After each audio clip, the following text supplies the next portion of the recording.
Buenas gente, ¿cómo están hoy? Sean bienvenidos hoy a la transmisión del día 2 de la fase de grupos de la Capcom Cup número 10 y primera Capcom Cup de Street Fighter 6. Como ustedes recuerdan, ayer cubrimos todo, es decir, todo el día 1 de la Capcom Cup 10, donde hubo bastantes sorpresas, muchos matches muy buenos y upsets, así es. Tuvimos upsets de forma muy inesperada en varios de los grupos. Y hoy posiblemente se espera más de eso. Y donde posiblemente, como he puesto ahí escrito, se podrán decidir algunos de los grupos. Que depende de lo que pase en alguno de los grupos. Porque algunos ya jugaron dos matches ayer y algunos ganaron sus dos matches. Si hoy estos que jugaron dos matches ayer van a tener solo un match hoy. Ay, momento. Ay, por Dios. Perro pesado. No hay nada.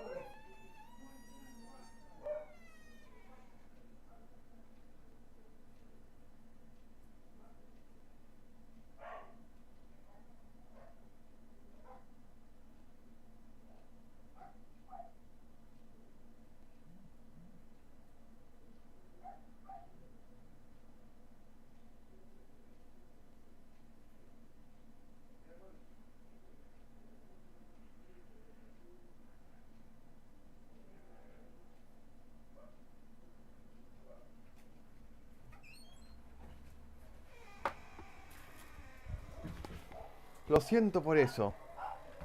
Como decía, hoy vamos a tener bastantes matches hoy, en todos los grupos obviamente. Lo mismo que ayer, van a ser 5 matches por grupo, cada uno va a ocupar una hora. Así que estaremos obviamente hasta la misma hora de ayer, que es hasta la una y algo, una y media posiblemente. O incluso un poquito menos, dependiendo de que no hayan dificultades técnicas. Y aquí están, en una planilla hecha por Capcom en Twitter, los matches que se vienen para hoy. Que son, primero del grupo A, tenemos, hostia, esto va a ser un combate muy importante. El que gane este match va a decidir si va a estar por el lado de winners o por el lado de losers. Porque Ferom ya jugó dos matches ayer y ganó ambos. Caguano, por otra parte, hoy tiene dos matches. Si Caguano gana los dos matches y Ferom pierde uno, Caguano ya está garantizado que va a salirse por winners. Bueno, depende también de lo que pueda pasar mañana viernes. Pero ok, tenemos primero, esto va a ser importante, que es Feron contra Caguano. Después Joe Merogan versus Gigi Halliwell. Luego, los únicos dos que, no que van a tener solo un solo match hoy, que son Shadoken y Crossover, que se van a tener un match hoy. Después Caguano contra Joe Merogan, que esto va a ser un Look Mirror, como pueden ver. Y por último, Gigi Halliwell contra Feron, que va a ser el Ken Mirror. El mejor Ken de Noruega y jugador top mundial contra el mejor Ken de Alemania. Ok, vamos con el grupo B. Que estos acá con lo que pasó en el grupo B, en algunos matches, especialmente por parte de Disperking, que se cargó a Big Birdo y también a Shaka, que Shaka estuvo cerca de ganarlo, pero cometió un error fatal en un whiff de level 3 que le costó toda la partida, toda la victoria. Pero ok, tendremos primero Shaka contra Big Birdo, que esto posiblemente va a ser un Rashid Alsim. Luego Nephew contra Destroy Gods. Luego, el único match que van a tener ambos que van a ser Chris Wong y Disperking, van a jugar el uno contra el otro hoy. Después, Big Birdo contra Nephew, que esto posiblemente el Big Birdo va a sacar al Rashid. Porque ni loco se va a usar a la Marisa contra la Yuri. La Yuri destroza a la Marisa. Y por último, el último match para cerrar el grupo B por hoy, Destroy Gods contra Shaka. Shaka está un poco jodido porque perdió sus dos matches ayer. Acá ahora está obligado a ganar. Porque si le gana ahora a Big Bear y Big Bear también pierde contra Nephew, Big Bear está fuera. Aunque gane sus dos siguientes matches mañana, si pierde ahora con Shaka y con Nephew, está fuera. Ya está fuera. Y esto podría ser un terrible upset. Bueno, el año pasado pasó lo mismo, que el Big Bear por un último error de cálculo en el final round quedó fuera de la última Capcom Cup de Street Fighter V y permitió que el Momochi y el Zen, que ahí apareció como el MVP de todo, pasaran. Luego, Grupo C. Hoy Duki tiene dos matches, que sorprendió a todo el mundo ganándole a uno de los favoritos del Grupo C, que fue Mr. Crimson, que hoy solo tiene un match hoy. Duki tiene dos matches. El primero contra Duki, contra DCQ, que esto posiblemente va a ser el JP Mirror, o posiblemente el Duki va a sacar al Rashid. Luego, Fandroid contra Bravery. Bravery hoy tiene dos matches. Uno contra Fandroid y otro contra DCQ. Luego, el único match que van a tener ambos, que es Mr. Crimson contra Nakdu. Luego Duki tiene que pelear contra Fandroid. Duki ya viene ya con una derrota, con una victoria. Si le gana a DCQ y a Fandroid, se quedaría con tres victorias. Y eso prácticamente tres victorias le garantizaría ya el acceso al top 16. Aunque pierda alguno de los matches de mañana, con esas tres victorias conseguidas, ya está adentro del top 16. Y por último, el último match que habría sería Bravery DCQ. Luego, el grupo D. Hoy el Gachi-kun tendrá que ponerse las pilas porque hoy tiene pelea contra Sol BNG, el look moderno que causó uno de los upset matches controversiales de todos, al derrotar a Ballmaster 2-0. Y Ballmaster hoy solo tiene dos matches. Uno contra Mikex, que fue el que le ganó a Takamura, le ganó 2-0. Y contra Gachi-kun. Y este match también es crucial. Porque si Gachi-kun le gana a Sol BNG y al Ballmaster, él ya está en el top 16 garantizado. Y Takamura y Enel solo van a tener un match. Y es el uno contra el otro. Enel contra Takamura. Y el último match es Mikex contra Sol BNG. Que esto va a ser el Luke o Ken Mirror. Porque Mikex tiene un Ken también, pero él está usando más Luke, así que esto va a ser el Luke Mirror. Luego, Fudo hoy solo va a tener un match en el grupo E. Xian tiene dos matches hoy, uno contra Samuel y el otro contra Snake Eyes. Snake Eyes tiene dos matches, uno contra Mirk y el otro contra Xian. Samuel tiene dos matches, uno contra Xian, que este posiblemente le va a joder bastante al Samuel, y uno contra Mirken. Y Namikaze y Fudo solo tienen un match que van a pelear el uno contra el otro. Grupo F. Uff, este grupo, que es una locura. Kaba contra Nero de Boxer. Luego Angry Birdo versus Ending Walker. Ending Walker tiene dos matches hoy. Leshar y Menar solo tienen un match. Ellos van a pelear uno contra el otro, como pueden ver aquí. Nero tiene dos matches, uno contra Kaba y otro contra Angry Birdo. Y por último, Walker va a pelear contra Kaba. Kaba tiene dos matches, uno contra Nero y otro contra Walker. Grupo G. Tenemos a Rainpro versus Safe. Garnet versus Uma. Junino Ras versus Ruff. Junino solo va a pelear una vez hoy. Ayer peleó sus dos matches, perdió el primero y causó también un upset al derrotar a Rainpro. Rainpro está obligado a ganar los dos matches, uno contra Safe y uno contra Uma. Le podría ganar a Safe, sí, pero con Uma esto va a ser interesante porque tanto Rainpro y Uma son los favoritos para salir del grupo G. Y por último, cerramos el grupo H. Duo Kevin tiene dos matches hoy, uno contra Kusanagi y otro contra Ren. Japhim tiene dos matches hoy, uno contra Ren y contra Kusanagi mexicano. Y Problem y Travis solo tienen un match hoy, que es el uno contra el otro hoy. Así que Problem ahora está obligado a ganar, porque perdió el primer match, que fue contra Kusanagi mexicano, y ganó el otro contra Duo Kevin en un match cerrado.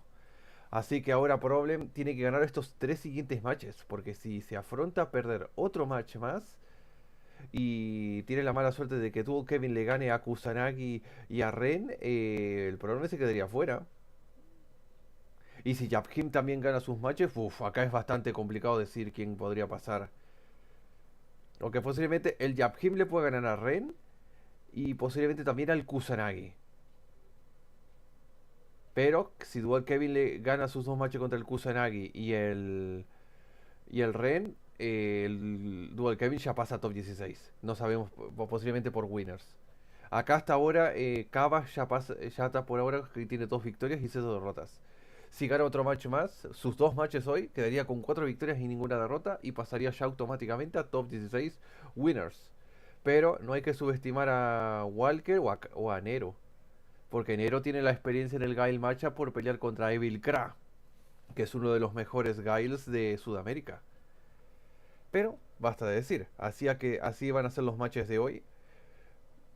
Algunos van a tener un match y otros dos, obviamente para conformar el roto. Eso sumaría obviamente para algunos 3 y a otros 4 matches.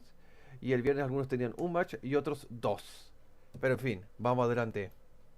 Es hora de empezar, que ya empezar con la cuenta regresiva. Tengo que cerrar y abrir porque se ha puesto con esto. Urgh. Me cago en todo. Historial. Tengo que abrir el Capcom Fighters. Aún tengo que actualizar el link del Star GG porque ya está puesto el de la fase de grupos. obviamente se va a venir de todo. Uf.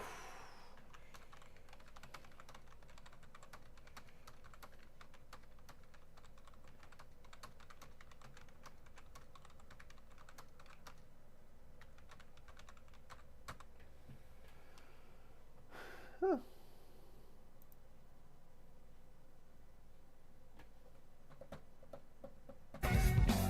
El tema de Jaime. Tengo que arreglar el sonido.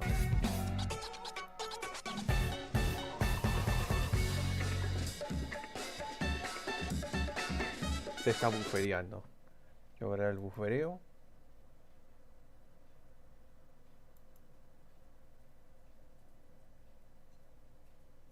O esperar hasta que se arregle. Hasta que cargue la página. Ah.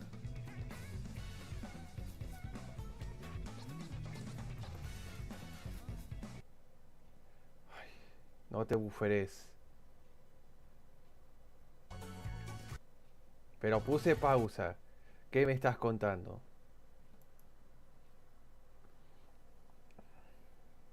Ahí, ahora sí. Ahí, listo. Ok, faltan aún 9 minutos para que empecemos. Ah. Uf.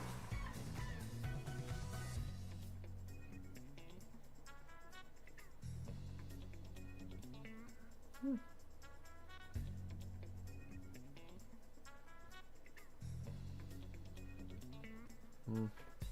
Ah.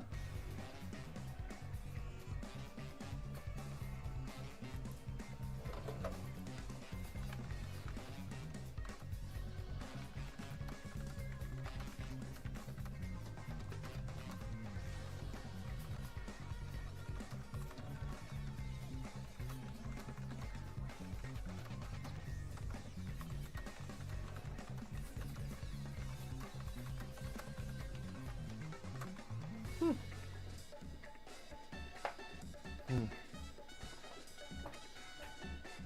Mm.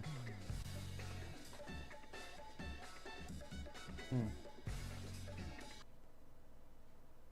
Otra vez se está bufereando. No te buferes. Turu, turu, turu, turu, turu, turu, turu, turu, tu, tu. Ah. Manon Steam. Uf.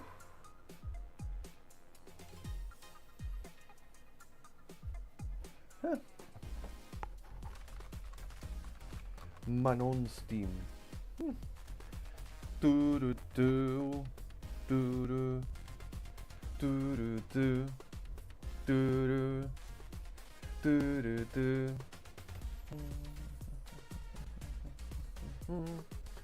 Tu, tu, turu, tu.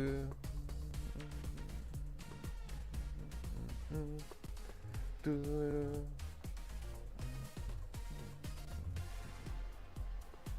Ba ba ba. Turu, tu, turu, turu, tu.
Round Robin FT2 format.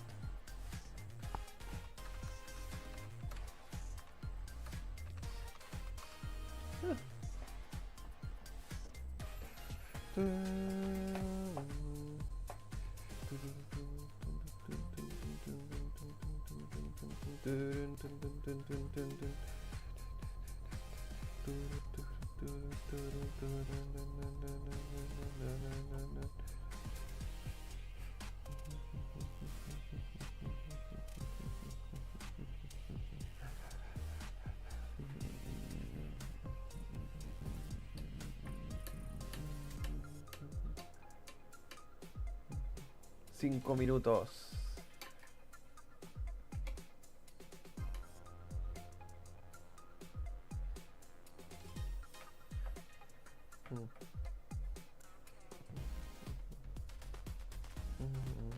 Espera, voy a hacer esto ahora mismo. Mientras está en espera, hasta que empiece el evento.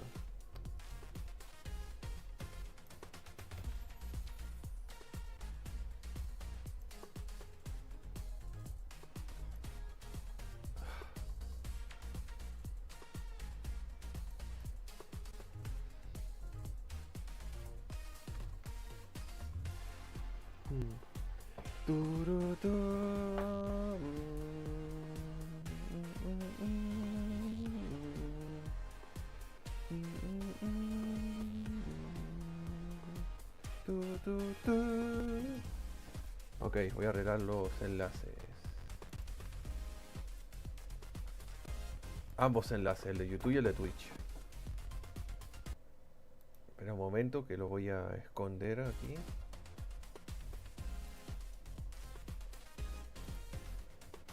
Justo.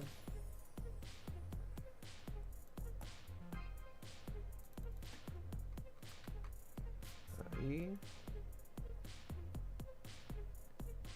Y timers.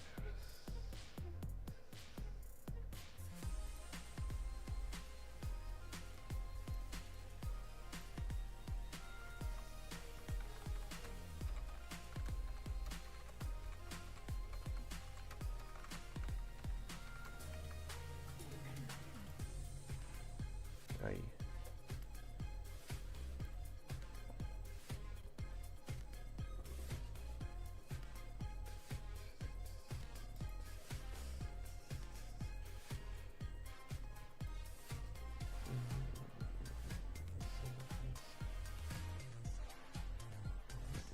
Tururú, turú.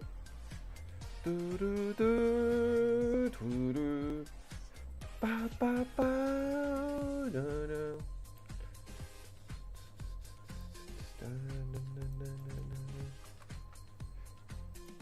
Así ya me saco del medio esto.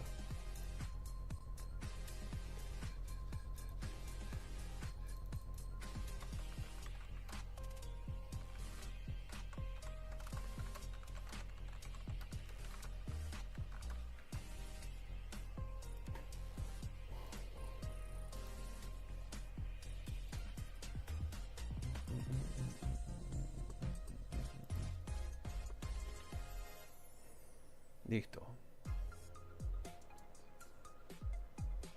Ya están arreglados los brackets. Ah.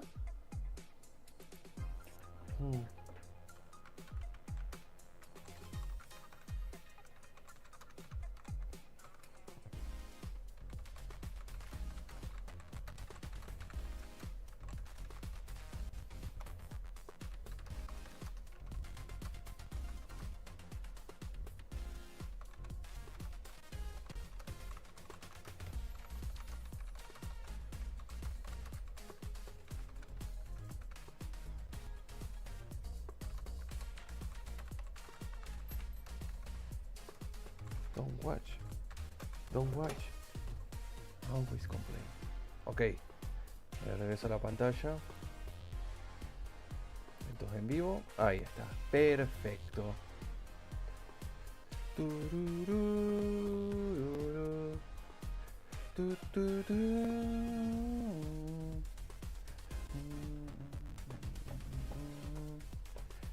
Turu, turu, turu.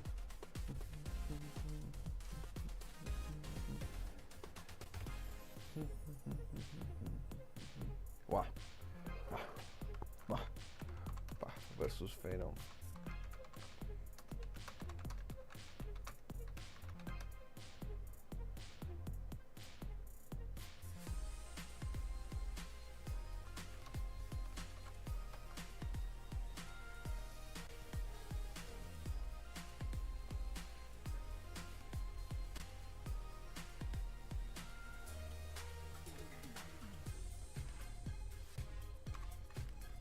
Ok, 20 segundos.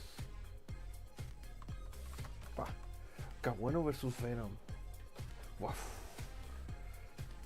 Kabuano versus Venom is the first match of Group A.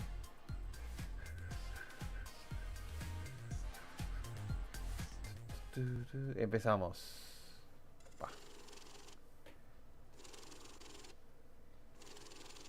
Huh. They doubted us. They said there is no such thing as a pro Street Fighter player.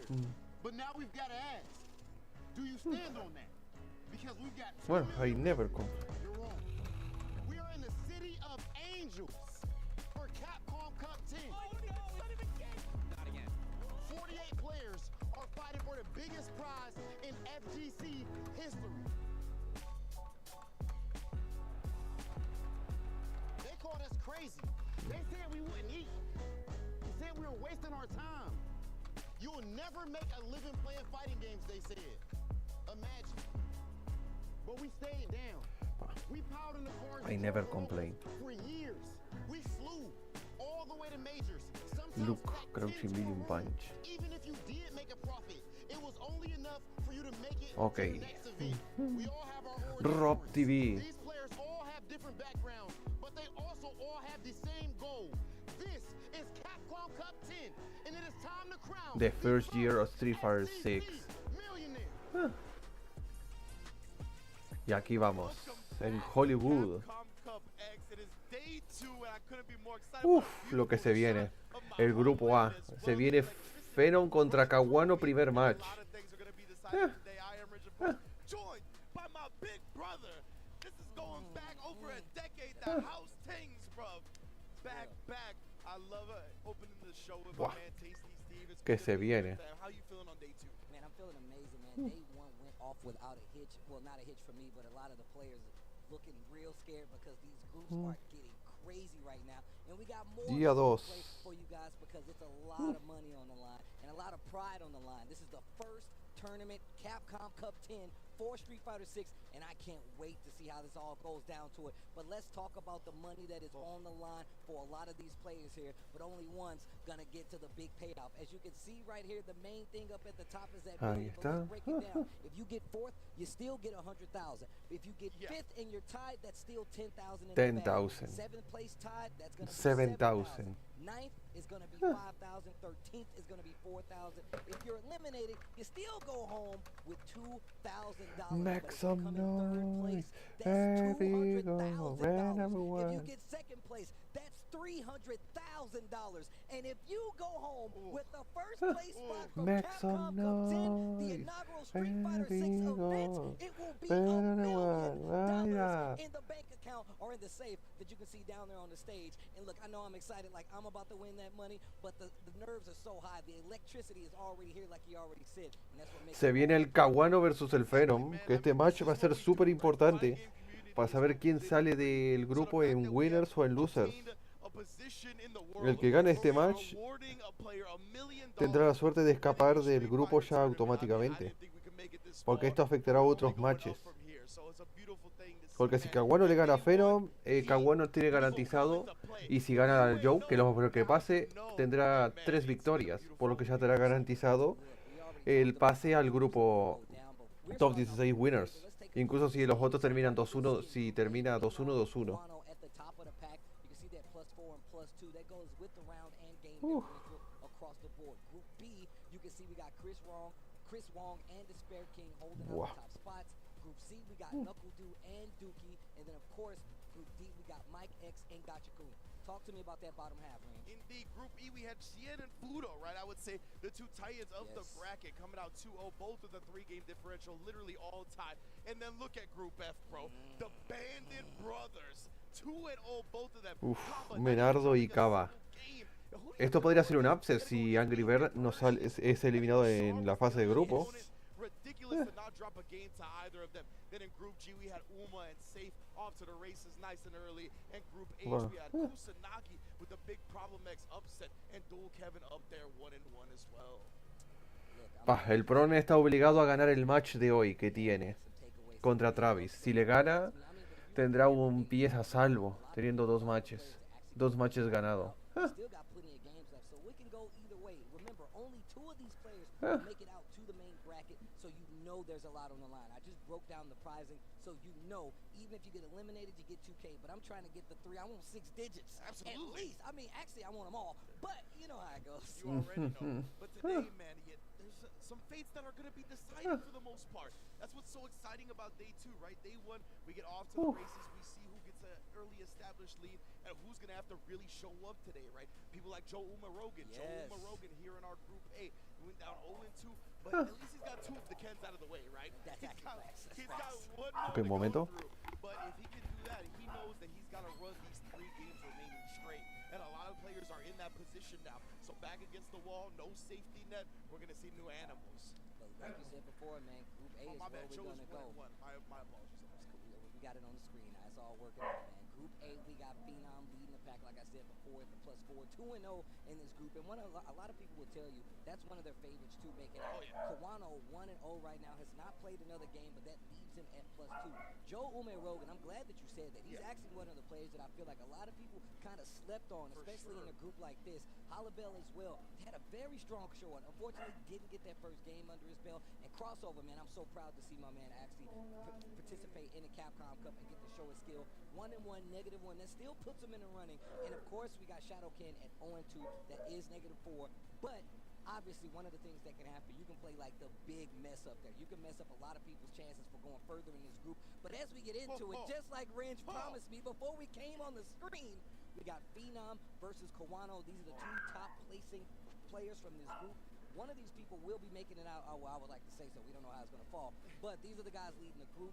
We already seen Phenom with the Ken. Of course, we seen the Luke from Kawano. Well, I saw him down there getting warmed up a little earlier, and just is still in tip-top shape, especially going forward. One of the things I touched on yesterday when I was talking to Vicious is the fact Phenom is really one of these players that kind of found his route when it comes to Street Fighter 6. I saw him playing all these different characters, figuring out how to deal with a lot of it. Much like your breakdowns you've been doing, man, which has been amazing, by the way. Please check them bad boys out if you got a chance. Rich has been doing an amazing job of kind of highlighting these minuscule points that really make a difference in the game. And I feel like Phenom has done the same, especially when you're going up against somebody Phenom. You don't need all that intel. Yeah, the thing that struck me most about yesterday was the fact when Phenom and Joe Rogan played each other, Phenom boiled it down to basic fighting games, right? He was like, bro, I'm going to sit there, I'm going to whip punish you, and I'm going to watch how you feel when the pressure, the atmosphere crumbles down upon you. And let's see if he hits Kawano with that. Of course, Kawano not going to be as susceptible, right? Evo champion, like this guy has already been to the top of the mountain in terms of atmosphere. Yeah, no sleeper, of course. And of course, Phenom has been in some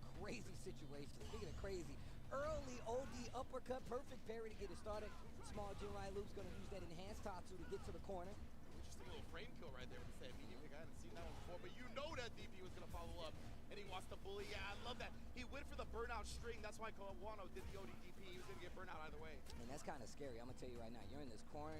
DI is on the table. You can get stunned. Jinrai goes for the overhead. Goes for the knockdown. You're in a bad situation. The DI catches the crouch jab. Big stun right here, but not actually dizzy, so he's got another opportunity. But the throw is going to close out that first game. Nice signed, sealed, and delivered round right there by Phenom. Seemed to work out exactly how he needed it to. Absolutely. That crouch jab was a little strange for me because as you highlighted, it resulted in a not wall stun, right? So he was still in burnout, but oh, Marshawn Lynch put the team on my back, though. And that's probably why he did that jab, right? To avoid the burnout. That way it gave him another chance. Didn't save the round, but at least he did avoid that big stun and let you know he's wide awake when it comes to these corner situations. Much like Phenom is in right now. Most definitely already. Oh, did you see that? The fireball. He was walking back to nowhere. He was just showing them visually, I'm trying to get away from you, and then the perfect snipe on the crouch medium kick. I like the little stand light kick right there just to make sure there's no over-aggression from Phenom. Kawano trying to get this game back in control. He has the lead, but he definitely has the advantage with the stun. Almost had it to a point where he could have stunned him. Didn't work out though. Phenom. Oh, beautiful. That was sick. Snipe of the jump back. Perfect parry. I love there. I love the frequency we've seen these perfect parries for all projectiles, especially to stay close enough to get these big punishes. There's the back throw. Yeah, I mean, Phenom is a drive rush cancel away from taking the first game. Guano knows he's got to be careful getting into that crouch medium kick range. That's why he's just chilling around here.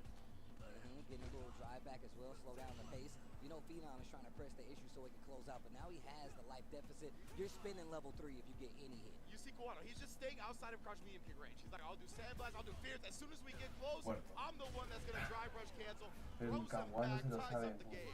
Okay, nice. Slow pace right there to keep him in this game. 1 round apiece. Game number 1. Day number 2 of Capcom Cup Groups. Already so intense between two of the best players in the world. Showing a lot of respect for both sides. It looked like he tried to check with that heavy kick got thrown out of it. And I like what he's doing right here. Really contesting that range like you said before. Staying out of low forward range, but also still willing to contest.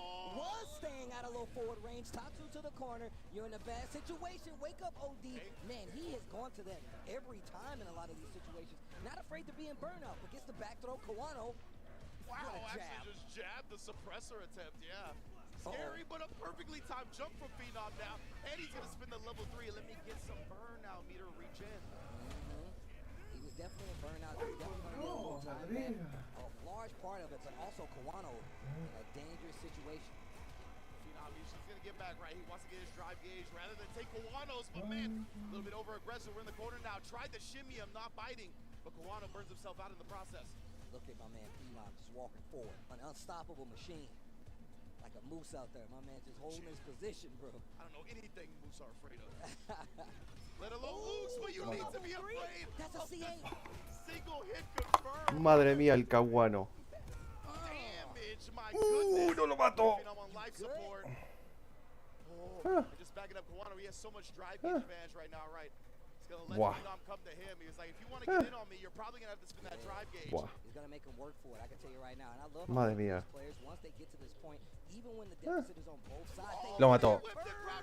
La decisión. 1-0 para Phenom. We'll just sit there and let you and then punish time and time again. Beautiful play. 1-0 on the board. Man, that was only the first game. The first game. That's how slow paced they were playing. That's Took how much 2 years. respect. Bro, for real. Oh, man. Took longer than you take the text back. Yeah, look, hey, now hold on now. I got you. Hey, hold on now. Nice to get the OD. We're gonna put it back. Back throw. Whenever people try to intend the driver shot of the corner. Uy, no lo bloqueó el Phenom. With the suppressor. Wow. Nice stand heavy right there. Goes for that sandblast. Nice retaliation right Buen there. punish. Knockdown with the level 1. I love this pace. I love this pace. Like you said before, man, Phenom really is willing to just stay the distance and still able to kind of like thread the needle when it comes to these low forwards. Even though Guano Lo mató. has He's been dead. amazing. Speaking of the defense, No. not too shabby either. The OD. Ambos en burnout. What's about to Pero no, gracias. Fuera de aquí, Dragon Lash. For real, that's what I'm saying. He broke a couple of ribs on Fuera de aquí, Dragon Lash. Lash is here, fam. But that's the thing, right? With Luke and Hostia, que confirm. a little bit longer to blow up the fuzzy defensive time. No, But a whip pared. from Phenom, Guano misjudging the No, distance. por We're corner stopping it out carry. right now. No, gracias. Déjame en paz. Con ese ODDP. Stand medium kick. The rules are out the window. The honor is out the window. Right. And Guano, though, this is so important for him, right? Luke is so good at playing from a life lead, and that's what he did. Back for the throw. last game. Te baja para allá. Quick life deficit on Phenom's side, just worked it. I like using these parries, especially neutral. Guano being a lot more cautious of this range. Level 2 on deck for both of them. No, Phenom he's dead. Gets opened up with the crouching medium kick of his own. He definitely was looking to throw bait right there. He got caught on the walk back. Great snipe from Guano. Not able to do anything. He's in burnout. Back throw. Hostia, le va a usar el. He's got a drive gauge advantage, a huge one. ¿Vas a hacerle Dry Impact? Plays Sí. it right. Speaking of that, he plays it right. Phenom gonna try to make a lot of big damage right here. He has the level 3. Not gonna spend it just yet. Oh! Lo mata. Check your reflexes at their door, son, because you're definitely dead. Lo mata. Night shot.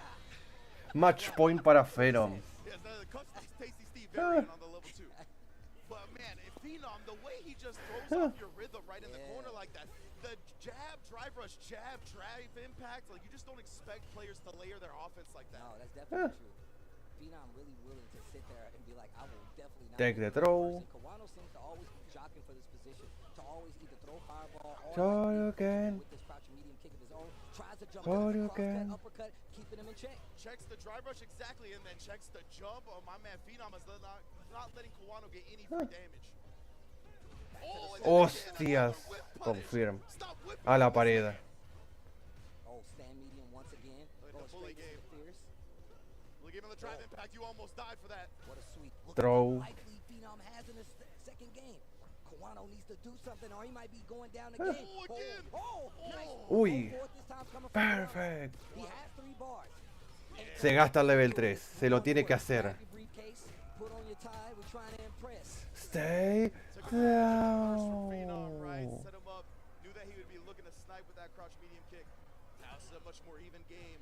I don't know, man. Phenom's got 3 bars. You That's can't true, eat it's anything.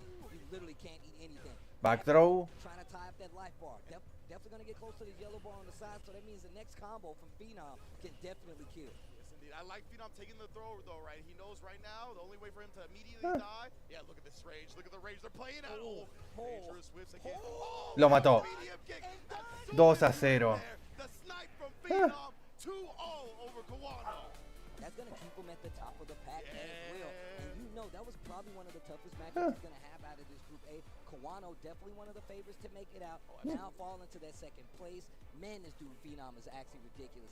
And he was really willing to turtle it out the entire time and actually able to press on the gas at the right time. He would get this corner position and really start testing with the low forward in a lot of these instances. We're going to take a look back, and that was the first move of the game. A perfect parry, Jinrai combo, Tatsu to the corner, and that really kind of set the stage for exactly what kind of game plan Phenom has going forward. Luke is one of these characters that I feel like everybody has had a problem with, especially when it comes to the range control. Phenom successfully negated that a lot of the match. Y Phenom tiene otro match. Tiene que pelear ahora contra Halliwell. Pero es el último match del grupo A.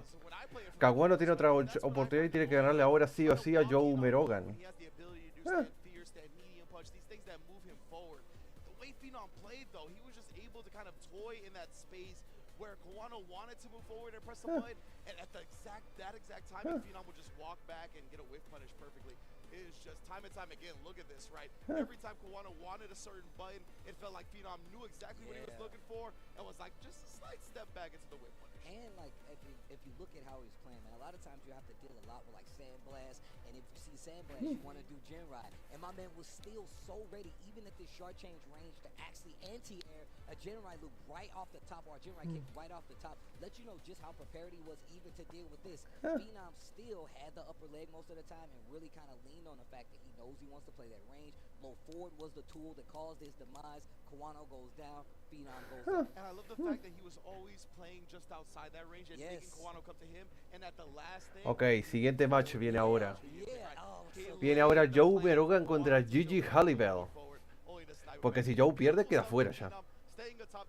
Porque Joe ganó un match y perdió uno. Si pierde ahora este, quedaría con un 1-2. I'm looking forward to it very much. All these players in this group, definitely dope to see. And we're Ken fans, so you know, look, this is a group I'm for us. happily a Ken player. Man, you a Ken player, yeah, and what? That's right. Sounds like a personal problem for you not playing Ken. Let's get to the next match Yes, as we go indeed. more into this group. Joe versus Gigi Halliwell. Versus Halliwell coming up. Joe is playing amazing. Aquí vamos I feel like con every este round matchup. he played actually could've went either way. Luke versus Halliwell Ken. does as well, man. The pacing that he has as a Ken player really is impressive to me because I feel like you never know his approach because he's playing that calm the entire time. Joe, on the other hand, is like, yo, let me get in there. Yeah, absolutely.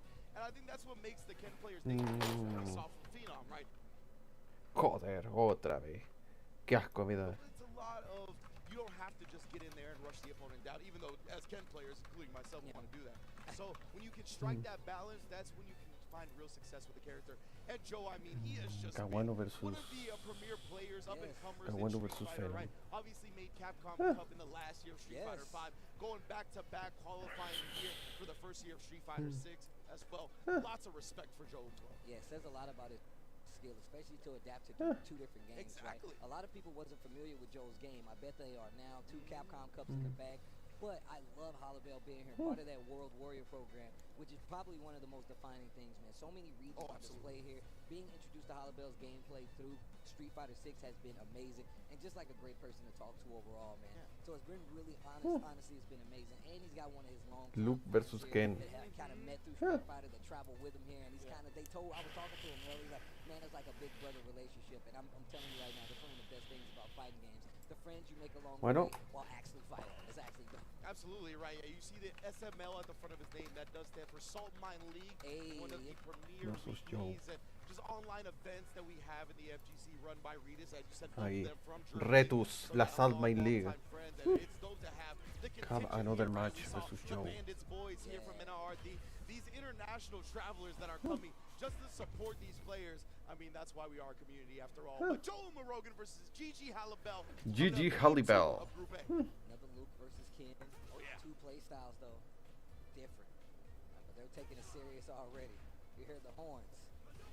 You gotta show respect, right? You got on the ground especially, but beautiful confirm right there from Halibel. Told you my man likes to go in. Crouch strong, strength to OD flash. No Tiger uppercut. Yeah, man. Oh, yeah, I was gonna say he's got the good Oki right there too to set him up for the strike. Tiger uppercut. Halibel gets it wrong. No. Se mató solo el Halibel. Round para Joe. Quick in the bag. Joe Morogan. Back to bag. I believe that is the optimal meter build too. It's the one hit. So well done from Joe Morogan on the throw. Oh, that's one of the things Hollowell really likes to do. He'll throw out that A la pared. just to test your reaction, see how you deal with it. Oh, finishes the Jinrai. Yeah, exactly right. Joe trying to take his turn up to the Uy, three qué lines, buena. but now gets whip punished and the crouch confirmed combo as well. No, el dropeo. Oh, yeah, too close for the stand heavy kick. El overhead. Roundhouse not gonna hit. No me toques. Joe's like, Qué buen "Again, salto. I know you hear me knocking at the door. Shoryuken. Let me in. Oh, Muerto. reaching. I teach you. Final round del primer game del segundo match del grupo A. Ahora con el match anterior, Phenom suma 3 victorias. Kawano suma 1 victoria y 1 derrota. Ahora está obligado a ganar el siguiente match, que es el match contra Joe, y tiene que hacerlo por 2-0, porque al perder con Phenom 2-0, queda con puntuación -1 ahora. Y tiene que esperar que Joe pierda ahora contra Halibel. Lo mata. 1-0 para Halibel. 1-0 para Halibel. And the game number 1 on the belt, Gigi Hollowell going up again versus Joe. I love the willingness to get in the opponent's face and use the dragon lash as a throw bait, right? It is a tremendous reward if it works out in your favor, and if they're too timid and just blocking your plus frames anyway. So big ups to Gigi Halibel right there. Little tease on the screen going to highlight Luke, but goes back to the tried and true Ken. Game number 2. Joe Morogan definitely had the lead in these games at the beginning. The crowd strong really is doing his job. However, though, Gigi Hollowell keeping his wits about him, not overextending too Se much. cambió el costume. Joe Morogan a little shook in the corner where he was throwing out some throws. Actually woke up and did a couple uppercuts. No, que dropeo. Exactly right. We saw No hagas eso, hombre. but ever since then, all the reads have been correct, even after that throw tech, jumping the projectile. People do tend to do that after throw teching from that distance. Yeah. Perfect parry. Jump and look at the perfect parry as well. Corner. Oh, but he's No, que dropeo hizo Halibel y también dropeo Joe. right now we saw a drop flash Ah. from Joe as well. See if they can settle down. Just to what needs to be adjusted to. And of course, that crouch medium kick needs no adjustment. Yeah, gets the low forward, combos in the crouching heavy, gets the corner carry once again. It just jumps out of there, potentially. No me toques. No otra vez. Se mató. Lo mató. And attacks the drive bar, No. stun. Joe was ready though. Both in burnout. Flash up and trying to push the Lo mató. corner. Jinrai Match gets point the para finish. Halibel. Jinrai kick it to the heavy kick Ah. follow up, gets the knockdown. Once again, Hollowell getting the lead in these games. Yeah, you can tell. Buenas, Kendra Pau. Welcome to the stream. I am covering here like yesterday the day 2 of the phase group of Capcom Cup X. That's gonna be over 8 to 9 hours to stream for covering all groups from Group A through Group H. Right now is beginning now, and it's the second match of 5 matches per group in Group A. I hope you enjoyed the stream. And sorry, my English is not very good in some parts. No, el dropeo. Damn, dropeó el combo. Let's see how bold move, Cotton. Let's see how it works Pa. out. Memphis. Big damage on the table, real close to burnout. Holloway in trouble. Man, that cash out really got him in trouble. Joe Rogan has an opportunity now. Goes back to the flash knuckle game. Yeah, a little scary. At least Halibel's not in danger of burning himself out anymore. I mean, he will if he drive rush cancels, but back it up again, trying to tag some damage in with that overhead. But burnout se quedó Halibel. Flips out. Ambos en burnout. Tiger uppercut. Hostia, round para Joe, que quiere el empate 1-1. ¿Podrá hacerlo o será que el señor Halibel se lo llevará 2-0?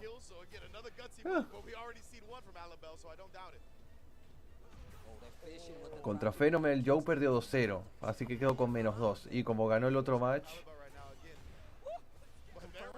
ganó el match 2-0 contra Halibel, quedó con puntuación 0. Kawano está a -1. Tiene que perder este match Joe para que Halibel se quede con puntuación -2. Lo mata. He's dead. 2-0.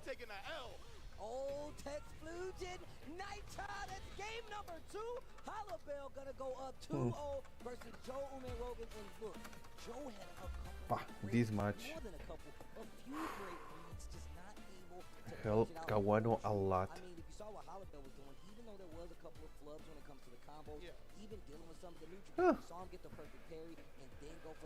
This match helped Kawano a lot. Bueno, with this,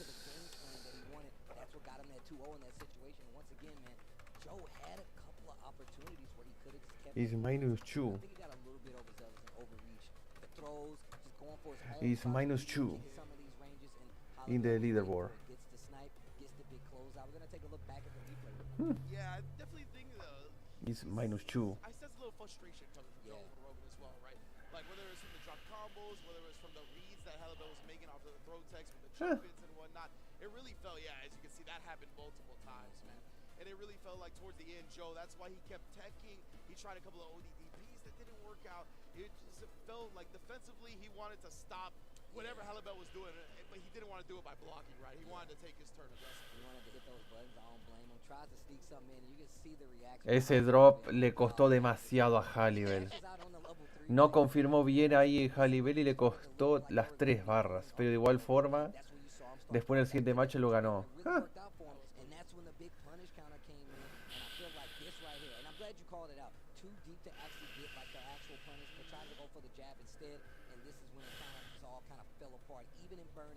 Still finding a big hit, closes out with the level 2. Halibel goes up, popping off, and that's exactly what you're supposed to do. He's doing good in the group, and another score on the board. And I'm so glad that we saw the tie turner at the end of that round again, being the perfect parry on the Sandblast, right? That has been a tale of Capcom Cup so far. Yes. The players are not letting Sandblast come out for free, whether it's in neutral, and especially in block strings, it's getting perfect parried and punished heavily. So it's interesting, these loops are definitely going to be on notice for that. I love that. Siguiente match. No, sí, el tercer match. Y el único que van a jugar estos dos players, que son Crossover y Shadoken. Después de eso viene Joe versus Kawano y luego Phenom contra Halibel. Ya que si Halibel le gana a Phenom, eso le va a ayudar a Kawano bastante. Porque si Kawano gana su siguiente match, queda con puntuación +1. Y Phenom si pierde quedaría con puntuación, ahora que ganó este está +6. Si pierde ahora el que viene quedaría con +4 si es 2-0 o +5 si es 2-1. Porque sus dos primeros matches el Phenom ayer los ganó 2-0, así que es +4. Este match ganó, es +6 ha quedado. Si pierde ahora quedaría con +4.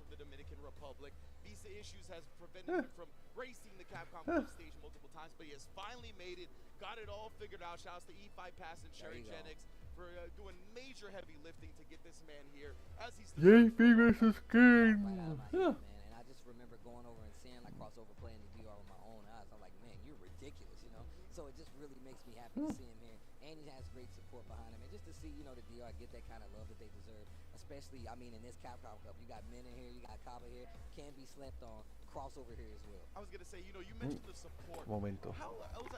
As a region, you gotta feel so good when your leader is willing to take himself out of the region, have the confidence to still qualify for the cup, just to free up another spot for somebody from that country to make it. That is incredible. This is the conversation I was having with Rob TV yesterday. I was like, man, you know how ridiculous that is? That is so Nina sick. moves up, and then now you see just how good of a player. I mean, we all knew Kyle was ridiculous. Yes. But look at what he's done so far. And now even more so, that makes a space for crossover to get up and truly shine, highlighting the region like no one else can.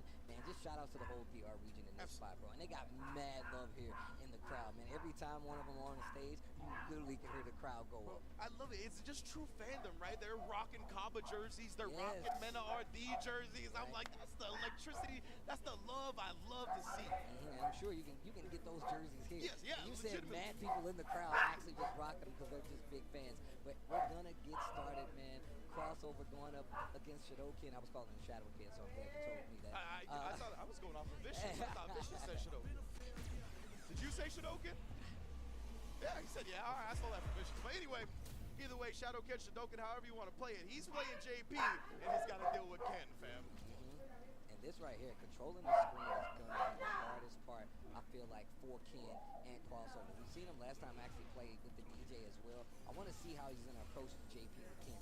Another heavy hitter when it comes to like an obstacle in any tournament. You see a JP, you're like, oh man. Exactly right. And crossover, I mean, he frequents the NA weeklies, though, right? Can opener, TNS, ICFC, whatever So he he's ran into quite a yeah, few. exactly right. He should have plenty of JP experience. Now, obviously, this is from a region you're not familiar with playing, so the brand of JP might be a little bit different, but I have confidence. Yeah, coming all the way from India, man. What a representative. Long trip. Love seeing the world displayed here at Capcom Cup, though. And crossover already burnt out. He's got to be worried about the gray life. But I love Shadokin not being too thirsty with it, right? Establishing the fierce, going with the drive rush behind the ghost.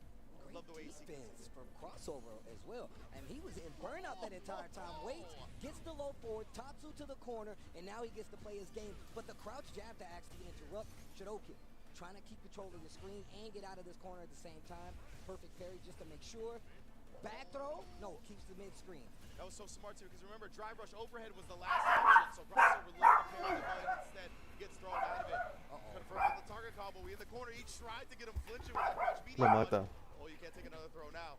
Oh, Lo mata. I love the hezzy on the second jab. Round para Shadokin's defensive play. crossover, por lo que ya veo. Clutch it out. Pero el Shadoken lo tenía. Finds the opening. ¿Se va a gastar el level 3? This is gonna be the obstacle No, course to no get lo va a back in. gastar. Right, just letting the departure do the heavy lifting. You see that slide. Foolish. I like that there's two ways you can play the JP. You get the knockdown, you use departure either to control the space or Oh. find their way in, or just try to go for the crossover if they walk forward. I love those options. Shadoken. The departure on the screen, judge from there. No se gasta el level 3 el Oh, I Shadoken. like that drive rush forward to just kind of Take the throw. just in case he didn't Take the automatically throw. call it out. Now crossover with the loops, the throws Tres. in the corner. He ate 3 of them already. The Cuatro. fourth one, I got No another. fear of OD amnesia, but it finally comes out and the drive impact gets punished heavily. Crossover might lose the round off that. Oh, no my fight about Y sin it. gastar barras. Instrumental combo as well. No bars necessary. No bars needed, no bars required. The best combos. Ooh, and then the walk back crouch. ¿Se va a gastar el level 2? ¿El level 3? Se lo The gasta. level 3, Se lo gasta por la ventaja de vida. and it's not good for you, I promise. Grupos stuff, definitely not. RIP Pimp C. I'm sorry. What a legend. And here we go, Shadokin, though he is running over him right now. We are in the corner. OD. Oh, but he wakes up with the level 3 and gets baited. Se out. mató. Shadokin. Out 1-0 here, para 1-0 to start the Shadokin. set. Shadokin, if we go back to that game yesterday when we saw him ¿Carácter play, celeste va a ir al DJ? amazing ¿O job. va a seguir con el Ken? An amazing job of controlling the screen. Obviously, Sí. you're gonna run into these games. DJ time. Now, you see crossover going back Is to the control. Oh, okay, this is what DJ. we were talking about earlier. We saw yesterday where he actually started with the Yeah. DJ and then went to the Ken, but it didn't work out. This time in reverse. We're gonna start with the Ken and then go to the DJ. Now I want to see what the thought process is gonna be going forward because obviously you do have Hey. to kind of get a little bit control back and clash with his own projectiles, but still I feel like how do you get in versus a JP in a sense? Faito. Absolutely, and I'll keep it a buck. I thought the DJ was strictly for the Ken Mirror match. Hey, hey, Apparently he's hey. bringing it out A la against the pared. JP as well. Yeah, Ah, I mean, güey. he's got a great drive Wow, rush, what's up? extremely quick. Gonna be trying to utilize that, I imagine, a lot of the time. You got the short knee hop to kind of throw off your air approach as well. But we'll see, man. Crossover, he's got the screen advantage for now. Flash. Oh, Tradeo. oh wow. Hey. Ha. Oh, closes the distance. And now he's Hey. keeping him. Now, how do you manipulate him, right? Immediate press back after Shadokin, though. He's showing no fear. Man, one thing Shadokin does well, and we've seen it these past 2 days, is when he chooses to use amnesia. I feel like he's been so successful in the application that really saved the round. ¿Qué Actually confirm? gave him that last game, but Lo now mata. Lo mata. crossover with the DJ, and Le now he remembers baitió it. la You amnesia. can't get me twice. And he remembered that Shadowkin didn't bust it out until he was gonna die, right? He took like 4 throws in a row. So he realized in that instance he's gonna die to the next mix-up. He'll probably do OD amnesia. Very smart for crossover. Nice notice. Nah. Catching on to the habits early on. Oh, barely jumped that one and immediately. Confirm. Nah. Right after the jump, that was so good. You can't mess with that king, fam. And I like that. He sets up the mid-screen departure. That way, just in case he tries to drive rush, he can't get it off the screen. He still has to deal with it. Uy. Goes for a jump instead, but now crossover, keeping the corner. Yeah, it's interesting, right? When JP having such long-range options, he tried to take his turn after Sobot. But right now, let's get to the level 3. This is going to allow Shinoki to build some drive gauge back. Definitely give him the advantage on the drive meter. Can crossover survive? Oh, the low, and yeah, immediate enough to combo off of. Shinoki puts himself on set point. Crossover needs to make something happen. The DJ switch not working out in his favor right now. Gets a perfect parry on one hit of the OD Phantom. Still takes the throw though. Indeed, right? Because as you said, it was the first hit, so the second hit.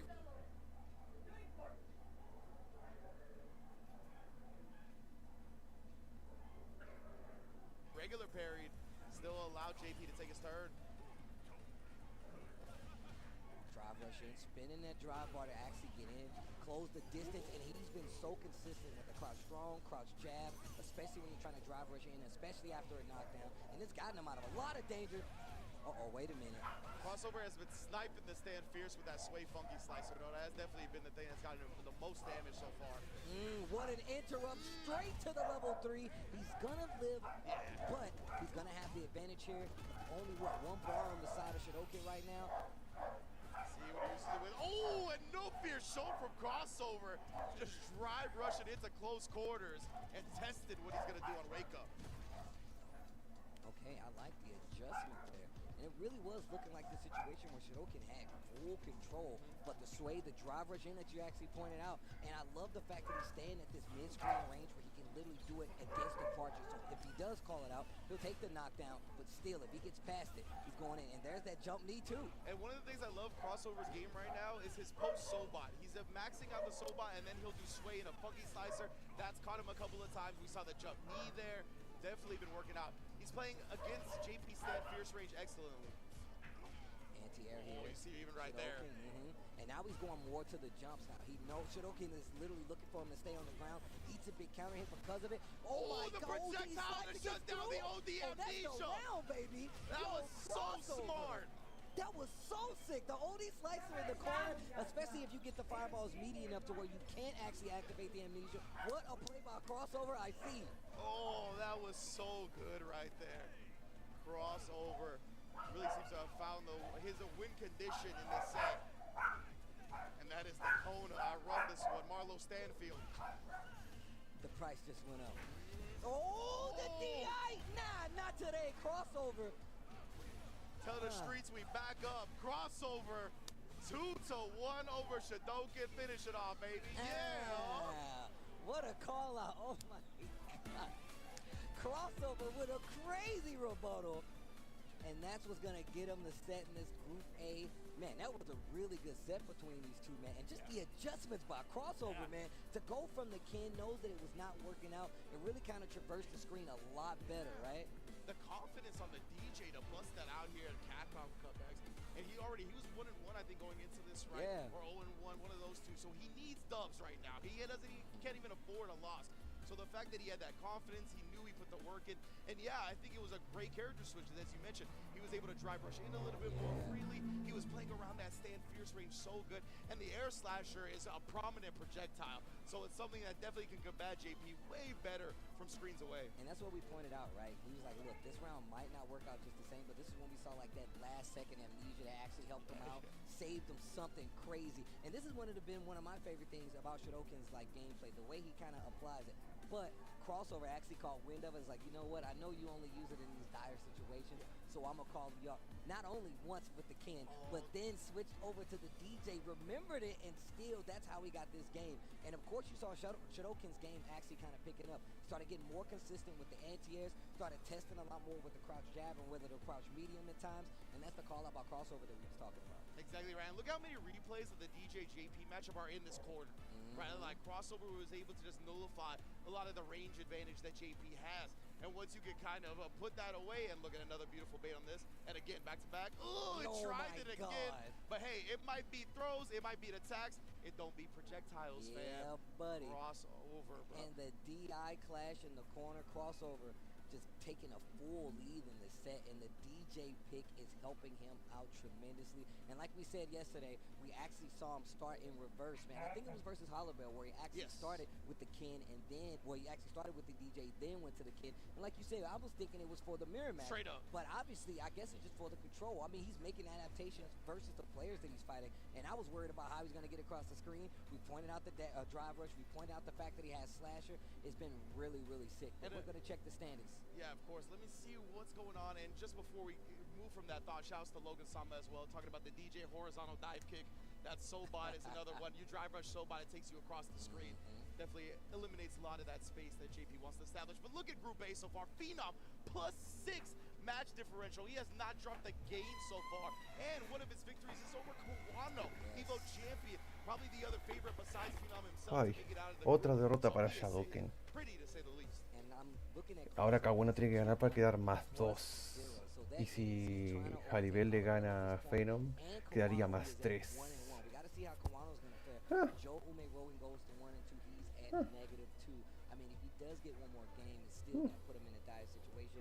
Unfortunately 0-3 in this Group A, so this is going to put him at the bottom of the standings. But there's still contention between some of these other players. And man, that 0-3 doesn't even Calor tell the que story. hace Kawano contra Joe, penúltimo match del Grupo A.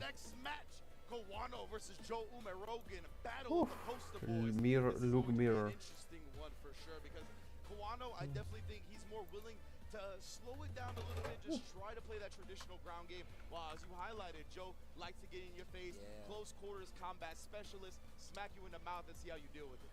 You know, one of the things me and Vicious were talking about is how like Kawano has really been like powered up by like SFL as well. Already a tremendously strong player, but the fact that he does have like his teammates behind him in a lot of these situations, obviously not here now, but the fact that he's had him in his ear the entire year for SFL. Aquí vamos, look mirror. Evo Champion del último año de Street Fighter 5.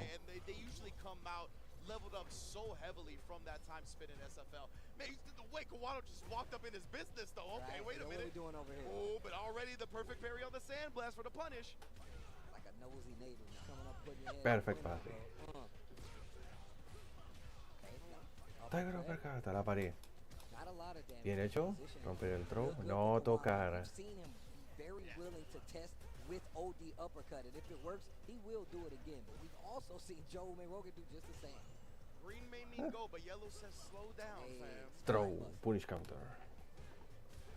No, se metió en pared. Input.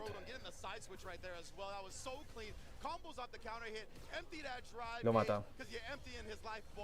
Input. And I'm gonna tell you right now, you saw the stagger on the crouch jab on wake up. Just a small step back, delayed crouch jab combos, and the crouch body jab input. with the counter hit. And that's what caused the end of that round. But going into round number 2, Body input. And Kawano, he tried to test them. We saw it at the driver suppressor. So good at stuffing buttons, but Joe Mayrogan Body input. Man, I feel like El daño. yeah, we might be playing the mirror, but I'm gonna force my way in no matter what. Speaking of force, crouch coming from Kawano. Se gasta el level 3, tiene que hacerlo porque quedó en burnout. Like nothing is wrong. Bro, you looking thirsty? No, I'm not. Like he literally does not care. Spins the level 3, gets the knockdown mid-screen. Both in burnout. Stun on the table if they can reach this corner. It was so smart for Kawano to go into that level 3 when he did, because if Joe regen just a little bit more, he probably wasn't gonna get burnt out. So beautiful timing from Kawano there. Joe almost getting his meter back. He doesn't need Kawano. Try to let that Bien, rompió el throw. blow up the defensive timings. Joe though very disciplined. They're playing patient now. And you know Joe just waiting for the time. Lo mata. Check those. Kawano finds the opening, cashes out with the drive bar, but keeps that one bar on the side to go into the third round. Game number 1 between these two. That strat, I see Japan use it the most. The drive rush, crouch medium, No send salte. the drive rush cancel. It's an expensive Back throw, option, punish but they counter. use it specifically to close out rounds a lot. And I'm gonna tell you right now, Kawano Punish counter throw. has no problem fighting in burnout, so you've seen him go to this quite a No me few times toque. already. instead, there it is. That's what Kawano was looking for against Joe. Joe finds it. Cayó una Wait uppercut. a minute. And this is the momentum that Throw. Joe likes. Look at that little inch forward, gets the throw. Oh, wake up with the suppressor. We've seen that a couple of times, bro. The amount it pulls his hurt box back, I don't blame them. Ooh, slugging it out at close quarters. The parries is which way? Perfect. Kawano getting the crotch medium kick. Nobody's dead yet, though. Cuidado. Close to a CA right now, too. And like I Lo said, mató. he's willing OD, to fight DP. and burn out 1-0 para Rogan Joe. calls him out with the OD uppercut. That's going to be game number 1 for Joe Rogan versus Kawano. Look at This is this, the kind of bro. shakeup that you need in this group, especially if you want to make it back to the top. Yeah, exactly. Crossover. You know, he is Joe Rogan's biggest fan right Right. now. Trying to get an L on Kawano's side, and that's a great start for him. Oof. Oh, yeah, the This one's spacing trap. Oh, caught you Qué in the buena. wake up. That is gonna be Uy, lo ha enojado acá, bueno. Lo mata. spins it, trying to close out the round and not No. just yet. Wake Lo up mata. OD again and just go straight for the throw. Kawano, he can kind of sense that urgency in Joe Rogan. I mean, he's been pretty successful with it, so why not start looking for it now? Smart move by Kawano. Exactly. It's definitely surprising to me from Joe just because it was such a life deficit anyway. I guess that's why he sent it, because he was like, probably going to chop up this round. But again, that crouch medium punch timing, it's really taking advantage of Kawano's defense. And you can see Kawano Bien, getting utilizado el DP. advanced Bien. high kick to try to bump No up me the jump toque. and drive rush in. And it didn't work out because Joe just stepped on the brakes and was like, you know what, I'll wait my turn. Still gets the momentum. Small life advantage, especially pressing towards his corner. Perfect parry. Right Qué into the buena. one. This dude, Kawano, That was so smart. Kawano with the level to respond. burns himself out for Joe Rogan with the hit. He's got 2 bars looking for the Throw. throw. He gets it. Now just chilling out. Joe, No salte. skies because he's in great. Throw. But he's still got the CA to threaten with Kawano. Can't necessarily bully, Lo mata. but he Lo gets mata. caught. 1-1. Lo empata el And Kawano. Joe, he could have survived in the throw. That's unfortunate. Hey, time to make my own highlight. For real. Let's go. Kawano and Joe Rogan, one up here, going into the final game, the deciding game of this set. Both Same players need character. this stuff big time. Same character, different styles of loop play. It's really crazy. It's the creative expression, right, of fighting games. One of the most beautiful parts about this language. Oh, and again, the same thing. The dry brush cancel and the A la crouch pared. medium punch, but blowing up Kawano's Uy, defensive buena. timings. El shimmy. Oh wow, Joe Rogan on a run right now. I can't believe it. He didn't back throw, and Kawano didn't flinch. Perfect parry. Wax on parry. A la pared. Él se fue a la pared. Matching up Throw. to the corner this time. Throw. Busters, Powerhouse Hobbs. The crouch jab. Ooh, the Yo. whip punish on that bad boy. He knew the timing or the reactions Throw. were out of control. Kawano steamrolling right now. Vienes ahí, el throw escape. No salte. Sandblast clips the jump, looking for a back No throw. salte. Oh, Muerto. Kawano Match point says para no Kawano. deal. Goes for the OD uppercut, and this could be set point right now for Kawano if he plays right. Drive rush ODDP. suppressor met with an OD uppercut. Finally, waits this time, Ambos. right, and challenges Pero se va a quedar. but Joe No salte. very low on the drive here. Both of them are already with only 10 seconds gone. Throw. Yeah, but that one, he knew the frames, right? Oh, but Best he didn't know ball, that was baby. coming. No, That qué was drop. strange. 3 level 3. That Qué was drop. Y tragic for Joe, pa- man. barra de He's burnout even in congelada. space. He does not feel good about that one. The worst part about this is Memphis. we're still in burnout for a long time. Tries to go for the chip throw.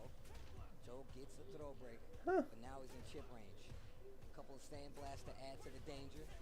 DI after Nada. drive rush. Death. That's gonna be the 2-1 game. para Joe Kawano. Rogan goes down, and it was very close, but Kawano goes up. Like you said, crossover was very much for Joe Rogan right there. But man, this is what I was talking about, the rebuttal from Kawano. I mean, we were both talking about it. that SML Maroon team. boot camp nature. You know he's been in this situation before, but such an offensive person coming in the form of like Joe Rogan right there, and it's really been cool. Manon's Cool to see team. him try to make these adjustments to actually get back Bueno. in the game. I mean, the first one went his way, but I felt like him committing so hard to a bunch of these OD uppercuts kind of led to his demise in some of these situations because Kawano Plus really started to is now plus 2. be like, oh, you're really willing to spend it, but it also put Joe in this situation where he was burning himself out even more so than Kawano in instances.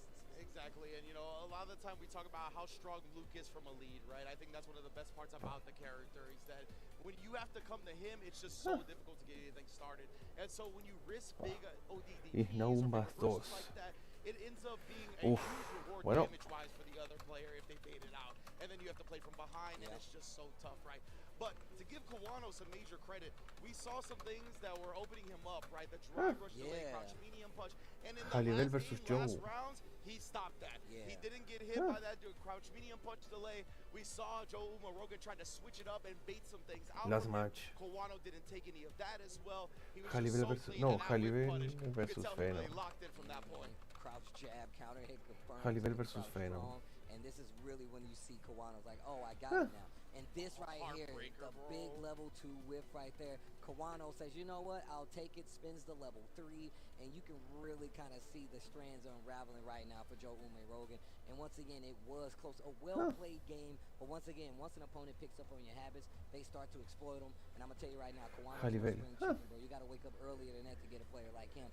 But we move on. Group A, the slobber Jalibel knocker that you versus Venom. expected, especially considering that a few things can be shaken up. You saw the scores. We still got more Group A action, though. Indeed, man. I'm looking forward to this next match as well. We got Gigi Halibel versus Phenom. Si Jalibel le hace el upset a Venom lo deja más 4. Y Kawano tiene 2 matches más. Y si gana esos 2 matches, él quedaría más 6. Y Venom, este es su 4º match. Así que le quedaría un match. Y si Kawano gana mañana sus otros 2 últimos matches, quedaría más 6. Y Venom también quedaría más 6. Pero creo que vendría con el set de que Venom le hizo un 2-0 a él. We've been seeing a bunch of like the mirror matches. Of course. Ken Mirror. You've seen the Kens, you've seen the JPs, quite a few across the board. But the Ken versus Uf. Phenom, really want to see Bueno. what Phenom does in this situation. Halibel is very much willing to sit there and like just wait his turn and pump on the brakes, much like Phenom has as well. But I also like the corner pressure that So Halibel much. brings to the table. I feel Bueno, like if he can Jalibel. lock in, especially in some of these situations where he gets the field advantage, be it in the corner on either one of the corners, he can really make some strides here. However, Phenom is willing and very much capable of slowing down the pace to the point where he'll just wait for you to whiff and get that big punish like you pointed out before. Yeah, that's the thing that struck me about Phenom so far is that, as you mentioned, the slow pace. Yeah. Right? So I wonder if Gigi Halibel, if he can force something fast, if he can sneak a couple of dragon lashes in there, a couple of drive rush jabs, something to force that close quarters decision making where you got to start rolling the dice.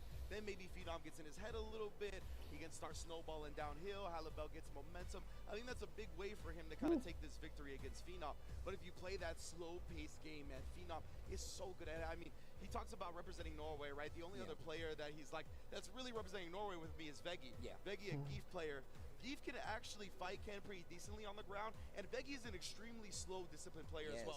These two are just staring at each other, bro. In the sparring games, they're just watching each other, using the time as much as possible. So it's very hard to beat Phenom on that type of game because even his sparring partners play that as well. But I will say that you talked about the drive rush, right? One of the things I noticed from day one that Phenom really did do a lot, he will dash rush. If you dash rush at him or drive rush at him, he'll jab you out of that drive rush just to like keep the momentum. And we've seen him really put buttons in that range where you really want to be like, oh, I'm a drive rush here, I'm a low forward here. He'll check that and he'll wait for your low forward, but the minute he sees drive rush, he'll literally just stop you or just make sure you can't get that started and go back to this crawl space to make sure that you don't get any advantage. I really like that, especially in the clash of styles between these two. But I will like to say this though, Halibel's like touch and go, as in, you know, I will slow down and then go in. He makes some very smart decisions, especially when it's in the corner. Mid-screen, we saw what he was doing earlier. He will wait for that whip just Ok, Noruega versus Alemania. That's why I want to see who's going to like make that first Ken move, mirror like, match. Who's actually going to try, whether it be a jump it, a drive rush, a dragon lash. That's the thing with Ken too, is that he's got so many cool options from that range, right? Like that dragon lash range. It's very difficult to just guess what he's going to come out with because he has the different options. The fireball as well to mix in, especially OD. If you're looking to try to throw a fireball because you're outside that footsie range, that's where a lot of people look to throw fireballs, right? When they're outside that max normal range. Hey, if he throws an OD fireball back, it gets slowed down by a regular fireball, giving him more time to drive rush behind and confirm the combo. So there's just very dangerous from that neutral space, man. Yeah, this is going to be interesting to see the least. And one of my favorite things, and you know I'm not even a fan of mirror matches. I'm not. I don't want to play them. But Wow. I love to see how these different players with the same characters approach, man. I feel like they have very different regimens, like you said before, man. Phenom is willing to wait for that. I mean, and of course, Halibel is just looking for that instance to get in and try to start playing his game. But we've also seen that he's been a little more risky in comparison to Phenom, right? He's been trying to be cheeky with the overhead gym ride, just try to find stuff, and it's gotten him in a lot of trouble in some of these instances. But we've also seen when he's able to find these big spots. We saw last time he found those big jump-ins. He's willing Y to go back reviso lo and do otro. it again. Ya He uno will empieza keep en el you on the ropes match. if he finds you there. And the jump-ins is literally what I wanted to talk about next. Because a lot of the time at this level specifically, a lot of players just want to ground game it out, right? They know the jump is a risk, and they just want to stay on the ground because they're very confident in their footsie game. They're like, I'll whiff punish you all day and whatnot. And as we mentioned, fireball becomes a very popular option, especially when you know the other person is willing to ground game you out as well. You don't have to worry about the jumps as much. So if Phenom tends to go for that, we've already seen Halibel, especially after those tech throws, he'll take to the sky. He's not afraid. Like, you know what? We're catching a flight. You know. He's like, bro, you don't want to do this. I'll do it all day. And Ken is definitely a character. All characters really net huge damage from jump-ins. So you got to be careful if you're Phenom to not get too focused on that ground game. Yeah, and I think that's a really big part of like the meta now, right? You talked about how ground game is like the control aspect of it. People really want to be able to say like, you know what, we're going to keep it neutral. But if Halibel finds that opening, he's going to jump. How is Phenom going to react to it if he doesn't see it coming? It's going to be very big. That can easily tilt any player, no matter how good you are, no matter how bad you are. You really can get tilted. But here we go. We're going to go into the first game. Phenom, Can mirror. Halibel. This is Group A. These guys are trying to make it out. Phenom at the top of the pack. Halibel down there in the midst of it, but he can still make some big waves if he can put a stop to Phenom's run right here. Let's get into it. See, look, making the face like he's ready to fight Phenom, though. Always cool, calm, and collected when it comes to this. Looking to continue the mission right now. 3-0 up until this point. 6-game differential, hasn't dropped a single set. And look at that, the way they started. We're just inching back and forth between each other, and the crouch medium kick sniped for Halibel first. Look at the offense already get started. Looking for the roll forward. Here we go. Goes for the side switch against Jin right. Uppercut to get the damage. And now he's pressing his own offense. And Halibel almost got himself in trouble with that crouch jab. But you saw Phenom was scouting. And look at that, Phenom, as soon as they get outside that normal range, first thing he did was throw a fireball. So both of them got to put that in their mind, that a jump can net huge damage if they're willing to risk it. Nice, perfect parry. Attack the drive bar. Hadouken. Phenom en burnout. Now you have him playing this game where he's in burnout and he has to eat this chip. That's great damage to have, especially if you have the lead in the first round versus a player like Phenom. But he's still checking, even Perfect after parry. perfect parry. Oh, Halibel. Tatsu to the corner. What's the guess here? Drive rush forward, tries to get a reaction, and now that drive ball. Lo mató. Instant cash out with the low forward. Tatsu back just to that corner, just about. Yeah, exactly right. Whether it's a side switch or the Tatsu carry, you're going to be close to the corner regardless. First jump in, anti-air, pop Phenom. I like it. I'm glad Halibel's willing to risk it though, right? At least you make him think about it on the ground now. You can see he's not throwing fireballs. He took a long time to throw one there. This time, a little delay there on that target. Oh, but the whip punish. Lo- Phenom's whip punishing at this Lo mata. event so Round far. para Halibel. 2-0. Oh, caught you reaching, bro. Holy smokes. We usually say hands and arms inside the vehicle. I guess it's feet too, bro. Hands and they say it on the sign, bro. Hands and feet inside the vehicle at all times, bro. This is the Phenom ride, bro. You better be careful. Yeah, a little bit scary on that stand medium kick. Perfect carry. Attack the drive bar. I do love this approach, though, but you gotta be careful. A little too early. No se gasta el level 3, Phenom. ¡Hostia! Tradeo. Hizo mal timeado el Shoryu. Backthrow. I've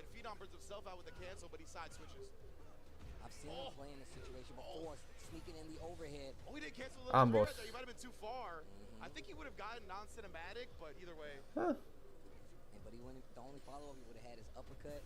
And I mean, I'm sure it would have killed, but still. no se gastó el level, se mató. 1-0 para Phenom. The heavy kick follow up to Jinrai. Halibel keeping this in contention though. He's really taking it to Phenom right now. Yeah, it's just wild the way Phenom has been able to, when the pressure's at its peak, been able to outclutch his opponent.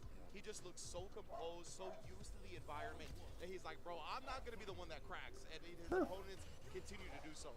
You know, that's No, qué dropeo de Halibel. is the mental stack. So saying that, like, you know, I'm not gonna crack first, especially when you're like, hey, I don't want to get hit. Mala idea, Halibel. Te vas a la pared. Because he saw how ready Phenom was and willing to throw out some of these low Perfect forwards, parry. as well as a couple buttons in the neutral. Jinrai Nice side switch, takes the damage. He's got an Oh, opportunity. I love the way okay. both of these players are perfect pairing each other's block strings, though, right? They're not letting you have these easy light strings like that. Whoa, interesting. The sweep after the response. Qué buena. Little shin Shoryuken. Fierce gets the uppercut, tries to go for the overhead. Phenom says no thank you. Back throw. They inch forward in the back throw. That was so smart from Phenom. When you can recognize, and the fierce. Recognize the fist to your face. Shoryuken. Big damage puts him in the lead. Shoryuken. And now the Hadouken. yellow bar is on the side of Phenom. Hollowbell with the lead, 2 bars on both sides. Here we go. This is what I was talking about. This is the pressure at its peak. What's going to happen from here? Look at Phenom hasn't pressed nothing. He saw that come out, then he parried. Oof. That's it so far. Jab. And we saw Hollowbell doing this last time. Where he jump back on Lo the mata. situation, gets a low forward of his own. Qué grande Hallibell. On the board, stops the bleeding, and that's going to be a round in game number 2. Let's see if he can keep this momentum. What a window to find right there. That was so difficult. Look at it. Back to the corner. All the way. Ooh, and The then he set goat. him up for that one, right? The Track quick throw. from super far. Knew that his response was going to fade out. No, not Punish at all. counter. Drag the fist, start the The fire, goat. and start the lead. GG Hollowbell. Big damage on the board, and he knows that was a good usage because this is match point for him. So he's going to get a few bars back, maybe even one, and he can close out. But that's if Phenom doesn't get his game started first. Perfect parry. Goes up, attacks the drive bar. That is such a smart idea. They trade. Uy, qué buena de Hallibell. This to Hollowbell. Hold on. Yeah, you cannot trade with that drive rush stand fierce, bro. Se gasta el level 3. Tiene que hacerlo el Feno. Y lo va a dejar en burnout. You don't see those come out too often, but right there, Phenom's making Shut up. A la pared. Got like the back tech, so the jab was early. He tried to set up the layers with Throw. the Jinrai, get the overhead. It's not going to work out, but now he's in burnout. Gets the hit with the heavy kick follow-up on Jinrai. Tries to uppercut through. No, mala idea. Match point para Phenom. Lo tenía Hallibell, pero dropeó demasiadas cosas. Trade again. Yo, they are slugging it out. The way Phenom has inched forward, both of them, the way they The play goat these little minute sign movements cola in around the games chat. has been so sick. Yeah, that doesn't combo unless it's counter hit. He goes for the throw. Phenom knows. Drive rush forward. I feel like he's really wasting a lot of that drive, trying to get in and maybe just press the issue to get out Throw. of the corner. Another throw from Phenom. Backdash, too late to pull the trigger on that jab, so he doesn't get anything. And he's stuck. Hostia, el Opens him up with confirm. the crouch strong, and this is not looking too Lo good. mata. Oh, Lo this mata. is not looking Vida too good. amarilla. Getting for a guess for game scenario. Base Nada. out the 2-0 window. rapidito. Phenom. Más 6 Looking a para little Phenom. crazy at first, looking a little, turmoil filled at first, but still brings it back into full control. The Ken Mirror match goes in favor. 2-1. Hallibell ha ganado un match, pero ha perdido 2. Wasn't enough in time, but it was still a good game to watch. Buah. Absolutely. I love the way Phenom kind of switched up the Con este último match se ha acabado el grupo A por hoy. Ahora vamos a ir tras el corte de 4 minutos con el grupo B, con los matches que vienen, que son Shaka 22 contra Big Bear, Nephew contra Destroy Gods. Este match, el tercer match, es el más importante de todos. Despair King vs Chris Wong. Luego Big Birdo contra Nephew. Y por último Destroy Gods vs Shaka 22. Nephew tiene que pelear contra Big Bear y contra Destroy Gods. He knew that when Hallibell's back was against the wall, he popped off last time with the level 3. We saw it connect, so he didn't give him another chance at the end, Bueno. right? He was like, this is where you popped off last time, I'm gonna bait off the super. GG Hollowbell finally getting like Have his 2 game matches started. The today. roll forward really started like the descent into like, yo, you're in my world now. He wakes up, gets the level 3 and the CA on top of that, but both, Hollowbell in burnout, and this really was Bueno. one of those situations where you see Phenom kind of press on the gas in the scenario. I love him taking the knockdown, but it put him so far away, and he committed to this enhanced uppercut to get through Fireball, and I love that that's when Phenom actually pulled out the Fireball. It's like, you know what? At first we're going to slug it out mid-screen, lots of trades, and that crazy trade combo from Hollowbell to be prepared with the low forward, but once again, it's one of those things where you're fighting a player like Phenom. He really does feel like he's kind of like swamping you with attacks, and then he just waits for you to swing and kind of put yourself in this situation. Phenom y Caguano pasan por ahora. Más 8 para Phenom. Y más 1 para Caguano. Crossover tercero. Hostia, el match de Caguano crossover va a ser crítico entonces.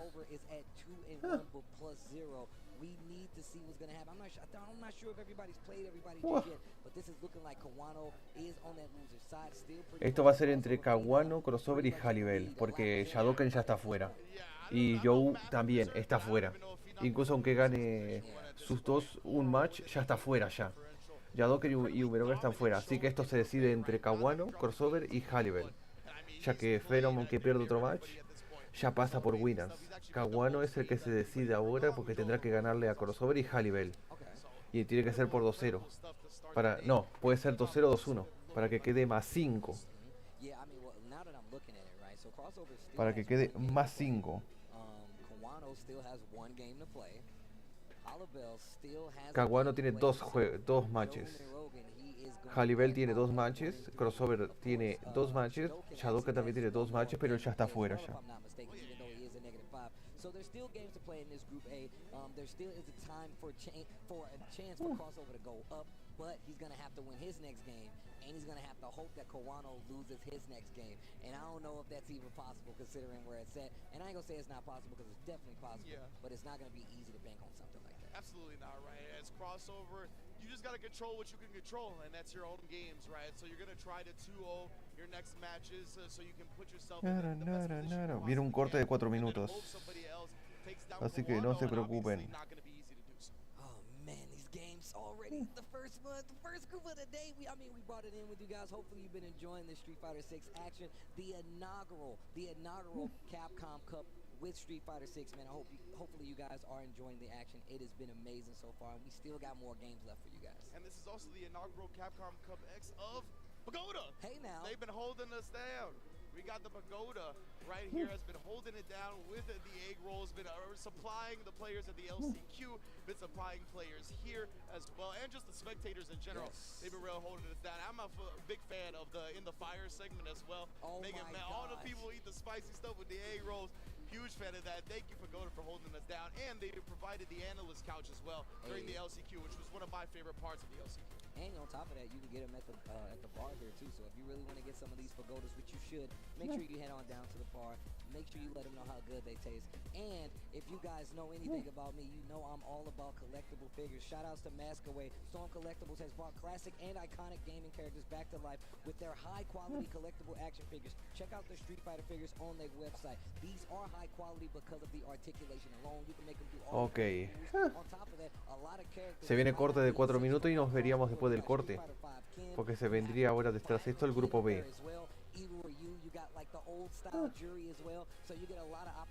Bueno.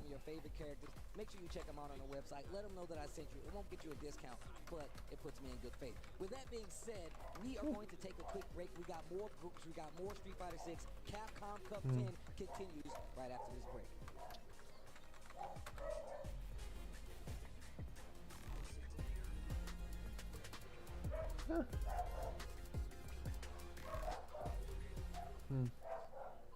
Ok, un momentito. Voy a arreglar lo de YouTube porque no me está contabilizando las vistas. Me aparece la pantalla en negro. Así que voy a recargarlo. Esto no tomará mucho tiempo, así que lo pasamos para el otro.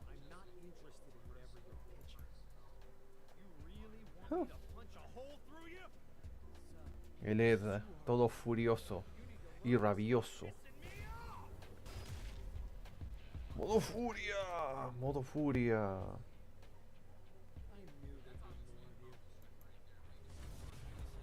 You piss me off.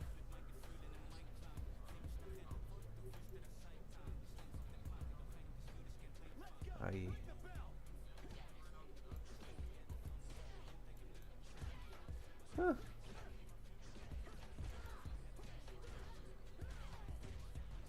Perfecto.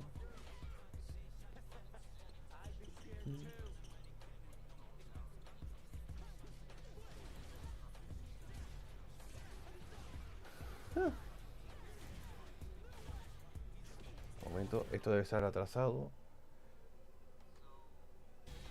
Así que lo arreglo.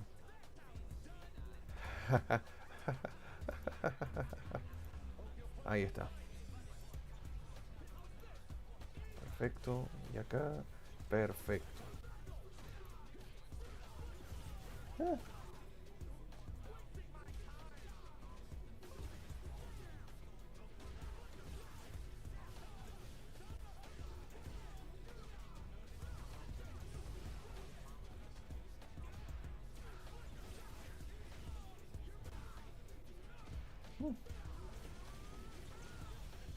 Say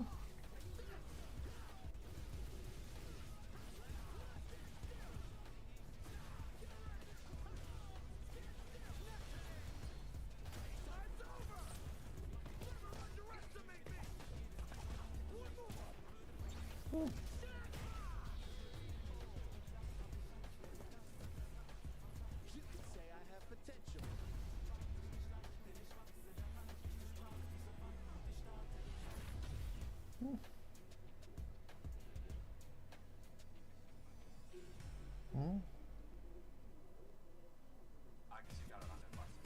This is my moment. Coming for it all. Just show me my opponent. Wanna be great. I'm a legend in the making. And this is mine for the taking. Hard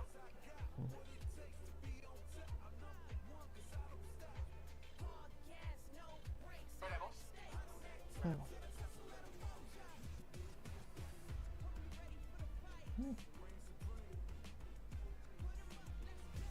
Se viene el grupo B.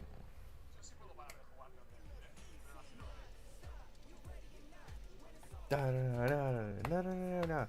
3, 2, 1. Ta-ra-ra-ra-ra-ra-ra-ra-ra-ra.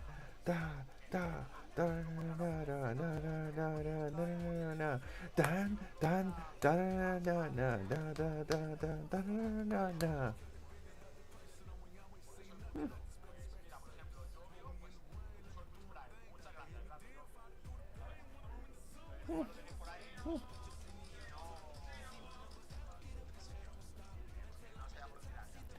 Ok, va a venir entrevista con Big Birdo. No, Minardo otra vez. Capcom Cup champion, Mina RD, and this is fire. Uf, round 2. All right, I'm feeling great for now. Round 2. Now is because Mina has decided that he wants to go hot. Let's get a little dab of something. So you ready for this? I'm ready. So we're gonna dab up these pagoda egg rolls. And just so everyone knows, we did spike this hot sauce with a Sinister Inferno. Infierno siniestro. Ok, ya vuelvo, gente. No se preocupen. Para empezar el grupo B. Mina RD, two-time Capcom Cup champion. I just want to start things in a little unconventional place. Street Fighter League this year, you was talking a whole lot of trash and backed it up. 4 years to you guys finally winning Street Fighter League. Tell me what that meant to you. Take me through that season for you. That season was crazy because these teams, like, I really tried to like put up a team of people I trusted because the game is new, and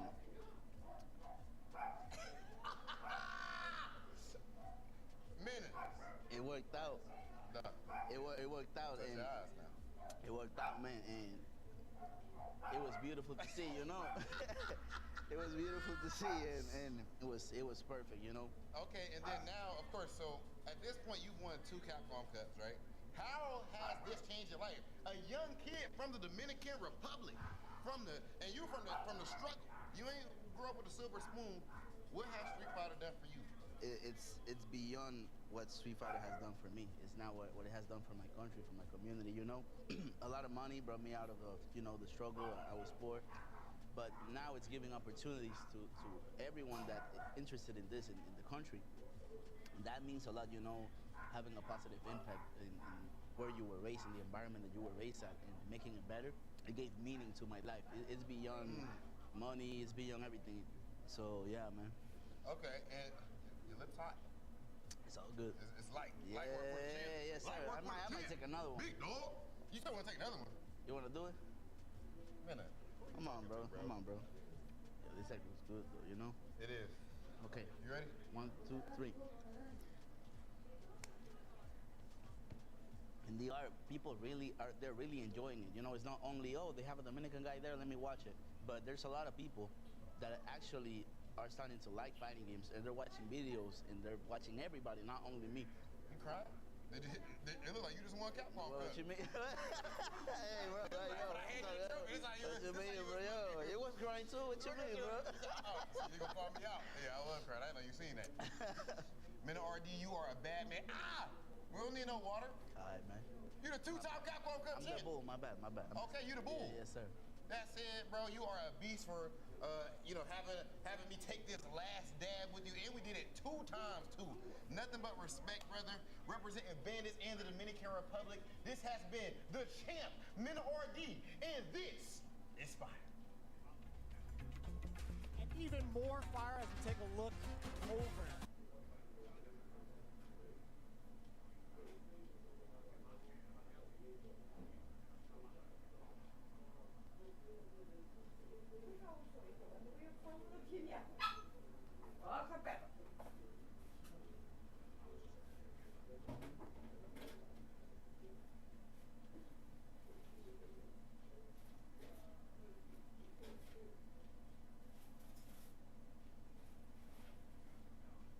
Hollywood, California, as we get ready for the rest of group stage. My name is Vicious here with Jammers, and take a look towards Avalon as well.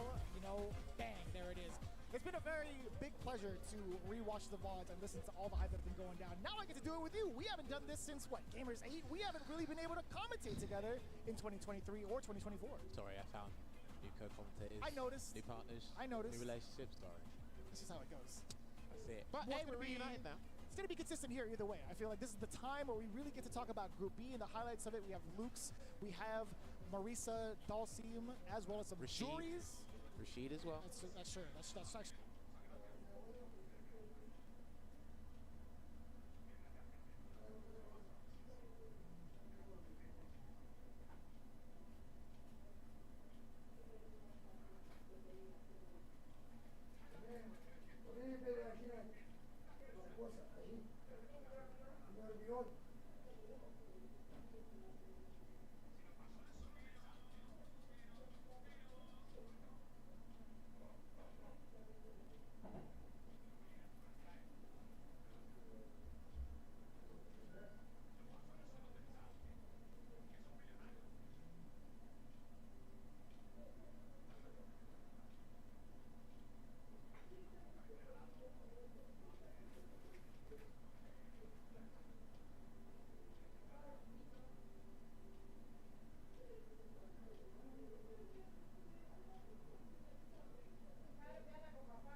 Hay 2 vacías, hay que comprar 2.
Wanting to be in the corner. This Isara is going to be so important there. Pig stuck in the corner. That drive reversal had to He come got out. him. That might clash. That might clash. That's so beautifully done. And there, good conversion there into the EX mini mixer from the amplified version.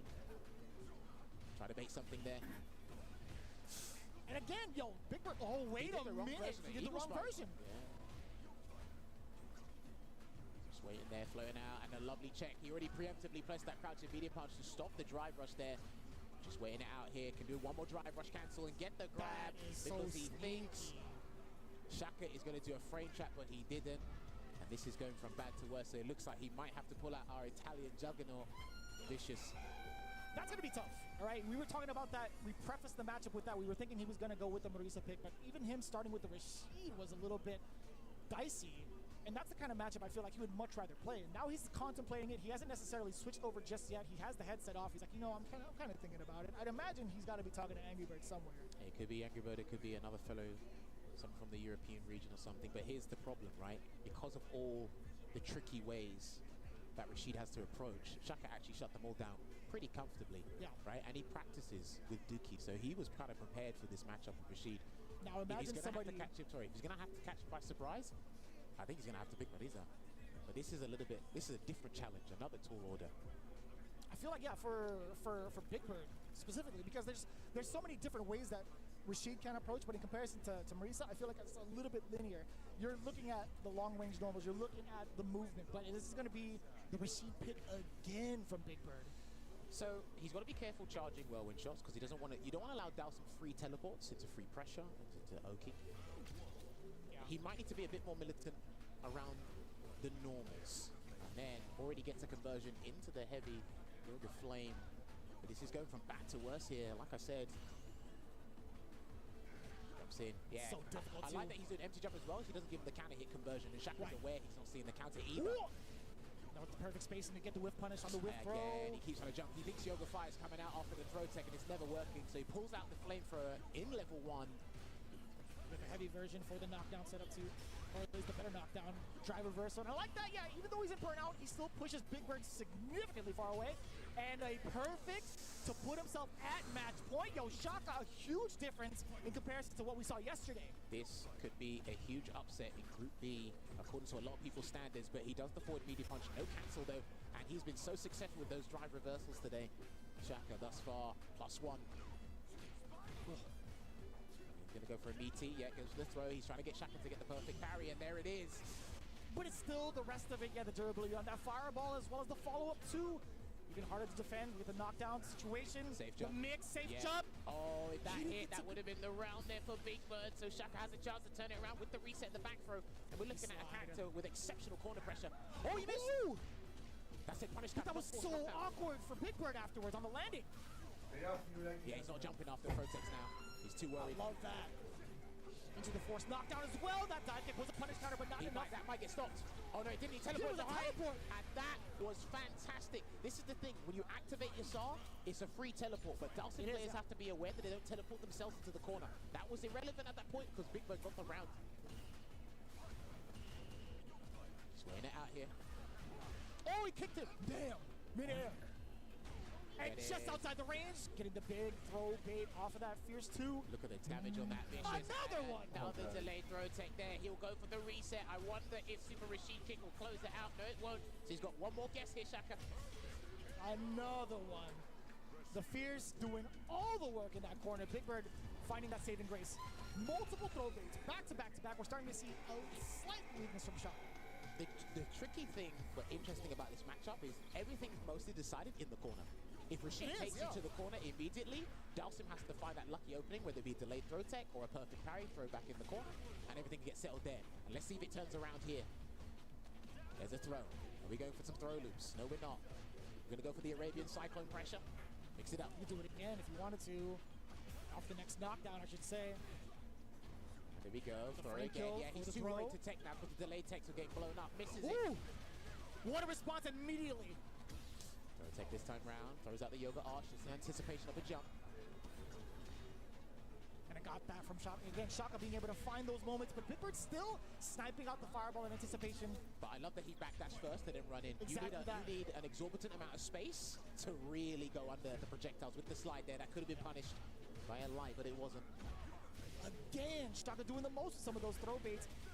And it's a split-second decision to make, but OD spinning mixer, launching the SR. Yep, drive frames had to do it, now puts him in burnout. He could kick it at him now, just kick it. Oh, he should have kicked at him, and he still gets the clip on anyway. That's not bad at all if you're Big Bird. Overhead lands, but it's still, yeah, I don't think it was going to be meaty enough. Stun him, because he didn't build the boss. He's going for the early stun. And what's the setup going to be from this combo? He will go for the safe jump. It might be an empty jump. There it is. Nobody dropped it. This is the second instance where he's dropped a sequence like that. Shaka's got drive gauge to work with here, but one hit, and that's it! Sheesh. The one time where it mattered, the one time where it counted, the forward medium punch canceled into the Eagle's spike, finally making that connection to punish the teleport appropriately. Suitable adaptations there from your boy Big Bird, and again, I'd say the most consistent thing he did was punish teleport with a jab, force the knockdown, get the forward medium punch, special cancel, Eagle spike. That changes everything. Oh, no doubt. And you always got to be cognizant of the screen carry. This is what Dalsim has to prevent. There's a lot of scenarios, like I said, just to reiterate. He has 3 opportunities to teleport against a level 2, if you're charging whirlwind shot, if you just want to get out of a dangerous situation. Yeah. And then, unfortunately, I think he just went to that well one too many times Right. there. And it makes a lot of sense. You guys were talking about it yesterday. You hammered the point home of being able to overcome Dalsim and whatever he wants to do with really, really oppressive offense, right? You want to make sure that you don't even give them a chance to play and keep all your strings tight, or at least keep the offense going, keep the knockdowns as ambiguous as possible. So I think you see that as a testament to Big Bird and his layered offense. You're trying to look at what Shaka is forced to do on defense more often than not. And I think that's the only way to really prevail over Dalsim. Well, I think the perfect parries was super successful for Shaka in the first game, but I think Big Bird just remembered, it's like, okay, I don't have to play neutral with you. I know I'm trying to use all my various omnidirectional approaches to come at you. You've been shutting him down, but I could still be stubborn in that regard and take you to the corner. And sometimes Dalsim actually presents you with the window of opportunity to go to the corner. I think that's where he really capitalized on it. And in Shaka, because the parry stopped working, he then resorted to the other option that Dalsim's limited to. Because he's got very limited defensive choices that are severely punishing if they go wrong. It's also really good awareness from Big Bird to start going to that well of getting the throw baits back to back to back. Because some players will be kind of stubborn, or they'll doubt themselves in that moment. And you know what? I think Big Bird sticking to his guns is what really made Shaka kind of shook in the mental in regards to what to do. And in fact, you kind of see it right here. Already forced to burn out. Not really in a situation where he can use anything to get himself out of there. Not really in the greatest spot, even with like super, because it's not going to grant him any sort of invincibility, right? Yeah, listen, like, for those of you who probably don't play that matchup or don't see it in abundance as much as we do, the matchup's okay for Dalsim until he's trapped in the corner. And then basically you've got to rely on maybe perfect parry more than delayed throw tech, because you're not really going to drill kick out of the corner. Is it wrong to say that like that's the general statement? Like not too many bad matchups, or like even if they are severe, it's usually because he gets thrown into the corner so often with that matchup. He can't corner his opponents easily. He needs them to do the work, and then he'll. Yes, that's the thing, right? You kind of like tantalize the opponent to come towards you and having access to like different maneuvers. Duplicitous maneuvering is what it is, right? I like As you would say. I had to also fit that in there, you know. Yeah, I think, you know, overall, I think that's primarily the game plan. A lot of Dalsim players have been kind of like passive in the neutral. They'll throw out some of the limbs and whatnot. But moving on to the next one, what do we have in mind? Nephew versus Destroy Gods. Very excited for this one. Destroy Gods has been so damn confident with this guy, I feel like. He got shook up in the game 1 when I was watching the VODs, but in game 2 he was really starting to get comfortable with what he wanted to do, especially with someone like Chris Wong, who's very comfortable in that CQC range or the mid-range game. But Nephew, I feel like he can be a offensive train when he gets started. Well, I mean, it's going to see interesting, is it Nephew that shows up or Dark Neff? But when it comes to Destroy Gods, because he's got, on paper, his character's probably the best one here, the most suitable here, because Shaka's one counter doesn't, I think, beats Guile, in my personal opinion. But you're talking about in the lot, the character select. Yeah, character select. That's just me personally. But the interesting thing is here, Destroy Gods to me is the epitome of close but no cigar. He really gets close to getting the dial and getting the win, but I think it's just the nerves and the magnitude of this event that's just letting him down already here. Now, I don't think this matchup is particularly good for Jury either, to be honest, just with how things work, but Nephew's got a strong understanding, especially when he went training in Japan, that he might be able to close this one out.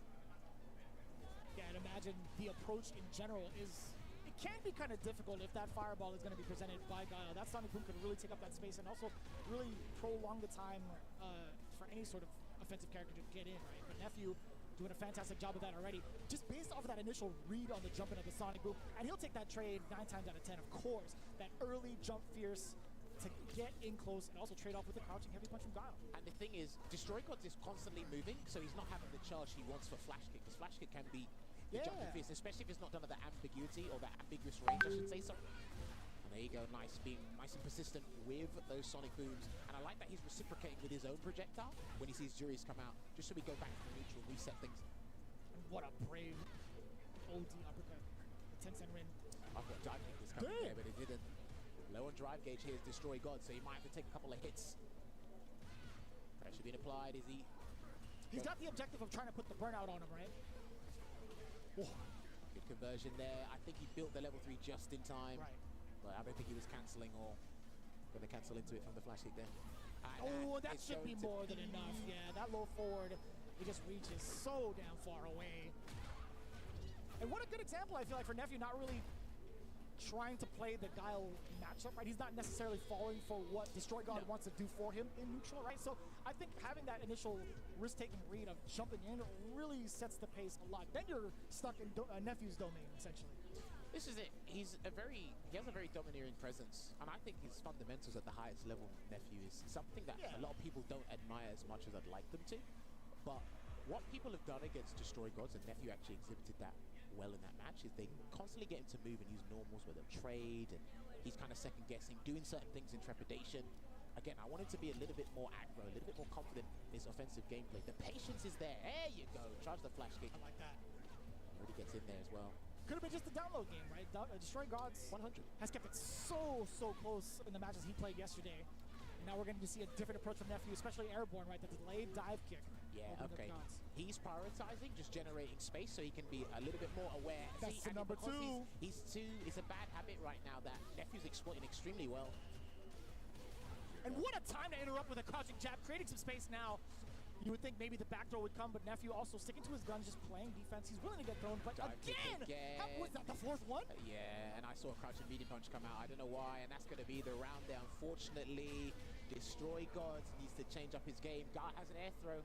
He might need to prioritize that, but I feel Nephew's got 2 or 3 more layers in the book if you try and adapt to that. Ok.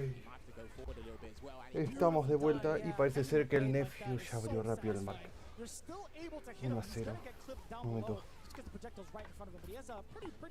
Oh yeah, I love Jerry's sweep in this matchup. How it slightly moves her forward to catch that guaranteed.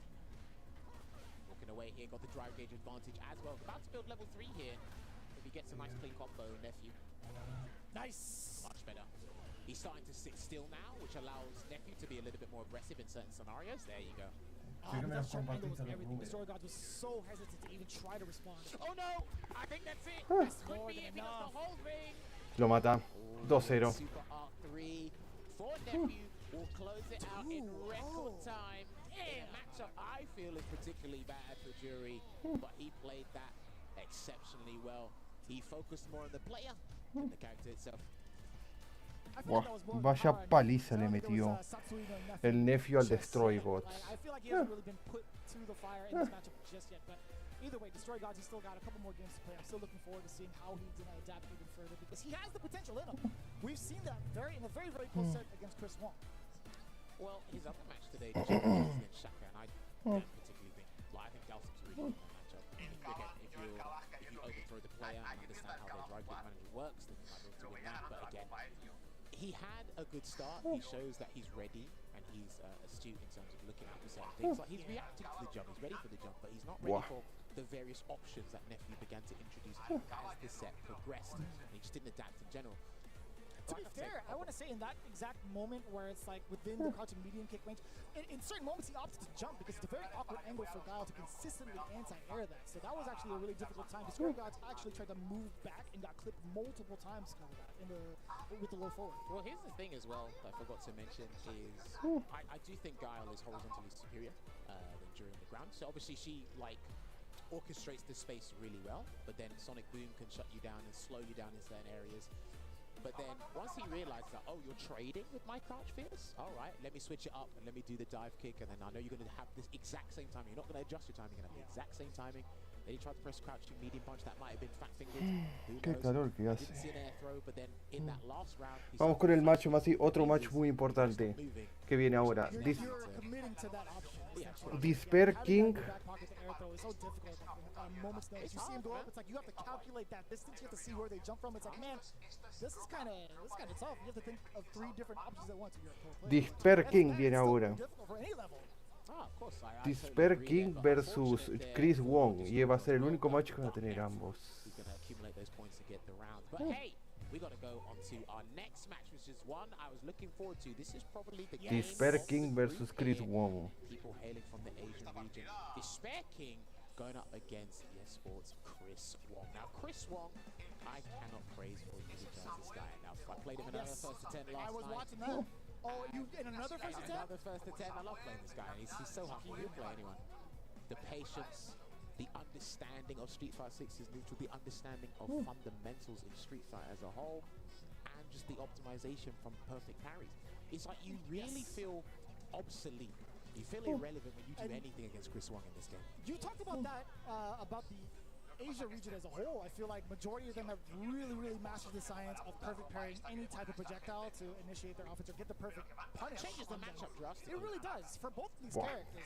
But one thing is for certain, Chris Wong's simple and effective approach really critical match. players. But I will say, Despair King, his decision making on defense yesterday was stellar. Let's see if he continues that here.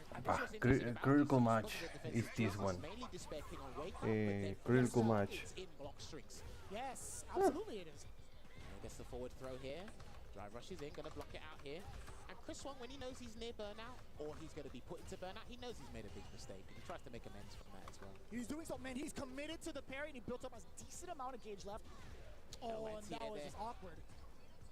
All right, there's a delay as well, and a lot of these guys are doing those delayed buttons to catch Time the to backlash in bet. the corner, as well as applying, and he didn't catch the Perfect. defensive choices are next level. Do you see that? The movement as well that he decides to do. Take the throw. Another thing out. Yo, Chris Wong is so Perfect hard to parry. read on offense. That's a one- Lo mata. more than Lo mata, lo mata. Gonna close it out. Baseball, baby. Go until a light, Pa erase it pa into pa it, pa pa define pa. it, Go hold it down. out. Que That's what I'm talking oh. about, man. It's those intricate defensive decisions that these guys are doing. That's on another plane of existence from the vast majority of players playing Street Fighter 6. Baseball, baby. Sure, you see him Baseball, move baby. forward a tidbit, like he's kind of stutter stepping forward. That doesn't necessarily mean he's ready to launch his offense. He's looking for something committal from you Mal drop del Flash Nako. to just get punished out. Level 3, se lo gasta. Speaking of the devil, Despair King is going to get a full combo here into the Super Art 3 Pa. and gain that drive gauge lead here. Tácate.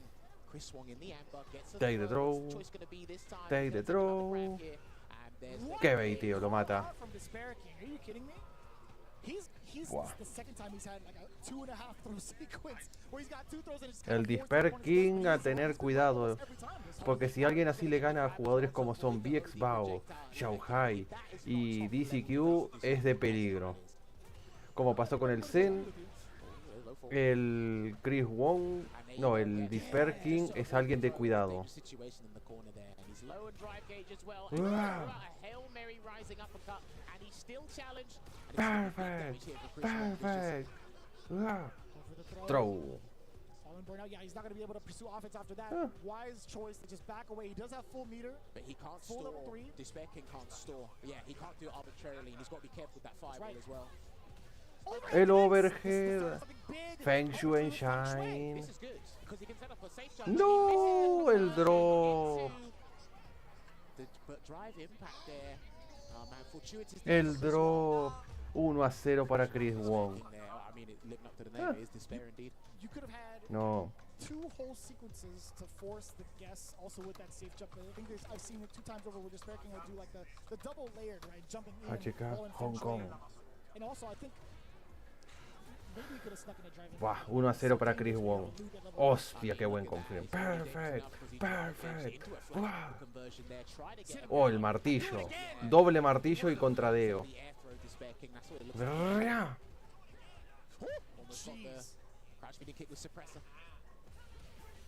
Qué buena. Perfect. Perfect. Ah. Muerta. Match point para Chris Wong. Buah. Lo que le está haciendo. Ah. Perfect. A la pared. Uy, whiff. De la stance heavy kick. Perfect parry. A la pared. ¿Qué? Uy, lo mató, lo mató, lo mató, lo mató. He's dead. Perfect. Ah. Perfect parry. No, lo mató. 2-0 rapidísimo para Chris Wong. Primera derrota de Despair King, de Longsu. Con esto Chris Wong suma 3 victorias y ninguna derrota. Ah.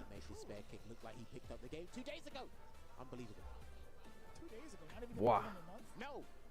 That was that much of a beatdown to me. Do you not see Bueno, the perfect parries happen? Big Bear, Were we watching the same game? No, we definitely weren't, but I give him like at least a month. next match. You can be a little bit more generous than I am, but listen, exceptional from start to finish. Despair had a very good start, but the thing is, I feel Big Bear next as the match. games go on, as the set gets more tense, it's hard to keep up with Chris Wong's psychological factor in this game. It's very difficult because he parries you in so many different scenarios. You're like, hang on a minute, you're perfect parrying this move, that move, the third, and it's like, wait, okay, I can't jump at you. Now you're introducing reversal, then you done a back. Bueno, parece ser que para los que son jugadores del Street Fighter 6 va a haber noticias de IGN sobre el parche de balance del Street Fighter 6, que va a ser posiblemente un medio parche, y el parche más grande, el otro, van a ser por ahora una mitad de balance, pero el gran balance va a ser después de la Kuma, cuando salga la Kuma. Pero el Chris Wong le leyó bien. He is so well strung when it comes to the CQC. He knows exactly what to do to get that pressure. Dude, And it's so daunting. It really is so daunting. It is insane to see, and I've got to say, even the mind game at the end with the safe jump, like he just backdashed when other people might neutral jump. Some people might even commit to a reversal if it's that intense. But listen, man, Chris Wong, potentially one of the favorite. A few people have him as their favorite to even take the whole thing, but step by step, and he's making sure. Ok, penúltimo match del grupo B. So far, so you gotta give Chris Wong credit where credit is due. No doubt, because if you don't know, now you definitely know. This guy, man, he's been working so hard at some of these offline moves. I've become a real big fan of his because he's got second against some of the biggest titans that we can ask for, and now being the titan that he is himself, sitting at the top. Bueno, Big Bear versus Nephew, último match de Big Bear por hoy. Let's take a look. Big Bird. Posiblemente va a ser Rashid o Marisa versus la Yuri. Pero creo que lo más probable que Big Bear no va a usar Marisa porque Nephew se sabe el matchup de Marisa.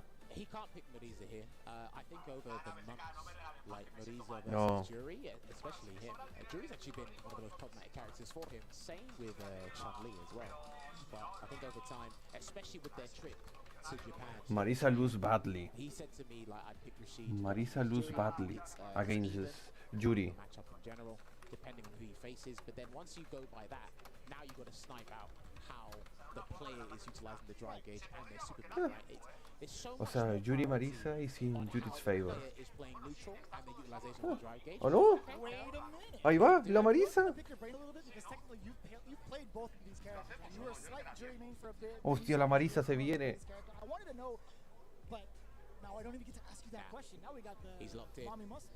He's locked in, and Nephew's thinking about it. I believe he does actively play 801 Strider. Shouts to 801 Strider. He's actively playing, so he does have a good amount of knowledge in this matchup. Buah, Different style to viene Big Bird, Marisa. I'm sure, as long as he's got the basics. There are fundamental principles in all matchups here. Now I do want to provide a very basic layer of the strategy. I feel like, you know, we talk about Marisa and how daunting she can be. She has very, very wide-reaching normals. The gliders could be a really, really big problem, especially having that armor behind it. But I feel like Jury, of all characters, she can really take advantage of the big low weakness that Marisa has for that exposure. Having a low, slow-moving fireball as well can really lead to a lot of pressure moving forward against Marisa. My thing is, and I've said this to Ultra David, if Marisa had better backwards walk speed, she'd have some of the best whiff punishing game Oh, no in doubt, the yeah. game. I think nobody would contest against She can that. actually clip a lot. People stand heavy, stand roundhouse, crouch, medium punch. Rrrria. It's all there, but like you said, you got to navigate that fireball first and deal with this Throw, in terms of defensive things and turn things around. Nice. Love that. tradeo, perfect parry, Gonna get punished for this as well. Forward throw. throw. Chasing down here as well. And I know a lot of Oh, se comió ahí tradeo también, el Superman Punch. Here's the thing, a lot Ahí of se metió en el pared. defensive choices, they actually lose to throws if you're not careful. Phalanx. Oh, no block. Bien usado el reversa, pero se quedó en burnout. Bueno, ambos. Y mal error de parte de Nephew. Qué drop para la pared, amiga. Muerta. Sorry, mate. Round para Big Birdo. Mal input. You had it. You had the trifecta. I just didn't bring my, my wine. Mal input. That's the throw tech there, and he's got to be careful. That's big punish. Jesus. Plus one there into the Bad input from Nephew. gonna be from this situation, and he's gonna wake up. Level 1. Bien ahí. Nephew finding a Buen usado. against that offensive pressure. Oh, and he makes the throw this time round. Chasing down there as well, wakes up with a Gladys. That could have been that probably could have been the round. if he counts into level 2, but I don't think he wanted to. Burnout, y eso encima es plus. El Fuja mejora, ese move Fuja mejorado es plus en block. What a chase. Y obviamente tiene propiedades adicionales. Me cago en la leche que se traba. No te trabes. Pero qué asco. A mí eso no me lo haces. No te trabes. Qué asco que se traba. Wait till the OD version. Hi Luna J, welcome to the stream. Sorry I don't see you. I was a little occupied with some things, so I don't see the chat for a moment. Urgh. Freaking Twitch.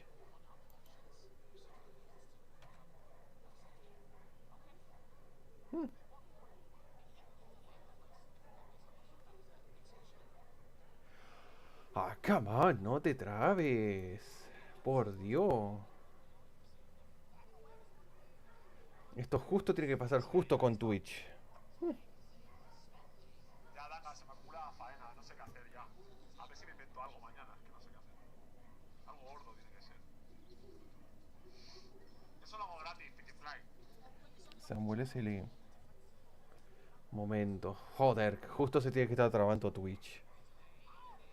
No sé quién es Sidney, así que gane Samuel.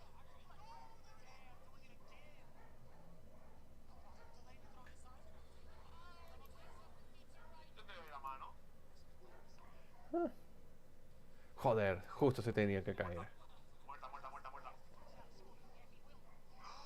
No. I preferred that trade, to be honest. Oh, no doubt. I think a lot of the El europeo, pero de igual forma match point para el señor para el señor Big Birdo. Mary's favor, but now the corner pressure again. The backdash actually out of there. She can't. She recovers too long to actually punish. Throw, back throw. I'm not sure she has one of the slow back dashes. Uy. Let's check the numbers afterwards, but hey. Okay, fair. Here comes Feng Shui. Is he going to bait something? He tried. Feng Shui and Shine. Tried those that didn't come out here. Looking for the hit. El overhead. Perfect parry. Go there from Big Bird. And then now he's going to get to the safe jump. Mix up. Being able to throw as well. You saw that Bien bloqueado ahí. for an exact purpose.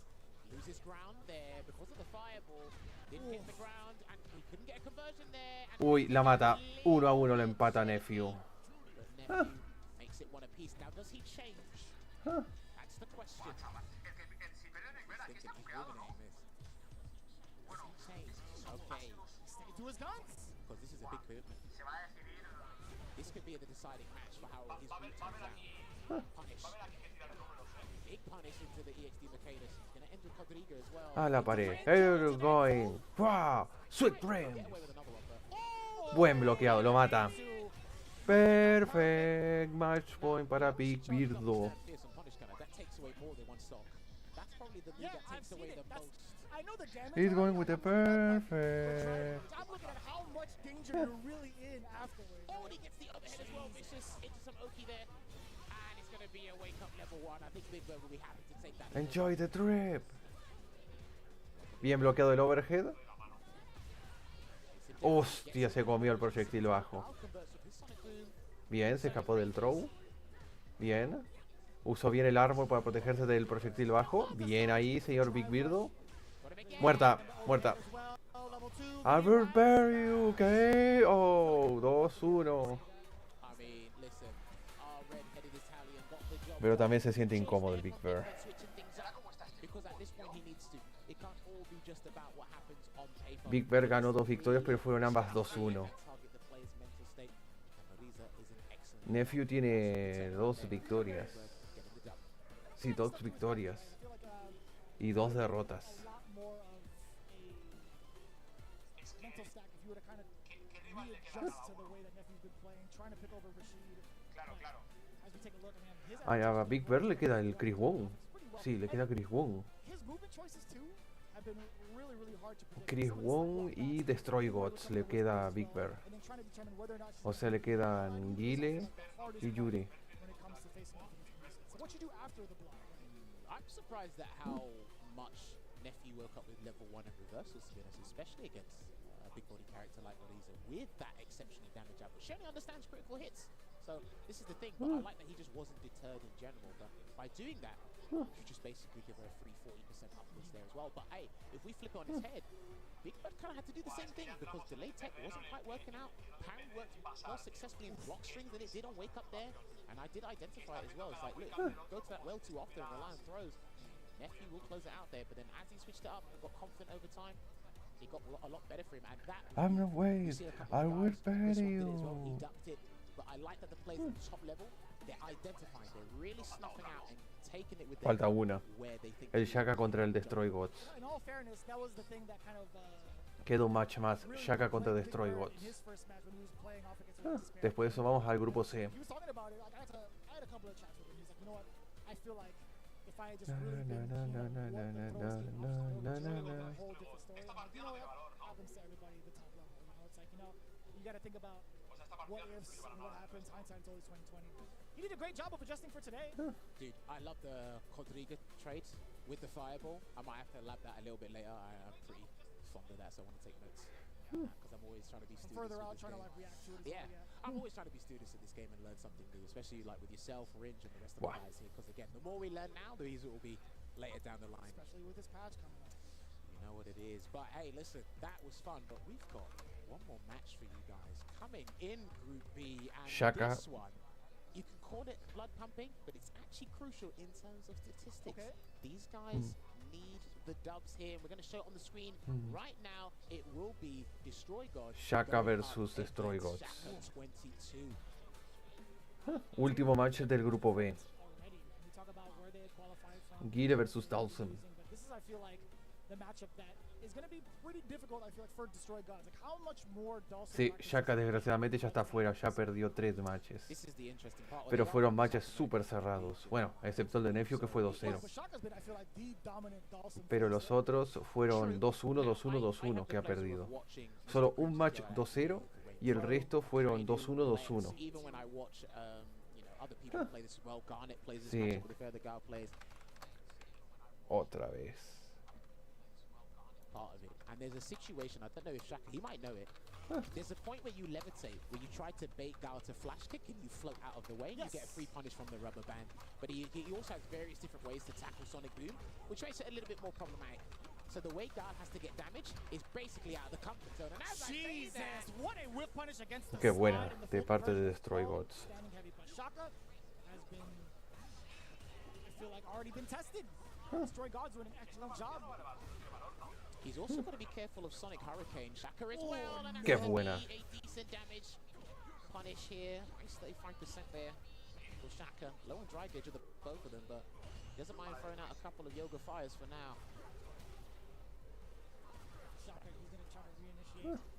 As soon as he finds that opening, he's resetting the timing on the Sonic Booms, which is why it makes float so effective. Oh right? no, he pressed the wrong button. Dawson was too low for the stand jump to connect, but if he did crouch jab into stand fierce, we Lo could mata. have seen a highly That's different gonna be scenario. more than enough damage. I don't think he has to spend that bar. Round He'll para play to Shaka. end it. Yes, sir. Shaka on the board for the first round. 2 bars to his name as well.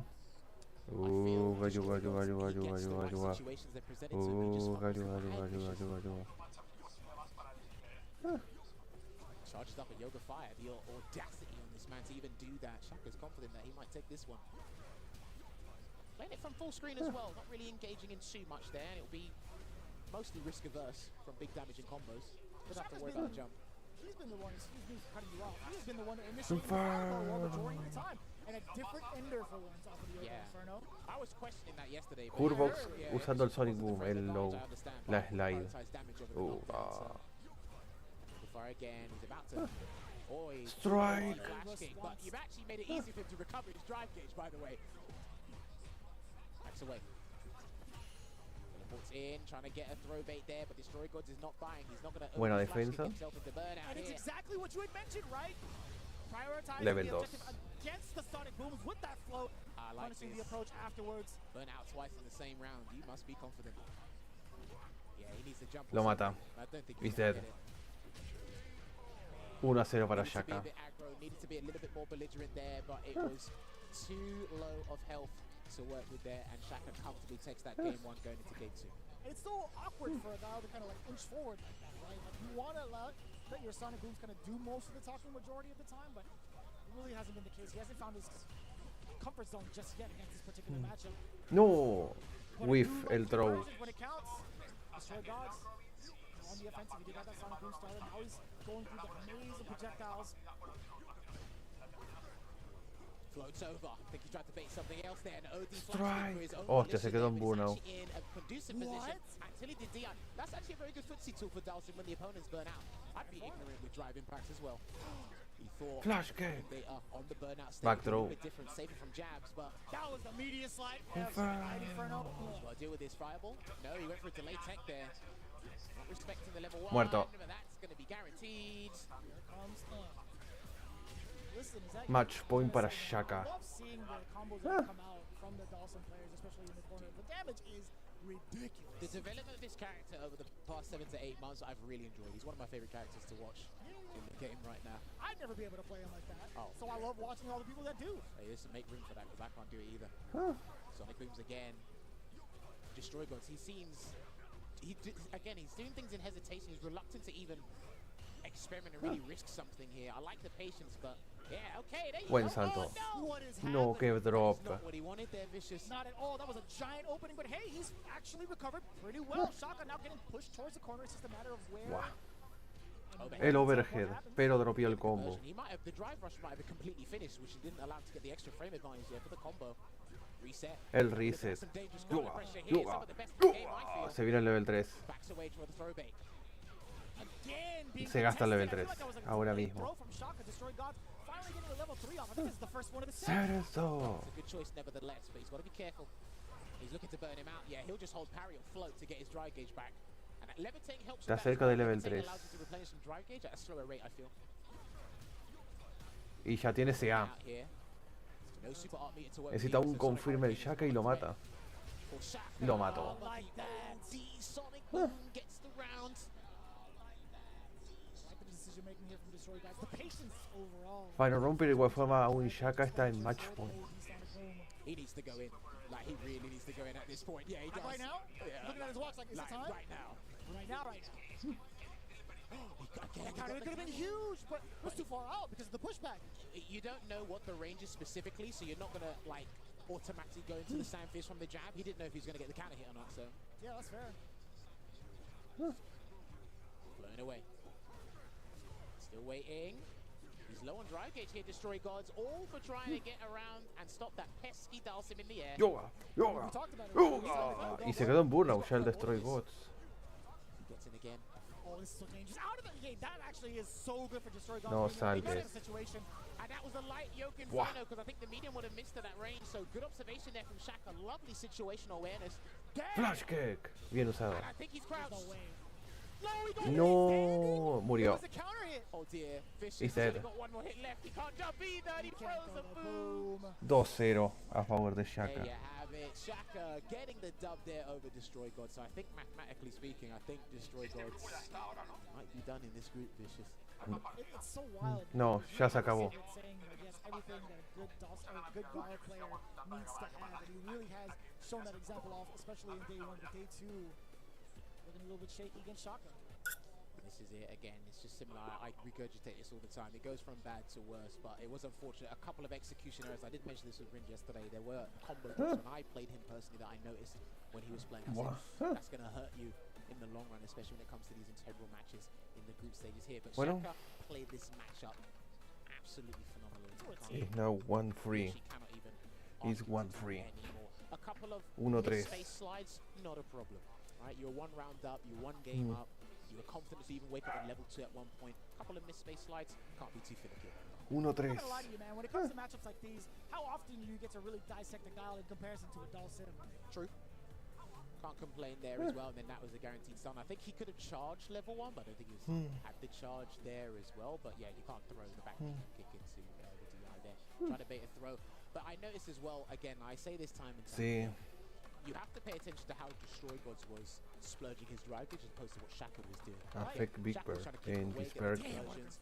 Destroy Gods was trying to get in, Sí, force some but pressure, Shaka and because of how affect elusive Dhalsim can be, Big Bird and it this was just bird king. difficult to kind of maintain that, and he was in burnout more than what he's used to being. So really unfortunate there for Destroy Boys. Well played, Shaka 22.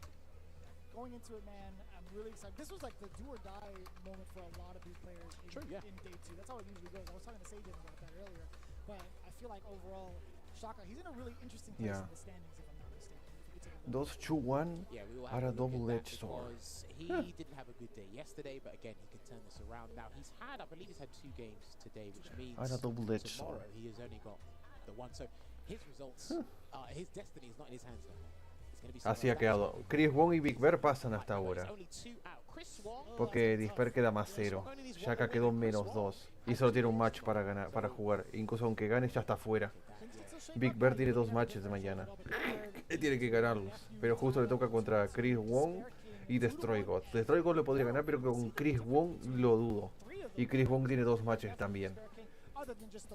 Que son contra Big Bear y contra Destroy Gods. Ahí está. El Chris Wong tiene un match aún contra Big Bear y uno contra Shaka. El Chris Wong. Well, the big thing here is Big Bird Nephew and Despair King have the same wins. No, sorry. Big Bird and Despair King have the same wins and losses there. Now it's going to be definitely a round. Así que hasta ahora Chris Wong y Big Bear pasan. Pero Big Bear tiene match contra Destroy Gods y Chris Wong. Y ese match va a ser jodido. These guys have... It's going to be a slaughterhouse. I feel like we got that tomorrow as well, Wow. right? They got to be more mentally ready than physically ready again. Because at the end of the day, listen, you could be fantastic today and then you could be not. You could be subpar tomorrow. So it's pretty rough. But hey, I'm looking forward to tomorrow. I hear you, I hear you. But overall, you know, it's been a really, really great way to see all of the action kind of unfold. We started off with the LCQ, and speaking of which, we actually had a big partner with us with Steel Series. Despair King win his 2 matches and Big Bear You know, some of the pro players have won more prize lost. money One of using those, Big Bear's Steel out. Series gear than any other brand, and Big this Bear week is they're out. going to help a player become a millionaire with that Wow. life-changing money. And I still can never get used to saying that as someone from the FTC. Someone's about to become a millionaire through the help of Steel Series. Insane to see. Now, Oof. I do a lot of clothes shopping. I've gotten better at it. And one of the places I visit is Uniqlo. I'm actually wearing one of their t-shirts right now. And I always eulogize their wardrobe. But I got word from the voice of reason that they've given us a little surprise. Check out this video.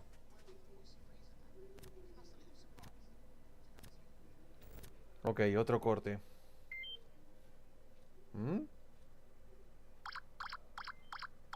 40 aniversario de Capcom.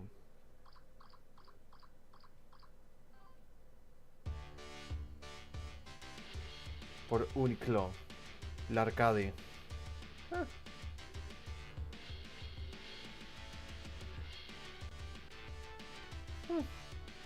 Giveaway.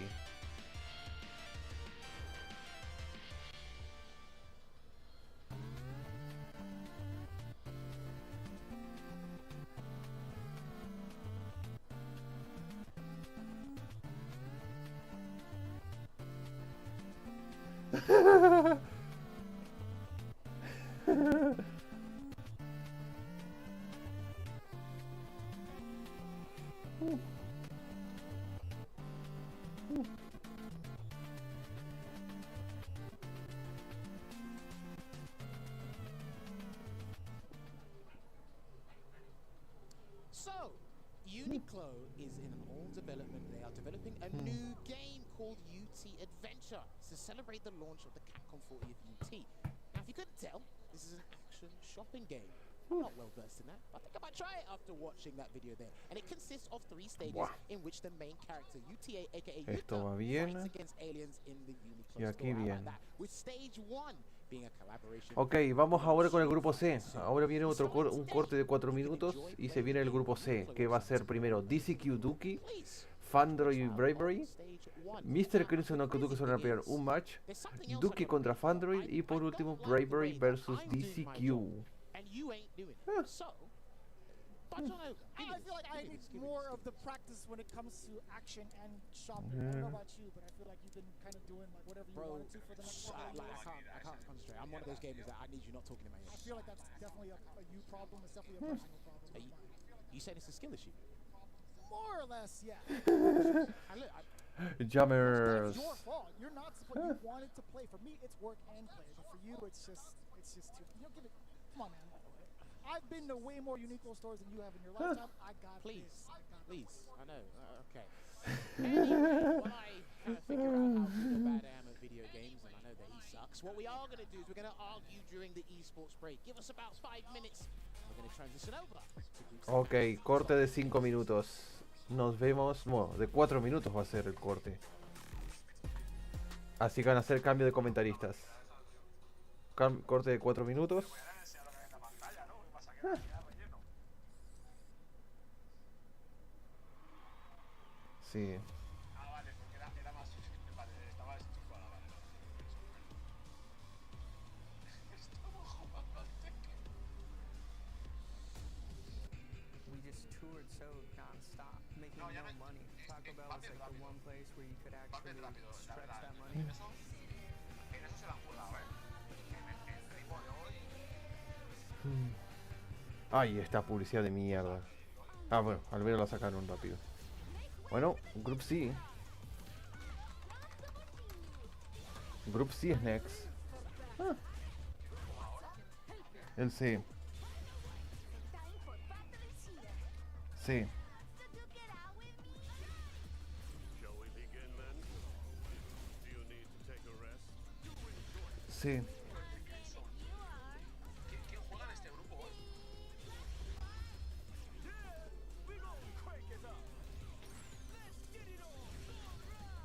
Another mission awaits. Do you plan to fight at all? Alright, I'm ready. Footwork sloppy. This the line. Behold this body of work. You are lacking depth. I'll show you stronger. Allow you Patrick Bravery, Crimson Luger, Luke, Patrick Bravery. Uf. Ah. Uf. Es verdad que lo del nombre, cuanto más rato pasa, más raro me parece. O sea, es Pa. muy raro el nombre. Pa. Ah. Pa first match. Is Duki versus TCQ. Pa, pa, pa. Ah. Cuando el primer vistazo es... Es un fallo eso, tío.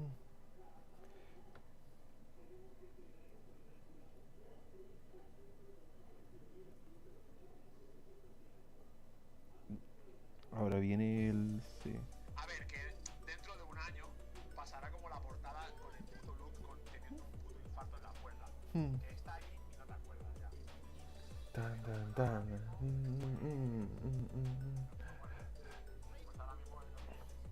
Ahora viene el C.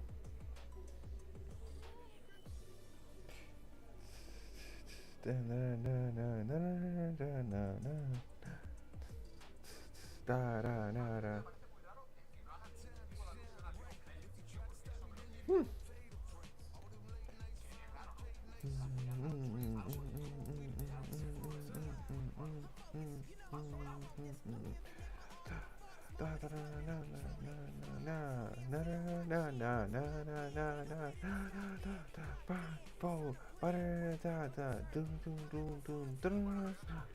Three, two, one.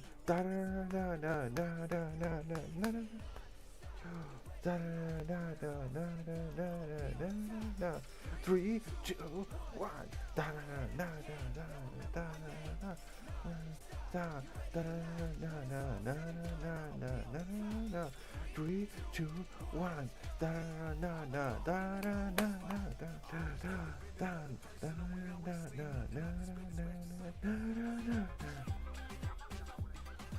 El tema de DJ.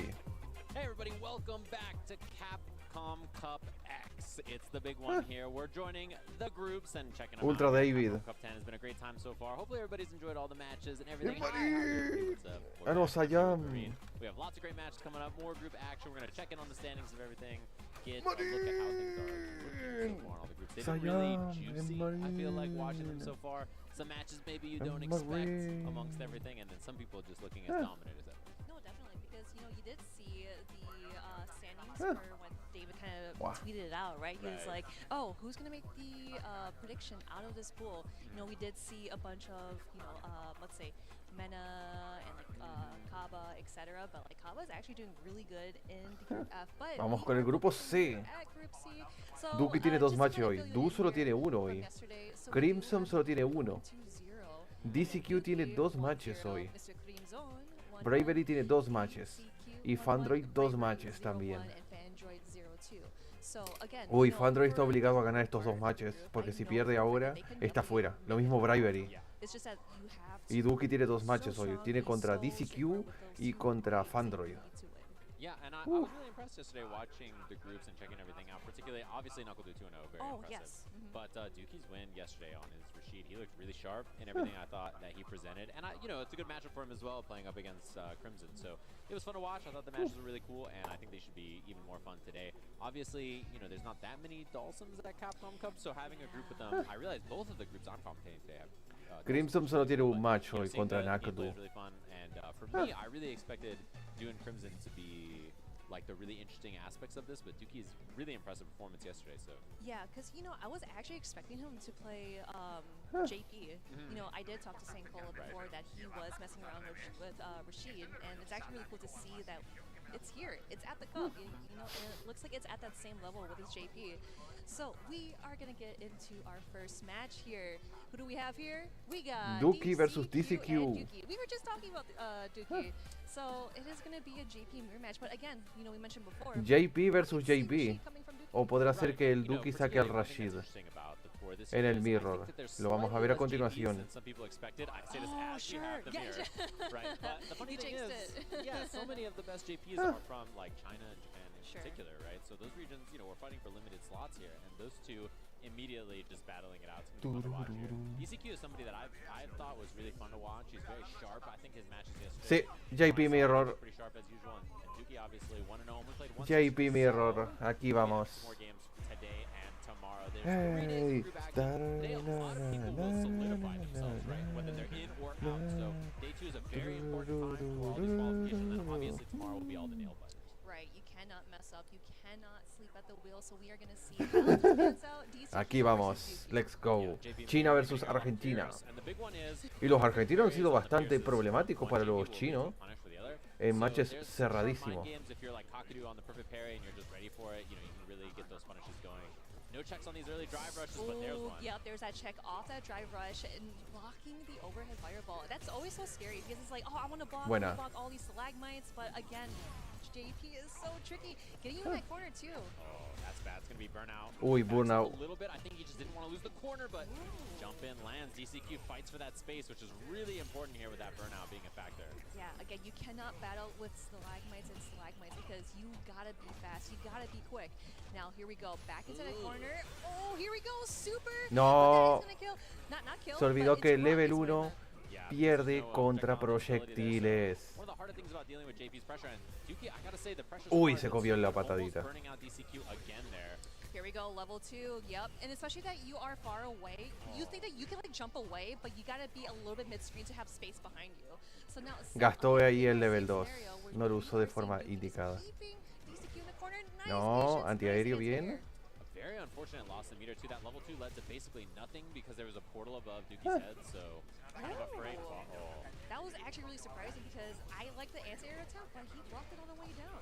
Yeah, actually managed to land in time, just a little too far away. Late active frames caught him there. Oh, nice stuff. Qué buena parada al dry rush. Uh-oh, that's a big chance here. Buen Pearl's usado. gonna try to back that, debate the throw. Lo mata. 1-0 para Duki. No, round para Rookie. First round there, but Duki cleans it up. Guau, el Duki. Yeah, nice. He was so ready. Going in for that conversion. No. Oh, just sitting there. I think he might have just. Yeah, missed Buena. it. Yeah, No missed it, goes, but for sure. no level 2, anything like that. Nice pickup though. Uy, lo va a matar. Awareness on that, Lo and mata. a much cleaner round here for Duki, or for DCQ rather, as Duki's gonna be dead. No meter. but Lo mata. Imagine. Perfect. Yeah, that jumping leg kick, little fadeaway action. Didn't want to spend the meter to get the kill, but I think with that big of a lead, okay for DCQ. It's actually really smart because let's say that if Duki did Throw. block that, DCQ would definitely have the life lead and just kind of back away and try to chip him out as much as he can. So in this round, DCQ is looking super No se gasta el standing. level 3. Obviously not a perfect this round, but he wants to have a better Hostia, mal life usado el parry. Behind the back just missed, and this is a bad time now. Gonna activate Do level it, 2 here. Joyce. Is there a driver reversal or not is the question. What a great block! Oh no, but just the last 2 hits. Scary though. Level 3 is available for DCQ as well, which means any of these snap checks Throw. into that cane could be level 3 cancel very quickly. Oh no, Uy. missed opportunity. All Se right, gasta, with tiene que that, and hacerlo, here we el go. level 3. With that super, of course, DCQ is not in the yellow, so it's not going to do more damage than it really does. But Muerto. with that No green muerto, pero back, casi DCQ muerto. is healthy. Yeah, and immediately spends something on the portal. The air El air throw. throw. Oh my Pressure now. goodness. Oh, goes in, spends everything on No, this. el Doesn't quite draw. have level 2, but Uy, lo he's tiene. still very close to closing this out. EX Portal, this is the big equalizer here. This is going to get a lot of space. Pressure afterwards, too. The Throw. throw's not enough, but very close. The Yeah, pull, that the burnout. chip. Lo mata. Oh my 1-0 para goodness. DCQ. DCQ getting that dub 1-0 over Dookie. That was actually really smart because like he grabbed them. got ¿Sigue him con away el from him, and just mirror kept o va a doing cambiar al slides and Rashid, kept doing el fireballs señor because it's Dookie? like, I think you're kind of in Huh. a very bad situation Huh. here.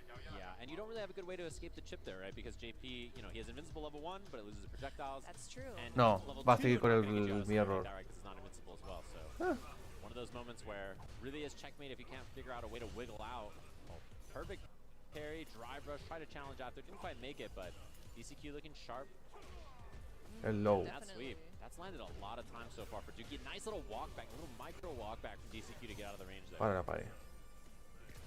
Ooh, yeah, just blocking it away. Yeah, I kind of like the patience there. Oh no, yep, going for that OD slag might because he did see him block it, trying to go for a sneaky one, but no, DCQ is having his ball here. All right, there we go. The anti-air one was once more. Yeah, I like the forward heavy kick a lot. Really good Wow. range on that to snipe that far teleport. Lo que le even está the other haciendo el ones there. DCQ. And I mean, this pressure so far, DCQ looked way more in control in this game. Definitely so far. Gets a lot of drive gauge back there. Oh, missed the spike, but Oh, you see? Yeah, you tried to check it. Low. oh, and heavy kick just hits, no confirm, but does get the throw after.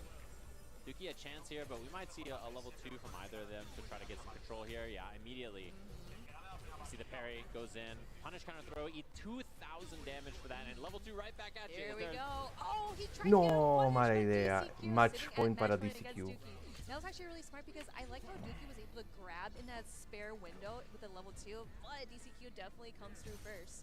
Yeah, both of them meter off the table too, Wow. so, you know, not going to be a factor for the level 3 early in this. Nice interrupt again. One of the best buttons in the game at checking drive rush, and, you know, it's tough to get by that. It's tough to sneak by that crouching medium punch. Oh my gosh, portals everywhere coming from the skies. Like, why are we blocking? Yeah, just waiting. It's funny when they both do EX portal, and you're like, well. It was like, are you going to go out Qué that buena. portal or that one? Yeah, they're both just staring at each other like, what you going to do? Anti-air, EX portal, teleports away.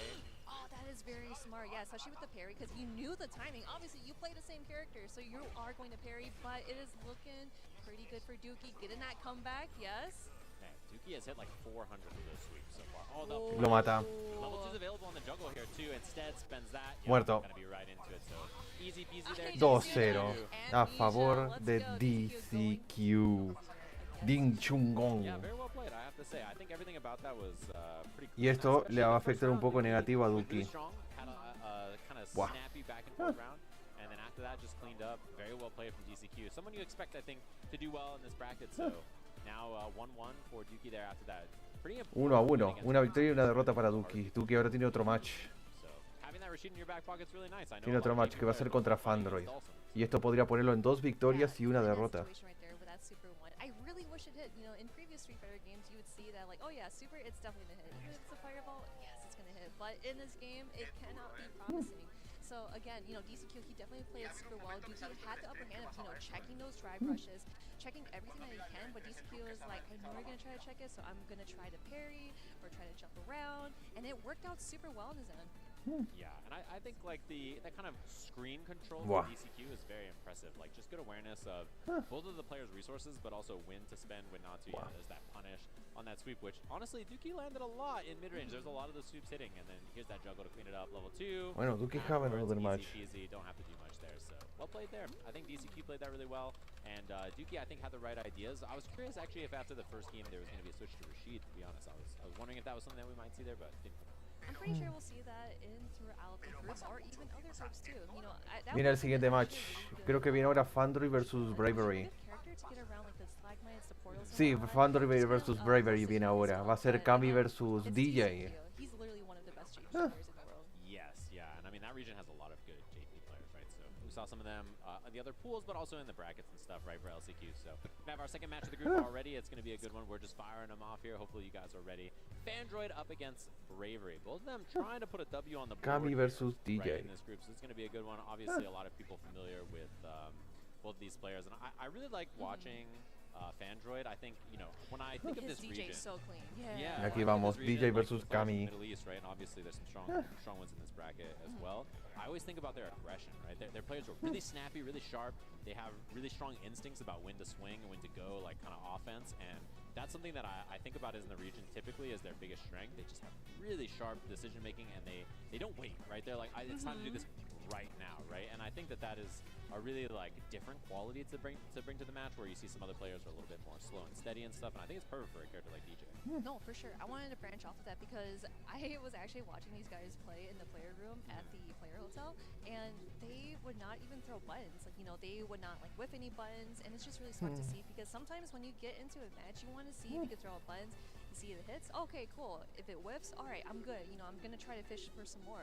But these players know when to, like, you know, not press buttons, know when to whip things out. Like, seriously, it's like they play so perfectly, right? Right. Yeah, and you know, it's gonna be interesting too, because Cammy is a character where she kind of forces you to make errors sometimes. Oh, for sure. In that sense, because she has the threatening ground approach and also the air approach as well. And you know, like, she's always had that, you know, throughout all the Street Fighter games that she's been in. So of course you need the confirms, you need those footsies for Cammy, but we have DJ who can get in your face with a blink of an eye. Yeah, and I think this is a matchup that a lot of Cammy players don't like, is my understanding of it. So Sure. I wouldn't be surprised if you see that kind of reflected here in the match. Yeah, plus frames early, just takes the throw. Already first to initiate, which is something that can be scary sometimes if you're afraid of dive kicks, but we just haven't seen that yet. And yeah, later Kami versus DJ. Yeah, that's actually really sick, because Fancher didn't want to go for the answer because he thought that it might have whiffed, so the fireball was really nice, but Bravery getting that punish here, caught the backdash, but onto the other side. I'm not entirely sure if he wanted that. Yeah, Bravery tried a mini crouching heavy punch, and the backdash happened, and they both kind of whiffed and got the best of that scramble. Punish counter dive kick, Fire always strike. good combo there, which is really nice. Si Fandroid pierde este match va a ir 0-3. Ya se quedaría fuera. Porque Fandroid tiene 2 matches hoy. Oh, and they both committed, yeah. The timing, at the same time, they both wanted to attack. Exactly. They're thinking like they're thinking alike here. So here we go with the okay, with the hooligan, but getting that chip off the air. Nice, perfect parry coming in from Bravery, and the ODDP get off of me. Oh, nice bait! Wow, the fake fireball, and this is gonna be a big punish here. Can dump far to get the kill, but I don't even think you have to, because you're so far ahead. Oh yeah, spends the level 2. Wow. Oh my gosh. Yep, into the corner. Is that gonna kill with? Yep, the full beats on deck. Fandroid bringing back that round. Yeah, and chose to spend the meter. I mean, without spending, not gonna get the kill there, and with spending, you know, you guarantee it. So I like that. You can always build more meter. You can't get another round. So, you know, important to get the W there. Oh, there we go. Yep, meaty drill. Okay, getting hit by that fireball once more. We did see that in the very Hostia, first bueno, round. ya están, qué rápido. Pensé que ya Bravery ya iba ganando. Pero parece ser que Fandroid despertó un poquito. So she has to jump and then delay the dive kick, and then you get that sneaky air to air, stuff like that. So I like that. Wow, almost the burnout here, by the way. Scary stuff. And if you're Cammy, you gotta Tiger Quiet. Eliminate. Para dejarlo en burnout. Oh, yeah, Burnout. that is actually really smart, because, yep, with that meaty drill. Oh, what a challenge from Fandroid. Keeping his defense, does not want Bravery in. He's found a way in with that smile. Lo mata. Okay, here we go. No, dropeó el combo de OD dive kick. Ambos en burnout. No, se mató solo. Muerto Spinaco. 1-0 para Bravery. Nah, he ignored him. And I think Fandroid just not quite ready for it. Had the fake fireball. If there was a buffer with a level 2 or something behind. Oh, the bait early. Love the patience from Bravery. Of course, he did get that dub, and he does, or he is in that high, right? But he is being patient, trying to find loopholes from Fandroid to gameplay. On those haters sin cola. Fandroid, it is his turn. Hey, hey, hey. He's crouching heavy, hit crouch, and it forces stance, so you get the up kicks after, which is pretty nice. Oh, you know, that actually could have been sick, because if he didn't press a button in the air, I'm pretty sure you might have gotten a punish, or it would still be his turn as he lands. Right. Yeah, didn't have any drive gauge to get the extension there, so just pick up whatever you could without spending any meter. Jab check. Yep, try to do the sway. You can't be sneaky like that. But here we go, Bravery going for the low forward and that corner carry too. We have reactions, drive impact. But they have a That was Grush a huge gamble there from Bravery and Fandroid ready for it. against First DI of the set from Marine. either player, by the way, so it's really sharp roll. Caught the Doo, head doo, of doo. that dive kick. Yeah, for sure. Again, I always say that like if it's above the waist and it hits, like you can't really combo anything afterwards. But of course, below the waist, you can go ham with that. Yeah, and also punish counter always a big factor, right? That's the scariest thing about dive kicks in this game. They're a lot weaker in some ways, but punish counter kind of gives them the strength that they didn't have before. Oh, try to bait the throw, doesn't find it, and you got to spend some meter here, I imagine. No, it doesn't force the burnout, but Button does it anyway. Oh, Uy. yeah, the shimmy baits. No Yeah, usa Bravery no is se looking gasta so level strong 3. here. Throw. He wants to get this up. Going in for the drive attack, but we got ¡Hostias! super. ¡Qué That is in the buena! yellow. This is going to put Bravery's drive meter at a Oh, sliver. da, da, da, da, da, da, ton of life because it absorbed the armor. Look at da. this damage on this, and you can just put her in burnout. Oh, Now she's in burnout. You got to be really careful. And now Okay. Fandroid gets that anti-air for the very Uno a last second. uno. Instead of that fireball, let's Nah. go. 1-1. and you know Fandroid's just down backing for dear life there, right? Like that up kicks is I for like. sure happening because you're just waiting to try to get EX for the chip, and then in that case it's just a clean anti-air, so one apiece. Is unique. Tech throw.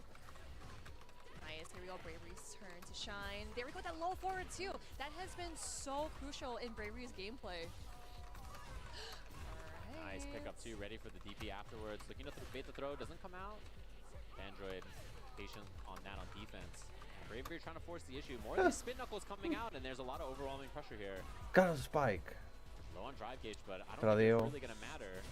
Oh, Pero muerto. Match point para Bravery. I kind of get it because the thing is that if he blocked that DP, he would still have enough health to kind of like risk another guess. But Bravery going in for that commitment, he is sitting at match point.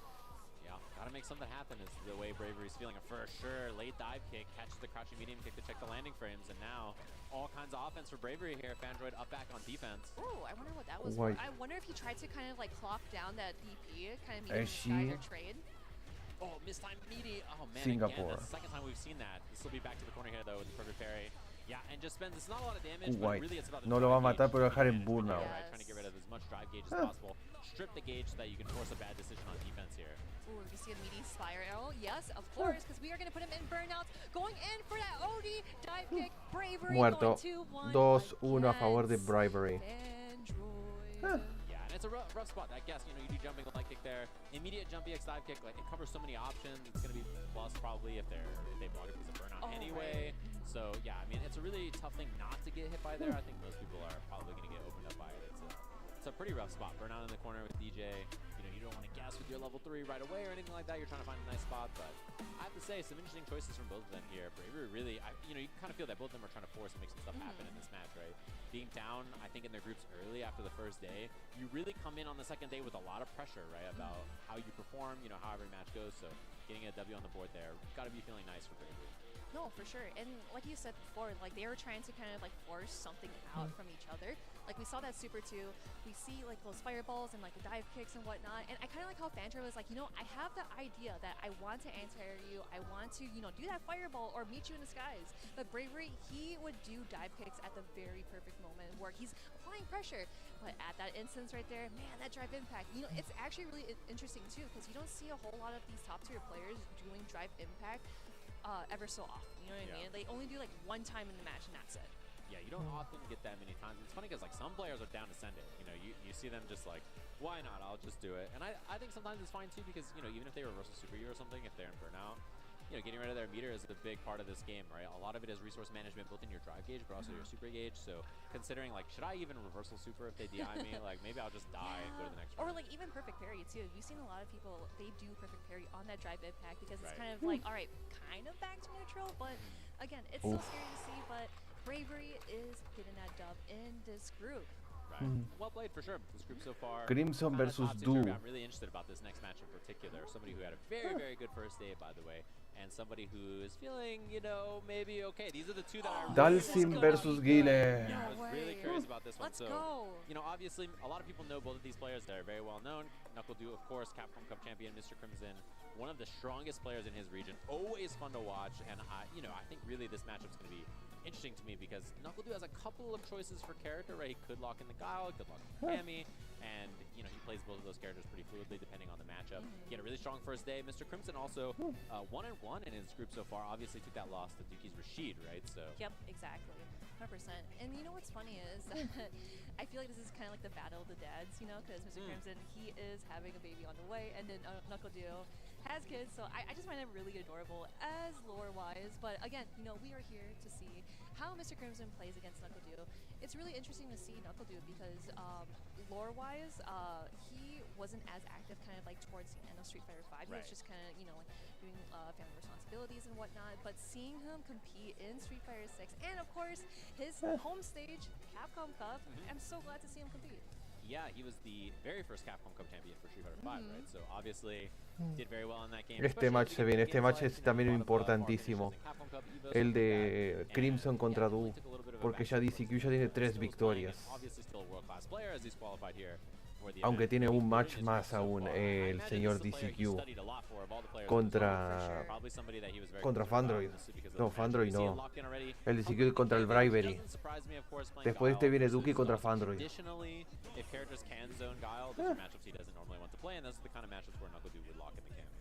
Dalsim versus Kami. Si no quiere usar al Guile contra el Dalsim, porque el Crimson tiene experiencia en el Guile matchup y sabe que el Dalsim lo hace muy bien contra el Guile. So we are going to see how this pans out. Let's go, Knuckle Duo and Mr. Crimson.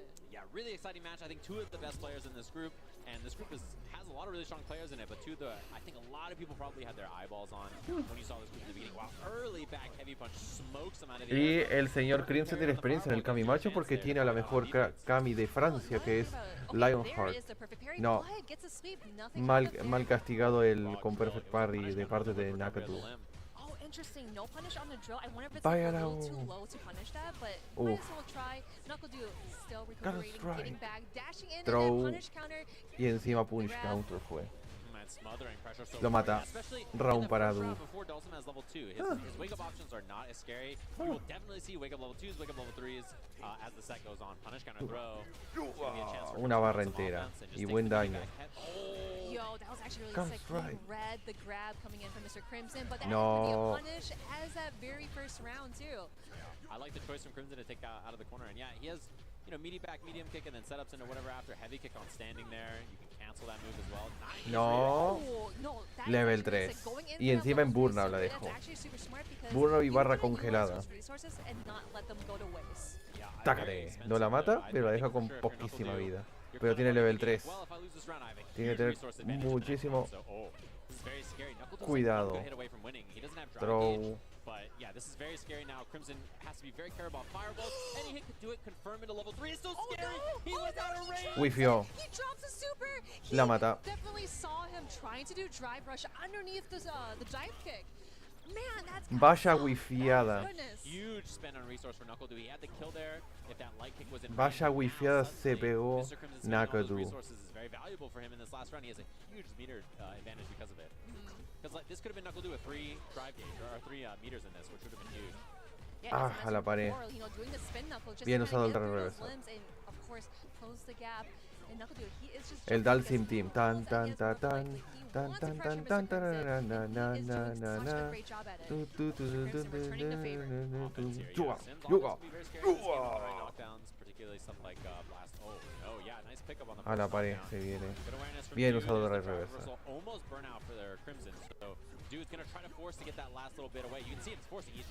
Lo mata. No. Lo mata. 1-0 para Du. 1-0 a favor de Du. And again, I know I sound like a broken record, but with that health advantage too, it's like you're able to risk anything because it's like, oh, if he blocks it or if he reads it right. Seguirá con el Dalsim el señor. Damage, but I'll still be alive though. Sí, por supuesto que sí, tiene que seguir con el Dalsim. And I would love, if production has that replay, I would love to see his face on that drop because he won the round and he looked more upset than Crimson. No, for sure. It was a scramble. Yeah, definitely not feeling so good. I mean, it sucks to win that way and be like, oh god, like I'm just dropping all kinds of stuff. He had 2 major drops in that. So trying to clean things up here. Double back heavy kick on the standing Dalsim. Big confirm on that backdash. That Punish was a counter really good jab. read. Yes, Mr. Crimson. He wants to get out there desperately. Oh, tries to do a normal just to catch the dive kick, but that is not going to work out so well because those dive kicks are so fast. Here we go. La mata. Nagdu trying to close out that first round. Match point para Nagdu. That kill. Con esto Crimson estaría 2-1. No, Crimson estaría 1-2 porque tendría 2 derrotas y una victoria. Y este es el único match que juega hoy. Although so far, I have to say, Crimson's anti-airs have been really good. It's been the other angles where Du has been tricky on approach so far that have really cost him. Nice. Try reversal has been so successful on Mr. Crimson's side. You know, we've been seeing it so many times. I think we only seen it once, and no, actually, no, they were all perfect. I'm just thinking, like, maybe if he did kind of like just throw it out there and then we'll get a punish counter off of it. Oh, yeah, meter lead so far. Nice bait right there. One of the first times we've seen that back heavy punch no-go, and maybe shies him off the anti-air there. Oh, here we go, Mr. Crimson going in for Level the super. 2. That is going to be a lot of damage, and he Uy, conectó con el stance heavy kick. Hostias, conectó. No, bien, hostia el drill. Bien ahí. Bien. Really keeping him alive there. If Du made it in with no drive gauge on Dawson, that was going to be a spooky spot. Wow, big, you know, he kind of risked it at the start of the round just to see what he's doing. Ooh, bad whip from Crimson. Yeah, but that is huge for Knuckle to just kind of jump over and get a big punish and kind of push him back into the corner on the other side. And that pun, oh my gosh, dude. I'm just going to say, like, that pressure is non-stop. Yeah, I mean, Crimson cannot tech there, right? Because if he whiffs, he's just dead, so kind of takes advantage of it. El reset y bien castigado. Needs one. Those fireballs are scary with that Cammy level 3 on deck. Yeah, I'm very surprised I didn't see a spin knuckle through the fireball too, because Du has been doing most of them and they've been hidden. Oh, Uy, tradeo. The trade. Mr. Crimson at peril. Anything? There we go with the drive pick, but we block those because he knows that he doesn't have a lot of health. Now he's in burnout. Se mató solo Crimson. Going 2-0 With after that fierce. Yeah, not a lot of room for Crimson to wiggle. You know, he's low on health, he's low on drive gauge. I mean, that spot was pretty rough. Y esto es malo para Crimson. 2-0. Input lagging. 4 victorias para Du y ninguna derrota. 4-0. Tiene el Du. Especially in the first game, he really cleaned it up there. Yeah, and you know, like with those drops too, like Knuckle like he definitely kept his health up there too. You know, as I always say, like having that health management, you're just like, okay, what options do I have here? Yeah, with that whip super and then going in for that grab, which is super nice. It's like, no, that shouldn't be enough. I don't want to do anything else. I don't want to mess it up. Look at his face here on this drop that he has in the corner. Like, reset just the throat. Like, he is not He's shaking his head like, I mean, I'll take it, but that is kind of frustrating. Sometimes it kind of reminds you of, like, you know, playing a ranked game. It's like, oh, how did I win by just, like, doing 2 jabs in a row or something? You know? It's like you did everything wrong, and you're just like, ooh. Oh, like, it doesn't feel good. I shouldn't even win. Yeah, diapers are expensive, man. You need that million. You know, if you got to clean it up if you're going to play there. And a little drop there from Crimson as well. It really cost him. It's a shame in those kinds of moments. But, yeah, I mean, you see it on the stage, right? Obviously, playing in different environments and stuff, people have these drops, these things happen. And there's a lot of nerves on the line. There's a lot of money here, obviously, a lot of prestige for this tournament. So very easy to feel like, man, I played this whole year, and this is my chance, this is my opportunity. And, like, you're up there on the stage. Suddenly it gets a little chilly and like things are happening, you know, it's very easy to... Yeah, those nerves are so real because like, you know, I did vamos con el último match. No, el último match no, el penúltimo match que nos queda del grupo C. Duki contra Fandroid. Viene ahora. But just here, it's a totally different competition. But again, we are excited to see some more matches here. So we got Dookie and Fandroid. So this is actually going to be really fun with that JP and DJ matchup. How should I put it? It's like DJ kinds of like, you know, goes in and ignores those stalagmites, those fireballs and whatnot. Kind of reminds me of the matchup with like Ken or like Luke because they're able to kind of swerve through and get to JP. Yeah, there are certain matchups where suddenly the zoning is maybe a little less credible sometimes. Oh, we do see Rashid up there, by the way. I wonder if that's actually the character he's locking in. I'm very curious. I guess we'll see in a second. But yeah, there are definitely matchups for DJ or for JP where he just doesn't like the mobility. Yep, Rashid, here we go. Seems like Rashid's gonna be the choice. I think Rashid is a very strong character and a really like well-represented character actually, even though he was later in DLC. A lot of people are playing him, obviously. He's really, really fun in this game. I think he has some of the most depth of any character in the game. There's a lot to explore with the level 2 setups, his combo choices, stuff with the Arabian Cyclone and the Sky High. And he just has a lot to dig in there for, so I'm not surprised that a lot of people like playing him. He's really fun. As Rashid says it, welcome to the stream. Here we go. Dookie and Android. What's up, guys? It's your boy, Rashid. Don't forget to like and subscribe. Oh, he tried to do the drive rush after blocking the tornado, but it's totally okay. We are sitting at both initial health at 88 seconds. Crouching medium kick spaced out on the cyclone after. Nothing too big. Yeah, front throw. You can set up a whirlwind here. And every single time he does that, he threatens, the mixer or the ego spike or whatever. So people tend to neutral jump or look for something after. And changing up those options is important for the Rashid player. Ooh, what a trade. It would actually be really sick, but I think it was a little too far to kind of like convert off of that trade. Either way, I like how Dookie's playing the cat and mouse chase game here. It's going to be the double, the sky high overhead or low setup that goes low. Good block so far off Android. Yeah, and I love that meaty whirlwind shot, drive rush in, tick the tick into the throw. Clean, simple pressure to clean things up. Yes, very clean indeed. Definitely deserves that round, but of course we do have those resources going on. But Android, he is trying to find ways in to get through Dookie and try to explode him. But here we go. That is the punish that he wanted to do the very first round. Yeah, hurts. A lot of damage on that. Really bad to have that trade combo. No, we didn't see it. I think maybe like kick would have trade combo. Oh no. I wonder if that, but it's like a little too stubby or a little too short to punish, because he did read that grab perfectly, but Dookie capitalizing on his mistakes, going onto the other side. It is your turn to get into the corner. Oh, whip on the throw. I'm surprised we didn't see a level 2 setup either. That is true, right? Oh, parry, and that always is scary because that fireball, if it hits obviously a lot of damage. A lot of whirlwind shots coming out too. Oh, he saw him walking forward, and here is a super 3. Dookie taking it 1-0 against Android. Yeah, she has looked really good so far. I think honestly having a secondary character in this game can often be very important. We just saw it in the last match with you, obviously, right? But having this so you don't have to play JP, which is what a lot of people are going to be prepped for this tournament. A lot of people have way less Rashid matches, for sure. Because it's always like, for example, like Mr. Crimson, it's like, oh, how do you play against Delsa? Oh, how do you play against Rashid? Because we've been seeing so many players using Ruben, using JP, Ken, etc. But again, you got to know about these matchups too. Yeah, and of course, Vandroid should have match experience. Wow. Side swap. Lo que le está haciendo el Duque al Fandroid. This time there, and Vandroid gets out with the crouching jab. Oh, I kind of like the bait too, because we wanted to see maybe like an OD mixer.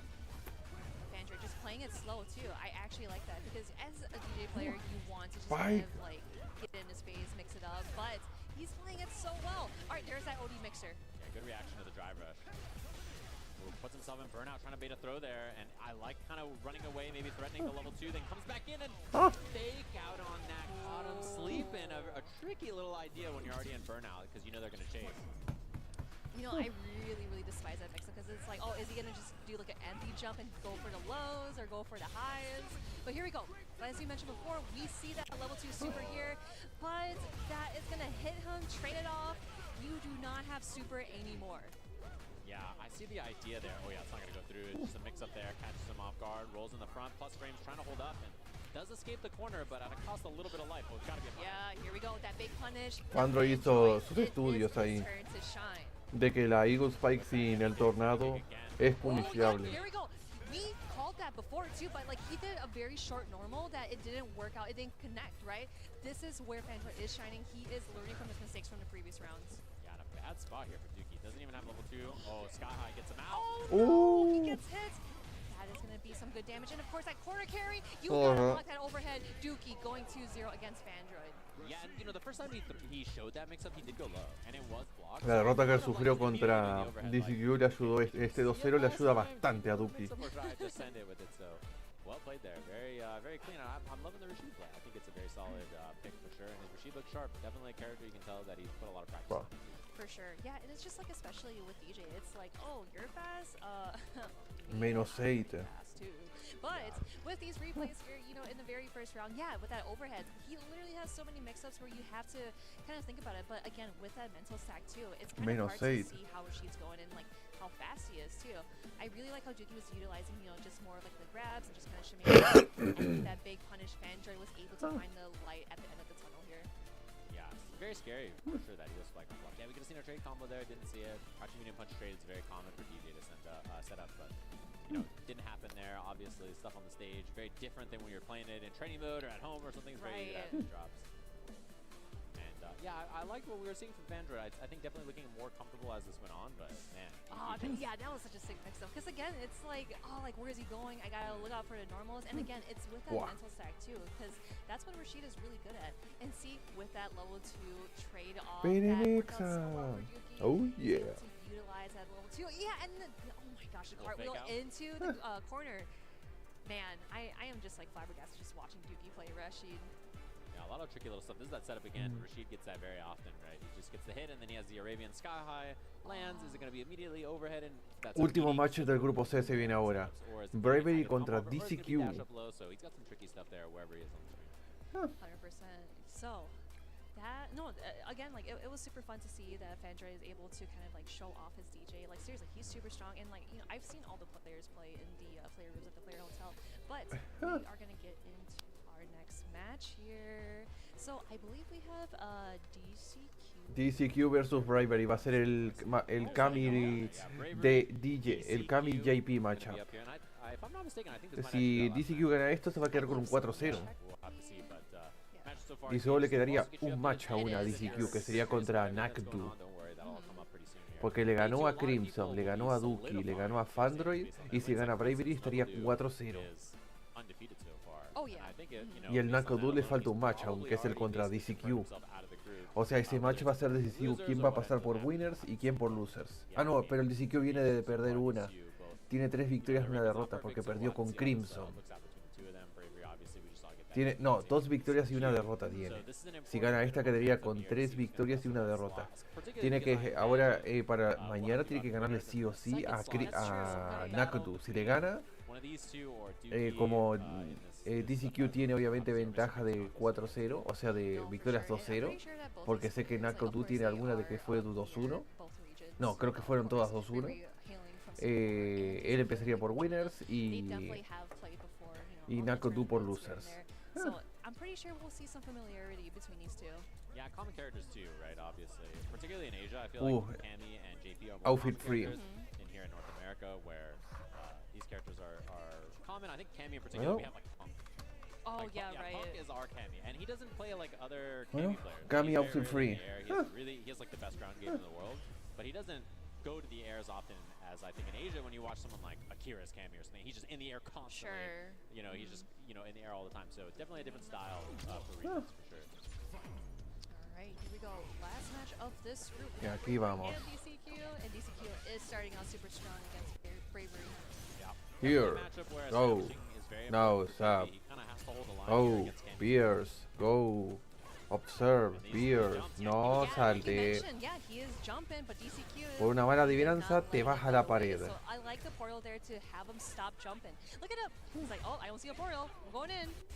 Tradeo, pero es a favor de Cammy, a la pared.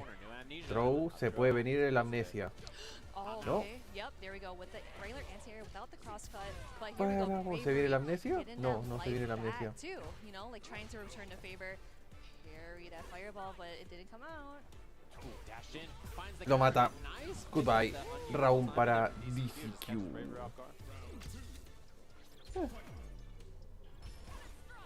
Can't strike. Immediately jump dive kick, jump dive kick. Last time it was like regular jump, then dive kick. Yeah. So trying to throw things off. I mean, it all says is his name, right? Bravery. Like he is doing those jump ins and trying to play with DCQ's mind games here. Right. Yeah, going in for the grab, and you just gotta shimmy it out. And the patience too, jumping out of the corner. DCQ that is so smart. Had a chance there for a pickup. Oh, this is scary.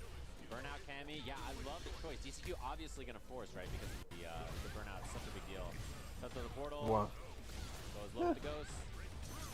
Yeah, that is actually really true because now that they are sitting at mutual health, but Bravery is in the red, of course. He is in burnout. He has to guess, grabs the overhead.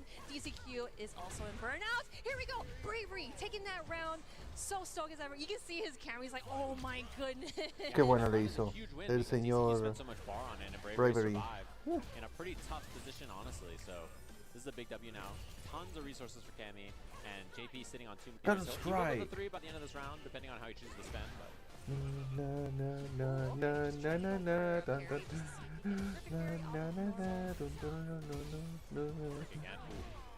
Tricky just lands that raw sweep. Amnesia gets some space. It catches the low.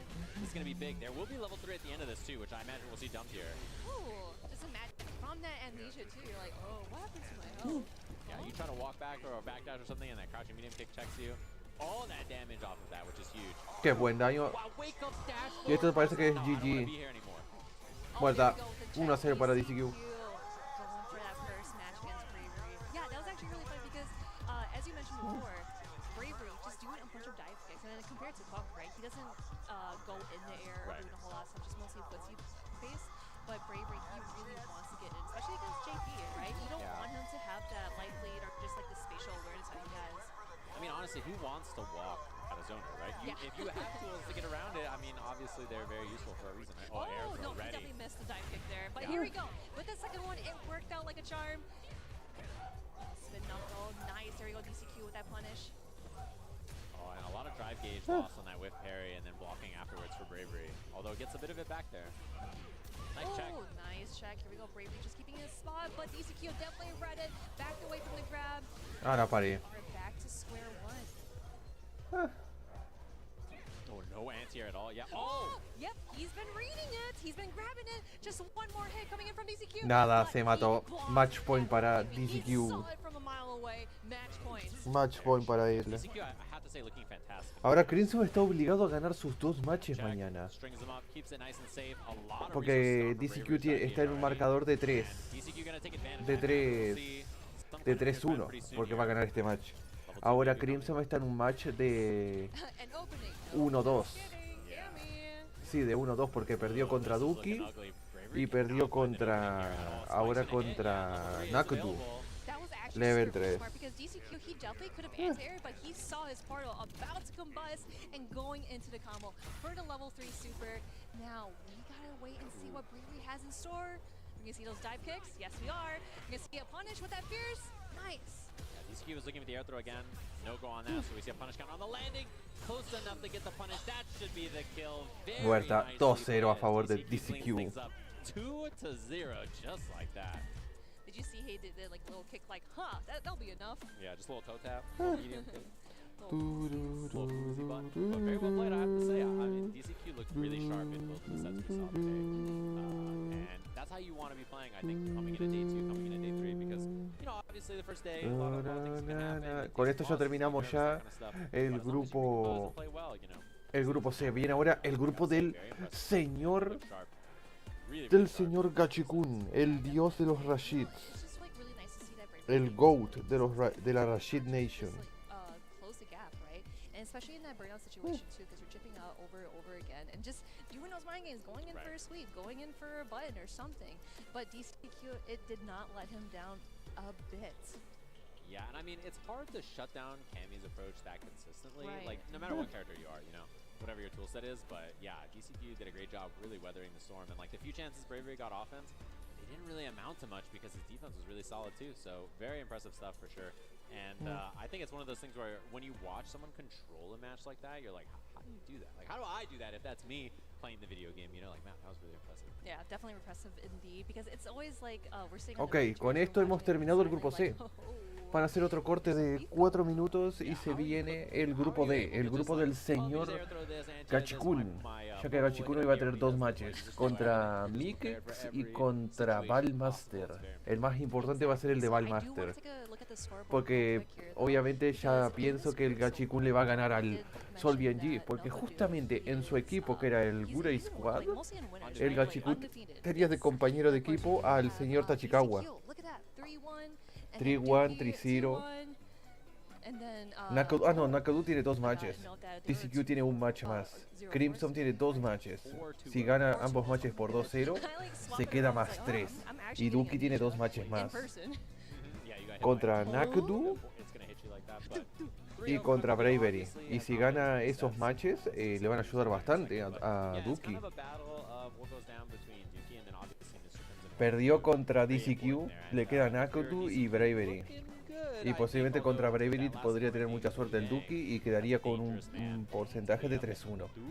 Porque dudo que le pueda ganar al Nakadu. Pero le podría hacer un 2-1 tal vez. Porque si le puede ganar al Nakadu, bueno, o hacerle el 2-1, eso le podría arruinar bastante a Nakadu. Porque eso haría que DCQ Porque DCQ, el último match que le queda a él, es contra Nakutu. Y si Nakutu pierde contra DCQ y queda 2-1 contra Duki, Nakutu empezaría de losers y DCQ desde winners. Bueno, Group D is next. Because I saw you guys eating it at LCQ, and I was just, oh, you weren't there? I was at home. What? I was at home saying, Bueno. why is not Robert, Jonathan, J. Group D is next. Manon. Manon Steen. Group D is next. Eating the pagoda. I noticed he picked one up and then set it down, and then you know it's because he wanted to eat 17 later. Which Oh, that.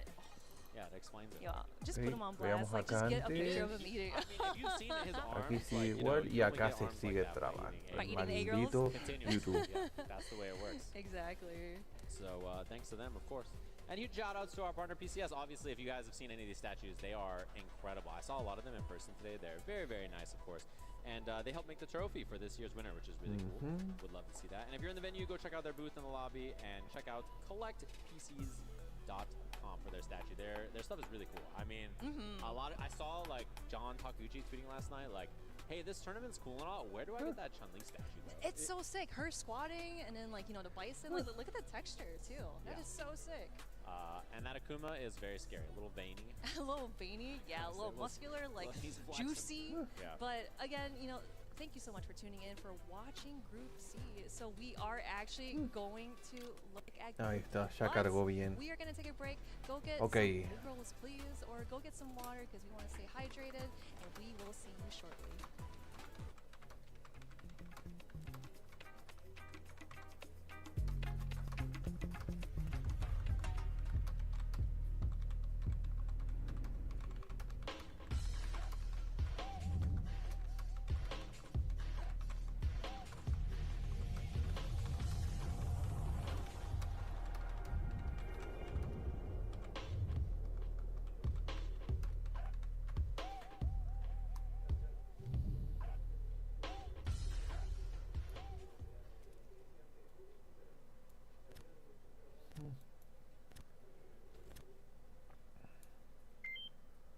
Uniclio.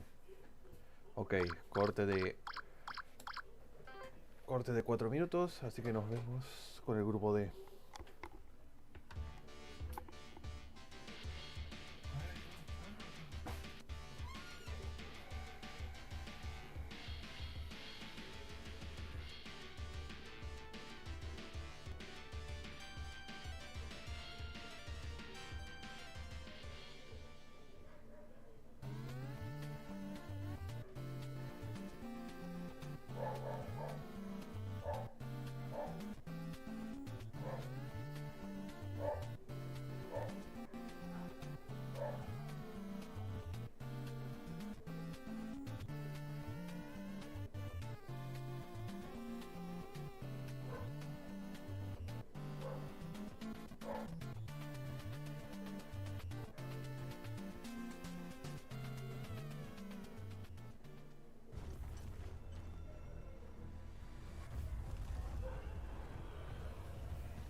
Capcom Cup 10. My name's Ultra David, back here with St. Cola to be looking at Group D.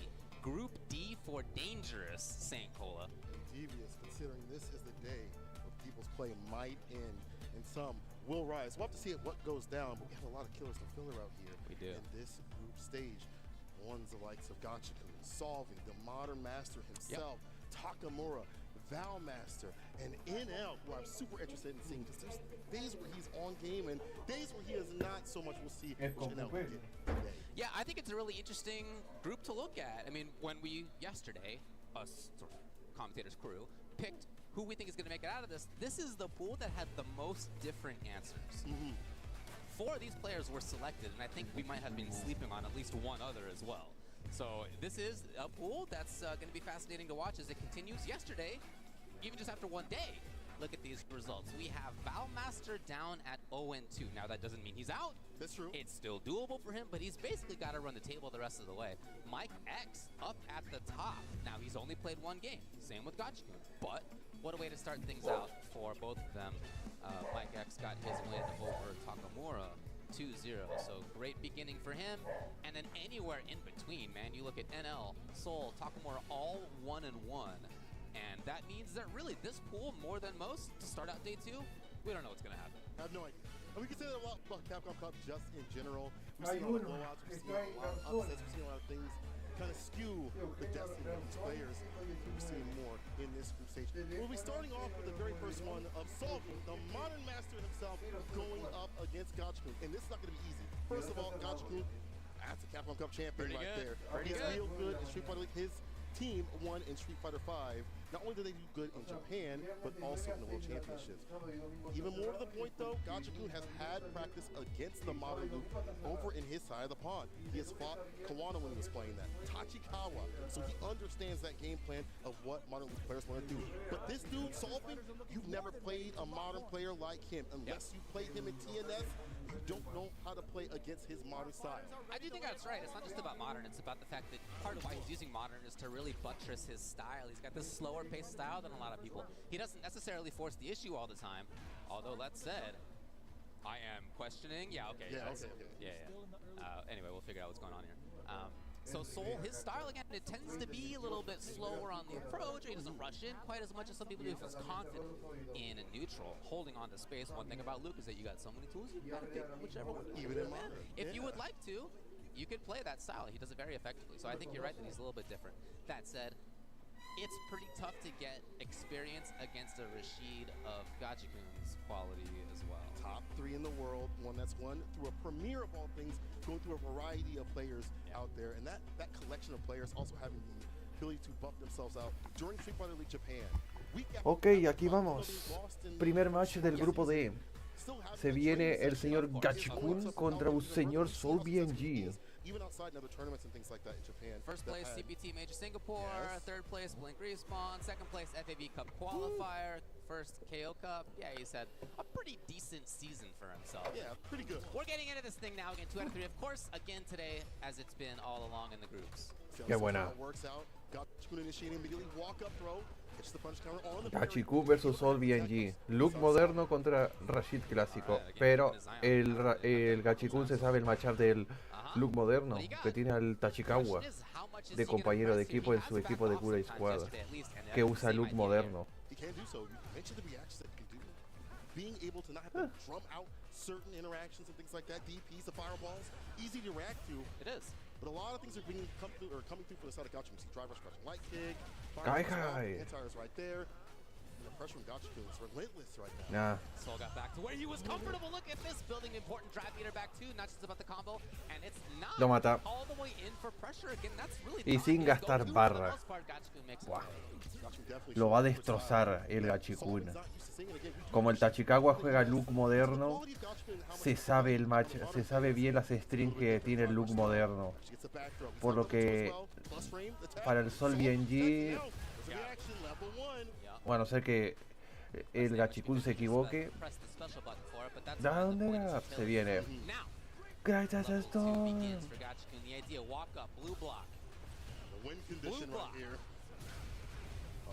block. Careful that drive gauge. Gets the throw right after. Honestly, if you only take the grab, No it's like old school salte. Canadian, man. If you survive Te by quedas taking en the grab, pared. Otra vez. No saltes, tonto. Unfortunately, has lost so much health, so much drive gauge right now. That we attack on drive gauge continuously. The tech once again solving. Has had a lot of good reads on the throw pressure, but much else. Not so much. Perfect parry. I lied. into only the fireball. I mean, pretty tough to confirm by itself. He's got the parry again. No, he wanted No, que more. drop. He Se wanted mató. more and wasn't quite at the range to Hora de get that adivinar. work. Again, feeling Está real muerto. witty. Muerto. 1-0 para Gachikun. It gets his victory. It's taking aggression. It's a lot of also build that I summon you. Greatest storm. Get active. And maybe that's harder because you're in modern. Maybe that's just like your style. You don't need to, man. You could go a mile a minute if you want. That's just not his style. I feel like he probably plays modern in part because that is his style, right? Bueno. Maybe not the other way around. Obviously, it's effective here. O sea, no. Big success in a lot of the, as you mentioned, NA weeklies. Because. Suppress, try to catch a throw. Gotcha really blocks. Got him. Oh yeah, the whip punch is there. With the crouching medium punch, gets a fall for the DP, of course. Lo mata. O sea, Gachikun no de Modern Look. Because Tachikawa. Tachikawa. A little bit more offense. I think, he's playing more offense certainly in this round. No! Yes, he's right back in there. Modern Look. Ahí está Tachikawa. Down it up. Overhead.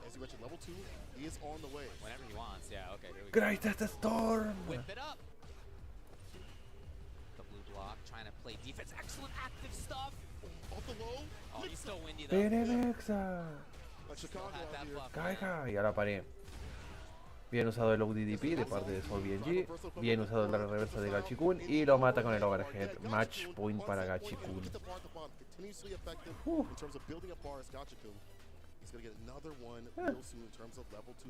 It's a race to 2 in the set. It's a race to 2 in Nah. the bars for Rashid all the time. Spike. Thunder up. Y se viene el level 2. Está un toque de cargar barra. Back throw. Side blast. ¡Qué bueno! No punishió bien Gachikun, pero ya tiene el level 2. Greatest storm. Oh, he walked too far forward. The idea was to walk up just barely in time. All right, well, he spent 4 defensive bars to get off, but man, again, that makes sense. Nah. Spike. Full CA. Se lo tiene que gastar el level 3. Gotta think it. No, he's No, gonna go mal. another big chance. No Another gasta el big level chance. 3. Oh, Throw. boy, if he finds the hit now, Gachikun knows that's gonna be that. Did he find it? No! Se mató solo. ¡Qué buena de Gachikun! ¡Qué defensa! 2-0 para Gachikun. Very safety first, right? Trying to poke something out of the opponent. That's exactly what did happen. A block there keeps Apple away, and Gachikun moves on 2-0. Again, he understands how to fight modern. And in the reverse, how to fight Rashid his caliber. Have JB, Buah. have other players up in the stage. Lo bloqueó a tiempo Gachikun. Like the back and forth of the matchup, it's hard to have that same sort of effect. I do like the adaptation that it seemed like Soul had intended, which was a little bit more button. If you drive rush, he was forcing the issue a little bit more, but not enough to get around Gachikun. No nos olvidemos que Gachikun es un Capcom Cup Champion. Por lo que esto no es. Esto básicamente es el pan de cada día para él. Soul got out of those with grabs a couple times, which means job well done, but still you're taking damage. Gachikun's, style in general, able to get in, suffocating. Thunder up. Even if he's only doing a grab in those situations, that's cool. I mean, from his perspective, right, he can still get something out of it. So caught up in the corner, right, for more mix-ups and things like that. Also, I like the idea of Gachikun to stand at the right space and place to get those predictive fireballs come up. El overhead. That's for a lot of players talking about, I stand I right summon. here, so if I see the flash come through with the fireball, I hit that perfect parry. No. I get the drive rush right after it, and again, good play from Gachikun. Moving on very dominantly. 2-0. Esto le ayuda demasiado a Gachikun. Otro 2-0. Esto es más 4. Valmaster contra Mika, que se viene. Luke versus Chan. They are against the current number 1 ranked, number 2 and number 1 ranked in the pool. Beginning here with Mike X. Again, he had one match yesterday and he won it, so he comes up to the top of the pool. And then for Valmaster, after this is going to be Gotchkin. So this is the day for him. If he loses them both, it's over, right? That's it. This is the day that you either qualify or stay alive to qualify, maybe, or that it's over. Yeah. This match, even if he loses this one to be 0-3, that's already. Is it gonna happen? It's like very unlikely at that point. Right. So it's kind of a must-win already, I think, for Valmaster. It's a difficult ask. You're talking It to is, dude. Mike X. He kind of got emboldened after he got his victory. He He was like, dang, I'm really out here. I'm supposed to be out here. What you should think is if you're on that stage, you deserve to be on that stage. And he's always been a strong competitor, and we've seen him grinding it out at COS, at TNS, the best on the stateside. He's had the practice in a variety of characters, and we've seen it showcase out here. And now with that emboldened confidence, I think going in today, it's a double-edged sword in a way. You have people looking at you now that, hey, you're a threat. Okay, I gotta worry about you now. Next 'cause, bet. like, you're actually on form. Valmaster But versus Mikex. He knows that he should be here. He has the data to be like, yo, I won my first game at Capcom Cup. I need more. I can do this. Pero no hay que subestimar a nadie. Todo puede pasar. He's like, nah, I'm gonna wait till next season because he doesn't feel like Chun-Li is strong enough. Yeah. But he's pulling him out now. Desperation time. Can you stay fine? Aquí vamos. A lot of people JP out there versus talking about Luke. Chun is. Valmaster's not one of them, I can tell you that. Sí, no quiere cometer el mismo error que cometió la otra vez contra el otro, Solvi G. Va a ir directamente por JP. Mike X on the slow approach, a little bit too far away. Here's the nice El martillo. Pégalo para acá. Hostias. Perfect. Pégalo para acá. There was no super on that. Did so much damage. Valmaster back onto the comfortable range. No, Not sir. dry yet. All right. Se mató solo. Ah, no. Ambos en uno. Throw. Back throw. No, se mató solo. Round para Mikex. Valmaster tried to call out the movement by Mike, and unfortunately for him, he was wrong. But again, I love the movement by Mike, jumping well. With the game plan also from Valmaster backing up to get these whip punishes, deal with the drive rush as well. Jump, fears the blast button. Perfect. Perfect. He's being a cane down there. He really did. That's one of the Amnesia. You kidding me? Back throw, punish counter a la pared. Scheming in the corner. Drive rush counter, medium punch plus. Oh no, burnout. What a great sequence, but the super level No, right punish to counter. tap it just like that. Round it back and build up some Tenía que power. Not hacerlo. always though for Just do Valmaster, it. But definitely in a better position. I mean, he was in a tough spot, yeah. So totally makes sense to spend the whole thing, but he is back. No, Back se against mató. the wall more like. And Mike is Se gonna mató. end it 1-0 para Mikex. Right over to Memphis you go. Mike X might make Valmaster Memphis. goes down to this. I mean, right now, you know what? I'm gonna ask you. Yeah. Our question on you. Yeah. What do you do? Do you switch? Do you switch? I to do. Chun-Li? You know. Regresate a la Chun-Li. His main character, Chun-Li. This is a match that I know lots of Chun-Li's, not just Valmaster, don't like. Right, yeah. So I understand trying to move away from it, but that just didn't go how he was hoping for. So I do think it makes a lot of sense to go back to this. A lot of confidence now on Mike X's side. He's actually the only person in this pool who has not been in Capcom Cup before. Right. So for him to have 1-0 in day one and then to at least a game, maybe the dub versus Valmaster, huge confidence boost. So he's playing nice Asanchu cutting through. Asanchu. He's had some of these ranges where you know Fireball's gonna come through. And reacting Dijo que tú. with the 10 show kicks. The fireball locking down the neutral. But the thing is, Luke can play that game too. Bien. But it's Bien, all about the Barky. entire time. The Hazanchu's fine. Back to the No. anti-air. The fireball pressure and the variance of buttons and anti-airs is working out to put Mike X in the corner. He looks so much more comfortable. Valmaster, the Lightning kick. anti-airs are there, the neutrals Otra there. vez a la pared. His Uy. defense was there as No, well, el even throw. stronger. No me toques. Everything looks better. Se mató solo. Swift, Valmaster, gonna make Mike pay Round for the para round. Ballmaster. All right, Valmaster. You can't be saying the character ain't good when you're looking like this. And some of this is just confidence in the match. You probably played a lot more than you played JP for a month and a half, and you understand. But at this level, at this competition, you have to have something that you're comfortable with, no matter what the match is. Dijo que tú. Definitely agree with that. Mike now stuck in the corner pretty fast. Valmaster not overly intent about holding on to that. It's all right. Walk back. Oh no! Drop. Go for a fireball. Got a DP. Deja que tú. And it's on the approach again from him. El martillo.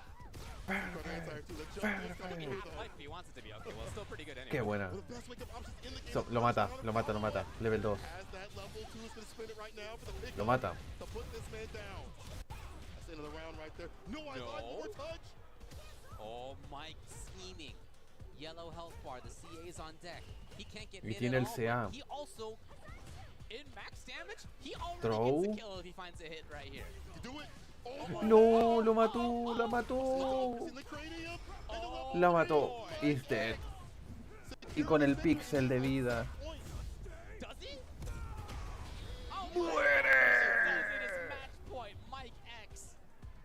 Match point para Mikex.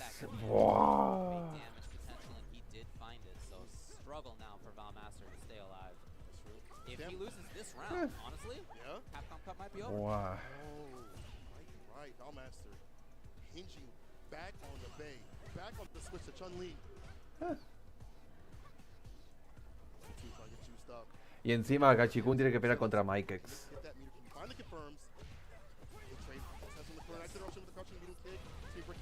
Miren bar kick. And back to neutral, does not overpress. Feels confident here. I mean, his footsies are great. He just had an excellent example of that. But all the way back to the Otra wall. vez. In trouble under the Tiger face. uppercut. Deja que tú. That's one thing you can count on, man. He has an amazing reaction. Oh yeah, you see that with the anti-airs, we've seen that with the DP reactions against anything that could come through. But so you're caught up in the corner, and Mike X look hunting to put this man down. Drop it back and stand fierce. La mata. 2-0. Damn. 2-0 para Mikex. 3 derrotas para Valmaster y ninguna victoria. Está fuera. 3 peleas para Valmaster, 3 derrotas. Ya está fuera. Bueno. I gotta wonder what would have happened if we started with Chun-Li. If he had just had the confidence with that character, I understand how he feels about that character. With the JP this, was ready. Mike X has so Val much y JP Zero practice Free. in the States. You got Banana Y Kid, Zero you Free. got Brian F, you got many JP Wow. players to give you that practice. Hell, you go on right to any Wow. point, you're gonna get JP Y practice. Zero He Free. understands that matchup at a high level. Valmaster, I wonder what happened if he would have just been confident with the Chun-Li, but also confident in his game plan to stay solid with that character. He walked himself into the corner so continuously, which we'll see real soon here. But I want to get to that point because it felt like he kind of gave that room away to Mike X. Just let him El Mikex have otra más. Did feel like that, yeah. No, I mean, there were moments when Mike X had to make big comebacks. We'll take a look at that in this next game. Certainly, Valmaster, here we go. Big life lead, right? It's not like he was playing badly the whole time. He certainly had great stretches in neutral and in offense. Here was a nice chance. Right, look at Next this. versus He's got the Gachikun. round. He's got a big life lead. It wasn't. It was not a blow up in terms of how it actually went, even though it says 2-0 in the results. Yeah, definitely not. But Found his way in. The overhead worked out. That has been working all week, actually. Overhead low mix-up after drive rush. Yeah, little reset situations have been really important. Mike X again, it said he's confident, more confident after what happened previously. Yes. And not being the threat that people are looking at so continuously has helped him to stay under the radar until it's time to shine. And he's definitely shining out here. No losses just yet. 2 games over. Valmaster, who, again, people would say to leave the group stage with pure confidence, but Mike X making a confident run so far. He's not done. We'll be seeing him later on, but man, no way your fantasy brackets are right now. You might as well whip them suckers up. You know, part of why it's fun to make picks is that you know that you're going to be wrong. Yeah. It's just like, how are you going to be wrong? Like, what are you wrong about, right? Like, that's the kind of thing that I always like about making these picks happen. It's part of like. Is that what you asked us? Yeah. Like, that's fun because I know I'm going to be wrong. I'm not going to be right. I know that. But like, which things am I going to be right or wrong about? Yeah. I think that is the occur sort to of that like point? suspense. Takamura versus Enel se viene. So obviously I'm wrong about this group so far. So am I. I'll admit to. I'll be with you, and I bet all of you two are as well, unless you were in Canada. Enel. Continuously or Enel versus Takamura se viene. Some battles over tournaments. I mean, we've seen strength from En him for el- sure. Like, he definitely has looked good, although he hasn't traveled in the same way that some of the other players have. Right. But when it comes to his matches so far, his big tournaments so far, you know, he looked good in Canada West when he won World Warrior there. Like, he definitely looked very strong in doing so. Dominant. And as you mentioned, we've seen him in the NA Weeklies. He's looked strong there too. He's not coming out of the blue for sure. Yeah, this is not just a nobody off the street. Yeah, absolutely right. Absolutely right. Competing and making use of their time. And we'll be having more action coming up real soon in a second. But I'm glad that we are seeing variance in terms of these group stages. Like, it's not just, I know who's going to come out because it's this person and this person. Yeah. When that first or two hits, and you have to have a different strategy, when you have the level of quality of players that have practiced to get here. Y aquí vamos, Takamura contra Enel. Luke versus Ken. DJ. No, Korea versus Bélgica. Who knows? Who knows? Takamura Yeah, it could be anything coming up in this one. Now they both versus are NL. not in the position they want to be in. That said, they're not in bad positions either. They both come in today 1-1. They both come into today +1 in games differential. So they're effectively tied coming into today. Today is where the separation comes, and it begins here when they play against each other. You have the anxiety depending on what happens. And talking to Takamura, he was like, listen, my style, good against NL. Because as I mentioned before, we don't know what NL we get. We either get a hella optimal NL that's on form, on point, hard to break down. He always keeps the lead in terms of his health. He's a brick wall with the buttons and fireballs. Or you get the NL that just kind of breaks in situations that he shouldn't, or has a lead, just blows it. I hear you. It's been like that for years, but it's gotten better though, I feel like, for NL. As I've watched him in tournaments or even playing in practice, Jamie team. I feel like he's more solidified in his game plan. But you Jamie team. And in his season, he did show Jamie that. So, like team. 25th at Gamers 8, right? A lot of people were there. Not a lot of people were there, I should say. But he was like quality. Yeah, that's what I mean. Very, very strong players. Taka versus but, Enel. 25th is Este not match. that great in that context. However, Este se lo puede llevar cualquiera. and that sounds like it's not too far off. Pero la apuesta segura es en el 0.5%, literally, of Evo finalists or of Evo players. Run of Evo for Street Fighter 6. Exactly. As well. So there are definitely times when he looks amazing. He got 17th CPT Major Singapore. He also won CPT Asia East, which is how he's here, the online version, and that had a ton of killers in it. So, yeah, I'm with you. Hard to say. And for Takamura, you know, some of his results as well, a little bit here and there. Gamers 8 was 9th place. That's really strong in that context. Europe West, he won for World Warrior, but he got 193rd at Evo. So you just, you don't know. You don't know. You know, they both have incredible skill. Their ceilings are very high. Right. Are they going to reach it? Now's the time. That melee sitting right in front of you. Drive rush throws. Aquí vamos. Takamura versus Enel. No. Hostia, el drop. Oh, a little too close. Oh, that's what I'm talking about. He didn't even spend qué a buena. drive on that, you know? No safety Shoryuken. involved. Right into it. Yeah, I love it. La crouching The stab. medium kick. That crouching medium kick. The low sword. Mile away. Different area codes. Lo mata. Caught him coming in, got the counter hit. The DP. No, lo mata. They'll be banking on it. He's in burnout, but it's still one touch. Really trying to hold on to this corner. Don't let the scarecrow out. There's a Hadoken. play coming through from the side of Takamura. Just round to him.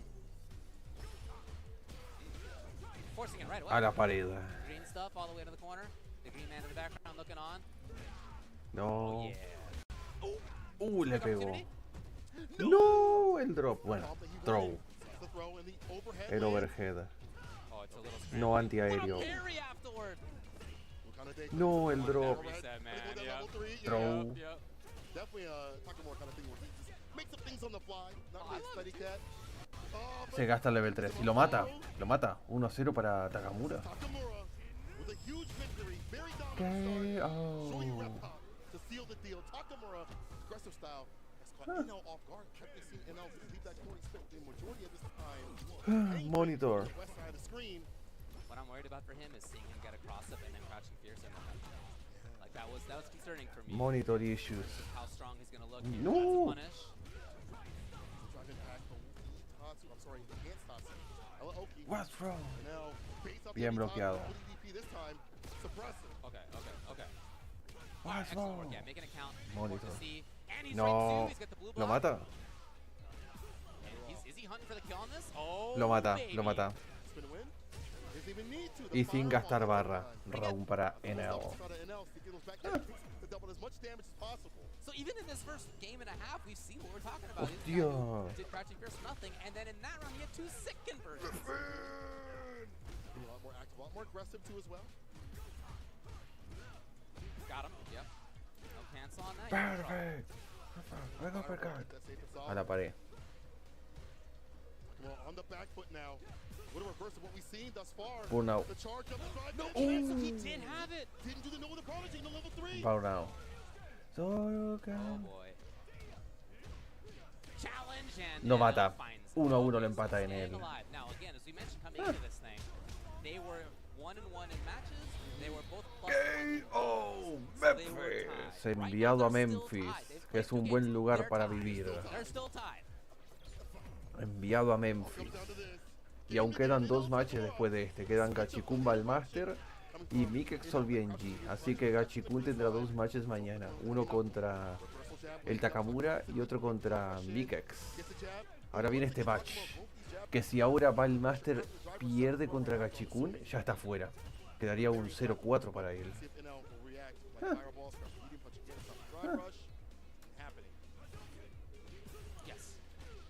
Perfect. No hizo bien el flash Nako. No cargó bien el Nako. Back to neutral. Neither one overextending. Slowly NL backing himself up though. About to walk into the bushes. No, he's trying to get out. Viene el parry. Lo mata. Baseball, baby. Baseball, baby. KO. Match point ahora para NL. Baseball, baby. Alright, what do we got from Takamura? No cancel, instead it's NL. Or even not, I mean, you're right, but even not confirmed. Bien usado el parry. Often to see for common do it. Le cambia el... Scary though afterward, it's got the corner just like that. Yes. Perfect. Perfect. Back throw. So many resources. Yeah, dude, I love it. No. Send Ken further. Madre mía, el bufereo para usar el level 1. Lo mata. He's got the CA, he's got all that drive meter. No. No punió bien ahí esa crouching heavy kick. Se gasta el level 3.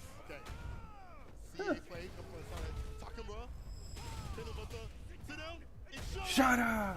All or nothing. Here we go. Run it. He gets it. La pared. ¿Lo mata? Is that gonna be enough? He needs No. one more series. Lo mató. No, el drop. Oh, you Se mató. Y en él le gana Takamura 2-1.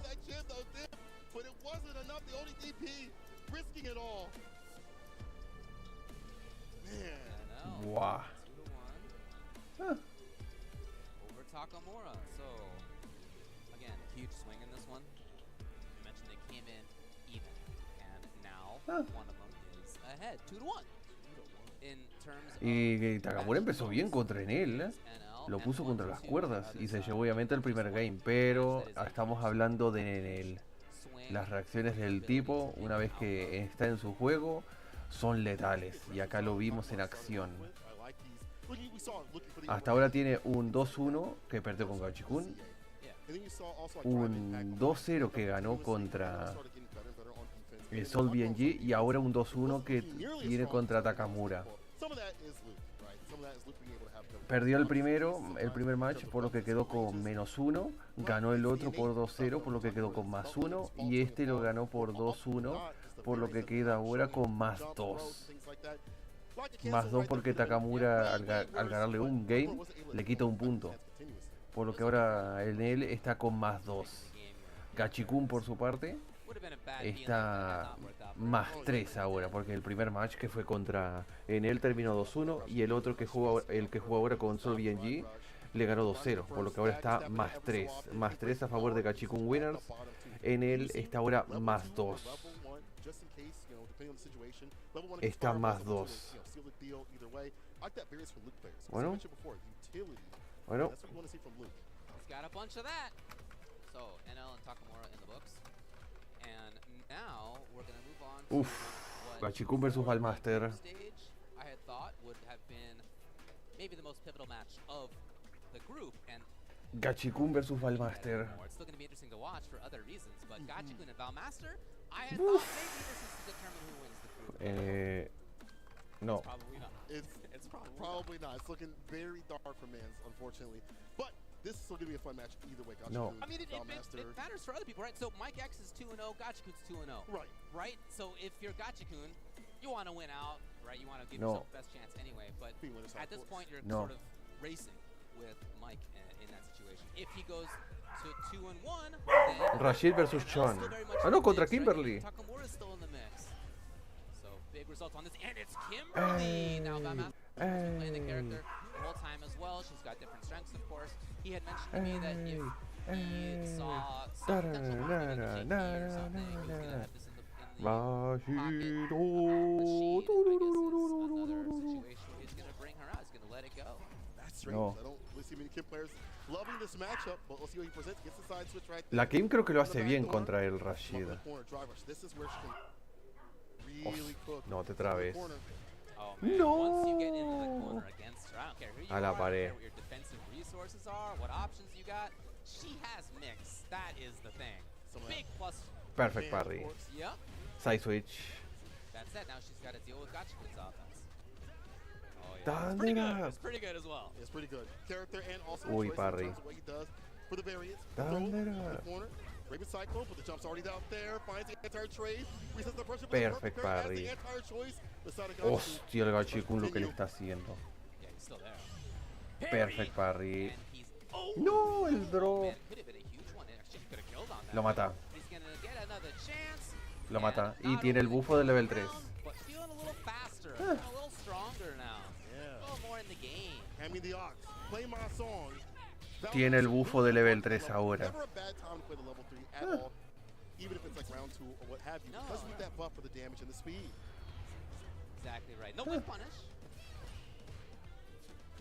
Throw. Walking in. Strong on. Look at the confidence from what we saw with JP to this other character for him. Throw. I mean, that faster move speed. Peremexa. Now Gachikun El overhead. just bringing out level 2. He may here. Yes. I summon greatest storm. Yeah, the hands mixer gets the hit, gets the knockdown again. Up the corner, not much defense for her. Lo mata. Oh my god, the mix-up. Qué grande es el Gachikun. Joder. Let's go. He knows what he's doing. He knows what he's doing. Evened out. Gachikun working on another bar too as well for level 2. Bien usado ahí el reversal. No, otra vez. Okay, it's a nice opening now for Valmaster. Just like that, almost into the corner. He's worried about wake up. Another chance. What do you got? What do you got? Yes? The pickup, Azuna drop, pull the back out, get the follow-up too as well. Genius set work the stock up once again. Uh-oh. Hostia, qué buena. See what he can play. He's got the mix as well, as he mentioned.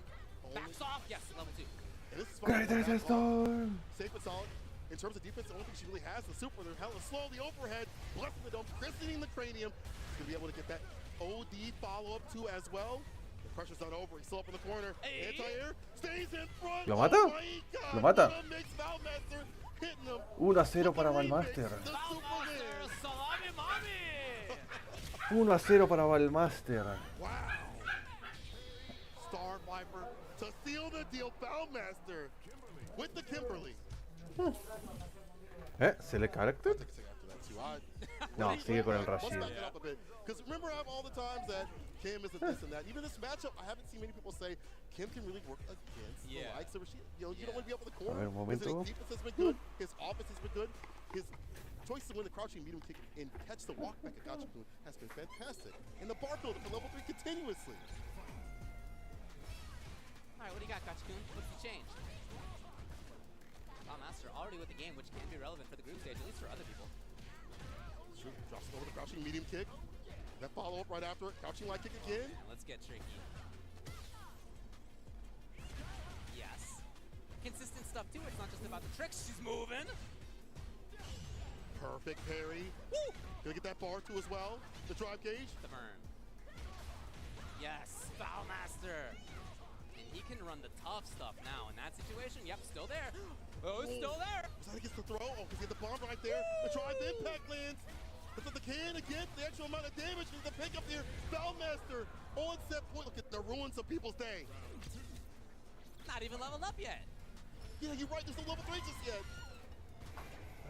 Yeah, you know you're killing it when you can win a round without actually getting level 3. Yeah. Looking pretty solid, ain't gonna lie. What do we got? Got Spoon. He's had success in this. Valmaster just blues it away. Dude, he totally weathered the storm. What a fantastic defense by Valmaster. Gotchgoon was really worried that there would be something to watch out for, and nothing like that came. Well, he's looking for maybe like a super, but still. Could be. If Valmaster taking the chance to, even if you're not getting the hit, he does get the side switch out of the side of the corner, but Bye. knockdown. Oh, the Qué buena. flip right over. Back throw. Medium punch, anything, no. Eagle spot. El humito. Fireball gets the slide applied. Back throw, la mata. Just getting out of there. He hadn't used that kind of defensive tactic. He's been more blocking, parrying, blue blocking, and stuff. Right. Instead, the jump this time, he was right. Valmaster was not looking for it. Yeah, let's see what happens with this level 2. I want to see more from level 2 in terms of like the mix. We've seen some early, but I want to see more in terms of the damage. El overhead. Oh, here's a follow-up. Okay, is he Level right? 3, se lo gasta y conecta. Big damage. On top of that, heal it even faster. Doing normal damage, which is huge. Yeah, normal damage compared to other characters. Yeah. No! Out the -8. It's time to eat.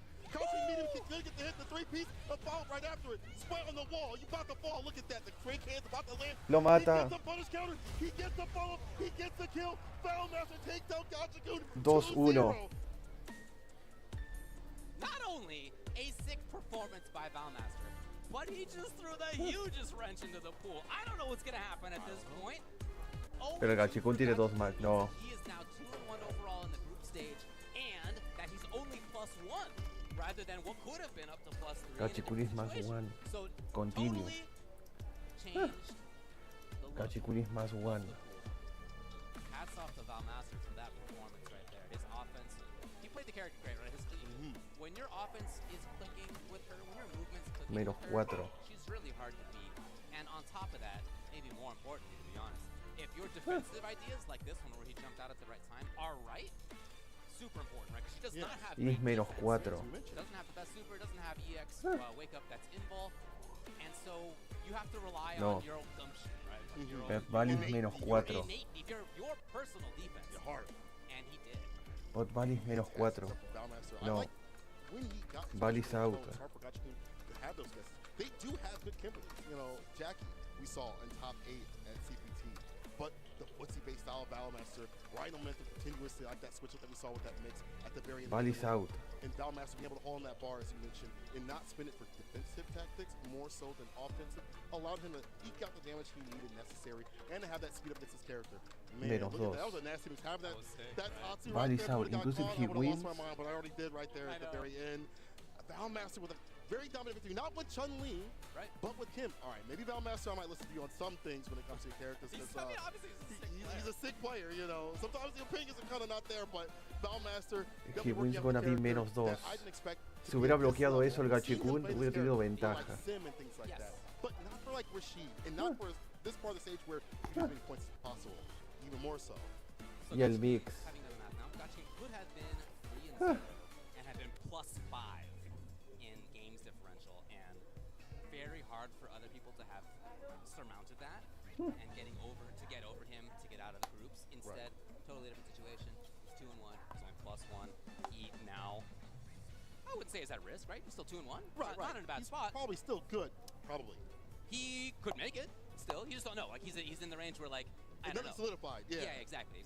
Whereas other players are a little bit more clear. We'll see. Next match coming up is going to be Mike X versus Sol VNG, and this is also absolutely pivotal. Un crucial match. Si Sol VNG derrota a Mikex, esto podría ayudar al Gachikun. Not my expectation, but Mike, if he wins this, he goes to 3-0. If he wins it 2-0, like he has both other matches so far, he's at +6.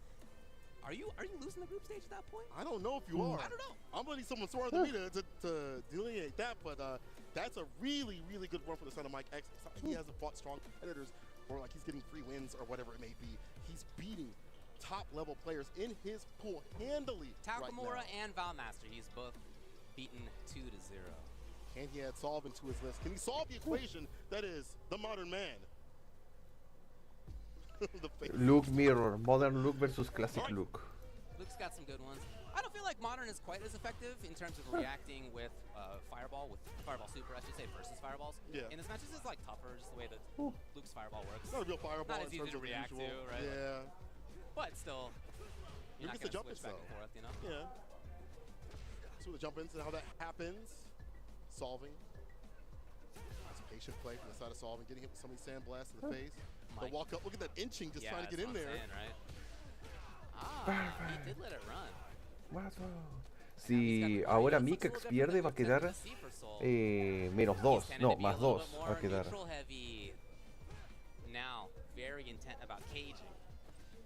Va a quedar más 2. Pero si gana, va a quedar más 6. Por ahora está más 4. Pero si pierde ahora, va a quedar más 2. No surprise, he's going to anti-air. Look at that. The DP, OD right back at him, but you're running out of drive gauge. And you already ran out a lot of health. That was one more hit. You should have committed to the crouching medium punch. Wow. Jab will do. I really love that round by Soul, because it wasn't just about him playing the typical style for him. It was about him moving in, forcing the issue, and he was right about it quite a bit. And then going back to his style. And so it's just really hard to know as Mike X, like, what is Soul going to do next? Are you going to be patient and wait for me? Or are you going to be the one who starts off? I don't know. And what's happening, he's just walking you to the corner, pushing you back. You've lost so much health, even if you do push him back to mid-screen. How much has lost from the side of Mike? That's a punish. Lo mata, lo mata. Is about to land himself a trip to Memphis. Level 3, dumped out in damage. That is the first game loss for Mike X. 1-0 para Soul BNG. Yep, it sure is. First one at Capcom Cup. So if Soul takes this 2 games to 0, I don't know what's gonna happen in this pool. Esto ayudaría muchísimo a Gachikun. At that point, other than who knows what's gonna happen. Have to come back tomorrow. Right now, solving. See on game point. Solving now in the corner. What's his play? And suddenly Mike feels a little bit timid. Finally, he's gotten the opportunity up close. Yes. Okay. Soul's right. Called out the shimmy. That's absolutely what came up.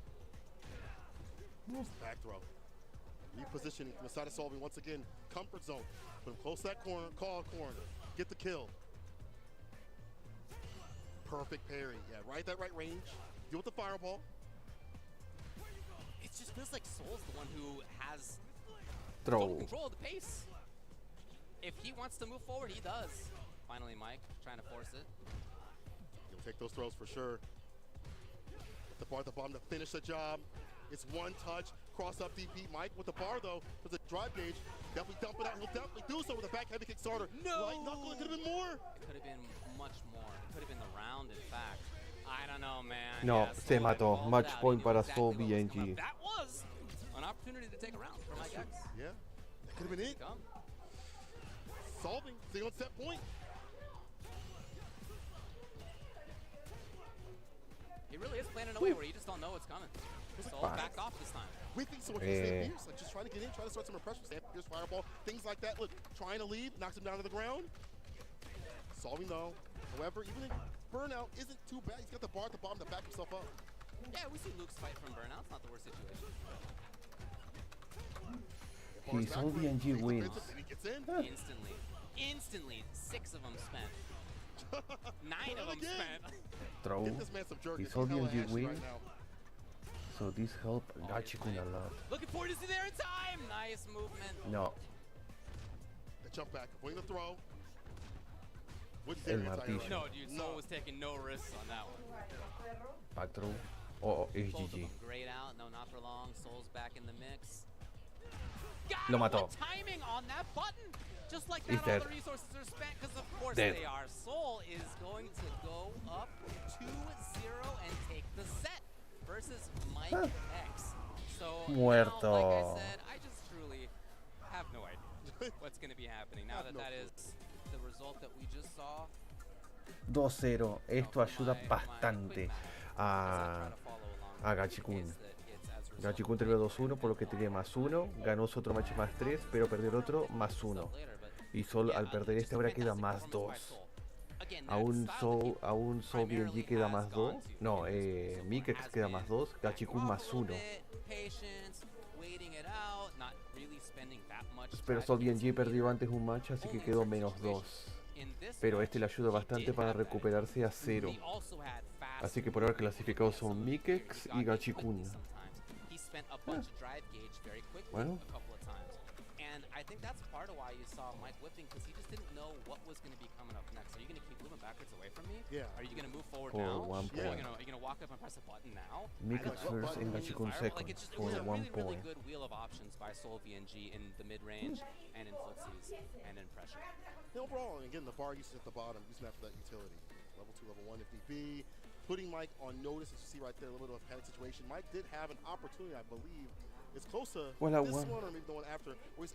Ah, sí, el Don Pedro, ¿puedes pedirle? O al Mario. Maybe just caught off kilter too much by the modern play that Solving was doing and could not solve the equation of the modern Maven that is solving. You can tell that he is solidified in that game plan and is a modern player through and through. But I like to see that. As you mentioned, cool. it's like a groove system, right? Like playing modern is like a groove system. And Tokido, when I talked to him, he's like, there's 2 characters that can play modern better than any of the characters and that are actually maybe competitively viable. It is Marisa and it is Luke. So those 2 you see right there, and you see one right there being utilized to move on in the bracket. Here we have the standings. Mike X still at the top spot, along with NL, 2 Lukes, but 1 modern, 1 classically trained. Now they haven't played each other. That match is going to happen. Gachikun tiene 2 matches aún. Tiene que pelear con Mikex y tiene que pelear contra Takamura. Pero Balmaster está fuera ya. Aunque gane quedaría más 1. Gachikun aún puede ganar. Aún puede clasificarse. Tiene que ganar los matches contra Mike y Takamura 2-0. But from the viewer perspective, fascinating to see results that are not what you thought were coming up in advance. Very impressed by the players in this pool who have showed up big. That said, I think for Valmaster at 1 and 3 now, 1 and 2, excuse me, he is in a tough spot to make this happen. Takamura also 1 and 3, have chance. 1 and 3. Okay, so Takamura also in a rough spot as well. But I want to go back to the people you were talking about in terms of the ones showing out. Mike X, of course, and NL on form. This is the NL I'd like to see. The NL that is a dangerous threat through and through when it comes to tournament time. You know, we've seen him maybe have not the best shaky starts and not the best finishes, but today, this week, actually, I should say, could be his week to win that middle. You just don't know what's going to happen in this pool. It's going to be a fascinating one to watch for tomorrow. But that's it for the pool for right now. That is, but it's not it for our beautiful sponsors. Let's give them some love from above. Shout out to Steel Series. We'll give them a big shout out. Pro players have won more prize money using Steel Series gear than any other brand. And this week, they're going to help a player become a millionaire. You saw the safe over there. Steel Series, hey, you're a part of that. So thank you so much for supporting the players. So gonna end 4-1. Nah. Gonna defeat Takamura. Yeah, really appreciate that. 4-1. And thanks as well to Max Factory.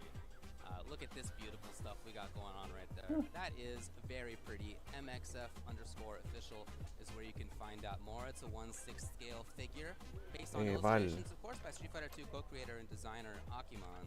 It's based on an illustration that he did back in 2022. Big full body, looks beautiful. I really like what they are doing with this. 300 millimeters in height. They have been directly communicating with Akimon himself throughout the production process. So please keep tuned to MXF_official to find more. Hey, and stay tuned to Capcom Cup Fighters right here, or Capcom Fighters, I should say. So you have more pool play coming up after this break. Group A se viene. Corte de 4 minutos. Takamura. Big Virtu. Viene el grupo E.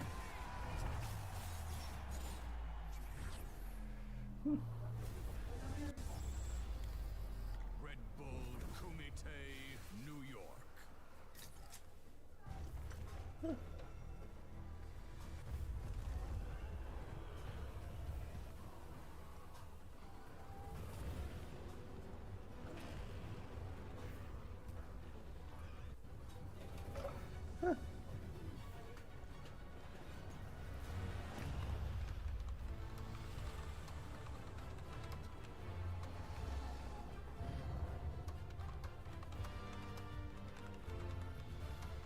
To me, Street Fighter means history. It's what got me into fighting games. Fino. It's what got most of my teams as well. And it's good to see just multiple iterations for now are guaranteed. as the game Top continues to 16. get better and better, new characters, better graphics. Gouken, We do this because Akuma. not only we love it, but the rest of the PCS family that buys from us. PCS really started getting into the statue form of Street Fighter back in 2007. We've continued to grow and expand our Street Fighter offering from everything from quarter scale to third scale size. Kind of my baby or my favorite is this new fitness line that we have coming out. So we continue to expand and change it up and not just do something that everybody else is doing, but try to make it unique to PCS. It's one thing to be licensed and create statues for the fans, but to us creating the trophy that the winner will take home, I view that as a big honor. So we look forward to seeing it raised Premium. high. This is my moment. Coming for it all. Just show me my opponent. Wanna be great. I'm a legend in the making. Na, na, na, na, na, na, na. Dun, Gas, no brakes, high stakes. Bueno.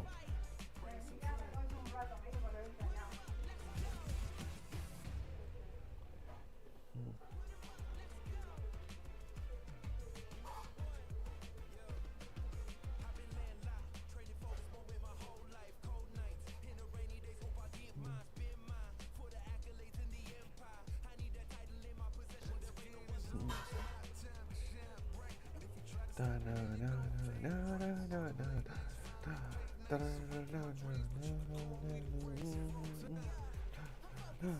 na, na, na, do, do, do, do, do.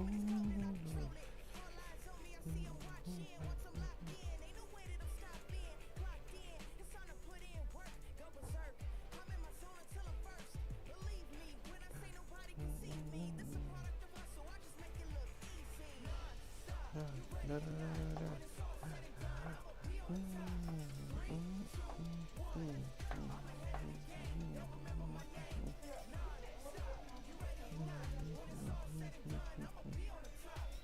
Yeah.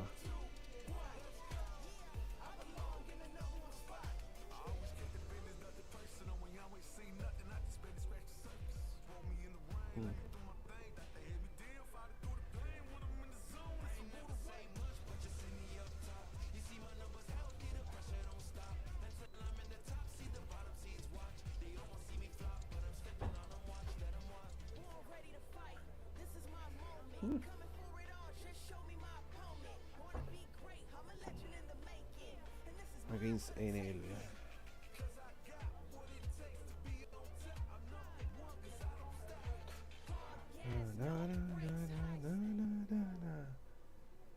So corte y vamos a ir con el grupo E. Fudo solo tiene un match hoy, lo mismo que Namikaze. Pero Snake y Samuel tienen 2 matches, lo mismo que Mirken.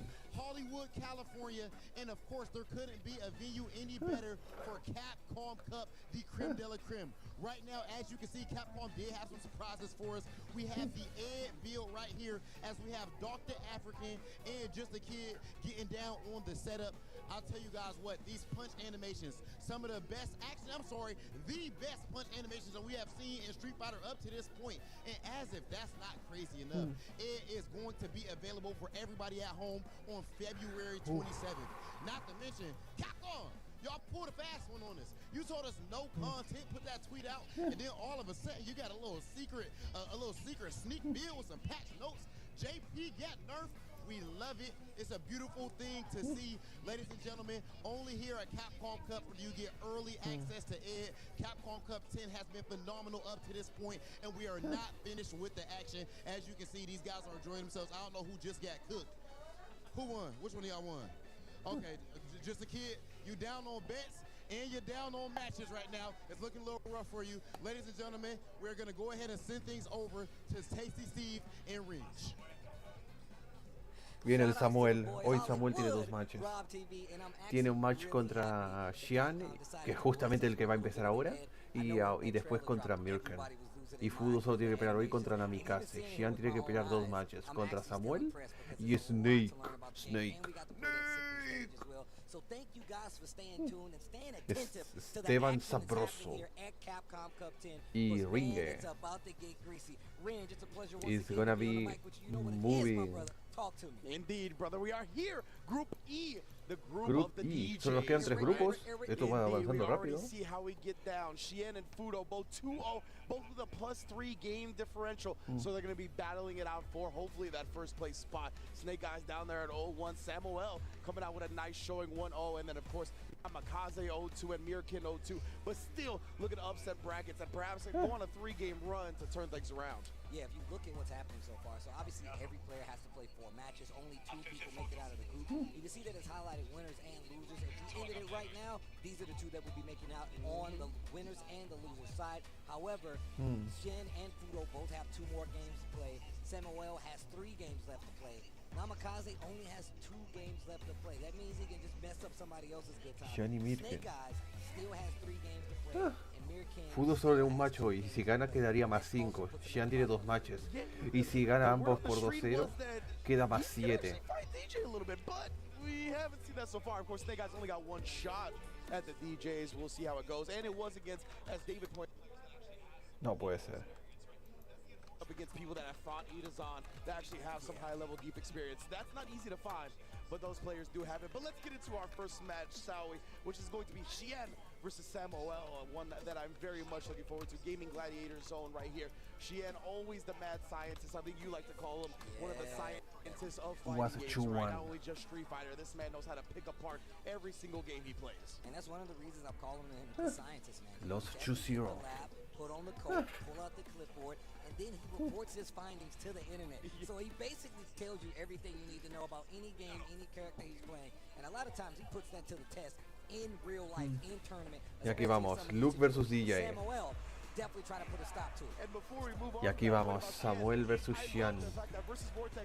El match del destino. Este posiblemente es el match más difícil para Samuel. Porque tiene que pelear contra uno de los top DJ del mundo, que es el Xian.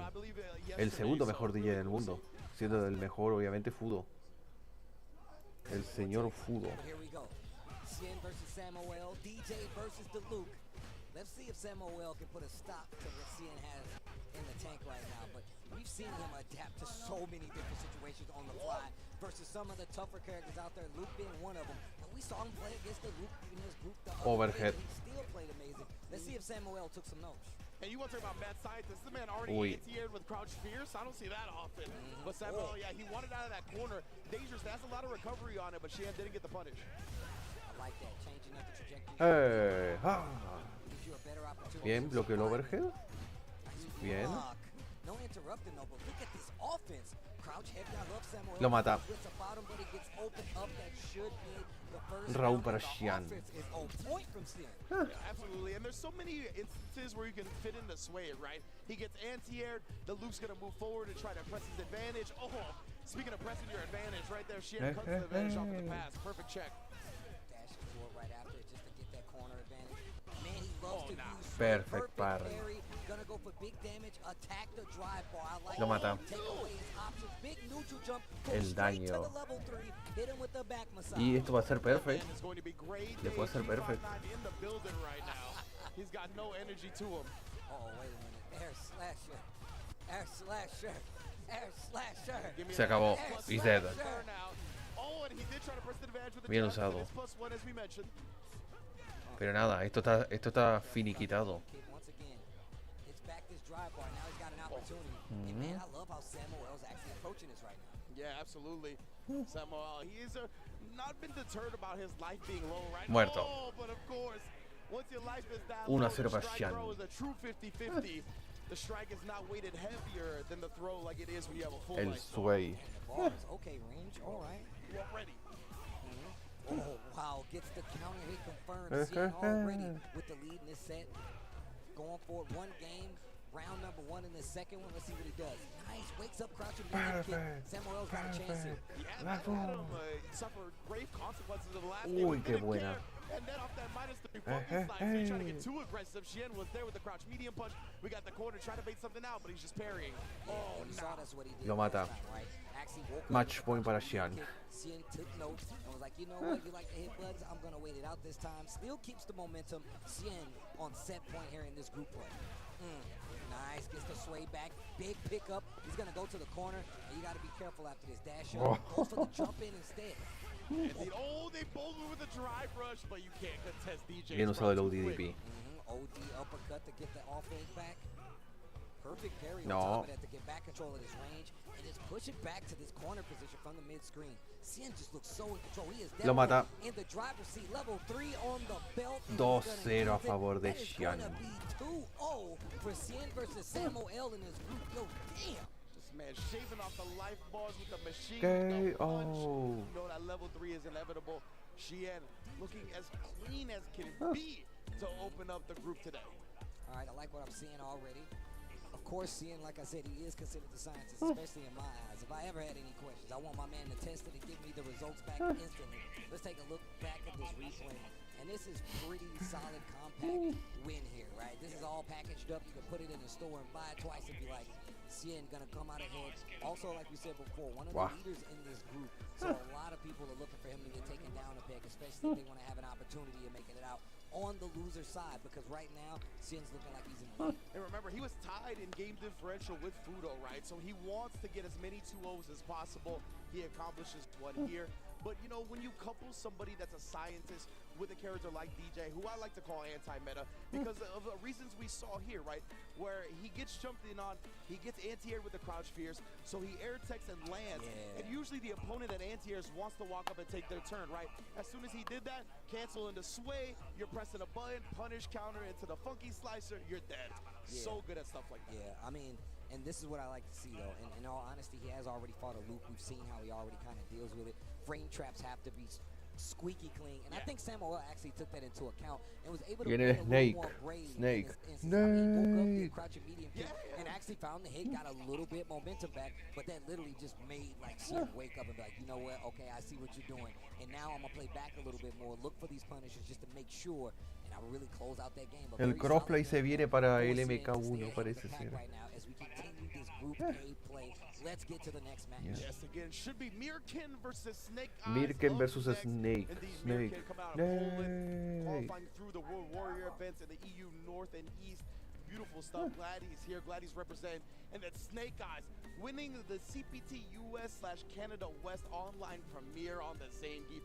You're shaking your head. I know that was an incredible victory. It was so right? it was ridiculous. This dude Reynolds was literally a combo confirm away from qualifying for Capcom Cup. Ended up dropping it, and Snake Eyes never looked back. Right? I mean, that's definitely one of the things you expect to see from somebody like Snake Eyes. He's been a long time Zangief player. We already Aquí know vamos. he's definitely GIF one of the versus SoCal Luke. favorites. An American favorite at this point, Absolutely. especially considering he sticks with the GIF through and through. There is no switching. Regardless of the matchup, that's what you like to see. And I'm glad you pointed out Se that viene because Reynolds was playing JP. My man was taking advantage of the tears. And still, Snake Eyes found a way to beat him out. And it was some of the most beautiful navigation of landmines I have ever seen. It's like that meme, you're just running through a minefield.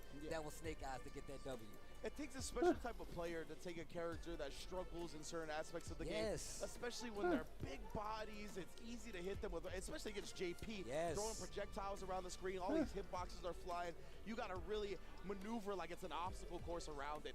And like you said, Zangief and Snake Eyes are synonymous at this point, right? Like he has put in so much work and has so much experience on big body grappler characters that the way he's able to navigate fighting games with them is almost unlike anybody else. No, it's actually super true. I love talking to him about his character. I mean, he was actually saying something crazy about what they should improve with the character later on. I literally had to walk away. We were in the training room. And he was like, yeah, bro, they got to be plus. I was like, you know what, Snake Eyes, you're talking crazy. You're a great player, but get away from me. Now, let's talk We're not a little setting bit. a meeting up with you and Mr. Capcom. That's It's not never going to happen. But shout outs to Mirkin on top of it as well. Also, like you said, man, representing from all the way from Poland and making it here. We talk about the landmines, navigating. You're going to have to do that versus Luke. He has the fireball. Aquí vamos. Luke versus GIF. Stand medium kick is going to be something you see quite a bit. You got to be careful in your approach overall. Let's see what he gets into. Mirkin versus Snake Eyes. That's our next Ahí match. vamos. Let's go. Oh, baby. Buena. Scoop him up. Almighty. Yo. Lo va a matar. Wow, 45. You lost 45 for that, bro. straight up. OD spinning pile driver, nice health bar. Oh, whiff punish. Oh, baited. Wait a minute, Hostia. Starting to look a little smooth here. Perfect but of parry. course, I love that, right? That's like plus 30. That's the spine buster down forward throw right there. Oh, body slam. I'm naming all the rest of the moves. Right, I was about to say. Lo mata. Definitely where you dwell. Raúl The parece un lariat make. to close it out. Snake Eyes looking real clean.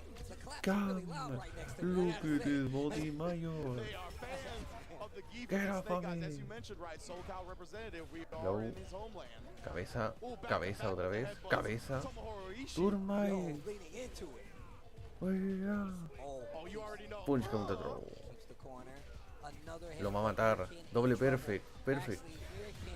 Going to the next round. This man, Jack Ya man, acaba. you're next. You don't gotta ask who's next. Bruh, this man, Snake Eyes hit him with the 80s wrestling moveset. He body All slam, of 'em. headbutts, just punches. Ya Like, acaba. keeping it nice and basic, but that stuff hurt.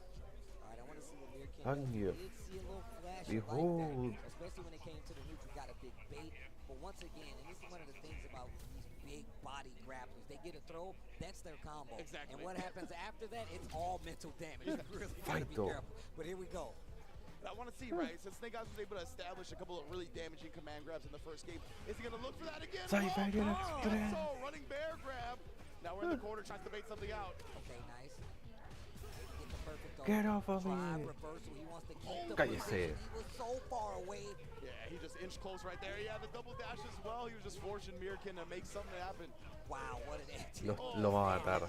This is gonna be the round. Mirkin in trouble. Look at the life on Snake Eyes as he takes full damage. And this is the grappling expertise of Snake Eyes, right? He hits the running bear grab, he hits an SPD. Now he knows you're not going to stay on the ground anymore. Just waited, had the anti-airs ready. Perfect stuff. Nice. Perfect. Perfect. Mal dropeo del Naco. Push Geef back to the other wall still. Like you want to keep him in the middle of the ring because all it takes is one back throw, and now he has the advantage. And you're trying to fight for your life out of the corner. Great whip punish with the target combo, and that's the exact. The back dash, the Daño. SPD's going to drive rush it. Oh, double drive rush it. Trying to catch Mirkin, taking his turn. Smart with the parry. Wow, Snake Eyes tried to go for something there. Gets hit though.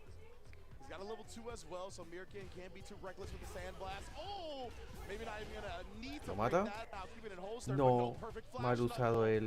Still alive. No lo Now it's mata. the Zangief health. Oh, that could have been a jungle point, but he was too far. Wakes up with the level 1 to stay as safe as possible. Okay, all right, Mirkin. Stopping the bleed, making sure Snake Eyes doesn't run away with this. He's got a round on the board. He needs this round. He needs this round. Go to level 2. Jordan. I wonder if Snake Eyes Baseball, got caught baby. like inputting level 3 on the drive rush, because it wasn't a counter hit or anything. So I think he was in the middle of a motion. Walking him down. Man, I like Mirkin taking some of these hits. No. Not getting the perfect, but he's A Mirken le están fallando los. he has to be careful. No me calls toques. Out the SPD, gets the OD uppercut, and now Mirkin with a confident life lead, but he only has working on one bar. Snake Eyes has 3. No. Exactly right. And now he's in CA range as well. Like that life bar will dissipate in an instant if Snake Eyes is able to land that. Right now, though, Mirkin, counter hit, Cállese. resets to an SPD. Págate. There's one, bro. Bro, you might die from a CA here. Uy, se viene Maloyal Fans. Lo va a hacer. As well if he wants to respond with a sandblast. Oh, yo. Instead, he's going to whip punish it to the level 2. He's going to take the damage on the corner. Oh, give me that. Double, the Pum, power el bomb. daño. He scoops him back up. Oh, no fear. The No lo OD doesn't mató. kill him, though. And a Lo mata. spine 1 a buster. 1. No fear from Mirkin. One of his own to tie up the set. Buah. You wrestle, I wrestle. I got a spine buster too. Good color choice from Mirkin as well, man. Yeah, you don't see a lot of people rocking this one. I like Buah. it. You really don't. All right, here we go. Snake Eyes and Mirkin. Tooth and nail, I love that. No, Land the mal, drive rush no well, sabe but cargar blowing bien up los his fuzzy nacos. defensive timing. Los nervios le Smart. están ganando al Mirken y está fallando los nacos. Cállese. Octavish. Oh, look at this. I love them both respecting the range on the ground. Stand light kick to try to contest that walk forward, but you gotta be careful. Drive rush and the lariat to get the knockdown. And we're getting closer and closer to a place you don't want to be versus Zangief. The corner. And Mirkin, I feel like he could be a little bit more comfortable throwing sandblast without the level Throw. scoop, but he hasn't really gone to that yet. There, he's trying to bait something out with the sandblast. Oh, you get that. Qué buena el reset en Siberian, en OD Siberian OD running Express. bear grab. We have set point. Man, you see the waves that hit the ground after you get hit by that running bear grab. Stand like it once again, trying to Mal. find a way in. He's gonna be the crouch jab. Oh, yo, you'll get decked. The fierce right there, just preventing him from inching forward for free. I love it. Snake Eyes just walked into the corner. He tried the back throw. That was a good idea, but great. Nadie agarra al señor Grappler. Straight up, Eddie Kingston would be proud. Oh, pulled back on him real quick. Body slam. Oh, the people's elbow after it, yo. The extension. I didn't even know he could do that. Lo mata. I didn't know. Perfect. How did he do that? Y con el I didn't know perfect. he could do that. I'm gonna be real. I've never seen that before. Well, that's if The Rock's gonna be at WrestleMania again. Did they like patch that in, or like what's happening? Either way, Snake Eyes taking it, and that's what the crowd wanted to see for sure. I was like, what? We just saw the body slam just wrong. Yeah. In the last game. I was like, okay. Bam, see look, no elbow drop No extension. elbow drop, bro. That was definitely, in the bloodline, the tribal chief called for that to be patched in. Respect, Roman. Oh, man. But yeah, man, Snake Eyes just doing a great job, right? Really overwhelming his opponent. And the thing with Geef is you always want to cut the screen off, right? So as long as he can get you in the corner, then he nullifies a lot of what he's bad at in terms of Street Fighter 6. And man, these little sneak in of the OD command grabs, just, you could tell this man is a grappler player through and through. A veteran when it comes to scooping people up, putting them to bed, and actually getting the rounds to make them count.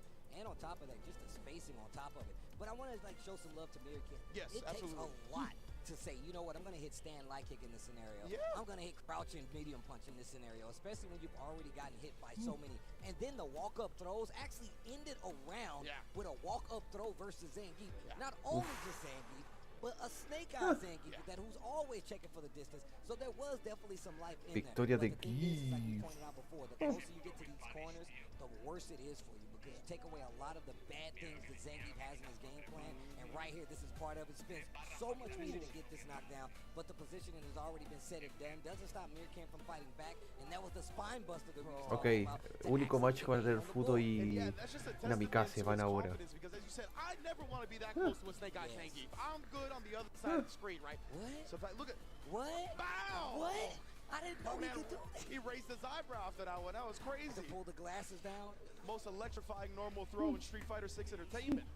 But yo, that was definitely some sick stuff from Snake Eyes. Well done, Mirkin as well. So glad he's able to qualify for Capcom Cup. You can see he's only going to be improving from here. He's got a couple more games to go if I'm not mistaken. But next up, we're going to have the DJs on display. DJ Mirror, Fudo versus Namikaze. Fudo, another player that we was already talking about. We've seen the DJ. I mean, I believe it was, I think it was Vicious who said, like, yo, obviously we've seen what Cien has done. But Fudo is also known to be one of the most calculated Se viene players out Fudo. there, regardless of the character. DJ really fits his style because I feel like he's all about controlling the pace. He's all about making sure you respect this spot, and even if you don't, he can make you pay for it. But let's talk about the fact that Namikaze has been playing very, very strong. Viene el gran Fudo en acción. You've seen like the glimpses of these instances where he can really take some of these games and run away with it. Exactly right. Everything has been tooth and nail at Capcom Cup. And because of that, like, even if the record doesn't reflect that, these players are making the others sweat that they're falling to. Because of that, Fudo definitely needs to put some respect on Namikaze. They're not saying he's not, but if you take this lightly, you're going to catch an L real quick. No, that's definitely true. And I know a lot of people talk about the mirror matches, and the thing is, it's like, how do you deal with your own shenanigans, especially when it's your character Maximum Yahoo! the drive rush with that OD jackknife. And that's one of the things we notice about his gameplay. He will stop your approach forward just by doing Maximum the OD Yahoo! jackknife. He will do that. Pero hacer esto se va a quedar en burnout. He walked forward, parried, and had the charge ready for the drive rush check. Now look at that. Walking forward. I like how Fudo's like, all right, I can't let you put me to this corner. So I'm going to jump forward, the jump medium kick as well. No llegó bien el alcance para confirmar combo. The range he was at, so he just tried to get a knockdown, catching Namikaze off guard after that fierce. And he's actually keeping sway in mind as well. Tries to go for the jump in, didn't find it though. Namikaze in the screen position and the life lead right now. Oh, he actually tried to check it. You saw that? Yeah, that's why the punish counter came out. Yeah. Fudo actually caught the recovery of Namikaze's own jab, unfortunate. And I like what he did there. He did it really early. It wasn't like a Bueno ahí. on that jab. He did it as early as possible. Hey, But that doesn't stop Namikaze. I like that Namikaze. He tried to base something out right there, but Fudo, he's like, I played this character too. Hostia, lo mata. Lo mata. Mad damage, spinning everything. We got the level 2 on deck. How much rhythm you got, Fudo? I believe it. This is Fudo. ¿Qué? Oh. Qué confirm se hizo el Fudo. 1-0 Fudo looking good.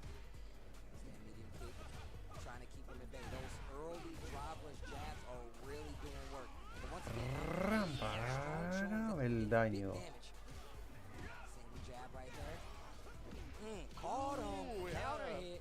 The Sunrise heel actually had a long enough duration to catch the sway coming Lo forward. Oh, he actually got Maximum the Yahoo. didn't believe. Fudo popping off the sobot trades and then Qué bait out the baitío. jackknife this time. I was talking about how he's willing to do it in neutral. This time Fudo calling him out on it. Fudo with the delayed jab right there. He gave him an opportunity to wake up with it. Oh, Qué buena. jump from Lo mata. Namikaze. Like we said, bro, he is making everybody earn their Yeah, thumbs. he's making sure too. I love the fact that he's willing to approach, man. He's not playing like a stationary game where he's just down back.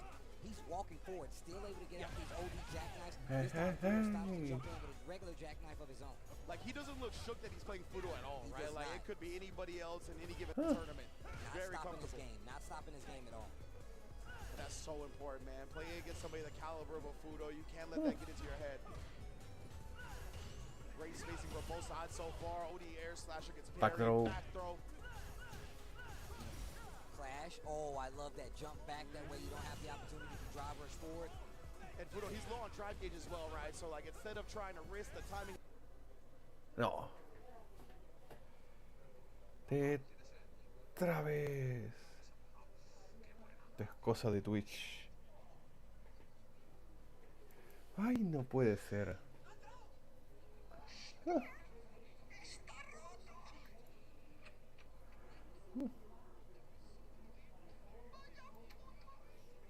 For the reset, which I think because of the hit he had to, really sick. Look at this, bro. Namikaze, one hit.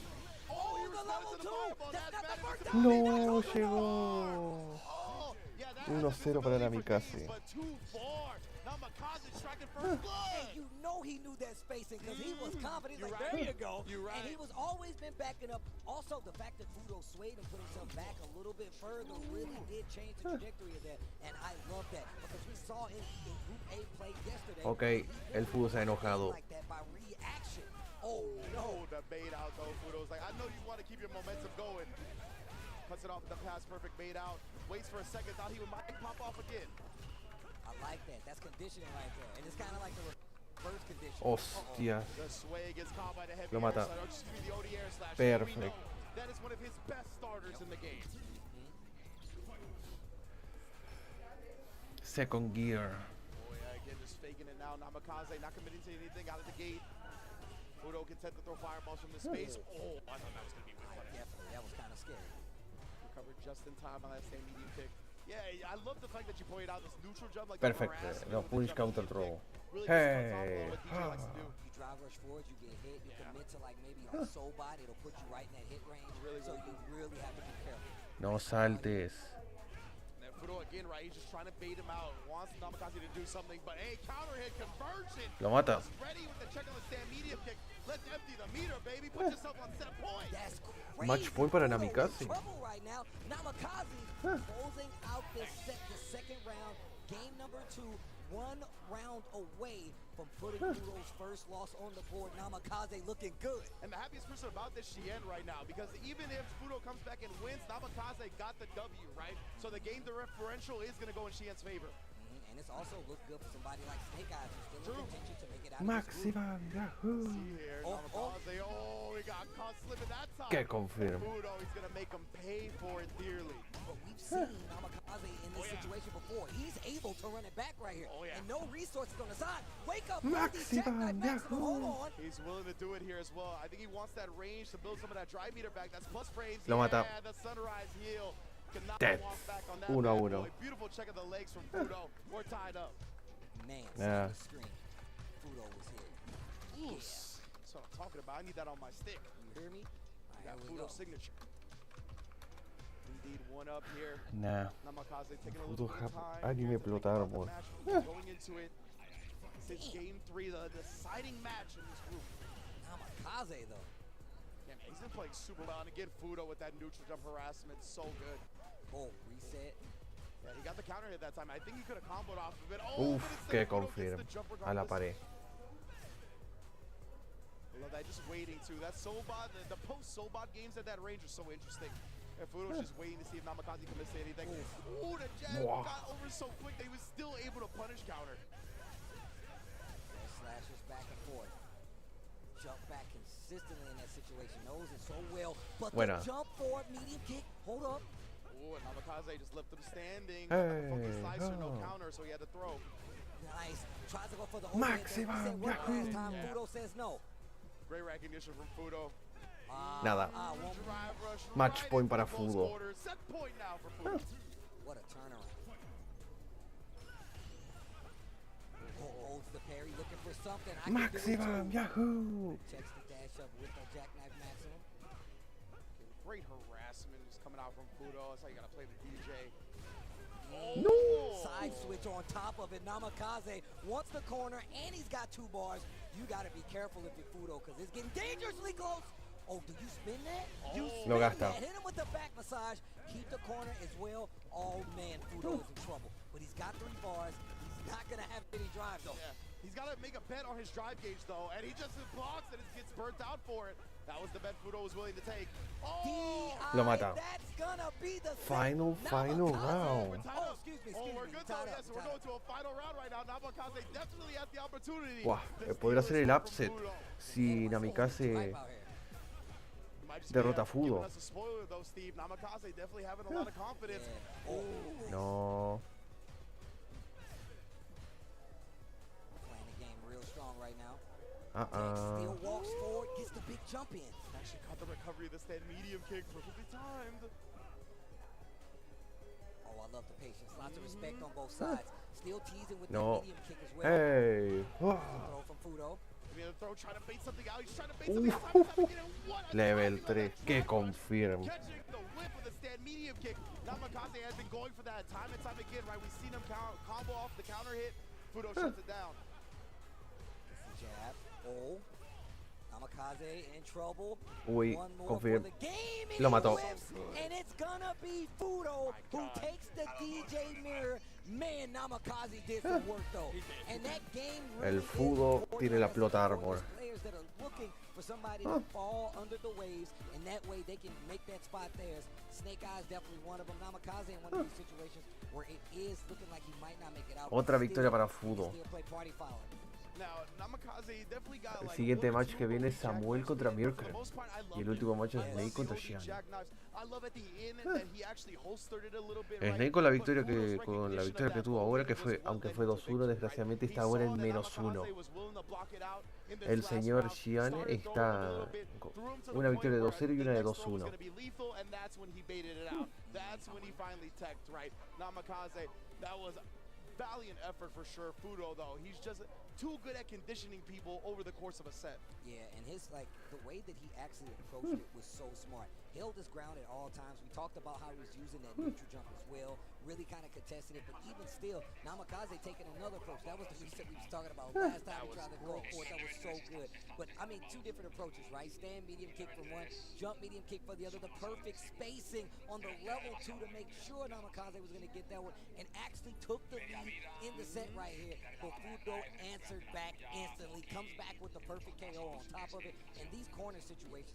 were some of Namikaze's most shining moments, because the way he defended and kept himself alive, where a lot of people would have fell under, was amazing. That's another testament to him not being shook by the fact that he's playing somebody like Fudo, right? That was such confidence in his defense. I loved it. Like, legitimately just solid play, trying to block out things. In general, I love the way he played. The more experience he has, the more damage he's going to do. This is a great opportunity for Namikaze to grow as a player tremendously. No, this is actually really strong. And just how he actually was able to make Fudo play the respect game versus him in this sense. But, I mean, even still, Fudo if you look at how he even adjusted, started going for a lot of some of these call-outs, where even if it wasn't, you know, jackknife, he would still get these smaller punishes and make him pay for it. And I really felt like that's what gave him that snowball instance of taking that set. Man, I got really excited and called it early because it was the DJ mirror. It was mixing me up. But it was still a strong game. And what a set regardless by these two players. Amazing. That was awesome, man. And yeah, like I said, Snake Eyes definitely going to be happy about that one because at least Fudo lost the game. Shien, the game differential is going to go in his favor now as well. But we still got some groups to play out, of course. So the next match, we're getting to Samuel versus Mirkin. Let's see who comes out on top of this one. Samuel, I believe, already has a dub on the board, right? So he's looking to gather as many as possible. And Mirkin here as well, looking to play spoiler with the Luke. Yeah, we're going to see what happens in this matchup. The Luke Mirror. double mirror right now. Vamos a sacar a la Yuri, el Samuel. Mirkin going up against Samuel. Let's see what happens. Oh man, that last set was crazy. Yeah, most definitely. Sí, Samuel, Luke Mirror. Qualifying out of Spain, if I'm not mistaken. Got an EU battle here between the two Lukes. See who comes out on top. But yeah, another mirror match. So Luke can be played in a variety of ways, though, right? You can see the rush down. You can kind of stand back, establish a lead, play that sandblast game. I want to see how they approach this mirror. Well, I'm going to tell you right now, we've already seen where Mirkin is not afraid in a lot of instances. He does a great job of kind of keeping you at bay, but not against Samuel. Polonia versus España. No. Drive rushing and using a lot of sandblast. Speaking of whip punches, Mirkin fighting back. Both of them got their first hit by drive rushing a sandblast. Like the first one was interrupted and the second one got whiff punished. That was pretty interesting so far. Double stand mediums as Mirkin gets back up to his corner. I love that people are starting to use regular dash more now too, right? We were so obsessed with drive rush at the beginning of the game, but dash has its place in this game. Yeah, I feel like that's what happens when you play games like this, right? You gotta understand the Perfect. Uy, el drop. Uy, confirm. Pero mal confirm de Mirkin. Ooh, level 1, that's a little scary now. Yeah, just bullying him with the flash knuckle, especially while in burnout. Catches him on his way out with that crouch medium. Didn't get anything big from it, but Mirkin in burnout and just jumps back to get away from that danger zone, especially that crouch medium kick. And Samuel, he didn't get too thirsty, right? Sometimes you see people trying to really rush you down from the burnout, Lo put mata. themselves in a risky position, but Round para Mirkin this Mirkin. time, sending the drive rush low into the drive rush cancel. I'm telling you, it's a popular end-round gambit. And it's funny that you said that because it makes me feel like he should have kind of went in on this instance. He had the burnout, drop but low. obviously, you know, these higher level players, they're looking for that. They want you to overextend, put yourself in even in greater danger. It's a fine line to balance, right? Like trying to get aggressive and chase that down, but to not be linear about it, to not be predictable about it, because then, yeah, the player's just going to counter it outright. And especially in a mirror match, Hola. like these guys know they have the same tools at their disposal, so it's really about whose game plan is going to go inactive first. And Samuel getting the knockdown. I like the wake up flash knuckle though. That actually pulled him out of the crouch medium kick range. That is definitely one of the little spacing tricks that Luke has. Catches him low. We're gonna empty it out. Llega hasta level 3. Level 3. Time to go to work. Oh.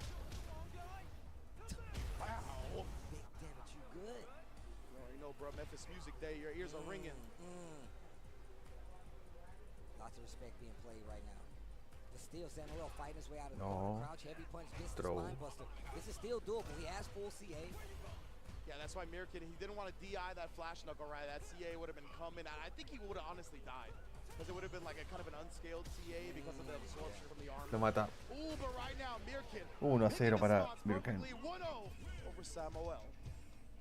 Man, just two different styles right here going to back. Mirkin definitely taking up on the offense side, but really kind of like pushing the envelope. Whereas Samuel really trying to he's kind of hesitating, looking for a spot. And Mirkin doesn't have many gaps in his gameplay for Samuel to get his game started. And you're seeing how that's playing out. Exactly right. Samuel, I mean, he's playing a style that benefits a game of intel, right? So maybe he'll make some adjustments because, as you said, he's just kind of waiting, trying to figure out how Mirkin wants to approach. But right now, Mirkin has just been looking so comfortable. Oh, nice. Catches the backdash with the crouch medium. Gets the perfect knuckle this time, too. That looked like the suppressor to me, which is so surprising because that pulls his hurt box so far back. I can't believe it actually got hit. Throw in punish counter. Okay, no. Screen controlling. Throw. Samuel catches the drive rush from Mirkin. And now Lo mata. burnout. Gonna spin the rest Round of para his drive Samuel. to get this round in game number 2. Samuel. I didn't know this was your corner, bro. I'll get out of your territory, my man. Me, I didn't know. Move somewhere else, Mirkin, though. El target combo. That sandblast time, he might have perfect parried it. I kind of missed it at the beginning, but either way, we're in the corner now. Doesn't No. go the air flash knuckle, just goes with the safe jump instead. No parry attempt from Samuel. Oh, ho, ho. Tail in. No, el drop. Drops the combo, tries to jump out of there though. Mirkin still with the life lead. Los nervios. Samuel, he wants to make him block something so he can build that drive gauge back up. Ooh, the perfect parry was there, tried to punish it. Crouch medium, and you were Back talking throw. about how Mirkin will like to spin a lot of his meter to make this entry, right? He do the crouch short drive rush in, go forward. So Bien usado el we've been DP. seeing that a lot. I mean, Lo on mata. both sides, but Mirkin does not remove it from his strategy Match at point para all. Tries Mirkin. to swing after him, that overhead, and eats a crouch jab because of it. Mirkin, set point. And that was just hesitation from Samuel, right? Because it wasn't like a drive rush overhead. He was minus off that, but again, you're just hesitating a little bit, No. right? He can't catch on to Mirkin's rhythm. You can tell there's very reactive gameplay from Mirkin. See, that one is Gonna be, frustrating. no, Again, he with the lost his drive match, rush, so gonna be Mirkin trying to 1-2. steal his turn, not gonna happen. Crouch strong. Spins the OD meter. Gonna go Level straight to 3. level 3. Spinning it all. And of course, this is super smart. Last round, but now Samuel's got a chance to actually make some more ground back up with this level 3. But he's got a scored hit. And the offense from Mirkin is not stopping. What a whip punish. Straight into the level 3. Not CA, but the damage is there. This puts him in the running to steal this round. No resources on either side. And El Mirkin daño. is getting close Tiene to ventaja burn. de el Samuel. Perfect parry. No big No. flash knuckle, but right back at you. Attack Let's see the what drive. the crowd runs Bien on bloqueado. the screen. My man Mirkin trying to get to the victory lap. Oh, No. Because, man, he be grinding all his life. Oh, you already know, Steve. Oh, tried to beat it down. I mean, he successfully did, but didn't take advantage of the throw. The clash on the ODs. Stand medium kick. Se va a matar solo el Samuel. Esto parece que se ve 2-0 para el Mirkin. Mirkin trying to close out the set though. Samuel trying to continue the set though. And Mirkin, he has enough mirror to make that gambit that I talked about before. That drive rush crouch medium kick and the straight drive rush cancel. Oh! Oh, he just Lo mata. 2-0 a favor de Mirkin. He will not be denied and not be stopped. Mirkin taking the set. That's what I like to see. 2-0. And we've seen double mirror matches right now. Two conflicting styles of both of these players, and it is making it really exciting. Man, I love the way Mirkin attaches himself to a bunch of these matchups. I saw him take on Snake Eyes, and still, no fear of my man face, bro. Literally was able to go and contest this neutral like it was Ok, nobody's un momento. business. And really putting Samuel in the situation Carga where baja de batería. looks like he's fighting off the rope, like he's really trying to find a spot. And you can tell by that twitchy movement, but also the fact that he was able to use that low forward to kind of open up Samuel in that situation kind of gave you the idea like, okay, now I'm going to start inching forward. Now I'm going to start kind of staggering my jabs, mixing in the throws, and that's really kind of opened up that Mirkin play. And it really felt like the experience factor was a big difference here, right? You see that SML in front of Mirkin's name. He is a Salt Mine League regular, and Salt Mine League has players the likes of Problem X, Yeah, Hurricane, I was about to say. very top-level EU talent, right? So he's used to environments like this. He's used to fighting tooth and nail for tournament victories. And, man, that experience, I think, paid dividends huge in this set. Man, just the conflicting styles is something very, very much to see, man. I was actually just talking about this. The character expression in Street Fighter 6 is amazing. I mean, you got a lot of character matchups. A lot of times you will see these mirrors, but the way that they actually approach it is something that you need to pay attention to. And what's really setting these guys apart from any other player that could potentially be in this spot. And shout outs to Salt Mine League, man, because there's been many a day where I literally just like, let me catch this vibe and see these guys play. So I'm happy that their representation is spreading abroad, and we're getting to see it at its full display here at Capcom Cup 10. As fellas with DJ sleep schedules, we watch a lot of Salt Mine League. But anyway, we're going to get to the next match, the final match of Group A, and you're going to like this one. Chien versus Snake Eyes indeed. Zangief versus DJ, that crowd already applauding just with the fight card on the screen. Two of the fan favorites going to be going head to head. Now let's see, once again, we were talking about this. I said this yesterday, but literally we were in the training room with the players. My man was trying to make sure nobody else saw him play, specifically Fudo, right? But I feel like this also prepares him for this matchup as well. He's already done his due diligence fighting DJs, and now he's got one more, possibly the DJ, if you ask me. The Irrit DJ Deathpool is about to come to a close, and only two players are going to make it out here. Cien looking like he's at the top of that group, and we had a very, very close call for Fudo, who is down the game, and the 2-0 here. I would love to see the standings if Snake Eyes can get that far. Exactly right. I definitely am very excited to take a look at how the standings all played out after this last match, because this is the last match of the group here. Two of the titans of the group against Snake Eyes on the Zangief. Already picked up a W today, so he's got momentum, but so has Xian, right? And Xian did it once again in a way to separate himself from Fudo, where he 2-0'd, so he has that game differential lead, but he's gonna want to keep it by any means necessary, and it's gonna be tough going up against Snake Eyes. All right, here we go. Look at that. Last match, Group A is about to commence. Snake Eyes versus Xian. Let's go. Indeed, we got me and Steve hit the gamer lean on this one. Yeah, right. I like it. Moving forward, just to commentate the match. Closer to the pixels. Stand medium just to keep him at bay. Tries to go for the sweep. You really need to be careful of that range versus Xian, because he will go for it. DDT. Straight up. Trying to put the chop on him as well. There it is. The sway. Going to be such a pesky thing to deal with for Zangief. She had already been looking to establish it after the medium kick, but Reset in the SBD, and look at how much game that puts back on the clock for Snake Eyes. He's in there with a great look at an OD SBD right now. Would do wonders. Gets the lariat. What's the guess? No jackknife. He was looking for it. Gets the take through. Hold on, wait a minute. He should be really close to death, but he's in burnout. And you see the drive rush forward. He knows the chip is there, so he tries to stop it full parry. That is not a good look for Snake Eyes, because you know it's gonna be optimal. Shout outs to my boy Yipes and Lee Chung while I'm at it. That's most def. Round para all Xian. day, every day. Hey. Those are my big brothers right there, bro. All day. Nice Snake Eyes, I like that idea a lot, right? Funky Slicer is -3 on blocks, so you can catch DJs kind of sitting there for a second, but not Xian, bro. Stays one step ahead. Stops the drive rush. Look at this offense. Gets scooped up with the counter hit, and now he's got a full drive bar to actually contend with. Xian not working with much, but he slows down the pace to try to get some back. And the Sunrise Heel actually acting as an anti-air right there. It's plus frames. The body splat. Hold the headbutt with the glasses on. Sway gets Lo the pick mata. up. He's got 3 bars. Oh, yeah. Lo mata. Ether. Yeah, shaving off the health with the 1-0 para Xian. Level 3 to follow it up. That's game 1 in the books. I couldn't see, or I didn't recall how the Funky Slicer hit that time, but the way the game started, Es que Xian y Fudo son dos de los mejores DJs del mundo y son los favoritos para salir del grupo por winners. A top 16, pero no sabemos quién va a salir por winner o por loser.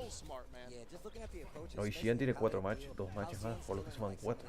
Y su último match es contra Fudo. Y Fudo tiene 2 matches, contra Samuel y contra Xian. Even throwing it in between some of these strings, and it's worked out, just not to the point of him getting a game. Does get the big sweep right there, and then actually dodged the up kicks. That was strange. Big damage there. Actually crossed him up in this corner. Snake Eyes with a big lead right now, but not much drive. Big counter hit, but the combo drop. That was the Shibata Hostia, el sway. right there. We got brain damage on that one. Man, the machine gun blows. Puts himself in burnout. A check goes for a button that's not Muerto. Match point para Xian. One to close out. Xian is on set point versus Snake Eyes. Look at Xian. He's been so clean too. He's not really giving Snake Eyes any type of momentum, any type of opportunities. And look, just staring in the face of Zangief at SBD range. He's not scared. Oh, maybe you should be. Wow, le paró el drive rush. Snake Eyes had a long way to go, and if he wasn't going to commit to something early, he can interrupt. Bien parado ahí. Snake Eyes, especially in the corner, gets a sweep, fighting back out, uses a drive rush to try to close that distance, and still fighting his way out of the corner, finds a hit, goes straight into the level 2, and this is good. Jackhammer. Oh, drains a lot of the drive gauge as well. Xian just blocks it out, gets burnt out for it. And look at that, no anti-air option right there for Xian. A little nerves right there. I don't blame him. Muerto. It's the stun. That's gonna be a round of the board. The double. For Snake Eyes. Peep the ring reverberations. How you turn a German suplex into a Zuna drop? You know what? I like that. I like this approach. Snake Eyes slowing down to his textbook slow approach. Xian trying to speed it up, make him do something crazy. Snake Eyes doesn't take the bent, finds a way in, uses the drive rush, and goes back to the neutral. Goes back to the walking gang, the neutral jump. Reset. Bien. Parry right there in the neutral by Snake Eyes. That was so good. And the throw option this time. She had Drax into the corner here, but as you mentioned, it can be scary. Snake Eyes got to pick his moment, and does he ever? Cállese. Gets a little bit back on the drive bar right there. Continues to walk forward, another sweep. Lo mata. But he's in there, and speaking of Uno in a there, uno. Snake Eyes is on the board. Flex on him. What a way to pick it. And he didn't immediately follow up that first knockdown because he wanted to preserve the drive meter, right? To get that drive rush, to get the OD, SPD off. So smart long-term resource management for Snake Eyes. And I like that threatening with the sweep because now Cien's going to question. Uy, el overhead se lo comió. Dashing back and even trying to sway back in some of these instances. But he's not holding back anymore. My man's got the corner, full offense, full goal. Uy, lo ha enojado a Xian. Oh, and then Lo mata. on the light punch. One more drive rush cancel. You already know. What a response from Xian here with the perfect. ¿Qué? Oh. Match fue nuevamente para Xian. You've seen him. You know what it is. All right, here we go. No. Last chance. Snake Eyes trying to make something happen in this round. Oh, sunrise heel. Again, Bien usado el parry. And he's clipping the legs on the walk back. He knows Cien wants to get out of there. Parry. What a perfect parry on the wheel kick. You do not see that. And the DI to follow up. This the throw. This is the situation when Snake Eyes was in trouble last time. That strike throw game was really something that gave him trouble, but not this time. Axie gets the combo switch. Yo, the crowd hit the jackhammer too. That was OD. We even have to say that one. Slow paced, slow and steady. Lo mata. Triple chop. Machine gun chop. Final round. Joder, este match. Este match es crítico. El que gane se decidirá lo que pasará de los dos siguientes matches. Xian solo tiene un match. That's an uncharacteristic jump by him. Gets opened up low, but no combo this time from Snake Eyes. And the Lariat is slow in this game, man. He's got some really successful anti-airs just with immediate reactions. And look at Snake Eyes just closing the gap. He's like, if you ever. Siberian Express. Wait a minute, and the corner's there. Doing the danger zone. Oh, this time. Level 3. Lo va a dejar en burnout. Cut the stand fierce. What manipulation from Xian is going to build some drive gauge back from him, but more importantly, drain that of Snake Eyes. Oh, wow. Neutral jump. They trade. I was looking for a throw. He's got level 2. He can fight back with it. The chip is tough, though. The funky slice, that's still +1 and burnout. Muerto. Victory Xian. This might do it if Xian doesn't drop the combo. ¿Qué? Oh, 2-1 para Xian. Goes down. Xian gets the last game needed, and what a set between these two. Man, that was nerve-wracking. Yeah, that was so Buah, sick, man. el Snake peleó bien, pero Xian, joder, es una máquina. A ver, con esto, la otra victoria que tuvo antes, porque tuvo 2 victorias antes, más 4. Sí, no, más 3, porque tuvo una 2-1. Esta de hoy tuvo esta, más 5, y esta ahora es más 4. No, más 6. Más 6 porque obviamente fue un 2-1. Y Fudo tiene un más 5. A ver, la primera fue 2-0 para Fudo, 2 puntos, otro 2-1, más 3. Esta de acá Namikaze, la de hoy, más 4. Así que Xian está más 6 y Fudo más 4. Y Fudo tiene 2 matches. Ahí se fue el sonido. No sonido. The sound is out. Ahí está, ha vuelto. Everything that happened, Snake Eyes really made him sweat. It was just a Y le quedan 2 matches a Snake aún. Le queda el match contra Namikaze y el matchup contra Samuel. And the jackhammer, it was so sick. Oh, but and like I said before, this is really what you start to come a hand for Snake Eyes when he really started to play his game, giving me a little bit more meter right there. Man, he got so much meter off of that. And then this was such a clutch moment too, because he was at barely any drive bar. This is when he didn't follow up with that first one, right? Because you see, he built the 2 bars before he only had 1. If he drive rushed forward, he was going to be very much in danger of burning out. So that's why he waited. Super smart resource management. I'm going to tell you right now, like, if you go back and look at some of Cien's matches, the fact that he was so prepared to deal with you being in burnout and just having like these amazing strings to keep you at bay was been one of the strongest things that I've seen from him this entire weekend. The scientist knows exactly what strings he's gonna use. He's like, oh, I got you in burnout. Looks like we're gonna take you all the way to the corner. I'm gonna mix it up just enough. I'm going to throw some projectiles in there. I'm going to keep you at bay. But even still, that didn't stop the wheel of Snake Eyes. Absolutely He was still sneaking in some of these command throws and just keeping him at bay, even if it's just standing medium punch and fighting right here in this scramble. This is exactly what I was talking about. Look at how much chip he lost in this exchange. That is ridiculous. Gets the stun with the series on the DI on the end, and that's going to be all she wrote for Snake Eyes. And I love that he showed him the OD slicer A ver first, cómo right? quedó He was la like, all right, puntuación. like, Porque show se you viene el the OD grupo slicer, F. you think you could take your turn, it's still plus on the OD, and then he showed him the regular slicer. And just visually, just something as an instinct in fighting games, we think that the OD version is going to be significantly better than the regular version, right?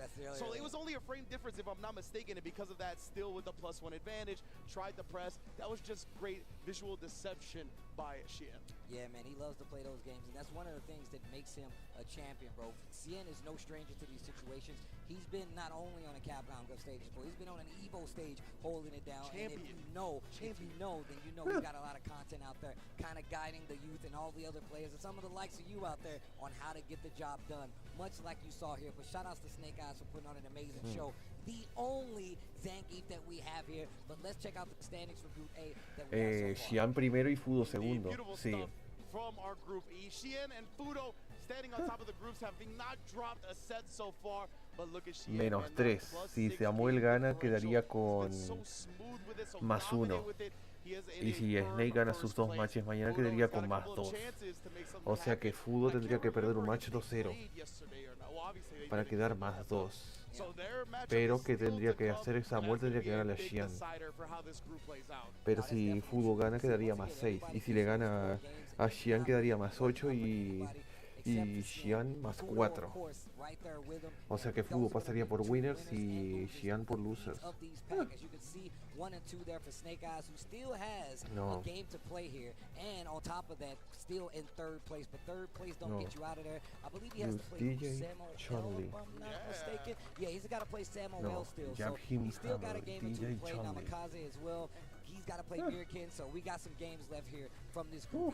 And look at how tough this group has been. The 1-3 Mirkin, only a -2 game differential. The 0-3 Namikaze, only a -3 game differential. Like, these players are making everybody sweat. This has been a very competitive group so far. Yeah, I do love how these groups kind of like played out. A lot of these players really did kind of hone in and say, you know what, I know that I'm fighting this player or this player. If you go back and look at the Namikaze matches versus some of these bigger names, you'll be like, man, Namikaze was out here fighting in the streets. Like, he looks like he belongs. Yeah, exactly right. And all these players belong, man. It's not been easy for anybody to get up to this point. And that World Warrior program put a lot of people in these spots who were getting a lot of shine on their scene. Once again, I feel like that's one of the things you got to point out to, because if it was not for that World Warrior program, a lot of these players like Mirkin and Samuel probably wouldn't be able to get this spot, get this opportunity to represent themselves as well as their region. Yeah, big ups for the World Warrior system as well. And big ups to Pagoda, because they've been holding us down from the beginning of LCQ, even though they're hitting my man Luke right in the egg roll. I don't like that, but it's okay, because they've been providing us very tasty snacks since the LCQ has began and throughout Capcom Cup as well, feeding the players, feeding the spectators, making sure everybody feels the egg rolls. Yeah, man, that's absolutely true, man. I saw everybody enjoying it, especially during the LCQ. And if you can like it, get your very own, we have them at the bar, so you can get your own little snack of Pagoda rolls. Shout outs to those guys for actually holding us down and mira con tu Samuel de Fit Fudo. healthy and eating some great food while they wait for the next match to get ready. Indeed, and of course, we wouldn't be anything without Storm Collectibles. They've been holding us down with the figures right here, whether it be the Street Fighter 6 models of Luke and Ryu, whether it be the Ultra Street Fighter 2 models of Fei Long and Blanca, and everything in between. They got you with the highest detailed figures in the market. Please visit them and pick up some of the finest quality figurines you'll ever have. Yeah, no matter what character it is, no matter what game it comes from in that Street Fighter series, make sure you hit them up, check them out on the website. Yeah, that bite, I literally said that bison is OD with the Shadowloo's hole and the gray goatee, you know, much like myself. But shout outs to everybody that's been hanging out here in Capcom Cup 10, not only in building, but on stream as well. Make sure you tweet it out. You still haven't told me some of your picks to make it out of this group. Are you scared? Are you nervous? Much like some of these players here, I'll give you a little grace and I'm going to give you a little time. We're going to take a quick break, and when we come back, more Street Fighter 6 action from Capcom Cup 10. Ok, corte de 4 minutos. Nos vemos en 4 minutos. Se viene otra vez el grupo de la muerte con 5 matches.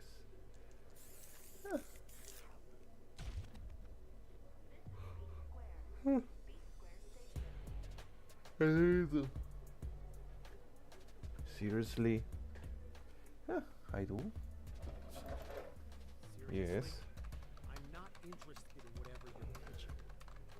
You really want me to punch a hole through you? So, just who are you? You need to learn to stop pissing me off! Another Fox Rain that play Yuri. Yes, I do.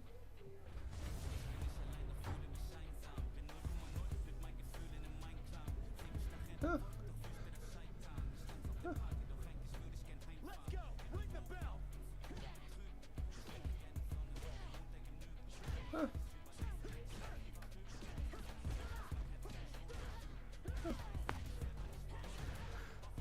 Huh. I'd be scared too.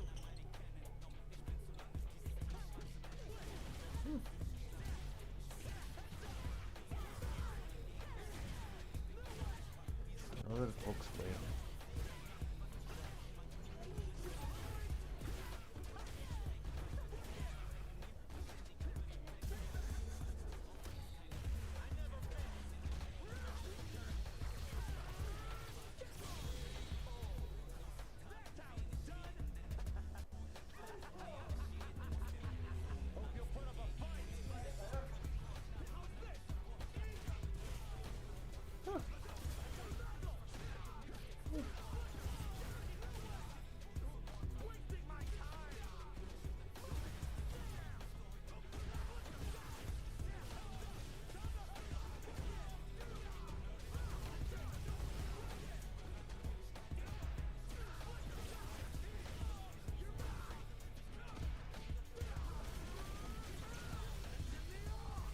You beat me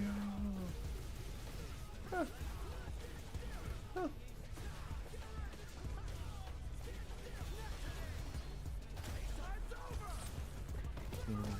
Only one match.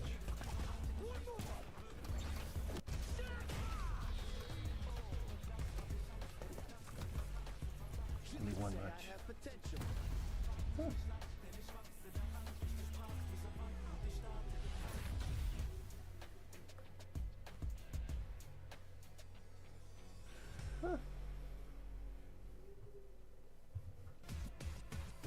This is my moment. Coming for it all. Just show me my opponent. Wanna be great. I'm a legend in the making. And this is mine for the taking.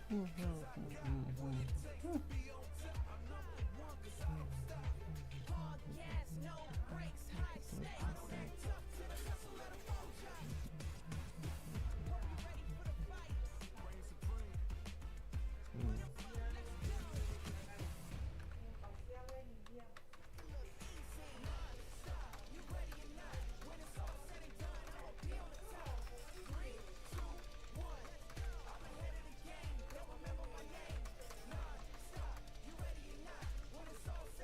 For 1 million? One. Da, da, da.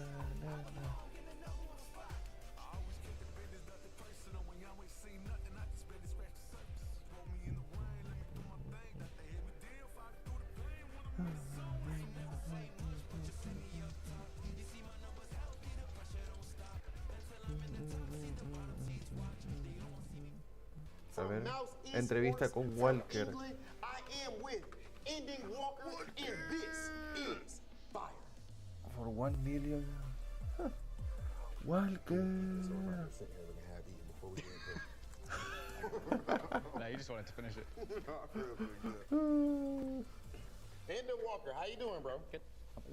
Listen, I'm feeling phenomenal. And last year, you went and you were training against everybody. You were showing everybody your tech. Yep. And I strongly disagree with it. I saw you smoking people backstage. Or are you taking a different approach this year? Yes. Ah, okay. That's only because Ryu has 5 gimmicks. So you need to keep them under wraps. Whereas with that, I have 5 gimmicks, but if you counter it this way, I have 3 more ways to counter you anyway. Oh, okay. Okay, so it wasn't as altruistic as it may have seemed. It kind of benefited me that I was helping people because they had to go and do their homework, and if they didn't, then there's just more mind games anyway. I didn't know you had that little sinister streak. I like that. That's that competitive edge. Now you got that Mouse Esports jacket on. Endgame was hard to hell to master. Problem X made it out of LCQ. How was that watching him compete in LCQ? Very, very happy he made it out of the LCQ. I kind of expected that, to be honest. As long as he didn't run into Kakeru, I was very confident he would win that LCQ. You are the youngest player. O sea, el Problem tuvo la mejor suerte del mundo en el LCQ que el JB se cargara al Kakeru, porque si de lo contrario, él hubiera perdido. Porque el Kakeru es la kriptonita de Problem. I just internalized the anxiety. So you do feel it? Yeah, obviously. Maybe one or two people here aren't nervous, but I think for the most part everyone here is to an extent nervous. I mean, I think most of the people here who I'd say wouldn't be nervous are in my pool, and they're nervous because they're in this pool. Group F. Group F. Right? Sí, Group F. For something. For sure. We won't necessarily say it right here with these Pagoda Egg Girls, but it definitely stands for something. Group fun. We can't actually say that. All right, I like that. In that group, a lot of people are looking at Angry Bird, looking at Minna, but you think people aren't necessarily looking at that group the right way? No, I think Lashar is, put it this way, Angry Bird and Minna are very scared of Lashar from what it sounds like. So, and they both think he can make it out and win it, so, and I definitely do. You might 5-0 our pool. And what do you think about with the young guy, with the curly hair and the mouse esports jacket? Lashar es recontra peligroso si lo dejas vivo. Hey. You've got to guess. If you get hit by swear, win. If you don't, y acá, well, I'll just do it again anyway. Perfecto. And then Walker, you are about to have your shot at $1 million. Sí, Walker tiene que pelear 2 matches hoy. Tiene que pelear contra Angry Birdo y tiene que pelear contra Kaba. Y Kaba tiene que pelear 2 matches también hoy. Kaba versus Nero y Kaba versus Walker. Hollywood's having a fantastic time. Love the drone shot here, but now enough of viewing the view of Hollywood.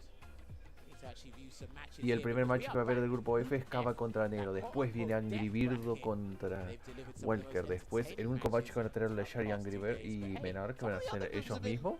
Luego Nero contra Angry Birdo y por último Walker contra Kaba. David actually talked about it during his blog. He's like, man, what in the heck was that? I had no idea how to even call that. On top of just like the commentary, like results-wise, it was so ambiguous to call. But I feel like this one has just as much animosity and unpredictability to it.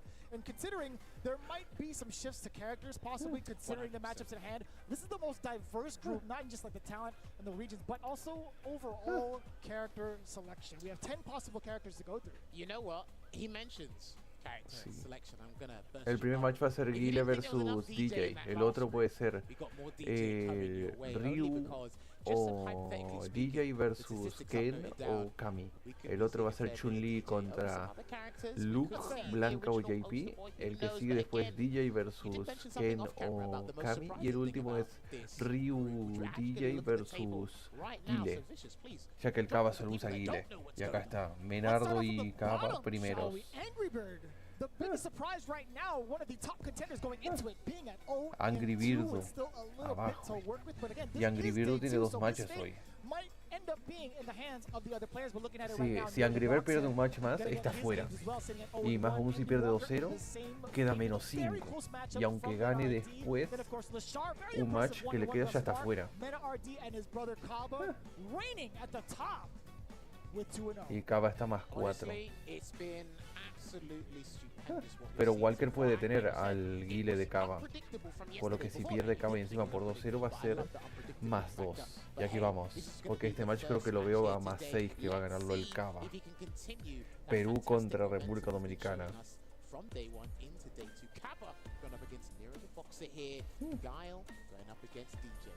Listen, man, as we start off this block, if you aren't excited yet, this is the time to get that energy going, because this is about to be a bloodbath between Kaba and Nero the Boxer. Now, we've talked about this matchup plenty, but Guile versus DJ, I actually want to pick your brain about this matchup in particular.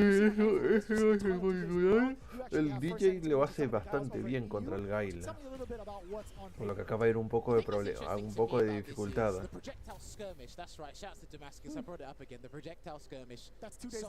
Duelo de la TAM. Buen salto. This is it. He's already jumped because he knows the hard read. ODS slash is the most comfortable way in, but it's the most expensive way. But if you don't have the chance to do that, then you're going to have to rely on Máxima, done it as I was just about to say it. Buen parado.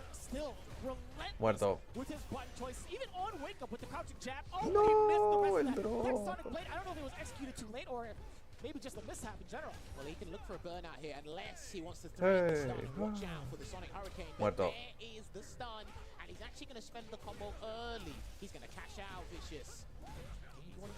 He's going to do it, yeah. And it will be the Sunrise Festival. He needs the wheel kick, but I don't think he's going to take the rounds. Lo mata. Qué grande, Nero. Always surprising to see how much that they Damn. burst towards the end. But for it to be the last hit with that much life left, I was thoroughly surprised. With the amazing round start that Kappa had, you think there was no chance of him losing that, but it's always DJ. And there's a throw bait there. Gonna convert to the flash kick. Perfect. Oh, from this range, it's so tantalizing to want to move in. Kaba does a great job of keeping yourself at the range past the drive gauge bar, right? He's really tempting you to try to take that risk coming in either via jump, either via a drive rush forward as well. But Nero doesn't get that luxury. Look at the life lead and look at the commanding distance that Kaba has been playing. The jump in is great. Qué buen salto. Se viene el strike, el OD DJ doesn't really jump famoso. the majority of his matchups. Gal is one where he actually uses his longest reaching jumping attack, jump medium kick, which you've seen a couple of times now. And there's the anti-air, but it didn't get the floating stay either. Se mató. No. Burnout. Advantage on that, hence why the throw Uy, with perfect. Ooh, he probably could have charged Sonic Hurricane there, but I think he lost his charge up for the Sonic Boom. He's in there. He's got to be careful as well. Cannot jump either. Can't afford to make a mistake. That could have been an instant overhead short or jab, excuse me. Lo mata. No, el drop. El drop. Va a jugar a drop. Lo tenía y lo cagó. Jackknife didn't continue on with the combo. A significant drop from Nero. And then he does a faint air slasher there and blocks in time because Cabas has huge success with Right. jumping, but now he's going back to shut people down with that flash kick on the drive rushes. It's the range where it gets kind of scary, but it's Kaba who initiates with El the jump. sway. The sway into the low slicer, the bump slicer, excuse Se lo me, gasta. level 3. This is going to be a very great establishment. Y buen daño. Does he go in pursuit? Kaba hasn't strayed away. Págate. Y el daño. Try and bait something, which he He tries. tried, exactly it. Oh, there's a Otra vez. A la pared. Se viene el strike. You might as well do Un another out. one, and he's trying to bait something again, but Cabba's not biting. He's looking for his level 3 Cabba. See if he gets it. Got it. Lo mata. 1-0 para Nero. Porque si pierde Cava, esto va a venir de mucha ayuda para el resto. Quedaría Cava con esto más 2. Si pierde 2-0. O más 3. O más 3 si lo gana 2-1.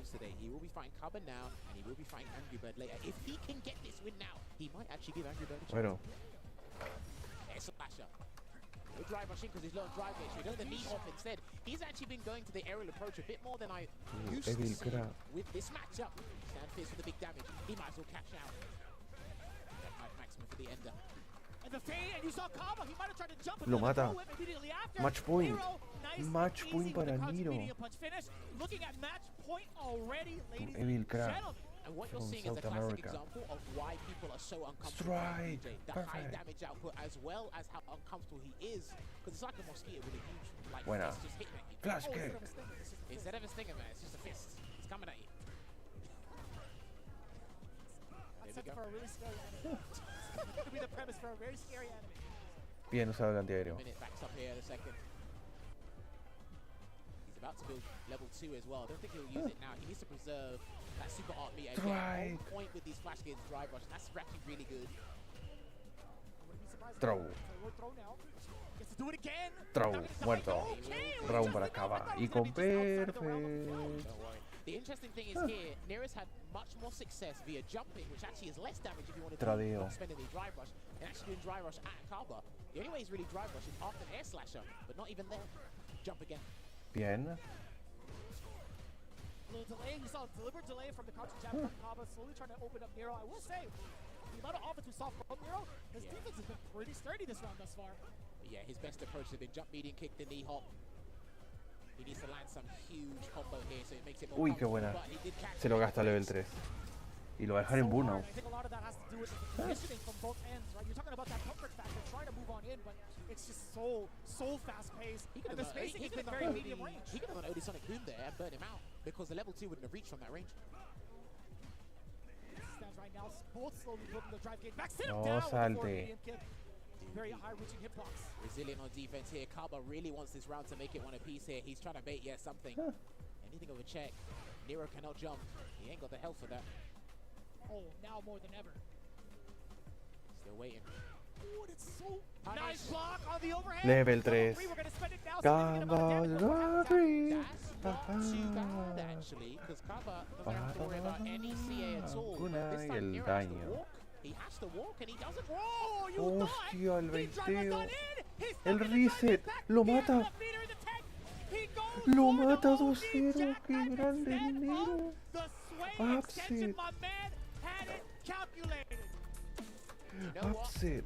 That was a phenomenal Upset. performance there from Nero the Boxer, really putting the rhythm in the waves for Buah. Upset. to shake up things statistically in Group F. I've got to say, Le hizo el I thought he'd reset. take the safe approach. El reset para el dry Trying to impact play en that matchup stun. from start to finish. Boy, was I completely wrong. Wow. I'm gonna hold myself accountable for that one. But when you think about it as well, when we look at the highlights here, fantastic start. Con from esto Capcom. Nero queda Like I said 2-1. before, just to reiterate, the way Nero the Boxer, his best Sí, Nero success tiene dos is matches field hoy. jumping. Tiene que pelear con Cabo y luego con Angry Bird.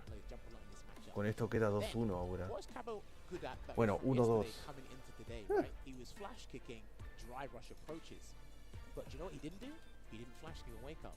Which Nero probably done at that last interaction. He said, I'm going to gamble that you're not going to flash kick here, even though it's the most obvious choice to make. You can see it here, capitalizing again, misjudgment on DJ's combos. I need to work on DJ's combos, because sometimes even I think they're not going to kill and they do, so.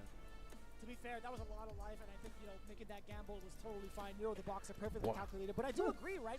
It's just a matter of getting into that space. You can see how often Kaba has actually thrown out some of the booms in that first round. But as it got a little bit closer, Nero really took advantage of that. And look at that. He's really forcing Kaba to make some of these really awkward situations because of the timing of it all. I think Nero the Boxer just understanding that Kaba's not going to go for those OD flash kicks. He's not going to commit to something that risky, right? So then that next layer of offense for Nero makes it in his advantage because of how mobile DJ is. The thing is, what I really have to give Nero props for is how he gained bravado more hard to in the use. corner. Every time he had Cabo trapped in the corner, he felt super confident I can win this round because obviously my combos are extended. Es more hard to use. That was so Wow, risky, qué but it was buena. so well placed. But here's the thing, Cabo never flash kicked. Y esto va a ayudar bastante a Nero. Fue un 2-0, por lo que es más 2 puntos para él.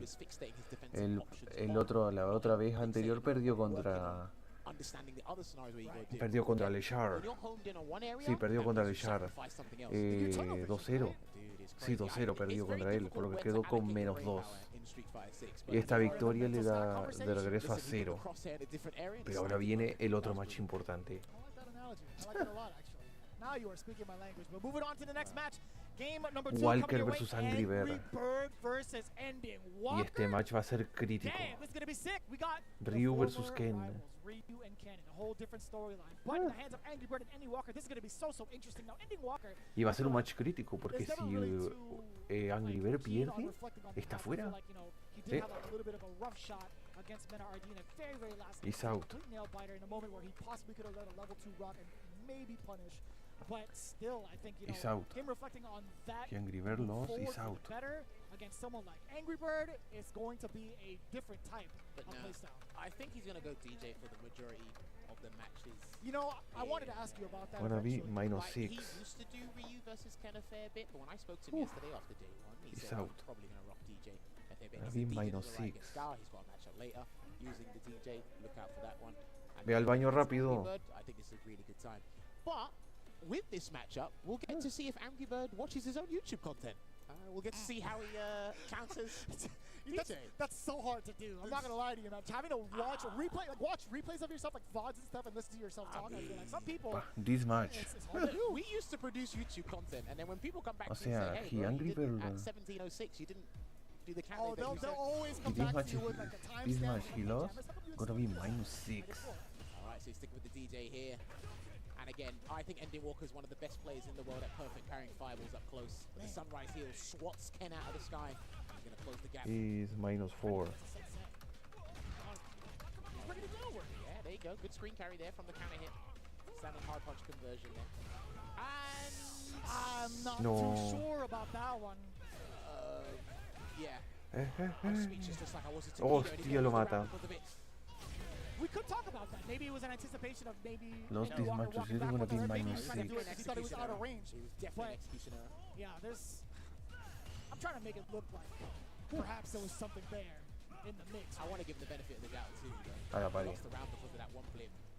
And it's a delay Back back throw. through there, there's Ending Walker. And then again, Lloraré with the rebuttal on the OD Shoryuken, Ending Walker's not going to do his own jackknife maximum just yet. A la pared. He's going to block it out here. Healthy drive gauge to work with Uy, as well. bien. And still, I said that commentator's curse. He's looking to win this round. You saw the anticipation No me of the throw, toques. Ending Walker. No. For that backdash as well. The anti-air still just as potent in the corner, but not that time. No level 3 there. No gasta el level 3. Gets the sweep. He might have to harass him with the sweeps, but Se a good mata. jump. There you go. Because Ending Walker is super active and making you fixated on the funky slicer, hey, why not go airborne, switch things up? Because you're committed to the sway at that point. You don't have to worry about the horizontal movement coming in from DJ if you're already airborne in the skies. But Oh, Angry Bird a now la pared. closer to the corner to apply that pressure. That's a punish! A la pared. You got to watch out for the Angry Bird special. Se lo gasta. To DI here. He's going to take an early lead to replenish. Para ganar buena vida y recuperar buena barra de Defensive vida. choice. He can do jackknife max or he can firm it. And he tried to make something there. Angry Bird was aware of it as well. No back hard kick, anti-air. Throw. Still waiting. Oh! Luckily, not enough damage. It was just crouching medium, punching that far away. Angry Bird wasn't ready for the confirm. The backdash is there, but no punish. And it was a punish, unfortunately. The frame rate did not change. Que el martillo.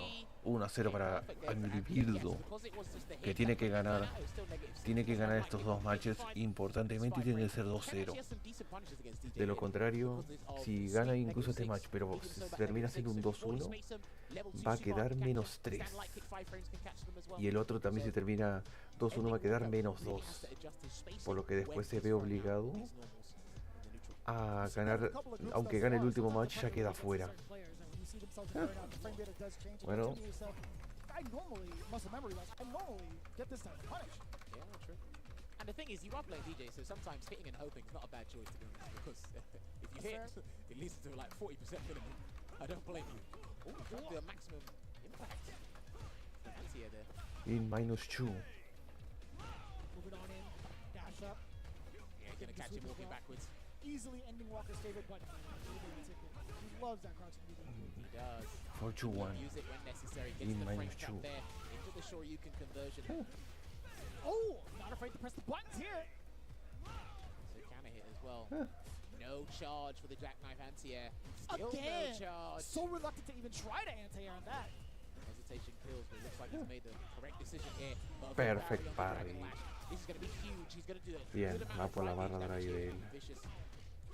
Buen salto. Rama la pared. Lo mata. Looking for more than enough in the tank. Crouching medium punch will suffice, getting the first round of game 2. Angry Bird needs this win, by the way. Statistically speaking, he needs this win, but Ending Walker's got other ideas, and I'm loving the way the DJ plays. They're utilizing that crouching hard punch today. For me, he's chasing backdashes. He'll always get a conversion if it hits in some way, shape, or form. You see the patience from both men up until that drive rush should come out. Angry Bird does snipe below the corner carry. Fantastic, sets himself up with the throw, but he backs Qué away buena. just in case. And he's going to go for the damage instead of the side swap here. It looks like he will cancel into the Level 3. and he's going to put Angry Bird in the danger zone. And this is a situation that he's not comfortable with. Angry Bird El needs daño. to make a CO decision right now. And that's the CEO decision! Lo hace. Oh boy, he saved his drive kicks! I was waiting for that exact moment. It's like, you have to come out with this, right? But you know what? Not too bad for Ending Walker. The life lead is still there. No, Being lo able to mata. react, drive, 1-1. Let him drop. Do the whole thing. No lo va a tirar. 1-1 y esto es malo ya. Si pierde. Even Ganó. that was a very big decision for Angry Bird. Now Ending Walker Angry was willing Bird. to risk that because of what happened afterwards. He still had the life lead. He still had drive gauge intact. Nothing to really fear after. Dude, if He's you're not willing to -5. take risk, you aren't playing contemporary fighters correctly. That's what the boys have been doing. He's for -5. but unfortunately then. Sway, and he hit low this time, and He's he -5. See how quickly he charged that as well? Oh, he had Yep. plenty of time after he saw the recovery of the crouching medium kick. He's like, it's time. Let it rip. This is going to be He's really out. tense for Angry Bird, by the way, being trapped in the corner. So if he can't escape with like a Tatsu or something, yeah, there you go. That's the conversion, back throw, legacy. We keep it like that. Qué buena. Interruption. There's a Forward throw. throw. He can't backdash here, Ending Walker. He has to block it Oh, out. he would have ate that fear so hard, too. Oh, the uppercut. He had to keep it tight.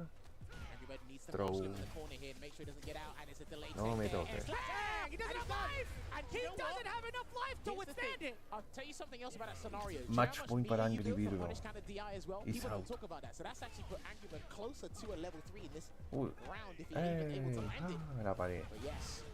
Again, the response to the drive rush. And speaking of, lands it of his own. Itachi's gonna get a lot of corner carry now down below the back. Perfect, Oh, I was gonna padre. say maybe a backdoor, but no, he's gonna get the side switch regardless. Side switch a la pared. Angry Bird needs to, yeah, Le baitió el DP. but he saw it ending Walker, and it looks like he's gonna cash out. No! But he did the show back too early there, Vicious, but he can do the famous string. Back throw. So Angry Bird back No way. Critical Art can do it for Angry Bird, by the way, if he gets the right conversion at the right time. He just needs to play it safe. Perfect, lo mata. And that'll be the round. I think just level 1 should do it. Don't even No. Only machine gun upper is totally fine. He had just enough for 2. Final round entre Ending Walker y Angry Bird. Y ahora, si pierde ahora Angry Bird, queda menos 5. Significa queda fuera. Great interruption against the drive rush. Both of these guys smell blood. He is still using that crouching Yep. kick maliciously, and that will be a punish. Muy bien This is usado what el I'm talking Shinrai about. Naika. The level 2 gets him a slight lead Shinrai here. It's Naika. not going to stop Ending Walker from coming back in. Punish. Oh, that's gonna be a punish. Yeah, It's too that far. happens, surely. Joken. Maybe he's didn't like it, perhaps. Maybe crouch jab, stand jab. He got good light punches. Throw. Throw. And he got Qué bueno, lo mata. Should He's be dead. the game. I wish Steve was here to No, call he it. didn't do it. He didn't even do the right combo. That could have been Tetsuji nature. Oh, no. Shout out to Tasty Steve. Oh, background house. That should have been plus. He should have made that plus. Hang on a minute. He's still in burnout. He's just waiting for an opportune moment to trade or even do the level 1. And that could have been it. He's trying to parry something. I don't know what it is. It's hot air, I'm telling you. He's trying to bait him. The side walk up as well. No hezzy. Jump back jab. He's trying to get a reaction out of Angry Bird. And Lo the hace. reaction is 2. OD Shoryuken. Claro. What another riveting -4. set there for Ending Walker. He had game of the day yesterday against Mena RD, but Yes, unfortunately, now Angry Bird. he was close but to no avail against Angry Bird. -3. Which means Angry Bird gets his first dub in this group. -3 now Angry Bird. Unfortunately gets another loss. They're 2-1s. There's the smile we've been looking for all week. All week. from Walker is Angry now Bird. -1. Again, when I spoke to him, when he played men, he said, I played well, just a few hiccups here and there. -4. When I speak to him after this, he's going to say the exact same thing. Maybe certain the situations where he shouldn't have spent the drive gauge he did. But yeah, that was a great set to watch, Vicious. I gotta watch that VOD over again. There were Walker so many is now different -1. decisions that were made in such a microsecond of a time. Like, there were so many things to really consider after, like, what Ken can do in the corner specifically, right? But if this here, dashing up, still trying to create that space for himself, Ending Walker was still sucking so much of a Personero choose area, right? That voice is mandatory. is gonna continue. I feel that Ending Walker was a bit more panicky in the corner than Angry Bird was. Because again, we saw In the first couple backdashes, of we games, saw like wake up 100%. button. Oof. You know, I don't think we saw no jackknife, but again, in the neutral, we even saw it there. Like, I love the way he was O sniping sea, the is drive not gauge, safe. that drive Is gauge. That was- mandatory there's the win CO his match. decision I was talking Personero about choose versus 0. Saber's drive gauge. What a way to turn this around as well. Because again, even after that huge mistake, and I like that, they built on that, by the way. The kind of punish, kind of drive impact stuff, the scenarios, they were building on that as well. But it was just unfortunate, again, and that just goes to show how Ending Walker can really compete with some of the best in the world, whether you're an Evo champion, just one of the strongest players in the world regardless. No doubt. At the end of the day, though, again, And putting that's him pretty into smart. the checkmate scenario with that drive impact. So, sorry, another thing I've got to mention as well is DIing OD moves is actually pretty good. It's fine when you Sí. see that the opponent has little life, Yeah, and they always. can't absorb it. You And gotta now lose. need to For most win OD by moves- choose for most 0. OD moves in the game, you can actually recover in time from a drive impact because they're going to be reacting in time. Exactly that. There's a full 26 frame startup, but in a situation like that, it played out perfectly. It's a whole different story. Once you're burnt out, you have to make sure you pay attention how much life you actually have left, whether or not you're able to absorb it. Like, if you have a super, then perhaps so. But that's also a really bad thing about DJ is that he does not have an invincible super behind him to get past something like that. True.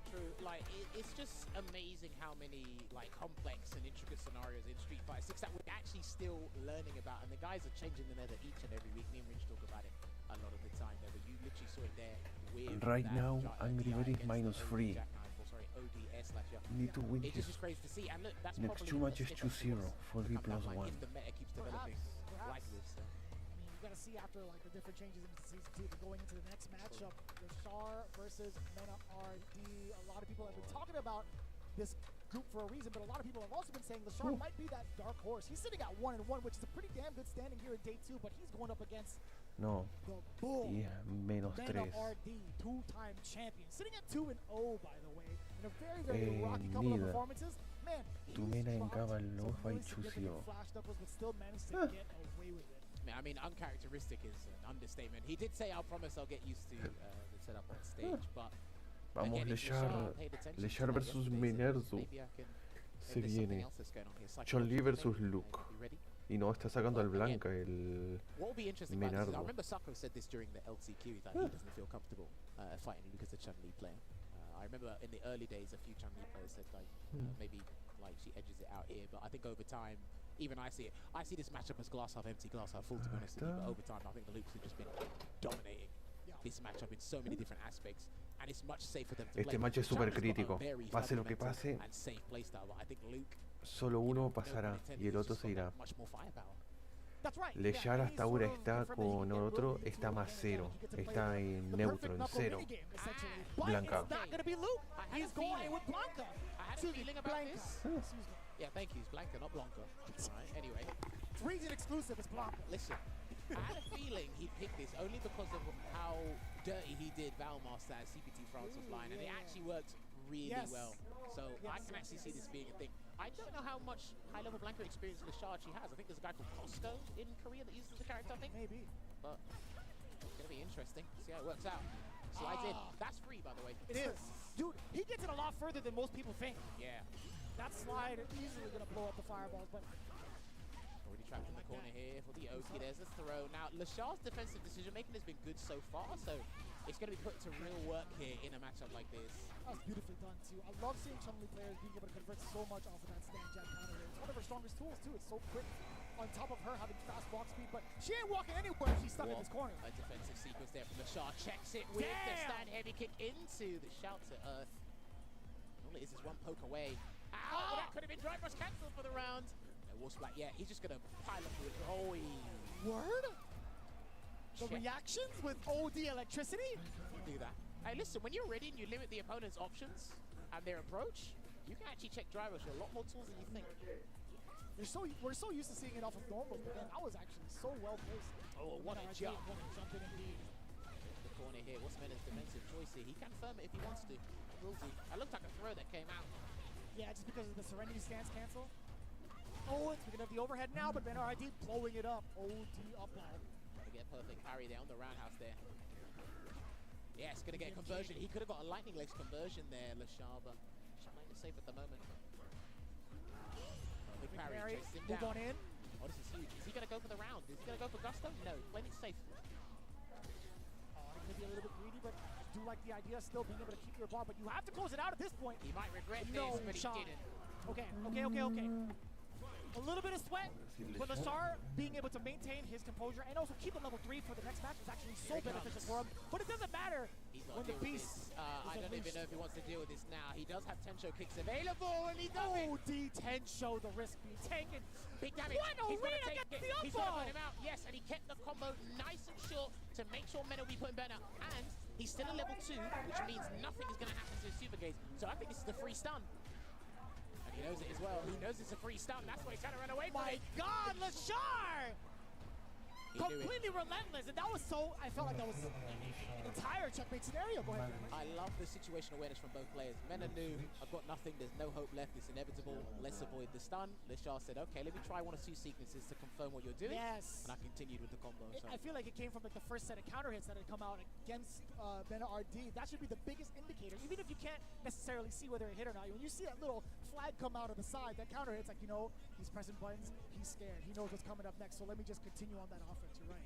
You always assume that, I don't know about you, but you always assume that after the first one, you think they're going to stay feet firm planted on the ground. 100%. Because you've taken off like 30, 100%. 40%. Like, no, these guys are stubborn to high heaven. Keep doing it, man. Because, again, they want that driving back to win. Get out of the corner and then potentially try and stun you for all the resources that you've splurged on the scenario. How often have we seen people just hold up in moments where they've gotten hit initially, Precisely. and then people try to confirm that visually, and then end up going for something that whiffs because they're still in recovery? That's happened so often, even in the professional stages. All right, it looks like they both had time to sit down and recollect, ruminate, but it looks like Mena is going to stick with our Brazilian beast. again. He's got the crowds in the back. Lashar, like we said, and even the players in his group respected him to this degree as well. He's the guy that can change everything up. Drive rush into Serenity to bait something. Wow! Overhead. The first hit. The drive impact. Minardi actually walked into it. You saw the standing right kick. Mena's going to have to wake up with a defensive option from this point, and he has to deal with the safe jump. Whoa, he went for the air throw, the fake out the parry. OD, dude, this is all Lashar. The perfect KO at match point. And he's almost at 2 bars as well. Minardi, one of the biggest things that he could have to initiate his offense is obviously the level 2. We talk about it pretty often. But Lashar, that's delayed jump there. Good backdash. He might be able to get the damage and also the corner kick. He could, but it looks like he's going to be doing things out of reluctancy. And there is a lovely slide there, look at Koken. You've noticed that there's been no fireballs, or little to no fireballs this round, just because of that. Make me angry indeed. He's taking straight to the corner here. Let's see if he firms it. He'll firm it this time because of his position. Yeah, he'll take this. 1 game up, 1 round up, he'll take this. Chip damage, also the burnout scenario. Yes. Oh my god! In reaction to the drive impact, let me shake your hand, and also let me meet you with some of these. I got that, man. He's so on point. He's so locked in. Whip punish. Whoa, that had how much recovery? Huh? He was on the ground. I know. He could have done the cow crouch cancel as well. I don't know if that made the difference, but the Tensho kick anti-air and 1 more cancel conversion from Lashar here. He'll build the level 2 in time from the combo he does as well. 1 more conversion for Lashar could be lights out, especially with that level 1. Watch your toes. What? He just ate it. He just ate the jump in. I think he's deciding what to do. Level 2 just yet. Try to hold no up. Shot. And he's got to cancel to the level 2. He got it again? Hang on a minute. Is he going to do the conversion? The full conversion? No, he went for the mix-up instead. No way! The audacity, 1, to get the reset, and then number 2, Minardi going for the high risk, high reward. You gotta let him know, baby, this is Street Fighter 6. And no whip punish there on the crouching fierce either. Here comes the great defensive sequences from Minardi where he reasserts his dominance. This match, he didn't watch his head before. Good trade, I'll take that. Still waiting. These guys are waiting for their dry gauge to replenish, by the way, before they even take any risky action. Here comes the lightning beast again. He's gonna try and burn him out.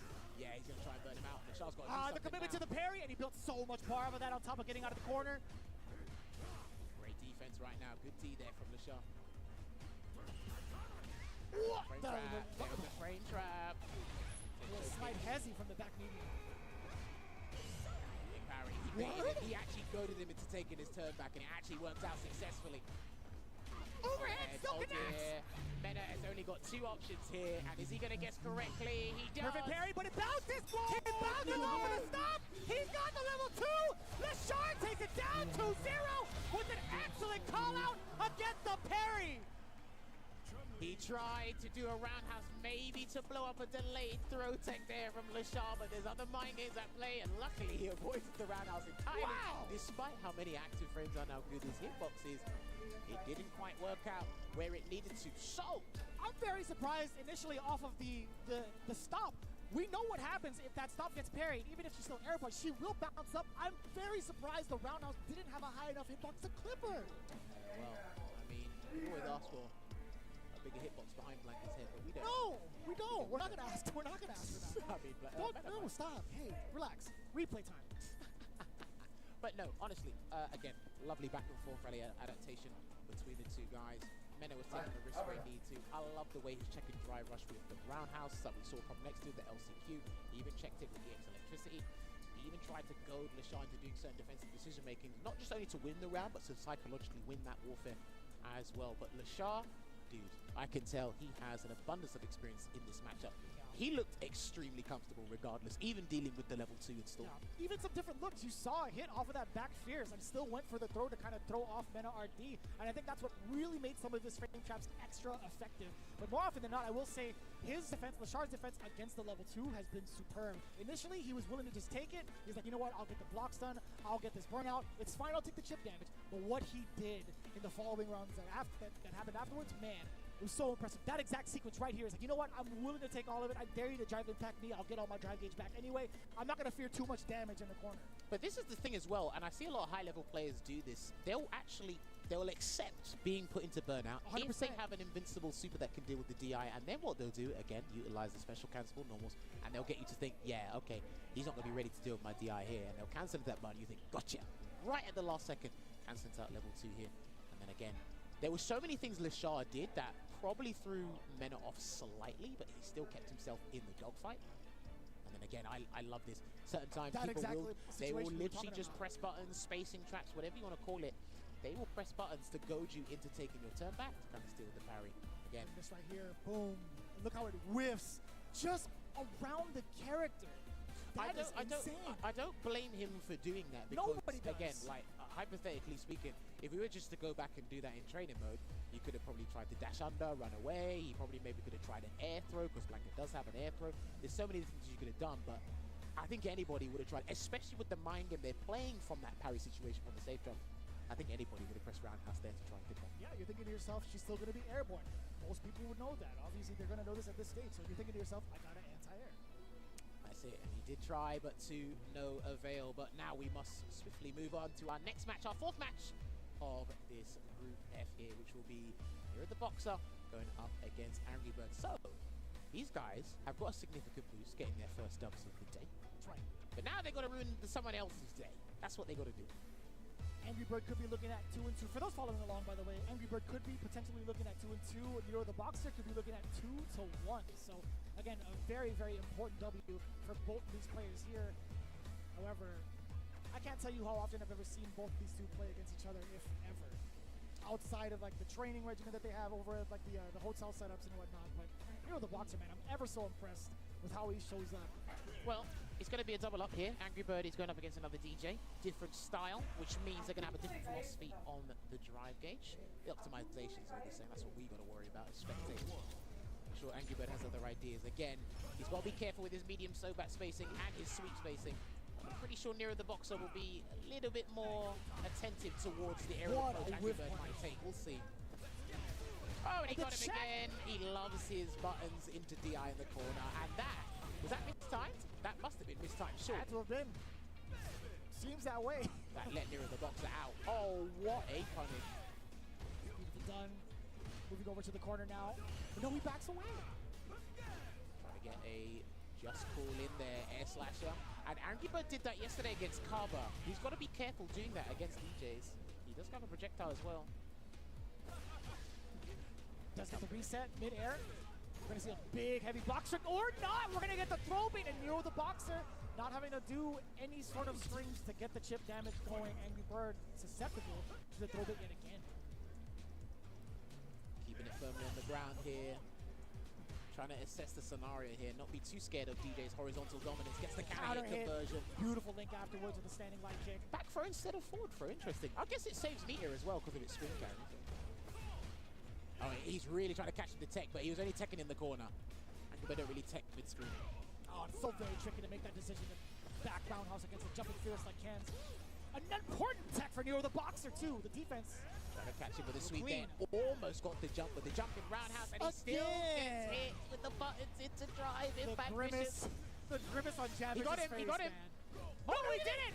I thought he did. He put his hands in the air. He was going airborne completely. Nero the Boxer gets baited with a neutral jump from Angry Bird. He might have been looking to bait a throw, to be honest, and he got something else. That's fair. How often have you seen Angry Bird ever go to a neutral jump to bait it out? Because you could still get jackknife for that. That's true. That's only if you're confident that he's going to do something else when you're charging. But...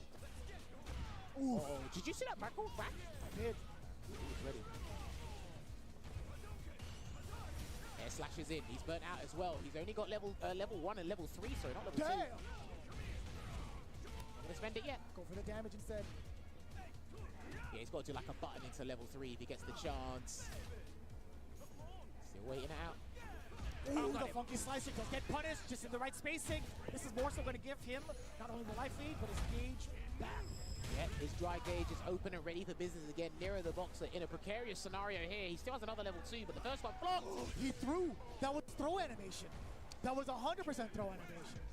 Was he expecting a drive rush and then He basically flinched at any sight of movement first of all, but he might have been expecting some sort of ground movement instead, which is probably why the whiff throw came out. I can't tell you. I genuinely cannot tell you.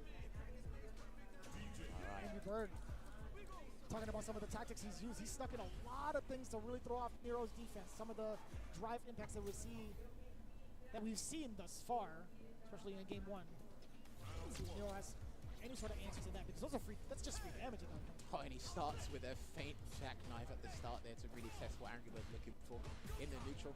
That looked like an unsafe sweep, but I like they didn't risk it, even with the light kick punish. Damn. He's in there. Angry Bird moving forward. Okay, trying to go for a feint there, kind of like a Rashid-esque setup. Nice way to charge all the way through. Into the jackknife anti-air on the other side. Good. Okay. I mean, he probably should look for the knockdown instead. If he's doing that medium kick, you could depress crouch medium kick, get better scenario there. There you go, speaking of which. Gonna get the Oki from the OD Shoryuken. There's one throw. The backdash read. Into anything though. Angry Bird's not flinching mid-screen. I like his defensive resilience. There's a lot of things he's not flinching towards in mid-screen. Oh, anti-air, he hesitated. Oh! Oh! What is happening? Okay, it's a punish counter, but I think he's already committed to the target combo. Gets a grab. He might have to look to try and bait something, but he goes for the frame advantage. Back away. He's got to back away, surely. Going for a lot of his feints. Yeah, he's going for movement from Angry Bird, and he gets the snipe out against the startup with the Dragon Lash. Angry Bird is literally not reacting to any of your dry rushes into the just cool. Oof. Oof, that hurt. On your dome piece. Oh, and he still got the back throw. I think Nero tried to throw as well. We might have mistimed the empty jump to make the back roundhouse anti-air whiff, and he's in another dangerous spot here, Vicious. Especially after the forward throw. One touch will do it. Angry Bird gets the punish counter after the throw. Could do it one more time for the seal, and he does it at least to tie up the rounds. Looking at match point, Angry Bird. Both characters, actually, both players, fully stocked up at level 3. The big punish counter off the perfect parry of the fireball. Dude, he's had a high success rate dealing with that, and a lovely empty jump to make the back roundhouse whiff again. 0 button presses from Angry Bird after being airborne. And another throw. Watch out for the jackknife, and he backs off. There's another one. Nero's scared. He knows any defensive choice he makes is not going to work out here. He needs to get in there. He's still not flinching at that Angry Bird, and he made it win. Another empty jump. Oh man, that was crazy. You see it there, time and time again. Nero didn't clock onto it, similar to what we saw with Destroy Gods earlier with Guile. Man, it was crazy. He identified where he was getting the huge damage from, and he said, okay, if I make this whiff, I can land all my damage from there. And in a highly intense scenario like that, especially when Angry Bird needs the dub and you need the dub as well, of course you're going to resort to your easy anti-air. And how often are you thinking about the movement as well? When you see a DJ standing, walking forward or backwards, you got to think to yourself, I was like, all right, I'm a lot safer when it comes to the jump approach because I don't have to fear the jackknife charged up, right? And I think Nero, the boxer, kind of felt the same way. He had his hands up in the air. I don't know if you guys got to see that, but he was frustrated. He's like, man, how are these anti-airs whiffing? Well, the thing is as well, what we have to mention is, again, the matchup knowledge Angry Bird has in the matchup. I like how he mixed. There was a fine balance between going aggressive. He landed a lot of successful jump-ins, and then he mixed it up later. Yeah, there you go. It was that very makes hard. so much sense. Yeah, it was very hard for Nero to keep up with what's going on, because when he committed to something sometimes, he got landed with a jumping heavy punch. Other times, it was an empty jump, but then it was that neutral jump for me. That neutral jump in the corner into nothing, which avoided the back roundhouse, but then also there were times where he done no action and he was able to catch a tap parry scenario. Boom, just like that. He was able to really snuff out Nero the Boxer's neutral and defensive habits really over time there. It looked like he didn't have to do too much. He kept the game plan very, very simple, despite how subtle and courageous some of these actions were. It takes so long, too, for a player to really adapt to that kind of thing, because we're so used to seeing DJ play in that pocket, hovering around the anti-air space, and if not, they're going to throw in maybe a drive rush, maybe a medium kick. Actually, Nero's done that quite a few amount of times thus far, but him being able to snipe it out and think, all right, I really need to see how much this empty jump is going to hurt him and see how he reacts to it. There was a lot of frustration, as you saw. But the thing is as well, if we put it like this in layman terms, right, he was almost like a one-trick pony when it comes to offensive gameplay, because again, drive rush to sway, Angry Bird wasn't biting. And then when it came to his defensive scenario, defensive tactics, he was still stuck in that one-track mindset where it's just like, okay, I've got to resort to this. Because he actually has pretty good jackknife anti-airs, but I just think it was the angles that Angry Bird was jumping at as the set came closer to his victory That was insane to deal with. But, ladies and gentlemen, that was our penultimate match. Now here's our final match of day 2 here for Group F. Oh Vicious. my God. Ending Walker. Now it does say DJ in the bottom left. I kind of wonder if that's going to be the case going up against Kaba and his guile. And it makes a lot of sense for it to happen that way. I think he'll do it. He told me that DJ does alright against Guile. And Kaba literally done that at the start of our block, Yes. right? You know, Kaba having to find that spacing against the boxer. I wonder, you know, ending Walker, he's had the opportunity to kind of watch that pretty much progress. I'm kind of looking for the spacing here. I want to see how active Kaba's going to be with the booms to prevent ending Walker from being in that middle space where the knee shot would have a better chance, a lot more success of connecting against a whiffed boom. But again, Kaba, I feel like when it comes to watching him play at both like the weekly scene or even like a higher stage, he could be so aggressive. He's so down to play in that mid-range game to up close. it will be a thing to look out for indeed. I really want to see ending Walker try to be a little bit more disrespectful. I know you've got to be cognizant and respectful of what your opponent does and the optimization that they're going to give if you make that mistake.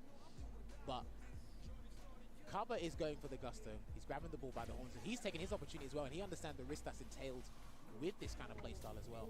I'm very interested to see what happens with these two after a throw tech, because we see Kaba caught people with roundhouse into Sonic Hurricane. He was 100% on that, by the way. He was like, what, 5 for 5 yesterday? Yeah, so I'd love to see what happens after a throw tech. I want to stop. And then I want to see where Kaba flash kicks as well. Is it going to be to stop drive rush, or is he going to do it on wake up as well? Because I think he's going to have to change his defensive actions. Delayed crouch jab. And Walker was looking for that exact thing, and there it is. The OD flash kick ringing out. The OD air slasher in return from ending Walker for being that far away. He's using that immediately to close the gap, and there's the funky slicer counter hit. There you go, back fierce into the Sonic Boom there, and there it is. He caught him just about the Sonic Boom. His timing with dealing with Sonic Booms, perfect, parrying them, trying to beat to the punch with the start up. I think it's phenomenal. It's exquisite to watch it from ending Walker. He's doing the same thing here the boxer did. He's trying to bait the flash kick though with the sway though, so it's a little bit different. That's crouch fierce. Excellent work. That's almost guaranteed, by the way. Even a flash kick's guaranteed against the knee hop. I can see why he did it. You can see Guile kind of just standing around still, no time to charge. The punish counter is there off of the perfect parry as well. Ending Walker, I thought he was going to be just outside of range off of the empty jump. I think he'll make those micro adjustments if the chance presents itself once again. Yep. Bang! Knee hop, gets anti-ed. Again, that knee shot proving to be the biggest problem, I feel like, for Kaba in the first round. Excellent punish counter conversion. Damn, that looks beautiful. He's saving the meter for the rest of it. That's totally fine with him. He was styling with the drive gauge there, but hey, maybe he thought he was going to hit the round as well. He can still turn this around to ending Walker.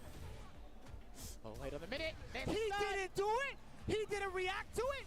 Kaba, he's actually dead. The critical art's going to ring out. More than enough damage.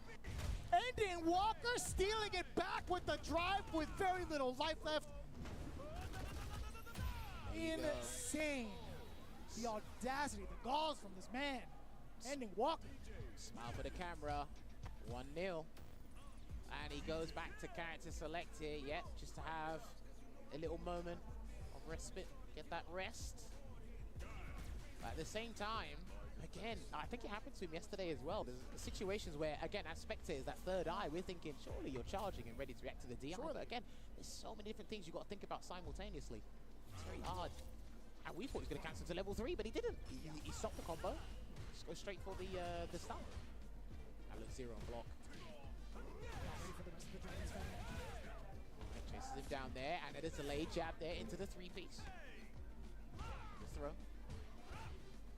See, I've noticed that DJ players, after a button or certain spacing, they will just press crouch fierce. They'll mash it, and if it hits, it's good, it's safe on block, but that's going to be the round. A little bit of mental damage, in my opinion. Kaba not resorting to those OD flash kicks again, but to be fair, ending Walker, he's been looking for that the entire time. I mean, did all the magic for Kaba happen yesterday? That's the question. Because, again, if ending Walker gets the win here, that messes up Kaba's chances to have a good seeding. Oh, my. That's the reaction you were looking for in the last game, right? When we started things off in the groups. Oh, that counter hit conversion from the Sobat was beautiful. Perfect parrying is, yeah, I'm telling you, he's got some of the best parry timing against Sonic Boom. Tried to do the juggling dash, didn't quite work out. Sweep again. Chase him down, he's going to look to bait this time. He delays. He's committing to the offense, though. He has a read that he's not going to do anything, that Kaba's not going to do anything on defense, but Does it matter? It's the time? No, sir. He might have to air slash his way back in if he really wants this round, but I don't know. He's building up the gauge. Yeah, he might need the level 3, and then he's in. Oh, no. Could he have done maybe light cancel into drive rush to continue it? I don't know, because remember, they're still recovering that process, so I don't know if that would have messed up the timing, especially when he's landing. He can still win this, though.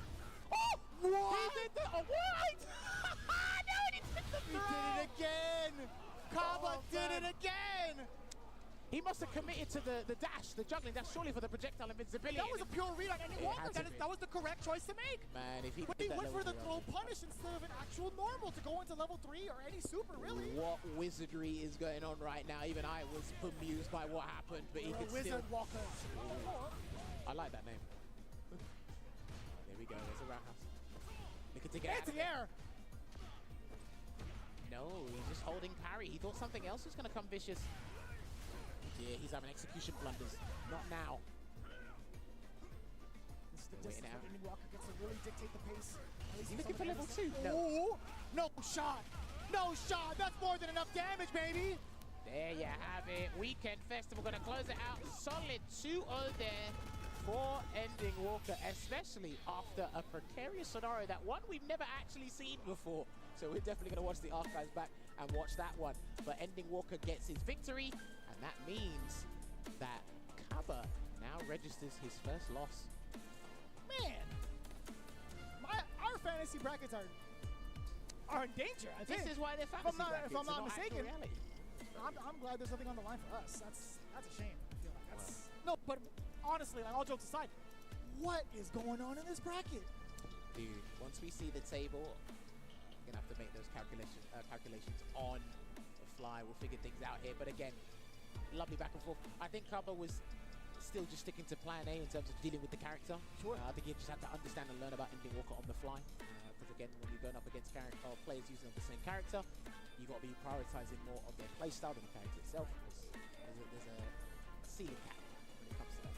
Yeah, no doubt. You talk about the player style. Ending Walker, I feel like it was just so ambiguous in the approach, even in that moment too. Kaba had 2 bars to his game prior to that drive impact bringing out. It was just a matter of whether or not he was maintaining the charge. I'd imagine he was down back the whole time, but still Ending Walker being able to sneak that in. Significant mental damage, especially going into this next round as well, or next game. Even after the 4th, what do you do? He immediately just walks back in preparation for anything that you do on Wake Up. And Kaba's been really keen on pressing a lot of buttons on Wake Up ever since the first start of this match, or groups. I think the really interesting thing for me as well is I don't think we really saw any other super outside of level 3 from Ending Walker. That's how confident he was that he could get into the corner, build the bar necessary to get the big conversions to the damage. Look, he even dropped a combo into level 3 just to stun Kaba. Right. We were expecting him to react otherwise, but yeah. You got to be very careful with your Sonic Boom placements and then drive rushing afterwards, because guys will be looking for that check. And I've been talking about this for a little while. Some people said DJ's crouching medium punch isn't that good. I think it's actually a pretty slept on button. I think it's highly respectable. It should be highly revered anyway, only because 4 active frames, 6 or 7 frames startup, and you can actually check things very last minute with the hitbox ratio it has. So, and you saw it utilized there to get the kill for Ending Walker. But again, this kid's insane, man. I wish Group F just continued running, to be honest. Yeah, can we just like do this just one more time and just say it's group or day 3? I'd do it all over again if I could, but this is what the table is. And this is beautiful, because we needed a group where it was settled by day 3. We needed a group where things have to be settled by day 3. So this whole group could flip on its head tomorrow. And again, it started off with Kaba and Men at the top of day 1. Sorry, day 2. Lashar and Kaba are there. And again, the differential is huge. Lashar is up there with +2. Mena has the same result, but it is +0. So this is pivotal. Tomorrow is a game-changing day, if I ever do say so myself. I can't even imagine. As you take a look at the spread, do all your calculations now. In fact, screen cap this as we speak, because you never know what's going to happen here at Group F. Anything can turn topsy-turvy. Heck, I don't even know how to even call it when it comes to Lashar, Ending Walker, and Nero the Boxer, right? I think majority of the eyes have been on like Kaba, Minna RD, and Angry Bird, truthfully so, throughout the longevity of Street Fighter 6 thus far. Man, I'm really looking forward to tomorrow, just looking at this table, and I've got to look at the schedule for the match schedule here, because again, you don't want to miss this on Capcom Fighters tomorrow, because this group right here, it has to be determined by day 3. There's no expected results because obviously some people, their fate has been signed, the contract's been signed, they're out of here. But these guys, no, they've really got to do it. Pay attention to tomorrow. The best part is we don't have to call that action as it goes. We get to be the full-on spectators I'm a for Group F. spectator now. I'm big chillin'. Now we get to eat our popcorn as we see every single one of those matches. I'm going to rip his arm off, I feel like, because I almost did that earlier. I almost pushed him off the box. All I'll say is thank you so much for allowing me to commentate Group F for day 1 and day 2. But day 3, I'll alleviate the pressure for myself and give it to somebody else. But hey, listen, we've had a great time up here. But then we got to give a big shout outs to our headset sponsor, SteelSeries. They've been providing all the headsets for both the Last Chance Qualifier and Capcom Cup 10. And in moments, it's the easiest way to record and share your gameplay with friends. Remember, so many pro players have won more prize money using SteelSeries gear than any other brand. And this week, they're going to help a player become a millionaire. Shout outs to SteelSeries Arctis Nova Pro. I wonder how many Nova Pros you could actually buy with $1 million. I'll do that calculation after the break. In the meantime, we'll get ready for the next group. You don't want to miss it as we continue on here at Capcom Cup 10. We'll see you right after this.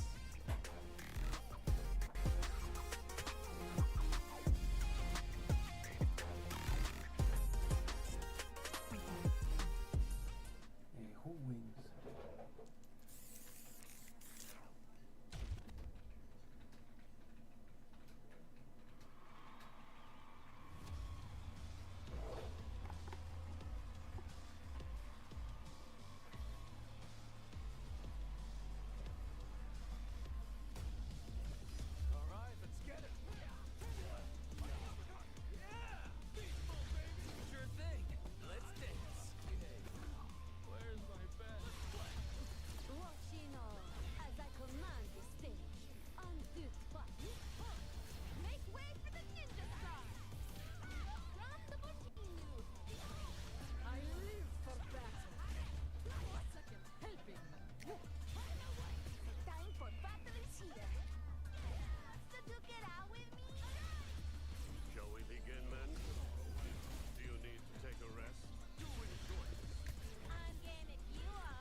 Capcom Cup 10.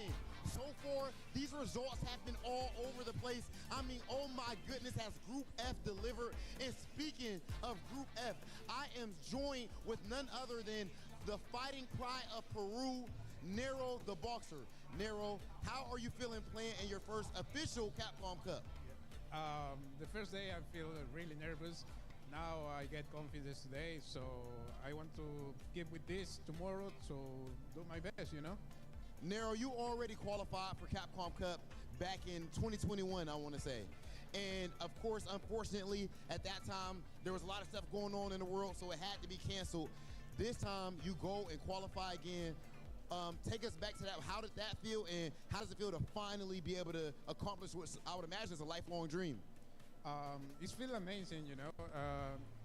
For me, this was like a dream. I mean, now I'm here. This is the reality. I want to do my best, just not for me. I mean, for my country, my team, Matkins, and everybody who are supporting me in my country.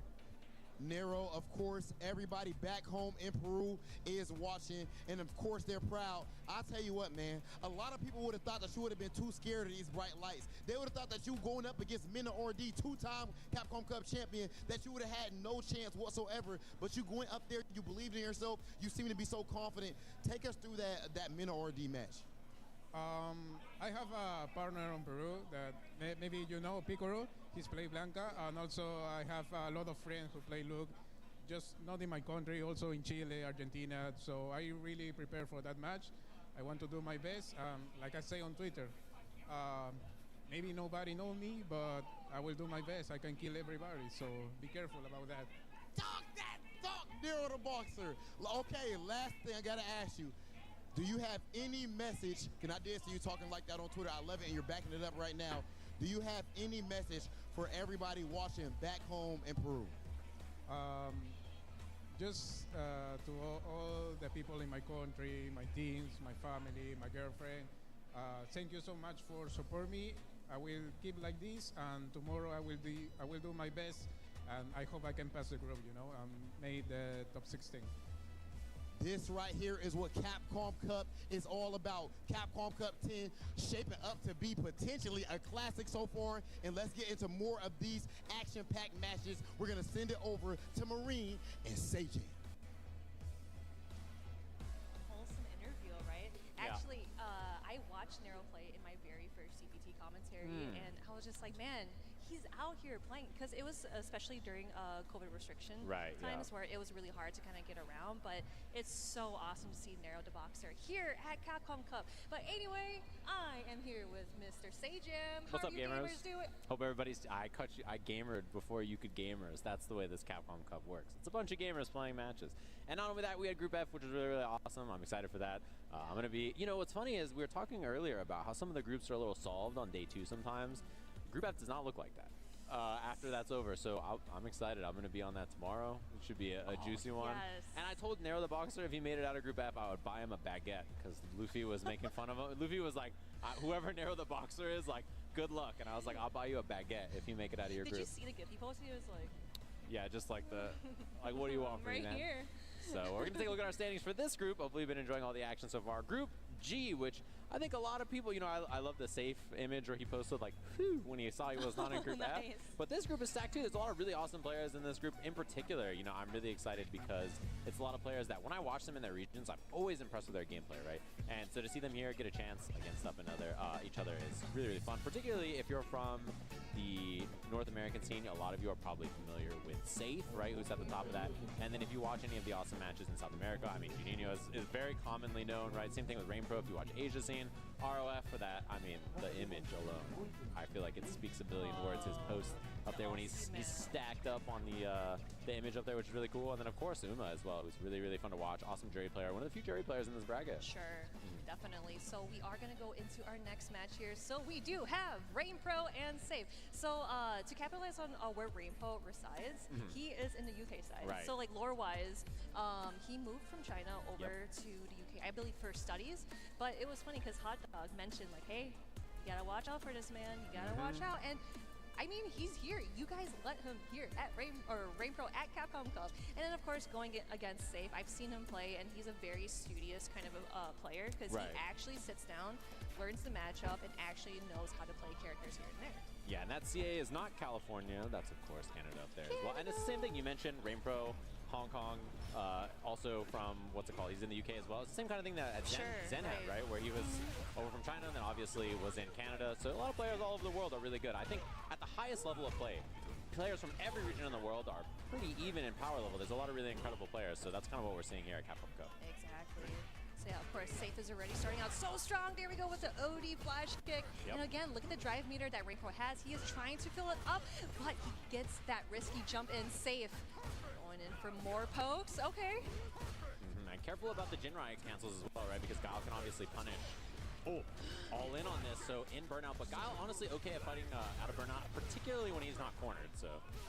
Oh man, these boom timings. And now burnout for you, and now you are stuck. I think this is check and exactly. Because Guile's just going to keep throwing booms at you until you are into dust. That was actually really good because he had that life lead. He's just going to sit there until it's game over. So he's got that round and starting out strong in this one.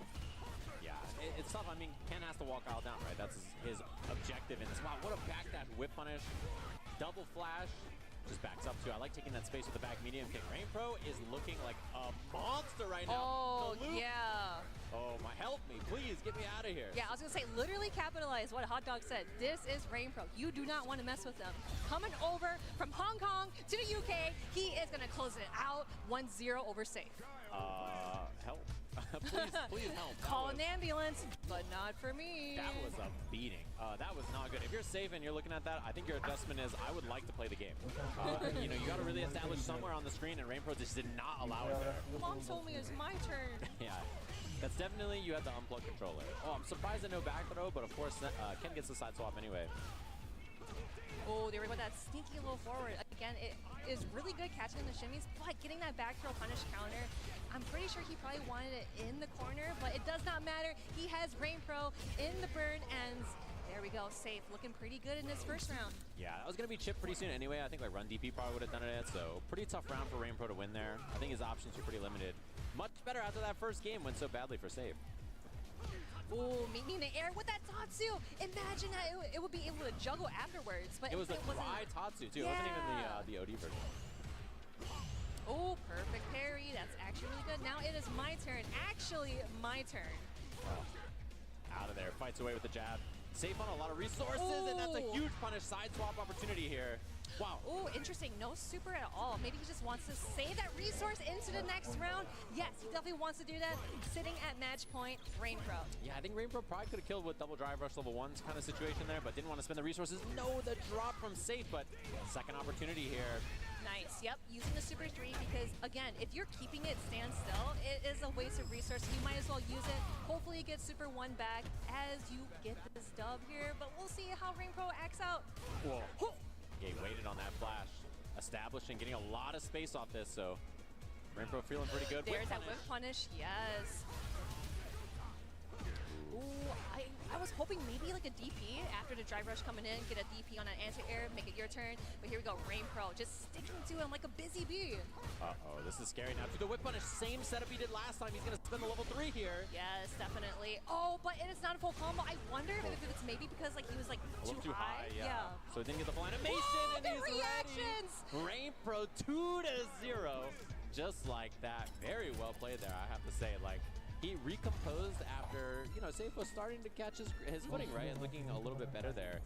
But yeah, I'd be very worried if I was someone who was thinking to myself, like, oh, you know, this stage group, I don't got to worry about it. If you have to play someone like Rain Pro right out of this group, I'd be a little scared. No, for sure. Yeah, again, you know, Safe played that super well, too, because he did all the things that he could, where he did like the Dragon Lash, and he was able to make it his turn. And I'm actually very surprised that he didn't do Jinrai at all, because I knew for a fact that Rain Pro probably would have reacted with Flash Kick, right? Like, he's holding back most of the time. He would be able to punish that and get his turn back. So yeah, in so many situations too, putting Safe in burnout, because again, I know that it is a nightmare being in burnout against JP, but Guile, it's a whole nother level.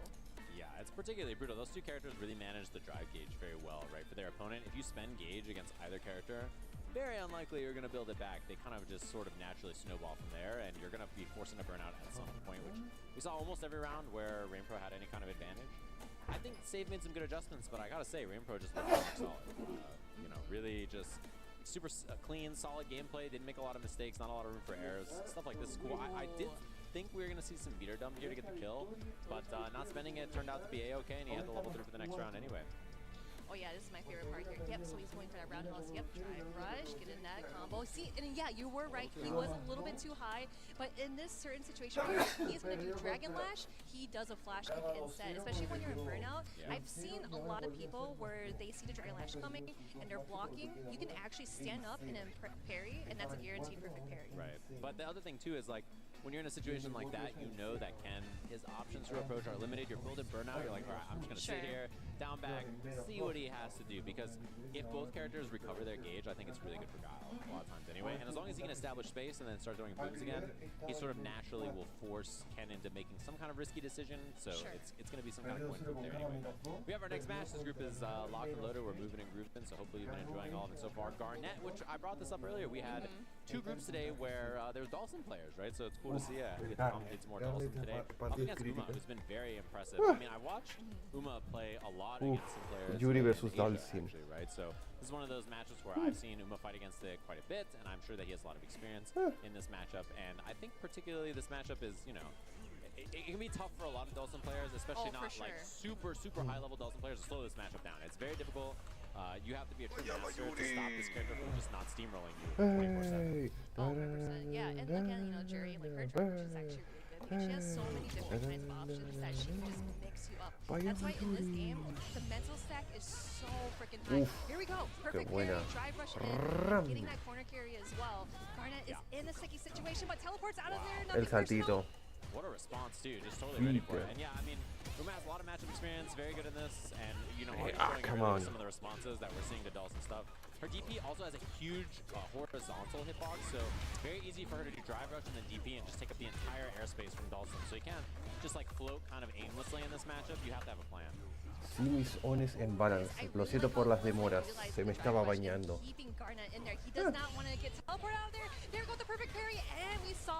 Uy, le reseteó para ir por su barra drive. La Daiki. Lo mata. Yeah, chip is a big factor here. Garnet, not much to do in this round. That'll do it. Yeah, definitely, because we probably might have seen like maybe a super, but again, it's super one because there is no vulnerability frames. But here we go, Garnet with that punish counter. Ow, my head. Oh, immediate heavy kick into the fireball after and the arc after. Just to control a little bit of space, try to slow things down. Also, you know, he's trying to be more active now. He says, okay, I'm going to put more stuff on the screen to try to make Curry a little bit more worried about approaching, and now a little bit more passive play. Ooh, yeah. Yep, Garnet is playing how he's supposed to. Okay, I like the answer, trying to get that parry out of there, but it does not stop Uma. There are no breaks to him. Yeah, I mean, nice jump drill. Esto va siendo bastante rápido. Y solo nos queda un grupo. Queda solo el grupo H después de esto. Estamos ahora con Uma contra Garnet. Quedan 3 matches aquí, luego 3 más. Know if she's gonna backdash or try to do a roundhouse catch or something. Yeah, I mean, Uma is one good hit away. Oh, here we go! ¿Lo mata? No, ¿qué hace? Okay, he has a life lead, but he is in burnout. Oh man, now double burnout. Ambos en burnout. Uy, punish counter, lo mata. I don't think that's gonna kill. It's gonna cut him. ¿Lo mata? Chip though is still a factor. Maybe a splinter? Chip is so scary here. The jump in. Oh no! Lo mata. 1-0 para Uma. Literally everything's on the line. That prize pool is on the line, so we are fighting for that big money. So Uma definitely taking in that grab first hand. I like the stagger too because it's like jumping, medium kick, bueno. like wait a little bit, crouching leg kick, and then wait a little bit throw. You want to make sure that you don't just get clipped by like a raw level 3 because sim level 3 is going to chip. I know. Right? So you have to be very careful about that. Obviously, if she jumps it or something, or tries to avoid her, get away from it or something, it can be scary. So you don't want to just do it right away. But yeah, it was a scrambling, weird end game situation that we saw there. And level 3 chip is a ton. From Korea. Anytime you're in burnout, it's a big factor. Oh, nice reaction. You are very good in English. Okay, this is my time to go in. Very good in English. On the other side, but Uma is so prepared. Uf, estos matches. crouching, takes the flame. No. Ooh, interesting. Oh! ¡Hostias! La Oh, curvo. there we go. Yep, that perfect parry. That's what Garnet wants. Oh, punish. Whoa, that is actually really sick. Garnet is on the way to make delivery here. Nice, and he gets the blast with the Oki here. Still not stunned or anything, too. Oh my bait. And Lo mata. miss from Uma. Yo, that was hot. No Literally, way. like, Yuga, yuga, let's yuga, dose him yuga, here, yuga. guys. Yuga, yuga, I like the yuga, offense. I like the yuga. ideas that we're seeing. Yuga, yuga, yuga, yuga. Ooh, interesting. Okay, no reaction from Garnet. I'm pretty sure he could have done drive impact, but it's better safe than sorry. Just wait things out, block it out. Sí. Yeah, and you have to fight in this matchup with the sim. I think if you just try to zone, it's very difficult to keep out a character like Jury. So, like they were The saying, true power. Uma's had really good answers too to a lot of the things that we've seen. Oh, he tried to do the same thing, but Of I wonder if Korean Garnet did Chun-Li, like a Leshar. lighter fireball so he can catch Uma as he gets into Chun-Li. space. Wow, jab check. Some space off of this as well. And tried to get in there again. Uma been challenging these with drive rush a lot, so has had the right ideas to try to get in over the arcs. Oh yeah, just checking him and just doing parry most Dawson's players will do, especially against Uma, where he's using Jury to just drive rush in there, fighting that Perfect rival parry. again. Drive rush after the perfect parry, getting some more damage in. Take the Yes. throw. Stagger pressure. Qué buena. Little whip there. This is a big opportunity. Ram. Uma could have killed on the meter, and yeah, look, crouching Yeah, that's button gonna here, hit. so you go under. Oh no! Oh, and then Oh drive it yes! Lo salvó el level 2. Oh, I bet Garnet's like calculated. Uh-oh. In the air, Uma waited to see if there's a forward teleport. No teleport. I like the Oh, bait. grab! Garnet bringing it back. 1-1. I love that Garnet did not teleport there because it was a really obvious spot to teleport out of your sim. So by Yoga just landing, slap. you kind of throw off Uma's plans. And so I think that's a really good awareness that the obvious choice that usually would be good is bad against a top level player, right? So it's really like strong understanding of the awareness and the situation that you're in. I guess a weak player, you just teleport every time and you're out. Exactly. It's like, all right, I'm out of here, but just remember, you're playing against Jury. She can chase you down. Yeah, Uma in particular was looking for it there, and then when it didn't work out, El he tema said, de "Oh, I gotta do Dalsim. something," and then that scramble worked out. Uf. Wow, what a catch off that drive rush, too, coming with the crushing gears. Ooh, another one. Dalsim team. He'll land on it, yeah. Yep, landing on the fireball, but no juggle Dalsim team. whatsoever. Nice. It looks like Uma is trying to reach him in the skies because he sees him teleport or do a bunch of Tradeo. drills in the air, so he's able to find ways to maybe get him down, keep him grounded. Yeah, a little bit more comments, try to control space here. Slow him down, losing a lot of positioning though. The corner is right there, so Sí. yeah, and he just catches them a little too greedy on the throw. Not enough to kill, but a really good spot for Garnet here. Throw will do it. A couple of limbs will do it. A heavy will do it. Nice, just over to fireball. Here we go. Try Qué brush buena. and getting that same combo. Y Uma It está en works poca so vida. well every time, as long as you get a perfect Necesita parry. un toque. Bien usado el reverse. Trying to keep the corner. Big punish opportunity, and that's a juggle. Yes, but remember, Uma is sitting at sliver health. He is hanging by a thread. Garnet in burnouts. Yeah, as soon as they get space, you know that instant overhead or something's coming. The reversal Uy, la patada. Garnet sitting Match at match point para Garnet. Yuga. Yuga. Yuga, yuga, yuga, yuga, yuga. Yuga, yuga, yuga, yuga, yuga. Yuga, yuga, yuga. We haven't seen that for a while. That was actually really good. And another thing that we haven't seen Uma do a bunch of dive kicks, but of course, Garnet using the drill Take the kicks throw, and whatnot, but take he the is throw. getting grabbed over and over again. With the Lo mata. fixes, Uma Going is with the not settling down. Yeah, perfect. steamroll up around right there. So that's us to Yuga, final yuga, game, yuga, yuga. final round between these two here. There's that drill, Yuga, yuga, nice yuga, challenge, yuga. just going out for the jab, just to see if he will press a button afterwards, because it looked kind of sketchy, right? Yeah. Because I always say that drill, once it hits below the Throw. waist, you're fine, but maybe a tad bit over the waist. Feng Not Shui at all, but here we go. Engine. Feng Shui Throw. engine, you literally gotta guess. She's going under here, and the driving back this time gets the punish counter. Great patience, but no! El level 2 Goes on salvó al support and Dalsim. regained his consciousness. Uh-oh, scary. Now that level 2 Yuga. is just completely gone for Uma here, so both traded 2 bars. Hmm? Yes, fireball, chase down. Wow, and hits him grounded. Brrrram. Would've worked on the air anyway, but good Overhead, la mata. Here we go. Yep, going in for ¿Lo the mata? level 1. and Lo mata. that will be ¿Qué? it. Uma going Oh, 2-1 against 2-1. Garnet. Garnet is very out. nicely played there at the end. Uma clutching it out. You know, I gotta say, Garnet's he has a lot out. of experience in the matchup, and I was really expecting him to look super strong as we saw in that first game. Garnet's out. Garnet did a good job adjusting, bringing in some new options. Very solid Dawson play. Really impressive to watch for sure. No, for sure, for sure. Because like I've seen so many adjustments, especially like after that first match against Uma. He's like, oh man, like, Garnet what is am I out. missing? What am I doing wrong? you know, I feel like he stopped throwing out limbs because he saw Uma do a perfect parry over and over and getting that drive rush and the great potential of just kind of carrying him into the corner, right? But then we saw that Garnet was able to find ways to get around it, kind of like, how should I put it, like Garnet catching after Jury, just for how fast she is and how she's able to kind of get up to you, is capitalize on your mistakes, and literally try to end you. Yeah, I mean, her mobility, particularly off drive rush, means that her punishes are always going to be very consistent. Ah, no, -4, -5. A ver, perdió contra Rain Pro 2-0. Perdió contra... And then, yeah, the chip, that scenario was so scary. Dawson had chip there in a lot of different ways. Like, level 2 was really scary, but Uma just committed to the offense and it worked out. Oh my gosh, yeah, that whip punish off the sweep, that's gotta feel super good for Garnet, especially like trying to teleport there. Look at that! I love the whip punish and also getting that perfect parry from Uma because like -5. we've seen so many times Uma did -5. Man, right He's there. Garnet. Oh my gosh, chef's kiss. Chef's Yeah, he's totally -5. I love the standing combo, right? Obviously, you get -5 is Garnet. Really nice for Sim, so good awareness from Garnet as well. But this is a really like back and forth, touch and go kind of match. It was fun to watch.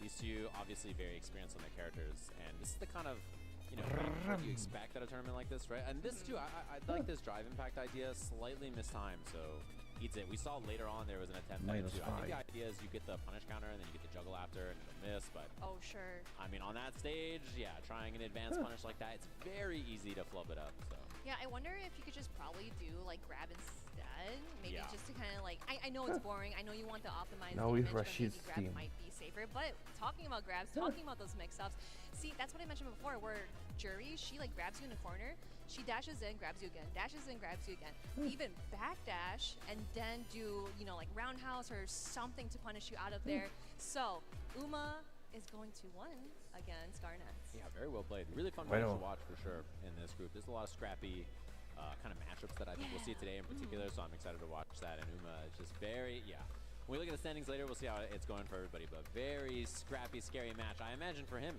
you know, coming up against Dawson, he's probably feeling pretty good, but that was a close one. Definitely, for sure. But we have some more matches coming your way, guys. So, who do we have here, Seja? Yeah, we have the first time we've seen him today, actually. Janino Ross, obviously, up against ROF. Both of the first matches. Taiwan Demon and we'll see Uma and Safe and Rainpro and Garnet after that. So a couple of other matches happening. People we've seen, these two playing right now. This is their only match of the day, I think, for both of them, actually. So. Yeah, it's starting to look like that. Yeah, because so far, we've seen Rainpro versus Safe in that previous match. Garnet versus against Uma. Torimeshi, Waisimochi, Taiwan Demon, and F-Champ. So this is actually be really good because his match yesterday against Garnet was literally nail-biting, splitting my hairs because it could have gone either way, but Rock was able to clutch it out yesterday. Such a funny matchup too between those two characters. He's hilarious, It's cool to watch. Obviously, a very interesting matchup, and this is a matchup that everybody's seen all the time, I'm sure. Very common. These two characters, Luke and JP, two of the strongest characters in the game. And it's a matchup that really it depends on how you create openings and how you shut them down depending on which character you are, right? And so for these two, you know, always interesting to see what the approach is going to be like for these characters. What's the approach going to be like He's for these players. -1. And I'm also interested too because, you know, I think it's really on the JP players not to flub it up, right? Like that character is very easy to do the wrong thing on accident and die, even though the character is very strong. Especially on a stage like this, it's really easy to do the wrong portal or the wrong combo or miss some juggle or just mess something up and die for it, where I think the margin of error for characters like Luke or Ken or something like that are a little less in tournament environments. Yeah, and again, like I always capitalize on the experience as well. Like obviously, just being on the big stage feels so good, but also nerve-wracking as well because you have the mental stack in the game. You also have the mental stack outside of the game. That's why I always compare, you know, like Street Fighter or any kinds of competitive games to like sports psychology because you really gotta think outside the box sometimes when you're playing. It's like, why am I doing like this certain combo? Is my opponent going to do DP?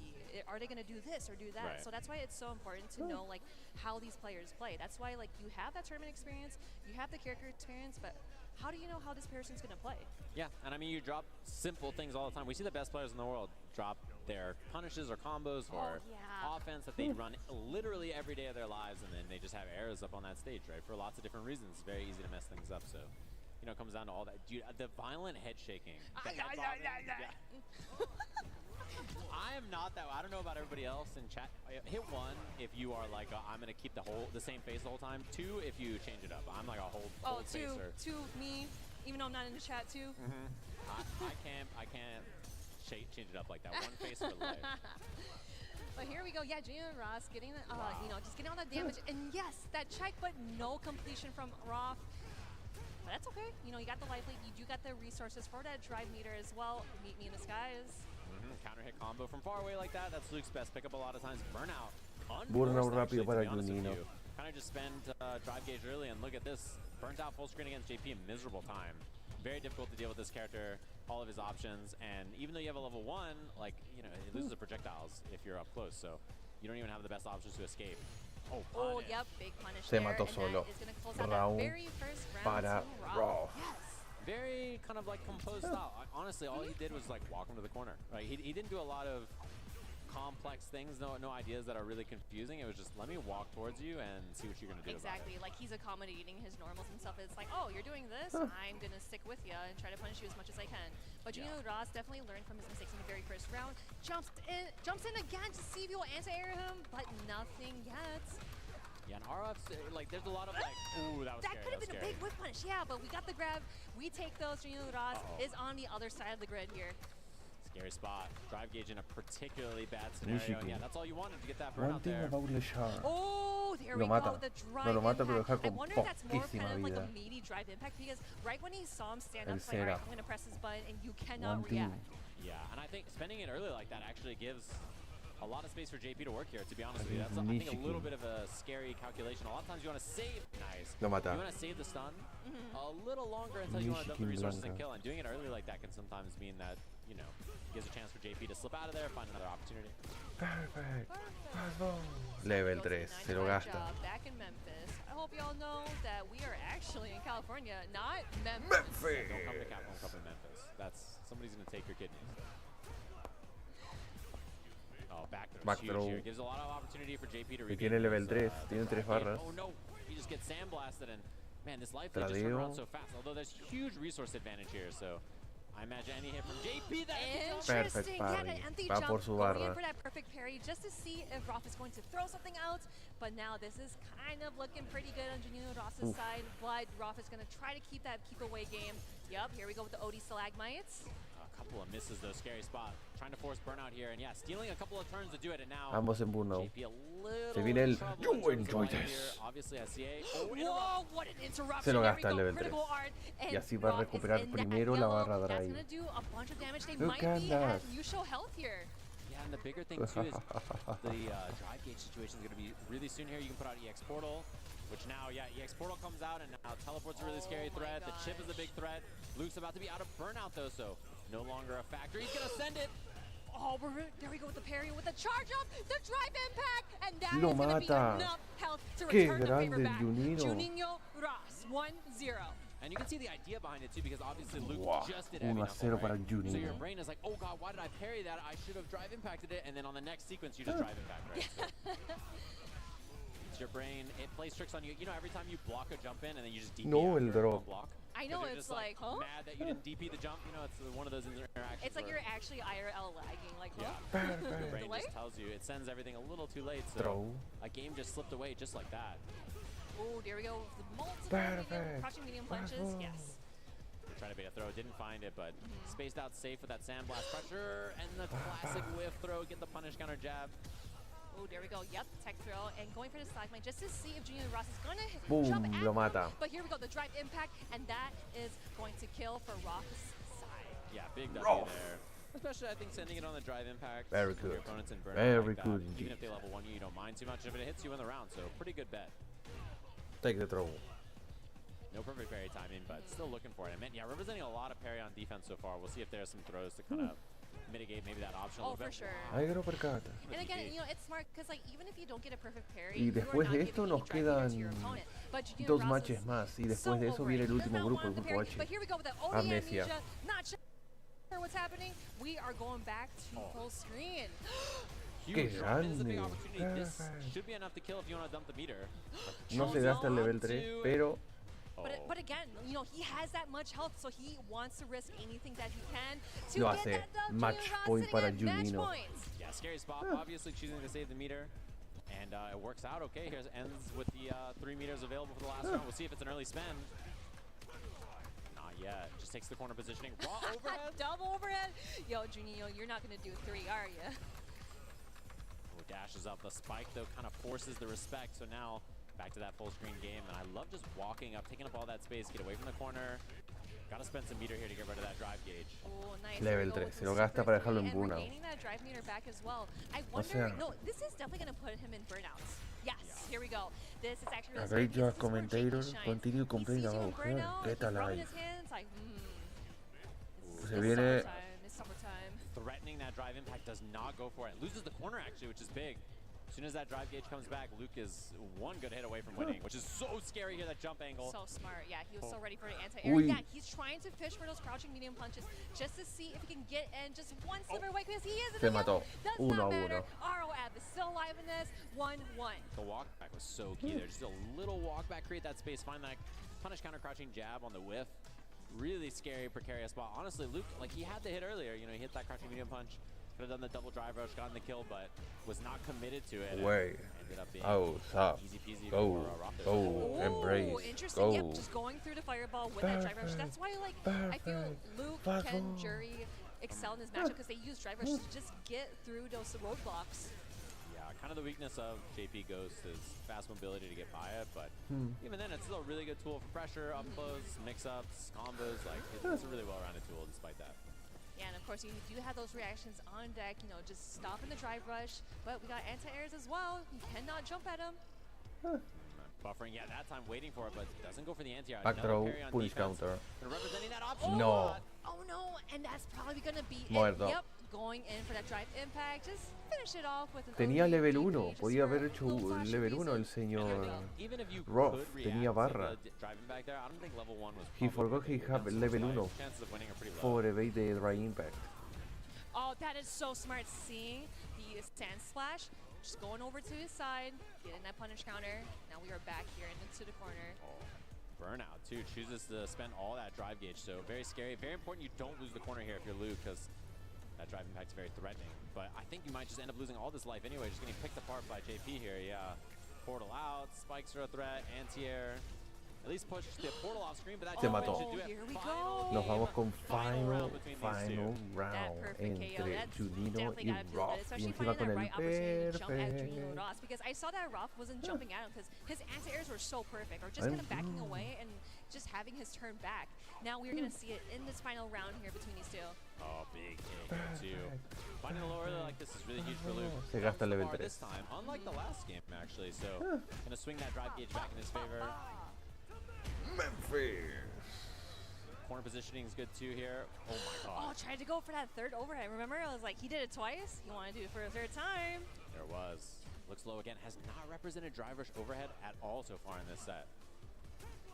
Jump Oh, over. nice jump in. Yeah, I really like that attempt because Junior Ross needs to kind of like go back to what he was doing, kind of like refresh, see what he can do. Getting hit by the Level old 3. stalagmite though. Roth sending No. him with that super 3. This is really bad now too. If you're JP, you can try to force burnout very quickly here. Ganó su match 0. Gonna have to make some decisions. What? The timing A caught him. sneaky mix-up. Come on. Okay. Okay. And puts himself in burnout now. Ooh, and Lo mata. throws a threat here, chips the threat here. What's the escape option? Lo mata. Anti-air. Roth. R-O-F. Okay, actually. Aussie, Aussie, He's Aussie. minus Oi, oi, 1. oi. Yeah. Roth. Yeah, he's like, yes, that's correct. Australia. That's true. That's true. I ate chicken rice with those Australian guys. Oh, And yeah, we did too. It we was did. really good, Yeah, that right? was great. Those guys are cool. Yeah. They said Mackies. Oh, yeah. Or something like that. It was dope. Yeah, awesome match. Good match between those Qué two. grande. Cool to see. I think that's both of their El only match for the day. deportivismo. I think both of them are only playing each other. So their only prep work for the day Deportivismo was, total. I prep for you, you prep for me, and that's it. One of the cool things about this group format, some days you play a couple of games, some days you're only playing one. So Yeah, and it's always nice too because, like you said, you know, like getting that experience and just trying to kind of like build up to the final day here, or like Group 3. Obviously, we have finals, but like today, Group 2 or Day 2 actually is so important because it's like whether I'm going to win or I'm going home or something. But with this game here, Daniel Ross played it so well, right? Like he was able to find ways that like Rock was Now, just jumping Laura at him, need to pay war crimes. drive rushing through those fireballs in the portals. It was so smart of him to do, but Rob was able to find ways in.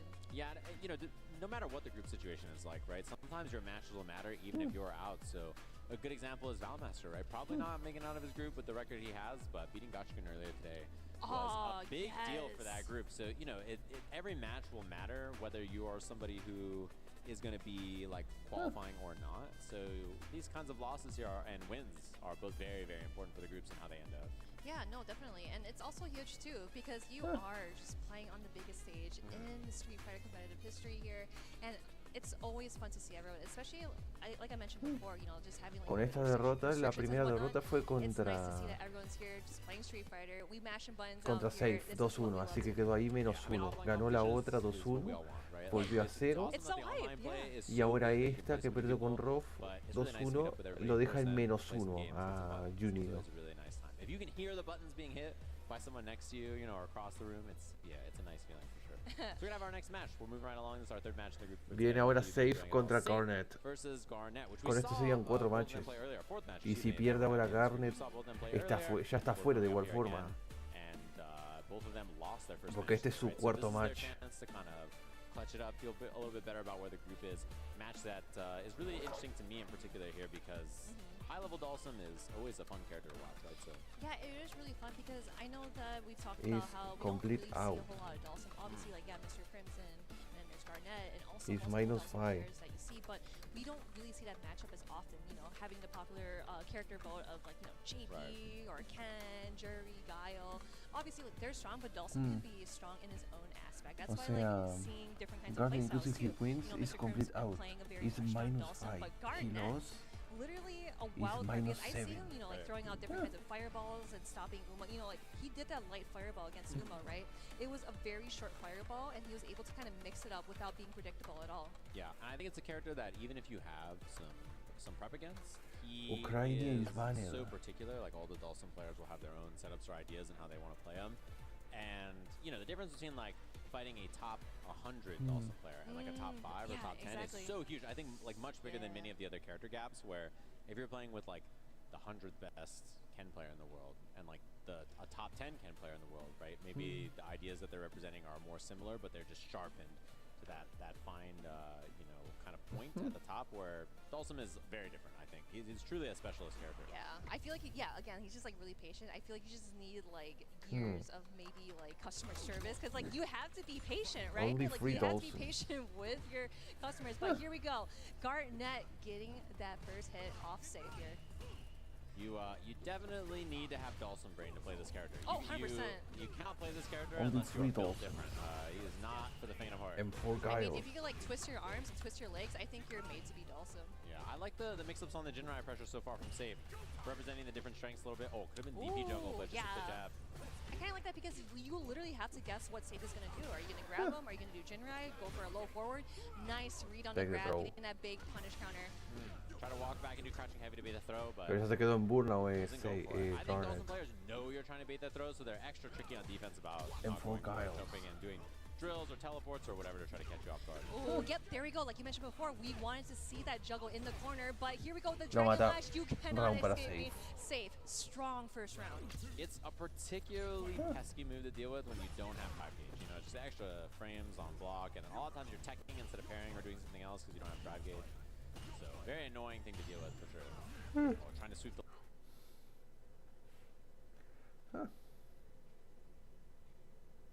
No puede ser.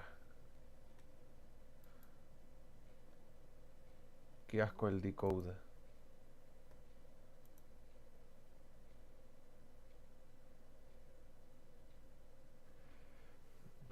Se está decodificando de allá, está fallando allá.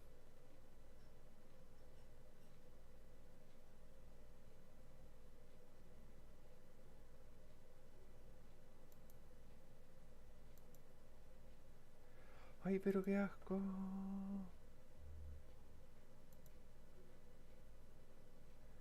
Porque aún siguen saliendo mensajes ahí. Se está decodificando allá. Me cago en todo.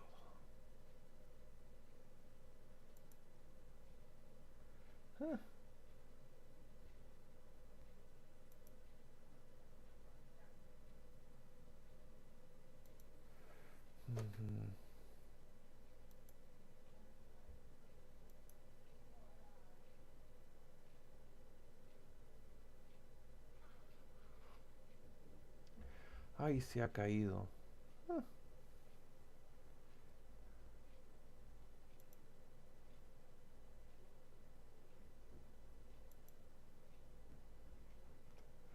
Ah. Ay, pero ¿qué pasa con el stream? Se ha caído, qué asco. Tengo que recargar la página. Así que tengo que cortar acá. Qué asco me da. Que se le esté cayendo la transmisión a ellos.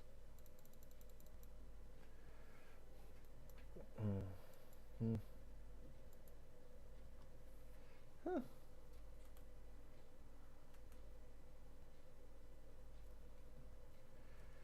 A ver acá. Aquí va bien. Y acá también. Huh. Oh. Big jump though. Yeah, big jump in. Now onto the other side and coming at you again with that super 3. Garnet is still alive in this and safe getting back that drive meter. Yeah, expensive, but you know, trying to secure the round here. Oh, the backdash! What a great backdash! Garnet still alive. Also got a punish counter on that too. Good awareness. Oh, no, muerto. Match point para Safe. Los tres favoritos que hay acá son Pro, Uma y Safe. Son los tres favoritos de esta pool. Pero Safe es la Black Sheep y Uniro Raz es el peligro y Roth el caballo de Troya. Finding ways to even punish him. One perfect carry. We've seen that before with Uma, where you get the perfect carry, drag rush in, and here we go with the super 2. And grab! I mentioned before, right? That's the safer option. Yeah, just took safe, sweet. I like it. Oh, mix up was clean. Hostia, qué buen mix. That's one of those ones as a spectator you maybe see it, but as a Lo mató. 2-0. And you see the shrug there from Garnet. Garnet is out. -7. Cleans it up there. A couple of weird scrambles, which if you're a sim player, you don't want it to be that way, right? You obviously are looking for a more stable match. And Safe, just some of those perfect parry timings, you know. 4 derrotas, ninguna victoria, 4 derrotas. I mean, that's one of those things about the character for sure. Yeah, I always feel like, you know, Dawson kind of has like 2 life bars, right? Just like the regular health bar in the game, but also like the mental health bar as well. El rey del norte. When you get into Dawson, it's just like, oh crap, I gotta get out of here. Último match, y este es un match crítico del grupo G. Se viene ahora Uma versus Pro. Bueno. Nothing but all punches and just trying to keep it safe. And like, of course, he did the perfect parries multiple times in that juggle as well, right? Yeah, I mean, and the other thing too is I like that you mentioned there's 2 life bars. It is kind of like the mental guard bar, critical match particularly for Dawson players, because like bad things just happen to them. And when something bad happens to a Dawson player, they are gonna like die. Like they're gonna get hit in the corner and then they're gonna get looped in a spot like this. And it's like, what is my purpose? Yeah, it's particularly bad for a character like this in terms of you know, his weak defense, and he just gets smothered by things like this very easily. So that kind of stuff happens to sim players, and I think part of playing the character is just being like, well, and then just going next. You know what I mean? Like you just gotta accept that this is the nature of the beast for sure. Yeah, and one thing is that you don't really have like a reversal, kind of like, you know, like Ken or like Luke. The only thing is just, yeah, like perfect parries or just, you know, doing supers and whatnot, but Safe was just super, super patient, right? He was able to find loopholes where Garnet, he is that Dawson player, he does the mix-ups and whatnot. Okay, of course, Francis. you will see more of him. He's probably my favorite Dawson so far. Like next to Mr. Crimson, yeah, super fun, very mix-up heavy, but unfortunately, he loses that match. But again, you know, we'll see him some more, right? Yeah. Which will be fun to watch for sure. And it's just that unfortunate, like he tried the sweep and the juggle in the corner, the sweep didn't work, and then it was like a weird scramble. Ken crouching medium kick hit before Dawson's. It's the way it goes sometimes, you know, it's the nature of the beast. Ok, ya vi los mensajes, Francis, no te preocupes. Este es crítico, Pro contra Uma. El que gane de ellos será el que se decida en ir al top 16 winner o losers. Menar tiene 2 matches mañana. Menar jugó 2 ayer, hoy jugó 1, mañana juega 2. Sus 2 últimos rivales son su propio compañero de equipo Cava y Nero de Boxer, que Nero de Boxer ya hizo hoy un terrible upset al ganarle a Cava 2-0. El Ending Walker también le cavó la tumba al Cava, ganándole también 2-0. El Cava estaba con +4 con estas 2 derrotas que fueron ambas 2-0, ahora está en 0. Y Lechar está ahora en +2, por lo que él está ahora clasificado en top 16 winners. Y le quedan 2 matches aún a Lechar. Le queda Angry Bird y Ending Walker. Si Lechar le gana a Angry Bird está fuera. Es bye bye, aunque gane su otro match. Angry Bird queda fuera. Angry Bird jugó 2 matches y solo le queda un match. Si pierde ese match contra Lechar, está eliminado.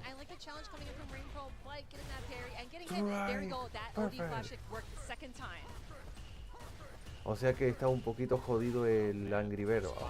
Está obligado a ganar su match contra Lechar, porque si pierde ahora contra Lechar, está fuera. Más aún si pierde 2-0. Ahora está en 0.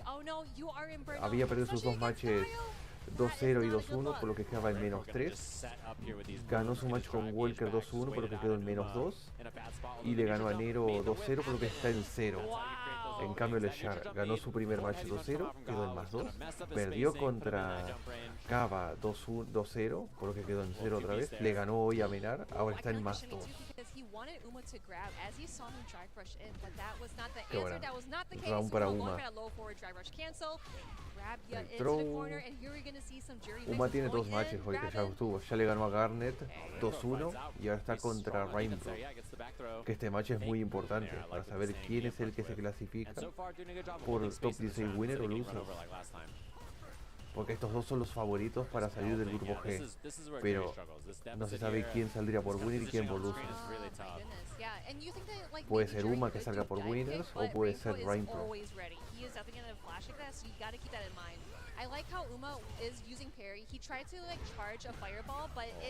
Lo mata. Qué buen combo. From that, he died from that whip punish. Unreal. It gotta feel pretty tough if you're Uma. And a lot of resources here, obviously, for both of them.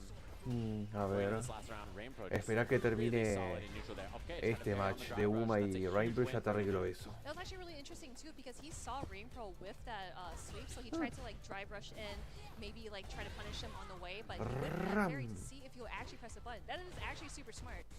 Scary now though. Uma's drive gauge very low. And just even stringing up like that hurts your drive gauge a lot if you're Uma. Although challenge is out, and yeah, strips the drive gauge. Bueno, burnout. Sabía que el proyectil Buja se gasta level 3. Bien tirado de parte de Uma. Tácate. Pum. Y el daño. Y tiene CA Rainbow. Parries there too big. Doesn't find the whip punish. Rainbow sitting on a lot of bar. He can kill in one good hit here. Scary. High low could be the round and the whip. Lo mata. 1-0 para Uma. Taking the first match against Rainbow. Yeah, very scary spot too there. Rainbow was locked and loaded with tons of resources, critical art as well. And that Qué buen early salto. jump knows that Rainbow's feeling some kind of way after that first game. I like representing that. Por lo que ahora el grupo F está jodidazo. Ahora, dependiendo de lo que pase, porque Angry Bird solo tiene un match que tiene que jugar y es contra Lechar encima. Y Lechar tiene 2 matches mañana. El de Angry Bird y el de Ending Walker. Y Ending Walker también tiene 2 matches, contra Nero y contra Lechar. Round para Rainbow. Sneaky. I like that a lot. Just sets up the Sonic Blade and then Rainbow just jamming in. Old fashioned, the old faithful. Este es el último match del grupo G. Holding this space too. Después de eso vamos con el grupo H, el último. Steal a little turn in there. Nice challenge with the OD flash just to kind of get off of me because that's what Uma wants. He really wants to get in, apply that more pressure as ever, and just jumping in on Gaio. But again, Rainbow's anti-airs are on lock. Level 2 super, here comes the booms. Bien usado el drive reversa, pero se quedó en burnout. I kind of like Uma just offensively drive reversing to do it on his own terms. Yeah, and this is actually smart too because he activated level 2 super when he saw Uma go into burnout, so he has to guess that, he has to hold that. You are gonna get chipped down. Oh, and trying to set up a drive impact there. I'm kind of surprised Rainbow just didn't do it. But now a bad spot for Uma here, and one to do it. 1-1. Yes. Yeah, he's definitely like, yep, I think I got it. I got my mojo back. I know what I'm doing wrong from the last round or like the last match. Now, both players sitting at 1-1. Gotta think about it. Uma taking a break. Yeah, just taking a little breather. Hasn't relocked in here. Back in the PJs. Those look comfy.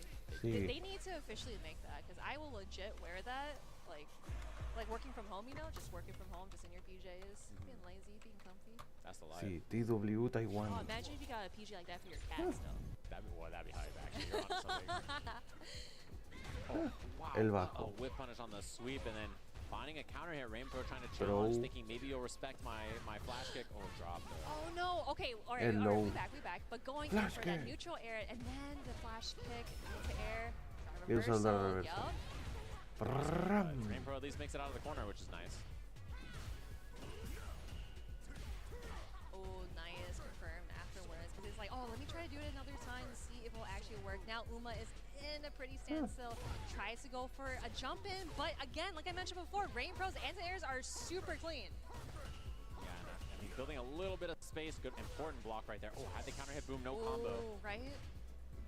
Whip punish. Oh, that's so sick. Oh, and Lo he mata. comboed afterwards. Lo Going for mata. the jab, and here we go. Okay. Level 1 super, Rainbow qué- sitting at match Qué point. combo se metió Rain, pero match point para él. And booms and stuff like that, but just says, I'll spend the super. I have no problem getting the kill. Yeah, and he actually had time to drive rush and go for a jab and going into super one. That is galactic brain, I'm telling you. Yeah, really, really smart awareness right there.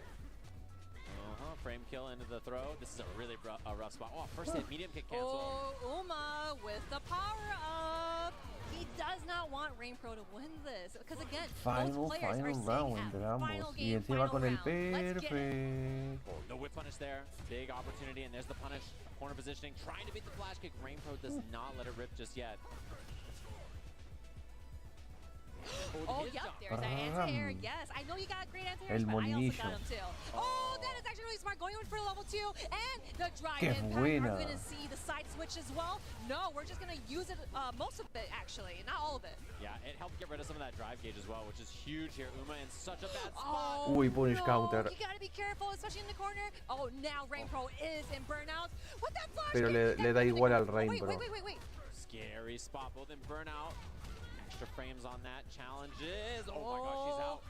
She's gonna get out of burnout first, too, which is huge the race here. of the drive meters here. Jumping back because he does not want to get Overhead lo Here we go, mata. Uma going into super. I wonder No, if that's no a lo va a skill because matar. It was an overhead, right? Lo va a dejar con Going poca into vida. super 3. That might be. It shouldn't be enough. No. I don't think so. Yeah, it's very close, but didn't do the double drive rush beforehand anyway. Blocks it. Lo mató. Madre mía. Here we go. Level 2 super. Now you gotta hold this, Uma. What are you gonna do? Missed the boom. That was scary, though. Getting these perfect parries. Uma in a good spot. Oh, Blocks the the overhead. Chips a big problem. Big jab. He got Y hit by the Uma. drive impact. Uma takes it 2-1. Qué grande de parte de Uma. Con esto significa que Uma ya está posiblemente garantizado pasar por el lado de winners. Uma por winners y Rainpro por losers.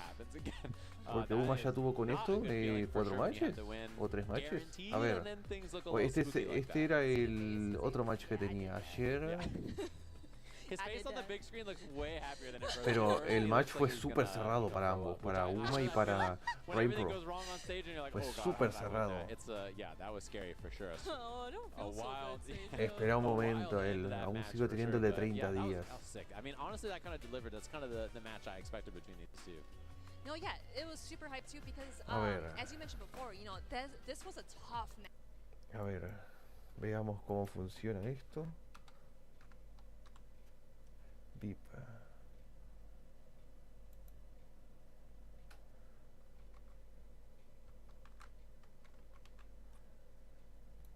A ver si funciona. Ahí está, ya tenés el VIP. Intenta escribir ahora Francis.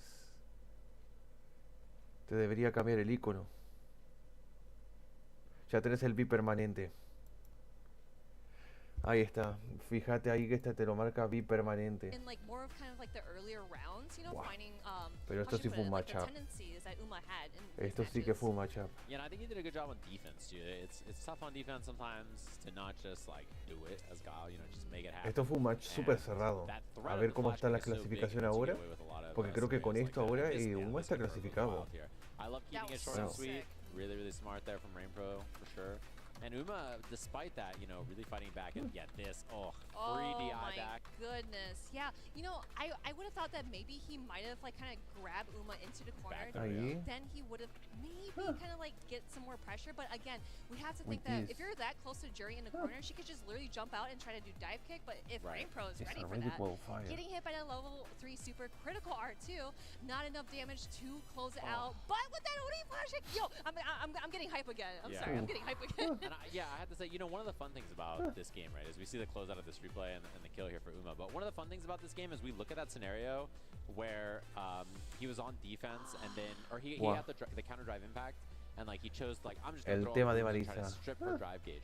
The fun thing is you pause it there and you think, is it better to try to take the drive gauge? Is it better to back throw and then try to go the moves after? Is it better? You know, it's a hard game to play when you're playing it in person on a stage like Capcom Cup. But even looking at that decision there, you know, you can argue maybe that it's better to try to strip the drive gauge or better to back throw or better to do this. Right, there's lots of different choices, and this game is really hard to play when you're pausing it and thinking about it. So imagine how it feels like on the stage up there when you got $1 million for first and all this, and all this stress is on there. It's very easy to make mistakes. As we take a look at our standings for this group and see how things are shaking down. Y ahí está, Uma 3-0 más 4. Si gana sus otros dos matches, estará más 8.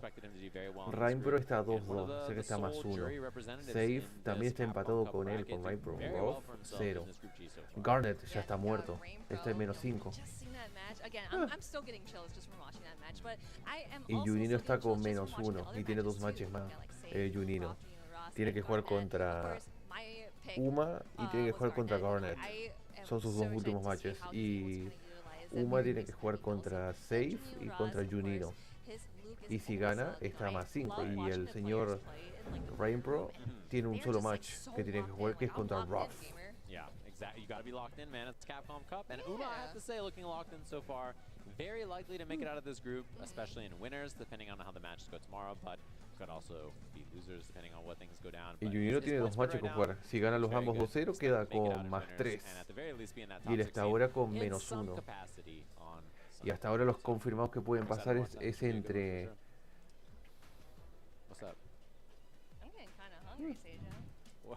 No sé, yo no le tengo miedo a una cruz invertida.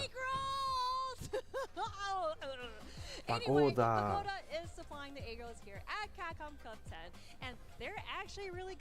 Ok, vamos con el último grupo que nos queda. Después del corte de 4 minutos. Se viene el último grupo, el grupo H. Y a ver quiénes serán el último dúo de comentaristas que estarán para el grupo H. Fried food, delicious filling, can't go wrong. So thanks to Pagoda for keeping everybody nice and full. I saw them walking around handing out Pagoda egg rolls to the people here. Ok, se viene el corte. Buenas, Taria, bienvenido. Ah, no, Terra. Y... ¿Cómo que Ray? ¿Se viene Ray en breve?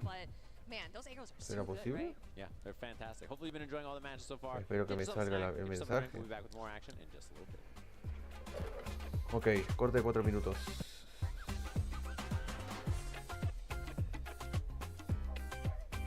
Ok, gracias por el raid Acme Studios. Bueno, welcome. Thanks for the raid Acme Studios. And how is going the stream today? I hope you enjoy it. I am right here covering the day 2 of the Capcom Cup number 10 and the first year of Street Fighter 6, day 2. Yesterday was over 9 hours of stream. This one is a little more short, possibly gonna be between 7 hours 20, 30 or 8 hours.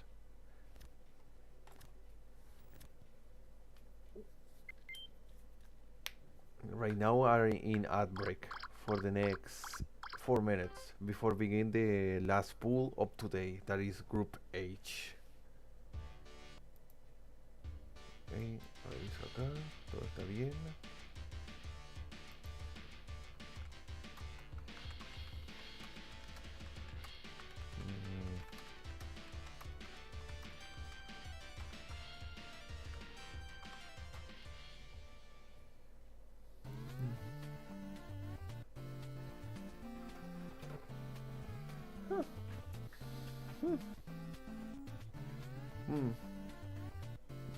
Interesante, interesante.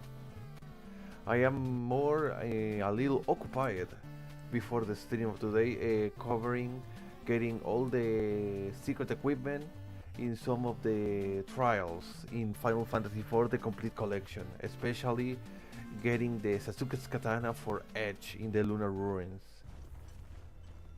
and getting, for example, the bandit entrance in the bestiary, because the bandit is exclusive from Session's trial. And in my stream of yesterday, of Monday, I don't got the bandit, so I was to waste the Lunar Odin tome, tome or book, for enter again the Session's trial, forget the bestiary entrance, because the bandit only you can find it only in Session's trial, in one specific place. And took me, and I can't find it now. I tried 5 times and I don't got the enemy I want, o sea, the trial I want. The same to get the Sasuke's katana, so I need to repeat, get out of the Lunar Ruins, re-enter, and get lucky in the random room for get the Sasuke's katana and get the bandit entrance in the specific trial. So it's a lot of resetting and re-enter. It's very annoying. I hate the random floors. Some random floors are freaking annoying, especially if you don't get the random floor with a specific piece of equipment. Ok. 7 grupos cubiertos, solo queda un grupo más, el grupo H. Hello CP Gamer 97, bienvenido sea al directo. Estamos aquí cubriendo en multi-stream, no solo acá en YouTube, sino en Twitch también, cubriendo el segundo día de la fase de grupos de la Capcom Cup número 10 y de la primera Capcom Cup de Street Fighter 6. Me queda solo cubrir mañana el último día de la fase de grupos. Con eso ya se verán qué jugadores estarán en el top 16 que se disputará el domingo. El domingo 25 de febrero. Mr. Crimson.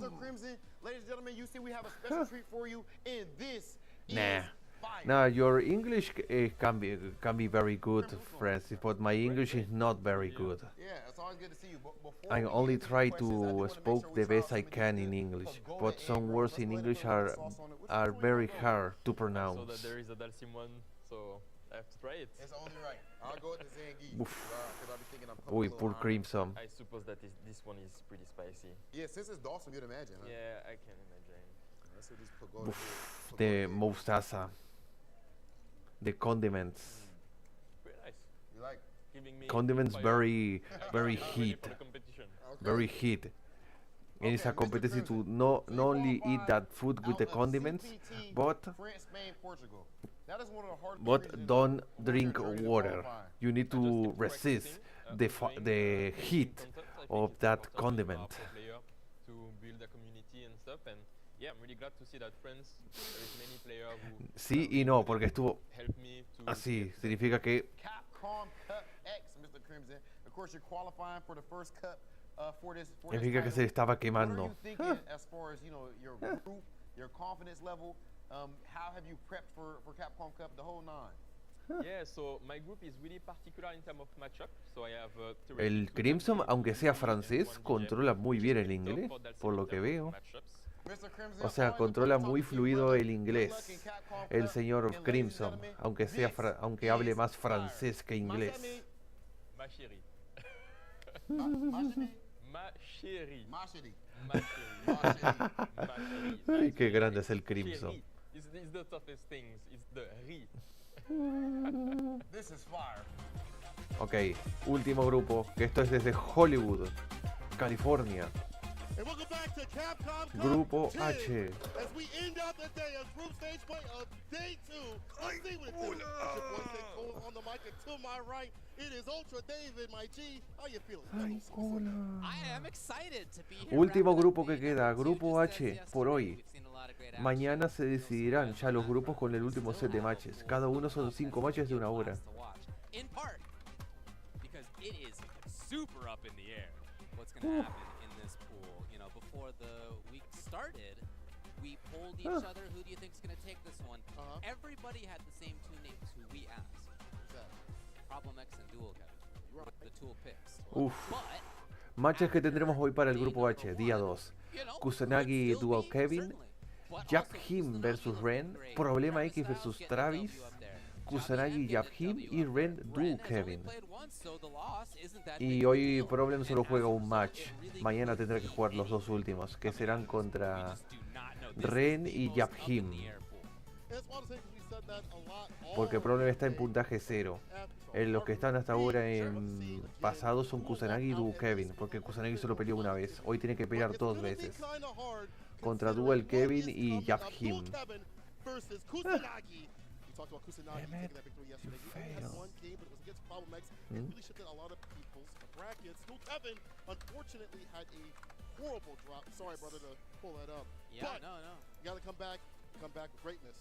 As you mentioned, he had a chance to win versus Problem. I think it was going to be 2-0. Uf, se viene Ken versus Luke. So, you know, it's a huge bummer for sure. Problem ended up making the comeback and winning, including with a perfect in the final round of that set. Really make a statement. So Problem played it super great on the return there. Ken. And you know that is a unfortunate situation for Dual Kevin. That said, I will say taking a game can be really important in as close of a pool as this game differential Y cortaron. can be super important. So I don't think it's a complete loss. Aquí vamos, Luke versus Ken. México versus Estados Unidos. As well as, like you said, ¡Viva México! So what happens here? The anti-air's ready to shore you up. Take the throw.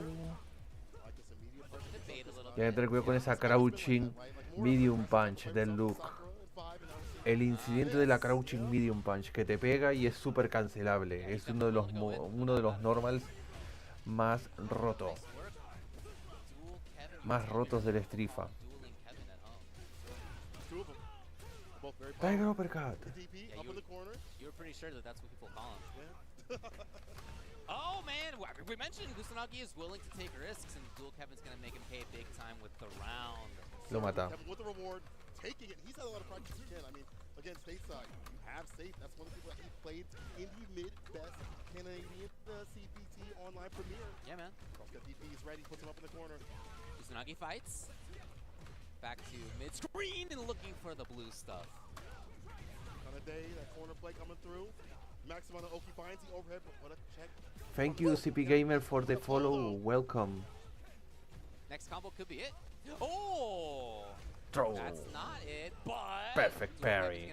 Le devuelve el favor con un back throw. Lo mata. Shorurepa. Honestly, he had the health to play with. He would have survived one more interaction, so I get it. But he got it with the OEDP immediately. Round and round right now. So he's taking 2 big risks on that. One of them didn't pay off. The second one did. And again, I think that's a sign of his willingness to take that kind of risk. If it doesn't work out sometimes, that's all right. Go back to it. Bar at the bottom stocked up for both sides. I like Take a throw y en punch counter. Throw. Oh, Throw. Drive it back. He holds a parry. Stay solid. Go back though. Did he get him? Lo agarró. ¡Qué bueno! It is a common response to that, to jump away. Thinking, I gotta get out of here. Safety, please. But Dual Kevin, what a solution. Back throw. Buena. Se la gasta el level 3 para tener ahora la ventaja de vida. El Kusanagi. ¡Pam! Enough to maybe kill with the grab, which is really what you want to get down to.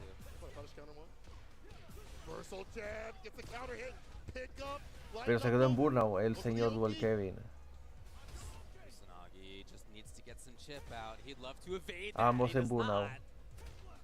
And now Kevin tossing sand. Kusanagi has not done anything in a while. He tried. Got him. Lo mata por el burnout. Estaba en chipeo. 1-0 para el Dual Kevin. Cambio de escenario. it's hard Y to se run queda a con el back Ken. and with Luke, the way that this character can play and enable that kind of play style, it's even harder to deal with. I think even more so in 6 and 5, to be honest. Sure. Yeah, Dual Kevin is just always aware. He knows what your potential options are. He knows what the solutions are. He's got it all in mind. Kusanagi, again, I like how he played for the most part as well, right down to the wire. So I don't think that there's need for big changes. He's El Coliseo. It's gotten him to Capcom Cup. It's gotten him the 1-0 in the pools. And again, because games as a differential could be so important in this pool, the difference between losing 2-1 or 2-0 is huge. Walks back, gets the shimmy punch, kind of crouching medium punch, back heavy kick. He's like grassed up in the corner. Hey. Oh, and again, but no conversion, no commitment off the drive rush. Perfect parry. Oh, Lo mata. Nice work, launch him. Supers the end. Dual Kevin, nice little route. Lo mata. Y con el perfect. Match point para Dual Kevin. O set point también. Actually, I should say Kusanagi touches a little bit more often than he should. It's like Salute gets hit with the crushing medium punch so continuously. I mean, he's active. Yeah, Like, he's the kind of player who likes to do stuff even defensively, and sometimes that works out. We've seen it work out sometimes, but sometimes it does not. And he's caught in the corner again. Bad spot for him.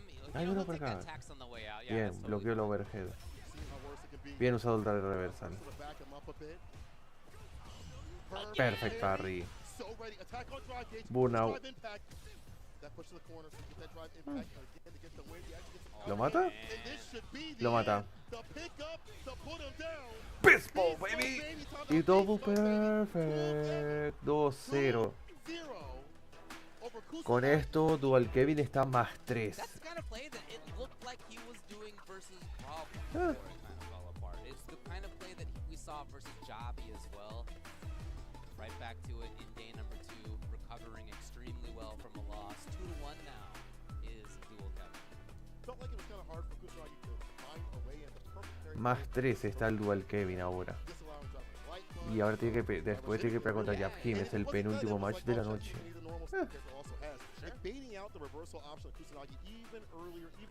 Iba bien el Kusanagi, pero cometió muchos drops. Lo tenía contra las cuerdas, pero cometió muchos errores. Sobre todo ese castigo que le hizo.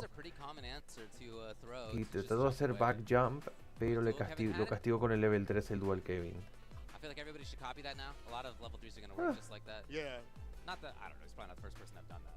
Well, you don't get back thrown, right? You don't get back thrown up in the corner. No, so like that's no, totally. The layers right there.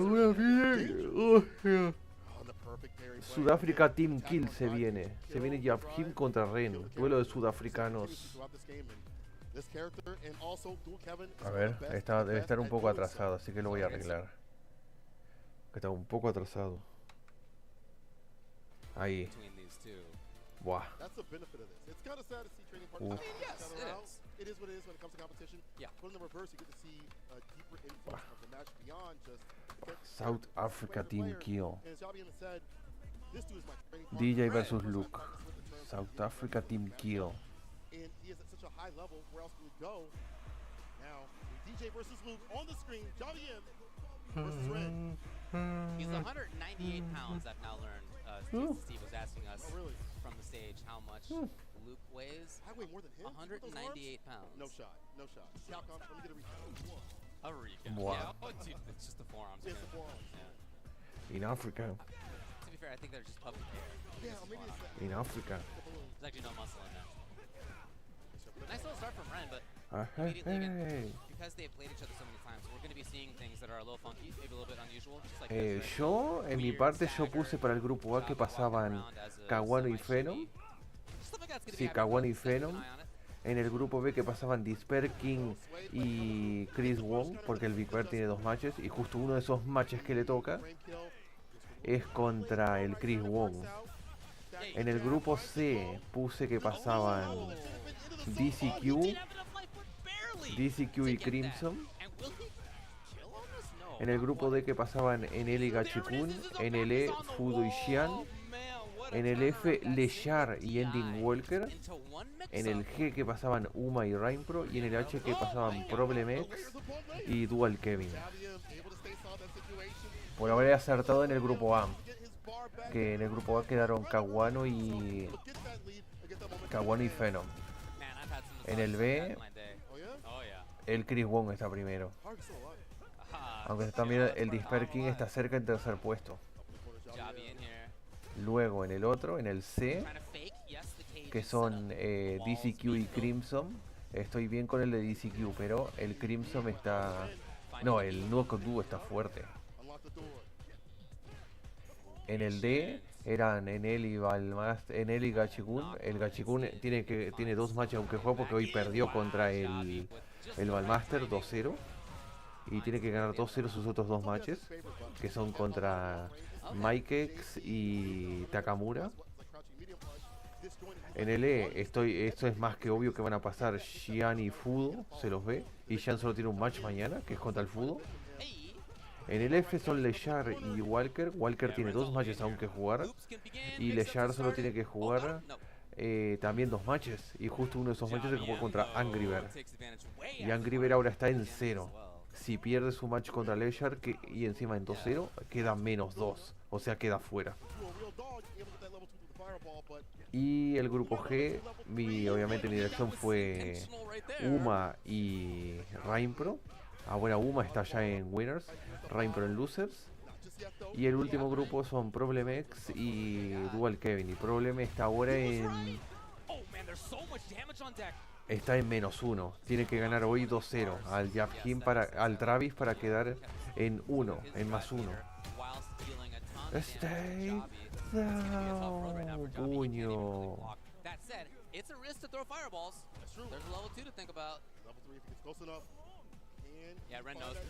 Nada. 1-0 para Ren.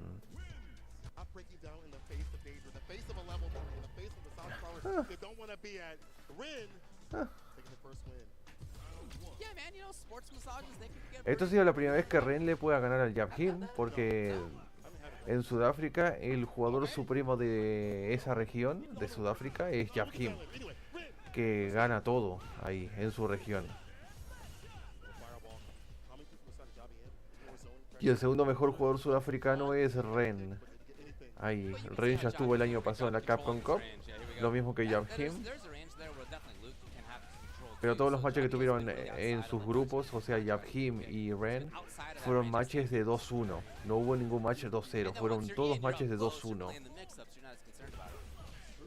O sea, no perdieron por 2-0, perdieron por 2-1. Aunque perdieran, no dejaron que se ganaran los 2 puntos a los jugadores más fuertes de cada de sus pools.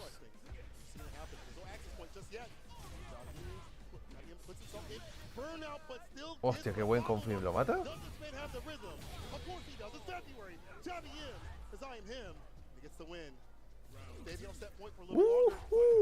Maximum to Magic 4. Kaboom. Kaboom.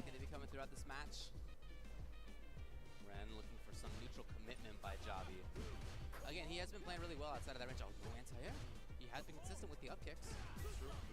Sharp of an angle that he jumped in on by Luke, he might lose one. So they saw it, finds the punch down against that. Hey, este es el Jackknife. Again, not pressing. Kaboom.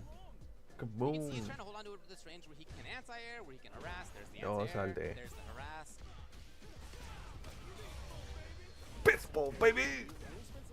I think this is so smart. If you Boom. have no resources at all, and you take a hit from DJ, which moves you coast to coast, you're in huge trouble. Like, that's the end of the round. So he's holding on to Back at throw. least one thing that could get him out with invincibility. In the meantime, here it is. He can try it out. Le baitió, lo mata. 1-1. The game, so 1-1. You gotta think between two players who've played each other so often, how could it be 1-1. Exactly. Unless they're outside circumstances, it's gotta be this. But it comes down to this right here at the very end. WM, Ren, final game between the two. We'll see if Ren can kind of work his way inside that send heavy kick range continuously and dump out the damage. I do like to drive impact often. That is one way to kill DJ, but there's heavy kick. Qué buena. Coming through once again, punish counter DP that hit throw. Didn't try on the answer. Take the throw. One of the first times. Data for them later on. Oh, wrong. Seguro. done that. I assumed that it was an error before. I wonder. Again, in a match between two players who know each other so well, I'm accustomed to seeing weird stuff, but that is a little more weird than I would have thought. Very minor. Yeah. Here's Flash. Season Sonic Boom is nice. Oh, the fireball area is there. Sweep off the feet of the crouching medium kick. He walks back, finds a finesse and blast to put this man to rest. You got the bar at the bottom. You don't even need it. It's DJ. Again, Javi started out from just outside of that range that we're talking about, that Ren would like to be in. Here's a range where Ren can play. Okay, yes. And not just play, but find the big hit all the way up close to the mix-ups. Not too heavy on it.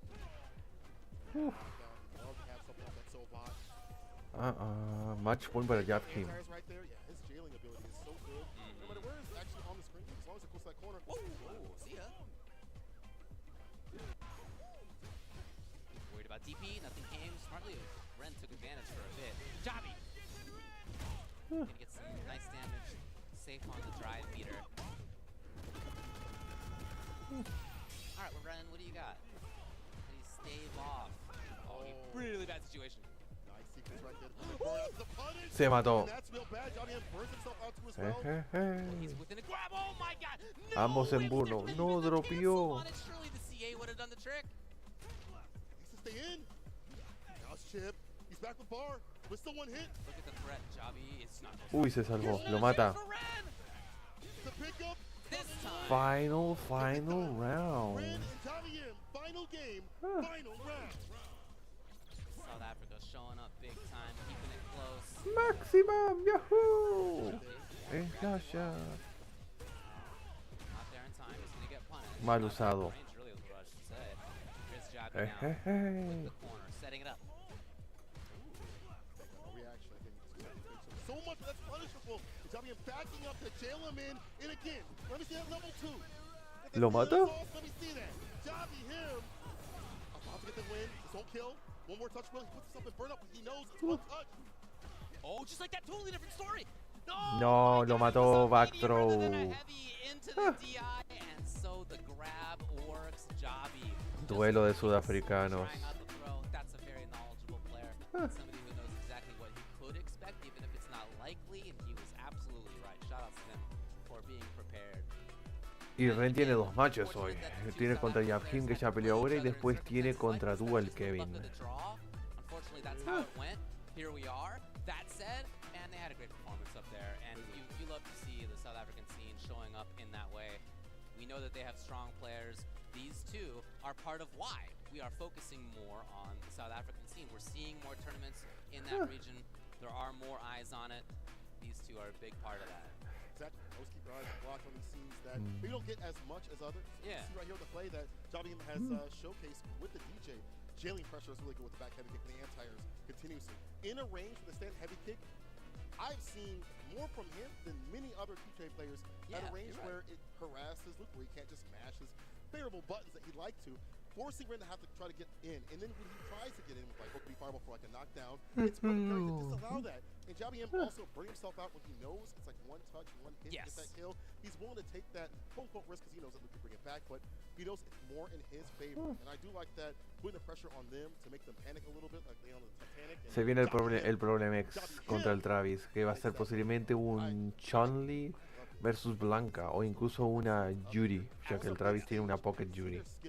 Lo más probable va a ir por la Chun-Li. You love to see it as we're taking a look back, making our way through on this. It certainly was close. Down to the final game, final round. Basically last interaction almost as well, the way that it ends up being here. Could have been different, man, if that DI had landed. You know, who knows? That's a different timeline. Who knows?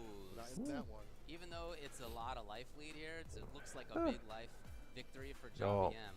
Again, if that had been maybe a different button into DI, or if that had Ok, siguiente match. Problem X, Travis Styles. In any case, Javi M takes it, so he's now 2-1. Ren is now 0-2. For the moment, we'll see what happens. For the moment. And later on, as we see a lot of switch-ups, a lot of changes in these brackets. Problem X. Problem X versus Travis Styles. Talking to Problem Australia versus Inglaterra. Did you see what I did to Moke? You see what I did the MOV?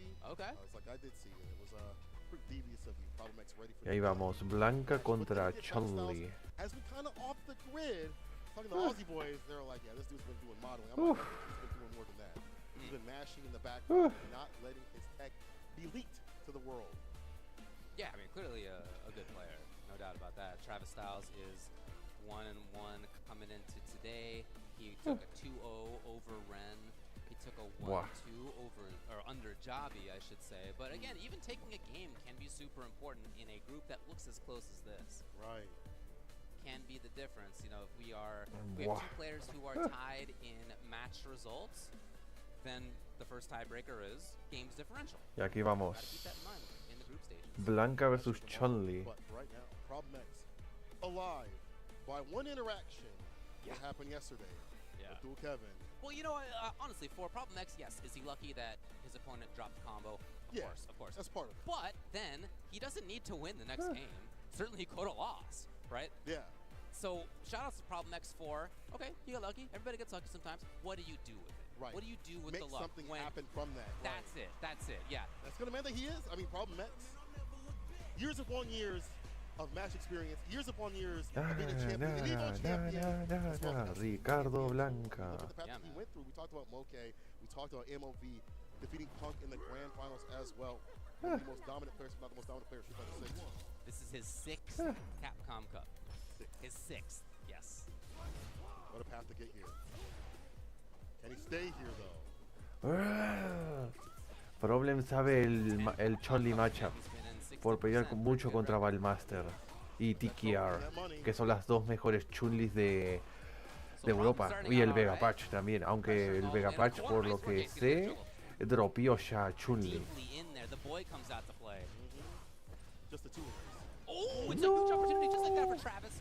Sí, el Vega Patch lo habrá dropeado a Chun-Li por... No, el drop se mató solo.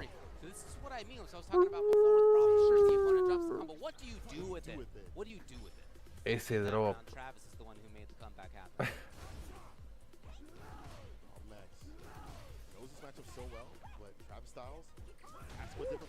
Bueno.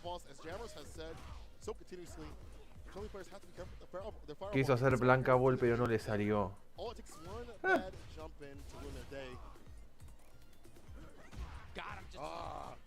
It was a good moment. Unfortunately, he had picked Pogo. Hard to have seen that he shouldn't have done something else. That's a throw, a heavy kick. Trying to get the block in nail. It's a punishment, no follow up. El piquito. El manotazo ese. Level 2. Holding on to that level 1. What do you got? Oki? Hostia, throw. Wow, okay. Hostia. However, okay. Look at this. Level 3. Just like that. Quick change that was. Crouching medium kick, try it out with with his own round. Electrificada. Wild throw. The reason why he does that is to avoid fireballs, catch the player off guard continuously, because nobody really expects that command grab off. He told me this, and I was like, bro, you a devious dog for that. Gets the pickup. Perfect. Bringing the button on the table. Stop the sequence from even happening. Electrifies the sun. He's gonna be all right though. Yeah.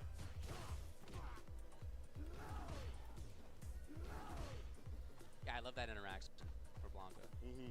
Locking it down for him. All right, Travis. So on the other side of the screen, maybe just waiting for Drive Bar to come back. Yes. Pero Travis puede punillar la creo que Travis no sabe que puede punillar la Heavy Blanca Ball con el Kikoken, con el Kikoyo.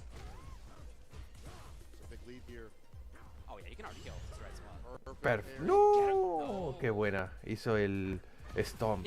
Uf. Travis. Gonna get the corner for himself. She's got great mix-ups. Pretty light on it. Uy, le castigó. Tiene level 3. Lo mata. He's dead. No va a dropearlo. 1-0 para Travis. El Giga Chad. someone who had taken down so many Chun-Li players along this path, confident in terms of who he was fighting if they were playing Chun-Li. El gigachada. Here's the ODDP right back to Travis Styles.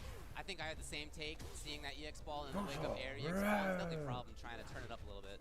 Pa, ahora tiene que ganarlo el Prole, aunque va a ser 2-1. Esto le va a afectar demasiado. A little bit of a funky timing on that drive. He can control if he wants. No, it's not really the idea. Here's problem now. Out, but you know what? He's got the lead. Back and forth, dude. What a set this is. Bars building up at the bottom here for Travis Styles. He's with a super. Just like that. It's one more hit, the dash Double up. Dash. The block up from Problem X. Finds the sweep off the feet, the raw stop. Here's Travis. Travis Styles. Match point, and again, the games are so important here. If this is a 2-0, it's a Damn. very different situation than En el caso del fútbol. Fancy Rex can't handle it, man. Lie. Perfect parry. As the entire choice. Yeah, the back throw. Chicago punch works out well in this game. Uy, a la pared. Deja que tú. El overhead. Oh no. Ay, lo que le está haciendo. Tiene que hacer algo. He's in front. With some burnout. Dude, that is a lot of drive meter damage. And he has drive meter on his side. The whiff parry and that was part of it. No. Uy. Qué bien que no le castigó, porque si le castigaba ahí, ya lo mataba. Uy, uy, uy, uy, uy. One grab against the parry. Problem knows that. How's he going to find this? If he's going to get the chance, he's not going to get the chance. 2-0 el Travis. Otro upset. Le gana a otro Problem X 2-0. They said he was off the grid. They said he was gone.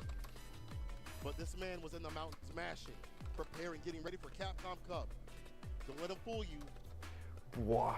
Minus free. The way that he played that matchup, comfortable with the fireball. Minus free. Continuously, when he had the lead, Buah. the weight was off his shoulders. Like, okay, I can survive this. Madre mía lo que le hizo. Qué paliza le metió 2-0. Y eso es malo. Ya estaba en -1 en la tabla clasificatoria con este 2-0. Ahora está -3. Por lo que está obligado ahora el Problem X a ganar sus 2 matches mañana 2-0. Y que de los que están arriba en el liderazgo como Dual Kevin y ahora Travis pierdan sus matches. O sea, está bastante jodido ahora el Problem.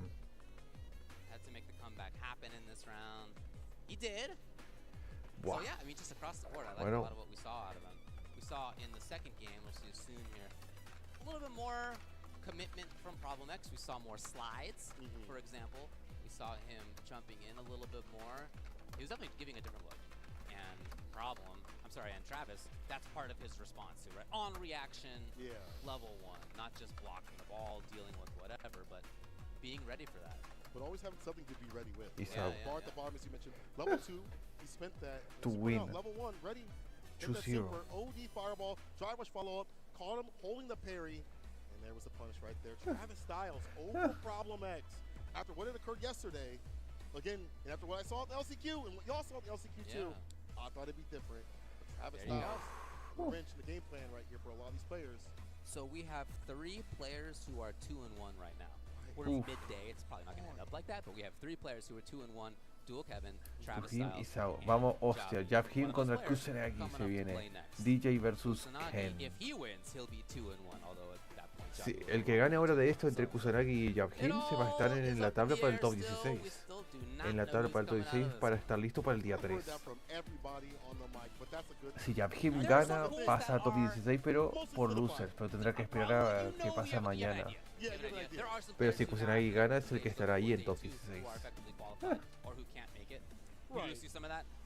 It's possible that we don't see that today at the end of this day for this group. We'll see. Kusanagi, Javi M, Ken versus DJ.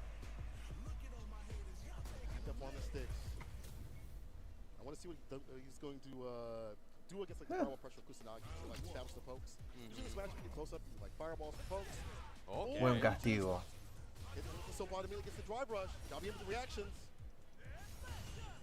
big battle over that neutral range in between them right there. That was Kusanagi looking for that optional for roundhouse, which he saw a lot in the last match from Jabi. Right. Compared to both sides, it's been happening. I like the defense, now some offense. Fireball again. Jabi burns himself out nice and early. Gets hit. Kusanagi takes advantage. Oh, A la pared. Y está en burno el Yahim. Backthrow. Backthrow punish counter de parte de Yahim. No salte. Lo tira a la pared. Lo mata. Lo mata.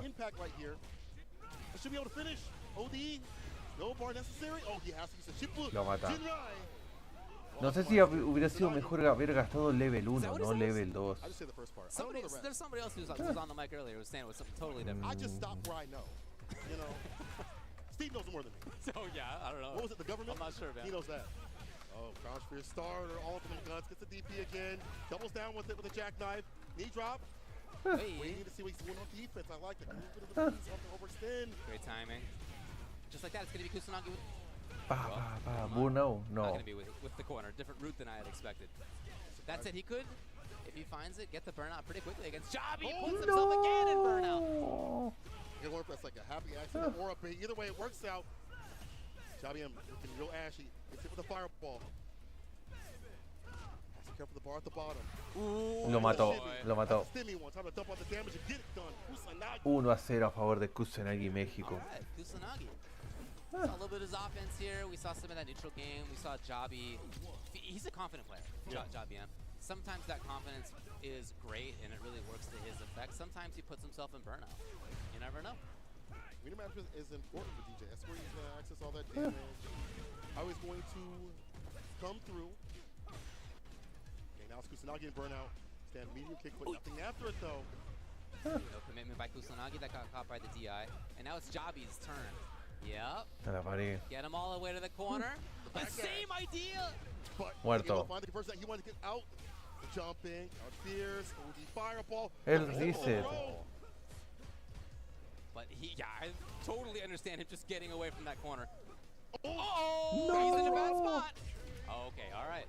La rodilla. It still could have gone downhill. That had been an anti-air into all sorts of business, but Jabi, again, confidence. He was right. DJ and burnout without that level 2 just yet. Dangerous pop position.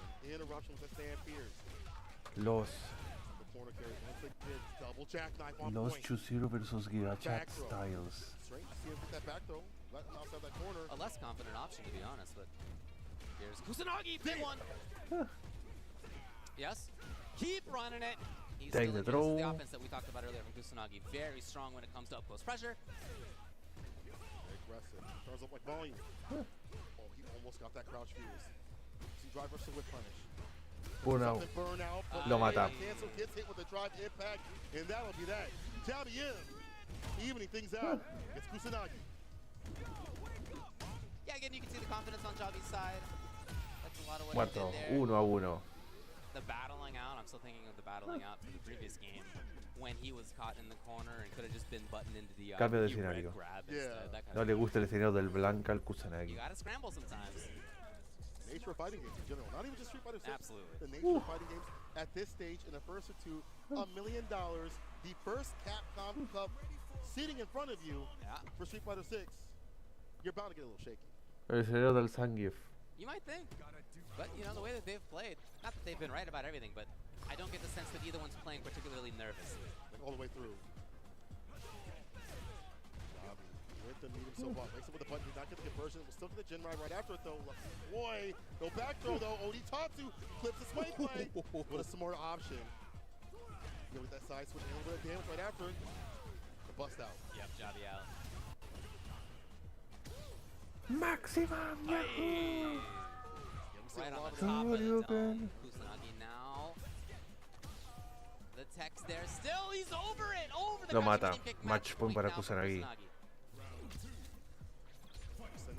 El que gane ahora esto gana un punto solo. Solo un punto porque esto está 1-1. El otro ganará un punto, pero el otro perderá un punto. Si hubiera sido un 2-0 ganaría el que ganó 2 puntos y el otro perdería 2 puntos.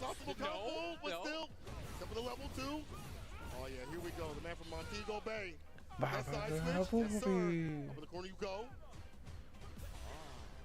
Bueno, Did he get him? He did. el All he's gotta do martillo y is lo complete the mata. combo that he's done a million times. Kusanagi 2-1 para will Kusanagi. take it 2 games to 1. Ganó un punto solo el Putting Kusanagi. even more uncertainty in the results of this pool. Again, you look at the fantasy brackets. You ask people who you would like out of these group stages individually. I don't think many people would have Kusanagi, and I don't mean that in a bad way.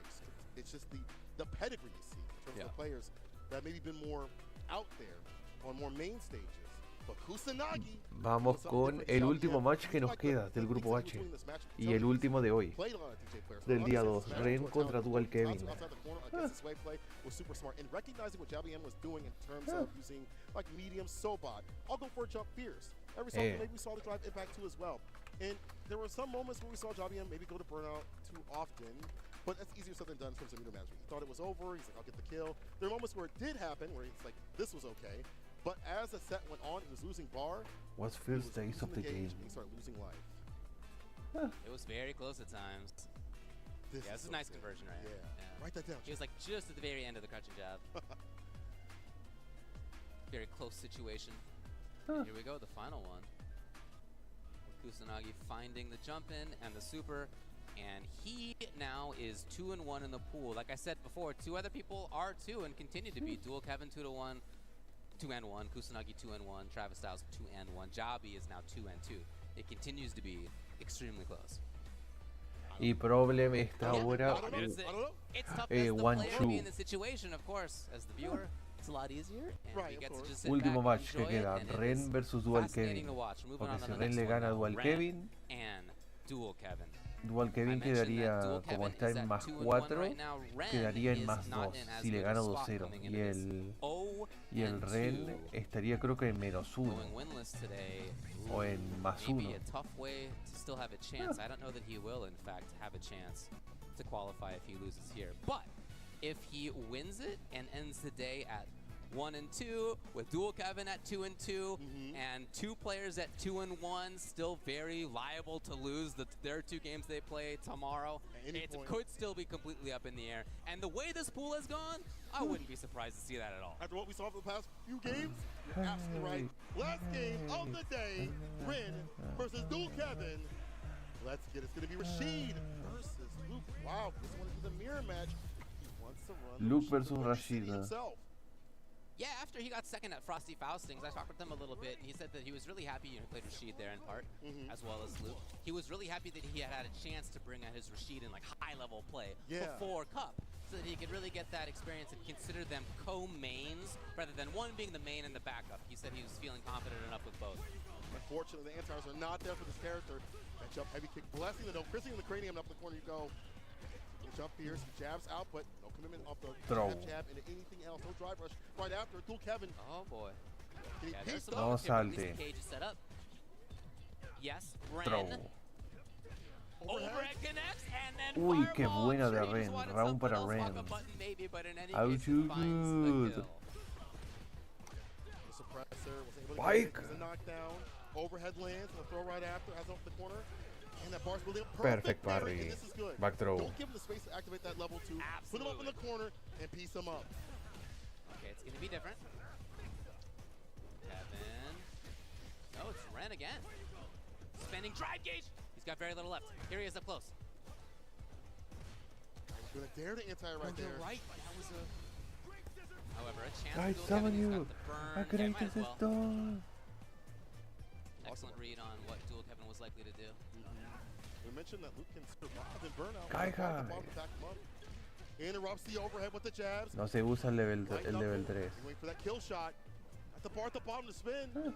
Overhead El lands again. overhead. Take that damage though, but not too much else. Oh boy. No gasta el level 3. Pero usa el level 3. Madre mía, el Ren. Lo tenía, solo ir a usar el level 3 ahí. SCA with that extra bit of damage in play. Has it for this game, but Kevin with the perfect parry.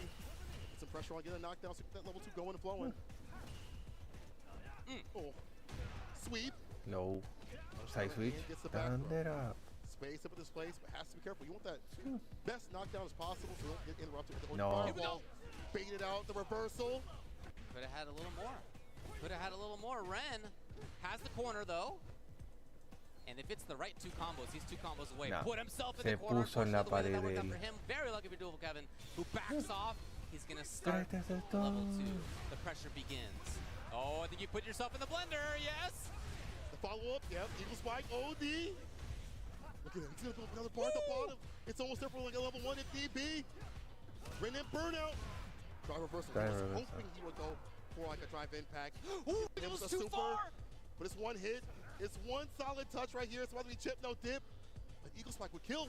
Or an No. OD. DP will dual Kevin with the anti, and he backs 1-0 up to para make sure, Kevin. to perfectly make sure. And even Si then, gana it's still 2-0, va a estar garantizado top 16 winners. It was a safety first play. Yeah, yeah. As much as you can, at least. So Kevin on game point.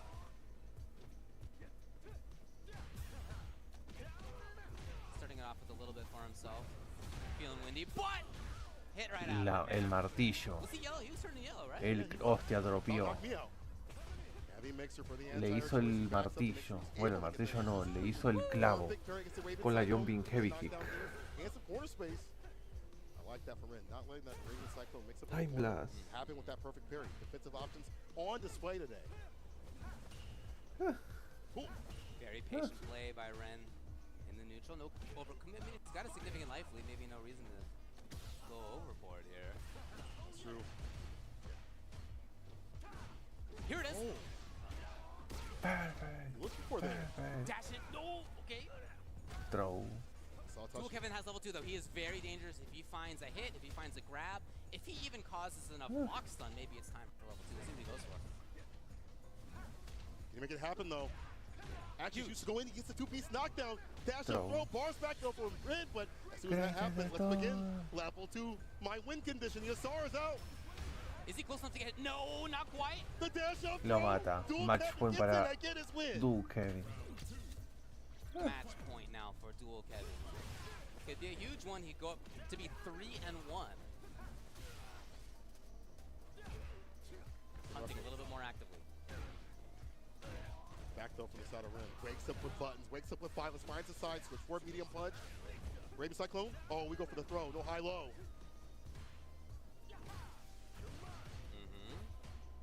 Slightly harassing. And making sure to maintain corner control. Lo mata. He's hoping to 2-0. end it. He's going to do exactly that. Dual Kevin standing 2-0. up with a win over Ren. And with that win, as I mentioned, he goes up to 3-1. 3-1. Spot to make it Se queda con más 3. It's great that he had developed that Rashid throughout Frosty Boss. Más 3 se queda el Dual Kevin. He plays weekly at TNS, Casa, anything he can enter, he makes sure to run both characters to put them at an equal level. As you mentioned, at Frosty's, pull it out offline, which is going to be a different sort of environment. Of course. I love that, even though this matchup isn't really the best for Rashid, and as you can see from the aerial approach, he made sure to make adjustments where he could, back in for the anti-air mixer, OD when it does work, obviously, and building up bar at the bottom to get that level 2 continuously. We saw level 2 so many times from him because he's aggressive, getting that gauge right back by getting in against Ren continuously. One thing I'll say for Ren's gameplay, looking back on it now, is that he did find a lot of hits. He hit Dual Kevin's Rashid a lot. Unfortunately for him, a lot of those were, you know, jab into upper, or they were not the kind of huge damage that Luke is capable of. He found the hits though, That's right? true. And if the rest of it is there, the neutral game, the mix-ups were there, but the sort of capitalizing on it wasn't quite enough, unfortunately, for him. So Ren now. This group stage has been ridiculous in terms of. Veamos las estadísticas del grupo H. ¿Cómo está quedando este día 2 del grupo H? Take it in the end, especially after having a very salty day yesterday. Actually hung out with them. We got some food. And I was like, hey man, I know, but you know, but that just makes people more powerful. Yeah. Exactly right. So that's the end of the matches for today here at day 2 of Capcom Cup, the group stage. 2/3 of the way through now. 2/3. And queda la última parte, que es mañana viernes a la misma hora, 5 de la tarde aquí en Uruguay. Sería a las 8 de la tarde, de la noche allá en Estados Unidos. Y en España sería las 9 de la noche. Porque hay ahora 4 horas de diferencia entre España y Uruguay ahora. Ahí está, grupo A, Phenom y Kawano están casi fuera. Kawano tiene 2 matches, Phenom solo tiene 1 contra Crossover. Kawano tiene que pelear contra Crossover y Halliwell mañana. Phenom ya está clasificado a top 16.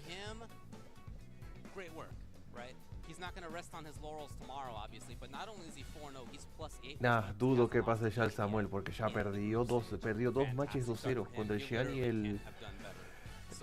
Xian y el Mirken. Perdió 2-0 ambos. Está jodido ya.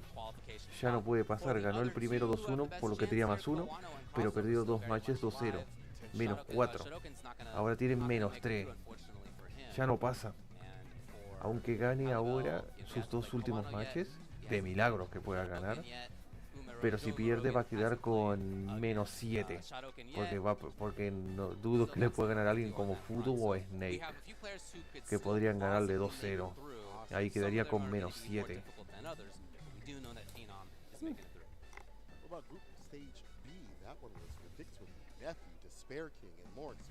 El grupo B. El que está en primer puesto sin problema de que preocuparse por en el día 2 es el señor Chris Wong. En primer puesto.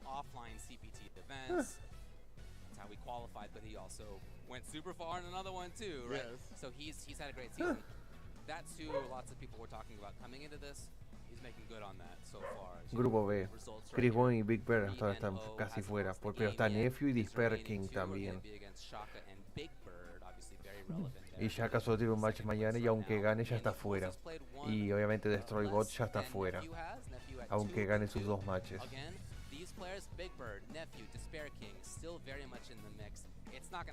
Shaka y Destroy ya están fuera. Y Shaka solo tiene un match que es contra Chris Wong. Y Big Bear tiene match contra Chris Wong y contra Destroy God. Y Disper King tiene match contra Nephew y Destroy God. Y si los gana, pasa. Y si Chris Wong gana sus matches, también pasan ambos. Y si Big Bear pierde, si pierde contra Chris Wong, está fuera. Está fuera porque con lo que pase después con Disper King, que es Longsu, Big Bear queda fuera. Grupo C.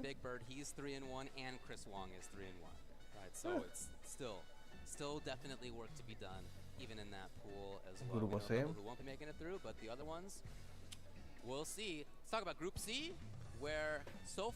Yes. Nakudu y DCQ pasarían, pero Duki está cerca. Is he the most dominant player, I think, so far? Or at least one of them. Phenom at 4-0 and not having lost a game either. So, but Nakudu hasn't played 4 yet. Maybe he'd say, hey man, if I had played 4, I would have been +8 too. Nakudu tiene 2 matches más que tiene que jugar. Nakudu in a great spot. Contra Duki y DCQ tiene que jugar. Nakudu. There was one loss there to Mr. Crimson. For Fandroid, unfortunately, it's not going to happen.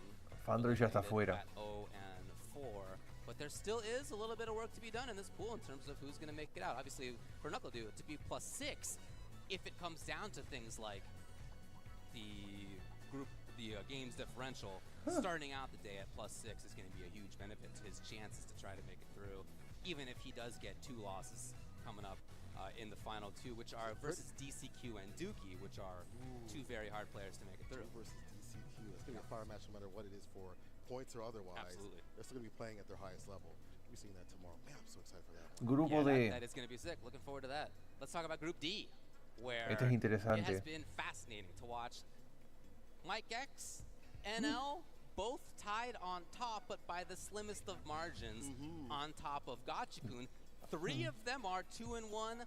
The only difference, I'm telling you, the games differential. That is, you may think, keeps talking about games differential. El Gachikun que perdió contra Valmaster y tiene que pelear contra Takamura y Mikex mañana. Contra él ganó, contra Sol Bienji ganó, pero con Valmaster perdió 2-0. Y eso le afecta demasiado. to think it might. Because if you look through Takamura, Soul, Gachikun, NL, Mike X, they all still have chances to get through on this thing, depending on how tomorrow goes. Depending not just on who they beat in matches, but how many games. For Valmaster, it's not going to happen, unfortunately for him. But still, very close and up in the air when it comes to the rest of that pool. Also, because of Valmaster actually helping out in making this group super chaotic at the very end with that Kimberly play. And who could have known that Mike X would rise to the top of the crop right there. And let's see if he can keep that same sort of energy in the next sort of day. Again, you look at that, it might look a little Grupo E. that is true to life in terms of the players and their results. We're not done yet, though. Group E. Shin Fudo at the top spot. Woo! Not losing any games so far. Well, they haven't played against each other yet. That's going to come tomorrow. That's true. But yes, Yen, 4-0, looking great. Fudo, 3-0, looking great. For Namikaze, I don't think that it's going to happen at this point. But there still is some hope in the air, maybe for Samuel, maybe for Snake Eyes, depending on how things go. Certainly Sien and Fudo, though. Sien, I think, is effectively qualified. For Fudo, fighting for that last spot. If he loses 2 and Snake Eyes wins 2, right, or Samuel wins 2, like this is still a little wild. Certainly Fudo starting out the day at +4 is in the best spot to be able to qualify along with Sien in that pool. O sea, Fudo está obligado a ganar al menos un match de estos, de los 2 matches que tiene Fudo, 2-0. Tiene que ganarle al Samuel 2-0 y al Xian puede ganarle 2-0, 2-1. Every time he landed SBD, it felt like everybody was around him, rooting for him. Energy is absolutely palpable. For sure, definitely a fan favorite in not just this venue, I'm sure, but lots of other people are watching as well and following along. Let's talk about Group F. Oh Lord. Group F, Lechar. You know, a lot of people had a lot of 4 empates. about this. Y Angry Birds solo tiene un match mañana y tiene que ganarlo. On top of things, we have one more day. But after 2 days, can you look at the results on the right? Nothing is determined. Grupo Anything F. could still happen. Lechar and Kaba are on top. Y Lechar tiene 2 matches mañana encima. And then lost 2 today. So very swing heavy for him. Mena RD currently in the middle of the pack. Menar tiene que ganar uno de los matches 2-0 y justamente tiene el team kill con Kaba y tiene que pelear con Nero también. Kaba versus Mena hasn't happened yet, right? That's going to be happening tomorrow. I feel like every match. Si Mena pierde contra Kaba está fuera, aunque gane 2-0 después. Ese es el problema. Angry Bird still has a couple of matches to play. I've mentioned Lechar, but you know he's well. I guess that is going to be it for him at that point. But yeah, there's still a lot left to be played in this, including that Mena Kaba match that I think we're all looking forward to. It's heartbreaking in a way. Kaba beat Mena in Walker win his 2 matches. Mena is out. His game had happened. That's a chaos bringer right there for Group F. The same for Angry Bird. I have a chance. I have a shot. I still have one. But Menardi having to fight his countryman. He's kind out. of wild. And we're not done. Group G Unit coming up. Look at that. Umai Rainbow in top pole position, but safe not far behind. It's not going to happen for Garnet. Eliminated at 0-4. You don't want to go out with that winning one. He's still going to try tomorrow, but you know it's not what he was hoping for. Of course, he's got to play against Juninu tomorrow. Uma in a great spot, effectively looking great here. +4 as well as that Juninu. Again, I'm telling you, that can really matter if you're +4 coming into tomorrow. Garden estaba básicamente fuera ya y solo tiene un match 0-4. Lo que pasa en Sunuma y Rainpro, aunque Safe también está cerca. Aunque Rainpro solo tiene un match y tiene que ganarlo 2-0 para quedar más 3 y Safe tiene 2 matches que tiene que jugar. Y por último el grupo H. No. Si pierde Mena, queda fuera. Y si gana Kaba, él pasaría. Y además tiene otro match el Kaba. Es el problema. Y el Angry Bird solo tiene un match para jugar, y justamente con Lechar. Y si pierde Angry Bird contra Lechar, Angry Bird queda fuera. Y Lechar tiene 2 matches mañana. Menar, si Nero le gana a Menar, Menar queda fuera. O sea que Menar está obligado sí o sí a ganar. Dual Kevin en winners y Travis en segundo puesto.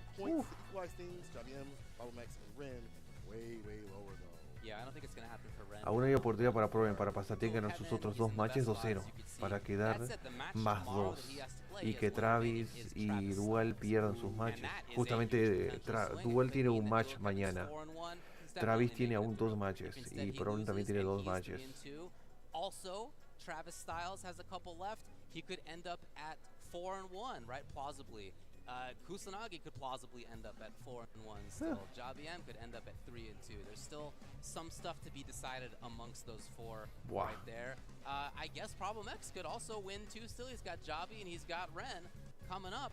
You know, it's not the position that he wants to be in, but it may be plausible. We'll have to look into the math to be a little bit sure in that.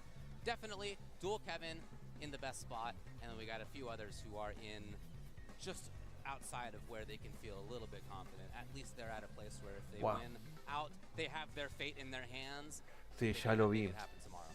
5 players have a chance in that group to move on. Ahí, ya lo vi. Let's take a look at the schedule tomorrow. I gotta see. Y ahí están los matches del grupo 3. Mañana es el último día de la fase grupos.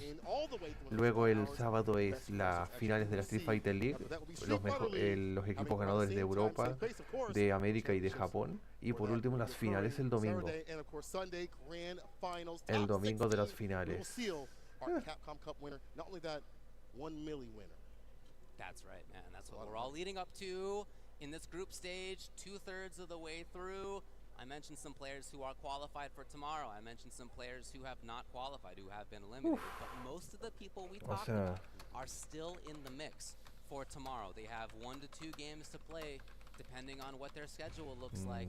Some of them have their fate in their hands. Some of them have to trust that other people are going to make it happen for them. There are going to be people tomorrow who... Mañana se va a decidir mucho de los grupos, de los que pasan, pero el grupo A ya está decidido por Phenomen Winners. Even if they aren't going to make it to the next round, they can still come out of here saying, hey man, you know what? At least I kept this other bum out of that next stage, right? You can still play and take it seriously. You know, hold your head up, stand proud. You were strong, kind of thing. We'll have to see who's the strongest tomorrow as we find out and figure out who will be making the top 16 people. I've been St. Kola. I've been joined with Ultra David. My G, it's been a fantastic time commentating on the 1s and 2s. We're gonna send y'all home. People, stay safe, and we will see you in the streets. Y con esto llegamos al final de la transmisión de hoy de la Capcom Cup día 2, número 10. Así que con esto hemos terminado el directo de hoy, así que nos veríamos ahora mañana viernes con el último día de la transmisión de la fase de grupos de la Capcom Cup número 10 y la primera de Street Fighter 6. Obviamente aviso que el sábado no voy a transmitir las finales de la Street Fighter League, prefiero no hacerlo para comerme un strike gratis de parte de Capcom, así que la transmisión de la Street Fighter League no la voy a hacer. Lo que sí voy a transmitir son las finales de la Street Fighter League, porque mañana se van a descubrir quiénes van a ser los que van a pasar a top 16 en la Street Fighter League. Pero en fin, gente, hasta aquí llega el directo. Gracias a todos los que estuvieron aquí, tanto los de Twitch como los de YouTube. Y como digo, nos vemos mañana en el último día de la fase de grupos de la Capcom Cup número 10 y primera de Street Fighter 6. Obviamente a los de Twitch están bienvenidos a seguirme, y a los de YouTube pues ayuda mucho dar un buen like, compartir las redes sociales, y se pueden también suscribirse al canal para estar atentos a las siguientes actualizaciones. Aviso que el sábado estará en estreno la parte número 12 de Final Fantasy 3, y el domingo tendrán en estreno la primera parte de la historia de Aqua de Beat by Sleep versión PSP. Pero en fin, gente, buenas noches a todos y que descansen. Chau chau.